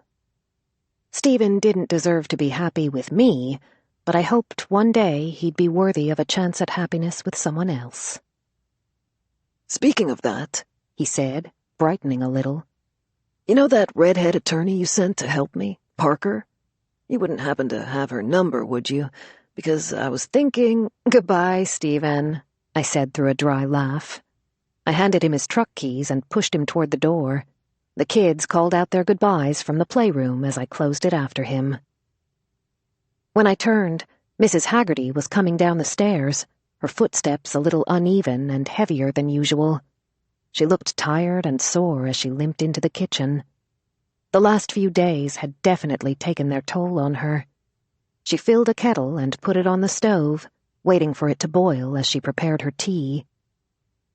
Thank you for what you did for Delia, I said, leaning on my elbows beside her. Nonsense. I didn't do it for Delia. I did it for you, she said, her frankness surprising me. Sometimes you remind me of me, she admitted. I always wanted to write a book of my own, but Owen used to say writing stories was frivolous, and I didn't have anyone like Vero to help me when my children were young. The closest thing I had to a friend was Penny, and she and I didn't find each other until much later on. Honestly, I envied you. Never more than the day your husband moved out, she said with a rueful smile. Oh, how many times had I wished that for myself. Is that why you did it? I asked quietly. Did what? You know. I dragged a finger across my neck. She laughed, surprising me with a full-throated chuckle I'd never heard from her before. I didn't kill Owen. Owen killed Owen, exactly like I explained to Detective Tran. I told my husband for years he was going to end up in an early grave if he didn't take better care of himself, that if his liver didn't kill him, his blood pressure would. In the end, it was both. But if Owen died of natural causes, why haven't you cashed his insurance policy? I could have understood holding on to it if she was afraid she might get caught using a forged death certificate, but that was an awful lot of money to continue paying every month to insure a man who had a legitimate one. Why not collect the balance of the policy and stop paying? She sighed and shook her head. Guilt, I suppose. My marriage to that man was far from perfect. There were plenty of angry, lonely nights when I laid awake and thought about smothering him with a pillow. For all his flaws, I know I never could have done it, but we weren't happy together, and I wasn't all too unhappy about it when he died. I guess it didn't feel right to collect a reward for it. But, she said, holding up a finger, that doesn't mean I can't understand how another woman might be driven to kill her husband and use that money to build herself a new life. Is that why you started the book club? I guess you could say I started the book club out of guilt, too, she admitted. It was gnawing at me, not because I had helped put Guilford in the ground, but because I had convinced Penny to run away from her problem. If I had helped her deal with him, like we had talked about so many times, we could have been more careful. She wouldn't have been forced to handle that nasty business all by herself. I felt so awful about the whole thing. I just wanted to fix it, she said, pouring herself some hot water from the kettle. I had been volunteering at the Women's Advocacy Center with Viola for several months before I finally confided in her. I danced around the details, but something told me she understood the things I wasn't coming out and saying. She told me she had a family cabin in the woods, that if I had burdens I didn't feel I could hold on to anymore, for myself or anyone else, that she would take them and she would keep my secrets safe. She explained that she understood the guilt I felt, that she had guilt too, over all of the women she wanted to help but couldn't. That's how I knew we understood each other. I thought about asking her to take Guilford, but moving him seemed like a reckless idea. Months had passed, and no one had come looking for him. Better, we thought, to let sleeping dogs lie. But, Mrs. Haggerty said, tapping her temple, Viola's offer had opened the door to other ideas. The club grew one by one after that. Inevitably, every new member wanted to pay it forward and help someone else. Viola found Lola, Lola found Destiny, Destiny found Elizabeth, Elizabeth found Kathy, Kathy found Gita, and Gita found Sally. Mrs. Haggerty looked at me askance as she dropped a spoonful of sugar in her mug. I stand by my opinion of your ex-husband, by the way. You know where to find me if you ever change your mind. I laughed. Thanks for the offer, but I think we'll be fine. Why don't you go on upstairs and take a shower? You look like you need one, she said, resuming her usual judgmental tone, though now I sensed a glimmer of genuine affection in her teasing. I'll watch the children for you, she offered. I only hesitated a moment before relenting. In spite of her veiled threats to Stephen and Delia's principal, Mrs. Haggerty wasn't a terrible person after all. Vero was just upstairs doing the laundry, the kids were playing peacefully, and Zach was fully dressed and potty-trained. What could possibly go wrong? Epilogue. My joy was cut short when Vero came bursting into my bedroom not 10 minutes later. She banged on the bathroom door. "You might want to get dressed and get downstairs," she called through it. I turned off the water and wrapped a towel around me. Vero tossed a pair of sweatpants in my arms when I came out, dripping. "What's wrong?" I asked. My clothes stuck to my damp skin as I quickly put them on. The last time Vero had dragged me out of the shower, Zach had covered the walls with poop. "Please tell me Zach's not finger-painting again." "Worse. Sylvia's here." "She can't be here. She was supposed to be on a train back to New York 2 days ago." I had already broken the news to her that Nick and I had no intention of signing the TV deal. I reached under my shirt to slap on some deodorant. "She must be holding out for a signature." "I don't think it's her signature she's looking for," Vero said as she towed me down the stairs. I froze at the sight that awaited me in my kitchen. Mrs. Haggerty and Sylvia sat at my kitchen table, their heads bent together, a pot of tea steaming between them. My stomach lurched as I recognized the spiral notebook in Sylvia's hands. Maggie, this is sensational, Sylvia said, holding it to her chest. It's as riveting as the girl on the train, or the woman in the window. We'll call it The Killer Across the Street, and pitch you as the next Paula Hawkins. Sylvia practically swooned as she stroked the cover. The diary format is so unique. It has such a raw, brutally honest quality to it. It's the literary equivalent of reality TV. The whole thing feels like one big dirty secret. She leaned closer to Mrs. Haggerty and placed a hand on her arm.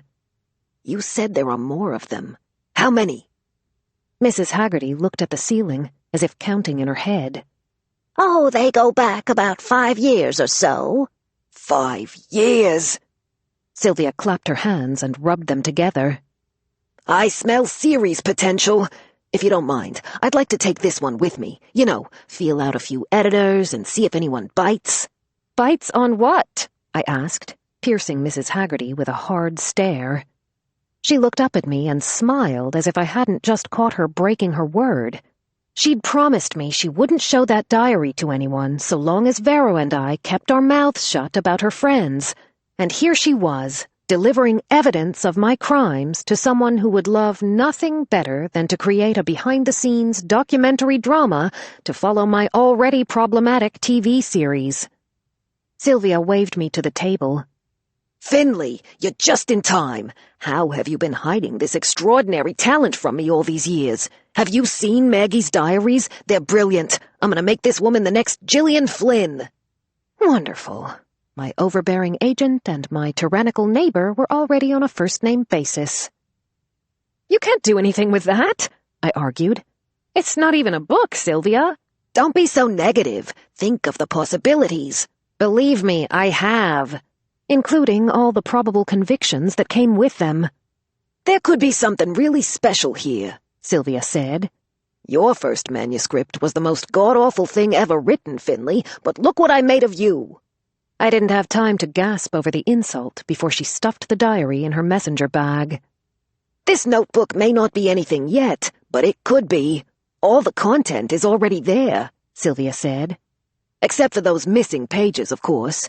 Are you sure you can't find them? She asked Mrs. Haggerty. I'm dying to know what happened in October and November.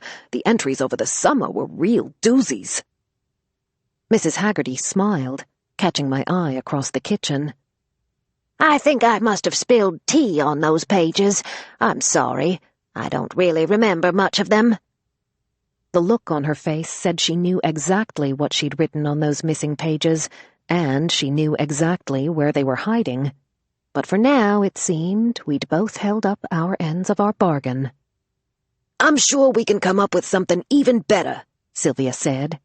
I'm telling you, Finn, it has all the makings of a bestseller. The mystery, the intrigue, the sex. All it needs is the right ghostwriter.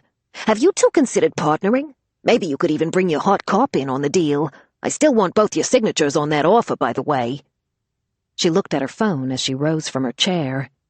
We have some extra time before my train leaves. Maybe we should stop by the police station and try to change his mind. It's Sunday, he's not at work, I blurted. Anything to keep her from showing up there again. That's even better, she said, undeterred. I've been itching to see where Nick lives. She fanned herself as a hot flash came over her, and her décolletage started to sweat. His bedding is probably very manly. I bet it smells good, too. Grab your keys, Finlay. You can drive me to his place on our way to the station. I can have everything I need in less than 10 minutes, and I can get his signature, too. I felt a little sick as she winked. The doorbell rang. I peeked through the front curtain. A white Volvo was parked in my driveway. Vero beat me to the front door, staring daggers at Brendan. You have some explaining to do. Where the hell have you been? The weather in Florida had obviously been good. There was a fresh tan line across his forehead, and his nose and cheeks were peeling and pink. He looked at us, abashed. Maggie didn't tell you? I took an impromptu vacation. It was her idea. I've been under so much stress between her arrest and the campaign announcement. She suggested a cruise might be just what the doctor ordered. It was. I feel like a new man. Vero scorched him with a blistering look. I wasn't feeling so understanding myself. His face fell. I'm sorry, he said earnestly. I assumed you knew. Maggie said she got the idea from the person who's been babysitting for you. She called me the night I dropped her off and said she had met the most wonderful young man who had booked a cruise for his grandmother. She said he taught her how to use the internet, and she used it to find a good deal on a last-minute reservation through a vacation company in Florida. I told her I didn't feel right leaving, that it wouldn't be fair to ask you to host her any longer than necessary, but she assured me she had discussed it with you, and you had agreed she could stay through the rest of the week. I cast a long, hard look at Mrs. Haggerty as she sipped her tea. She did she? What about the repairs to her house? Barrow asked, hands on her hips. You were supposed to set all that up last week. I did, he said, as if this was all news to him. I had all the contractors booked to come out and give her estimates for the repairs. Maggie sent me a voicemail saying everything was fine and the repairs were being handled. Grandma, he said, moving past me into the kitchen, where his grandmother was avoiding his eyes. I thought you said I didn't have any reason to worry. Because there was nothing you needed to be worried about. You've been working too hard, and you've been under too much stress. All that nonsense about solving the case yourself to prove my innocence, it wasn't good for you. Losing sleep every night, reading the news, and talking to the police, looking for a way to get me out of jail. She waved off his concern. You had enough to worry about without having to be a hero for me. I decided the house could wait until you got back. I had everything under control here. Besides, she said stubbornly, if I did move back home, who would handle Zach's potty training and Delia's homeschooling? Finlay needed my help. And if I went home to that big old empty house on my own, who would keep my young friend Cameron company? I had very important things to do here. I see. Brendan turned to Vero and me and touched his heart, chagrined. I'm deeply sorry for the misunderstanding. Thank you for letting her stay. I'm indebted to you both. I hope she wasn't any trouble. No trouble at all, I assured him. If I can ever return the favor, he began. Actually, I said, recalling the location of his condo, I can think of one thing you could do for us. Anything, he said. My friend Sylvia could use a ride to the train station. I know it's a few miles out of your way, but would you mind dropping her off? Brendan beamed. It would be my pleasure. Vero scurried upstairs, all too eager to gather Mrs. Haggerty's luggage. I don't suppose you were following the news while you were gone? I asked Brendan cautiously, wondering what other information Mrs. Haggerty had withheld from him. Not at all, he said with a chuckle. Internet was limited on the ship, and to be honest, I was just so relieved the charges against Maggie had been dropped, I did my best not to think about it. I did see that Guilford Dupree's wife confessed to the murder. Maybe now that they have the culprit in custody, we can all put this terrible situation behind us and move on with our lives. I smiled, pressing my lips shut, letting him enjoy his few last moments of ignorant bliss. Vero dumped Mrs. Haggerty's luggage at Brendan's feet. Ready to go, ladies? He asked, offering his grandmother an arm. His eyes grew wide as she stood and stepped out from behind the table. He stared, open-mouthed, at the glittering tracking bracelet around her ankle. Delia and Vero had bedazzled it with purple rhinestones to match the finish on her car, and it gleamed like a disco ball above her bright white orthopedic sneakers. This is Brendan, my grandson, Mrs. Haggerty said to Sylvia. He's a politician, she added proudly, making Brendan blush. Brendan, this is Sylvia, my literary agent. Brendan's eyes grew even wider. Your literary agent? Sylvia is going to help me write a book, Mrs. Haggerty announced. I patted Brendan on the shoulder when the cat stole his tongue. It seems you and your grandma have a little catching up to do. Oh, I said as I handed him a business card. I almost forgot. This is the phone number for your grandmother's bail enforcement officer. I posted bond, so don't let her miss her sentence hearing. The date is written on the back. I'll let her fill you in on the details of her plea bargain. But don't worry, I said, gesturing to Mrs. Haggerty's ankle monitor. I was certain to let the court know she'd be staying with you for a while. Just make sure she stays within 300 feet of your condo, or her alarm will go off, Vero added. Brendan's sun-kissed cheeks turned a little green. Mrs. Haggerty took the handle of her suitcase and nudged Brendan toward the door, gesturing for him to carry Sylvia's bag. Sylvia gave me a big, squishy hug. I suppose sharing her bra had graduated me from agent-client air kisses to boob-mashing besties. Or maybe that title belonged to Mrs. Haggerty now. I wasn't sure. "Give Nick a kiss goodbye from me," Sylvia said to me. "And tell him no hard feelings about the ride-along. We'll do it next time. I'll be back before you know it. Maggie agreed to draft her debut novel while she's stuck on house arrest. I told her if she goes to prison, it'll sell like hotcakes, and she'll have plenty of time to work on her memoir." Brendan looked like he might be sick as he helped Sylvia into her faux fur stole. Sylvia wagged a finger at me on her way out the door. "Tell that hot cop of yours he'd better be good to you, or else." When they had all gone, Vero and I sagged against the wall. It was over. Mrs. Haggerty was out of my house. The charges against Stephen had been dropped. Mike Tran was, for now, off our backs. Delia was going back to school on Monday. Zach was, for the most part, potty-trained. And even after confiding almost everything to Nick, I was pretty sure we were going to be okay. "Got any more of those brownies?" I asked Vero, ready to celebrate. Or sleep. "I thought you'd never ask." She shuffled to the freezer. Frowning, she moved the broccoli, then the peas. She turned and slammed the freezer door shut. "Someone stole my brownies." We both tipped our heads as the doorbell rang. I glanced back at the foyer, thinking maybe Mrs. Haggerty had forgotten something, but all the luggage was gone. "Maybe it's Javi," I suggested. "Or Nick." Vero and I went to answer the door together. 2 uniformed police officers stood on the porch. "Sorry," Vero said. "If you're looking for Margaret Haggerty, you just missed her. She went home with her—" One of the officers held out an envelope. "Veronica Ramirez?" Ramirez, he'd said, not Ruiz. Vero and I both stiffened. No one in Virginia knew her by that name.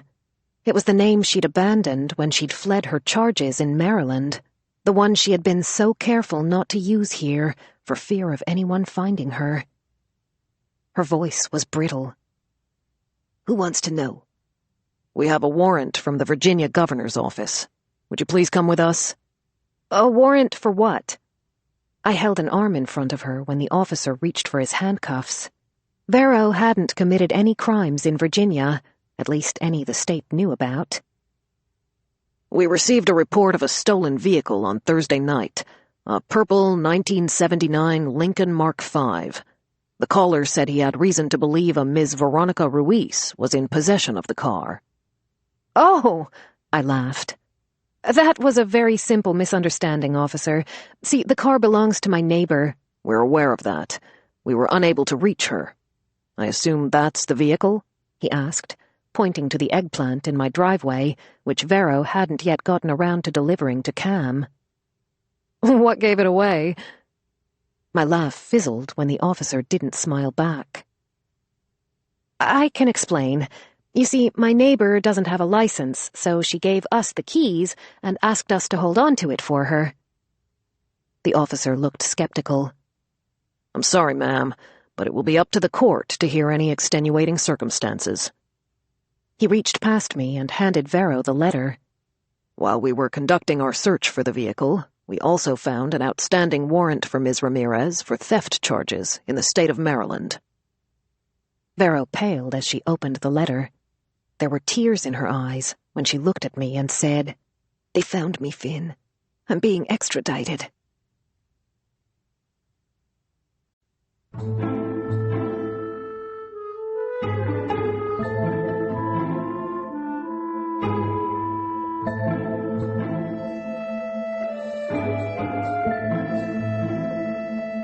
This is Angela Daw. Thanks for listening to Finlay Donovan Digs Her Own Grave, a Macmillan audio production for Minotaur Books. This program was produced by Katie Robitsky. Text copyright 2025 by Elle Cosimano. Production copyright 2025 by Macmillan Audio. All rights reserved. For more information about Macmillan audiobooks, please visit macmillanaudio.com.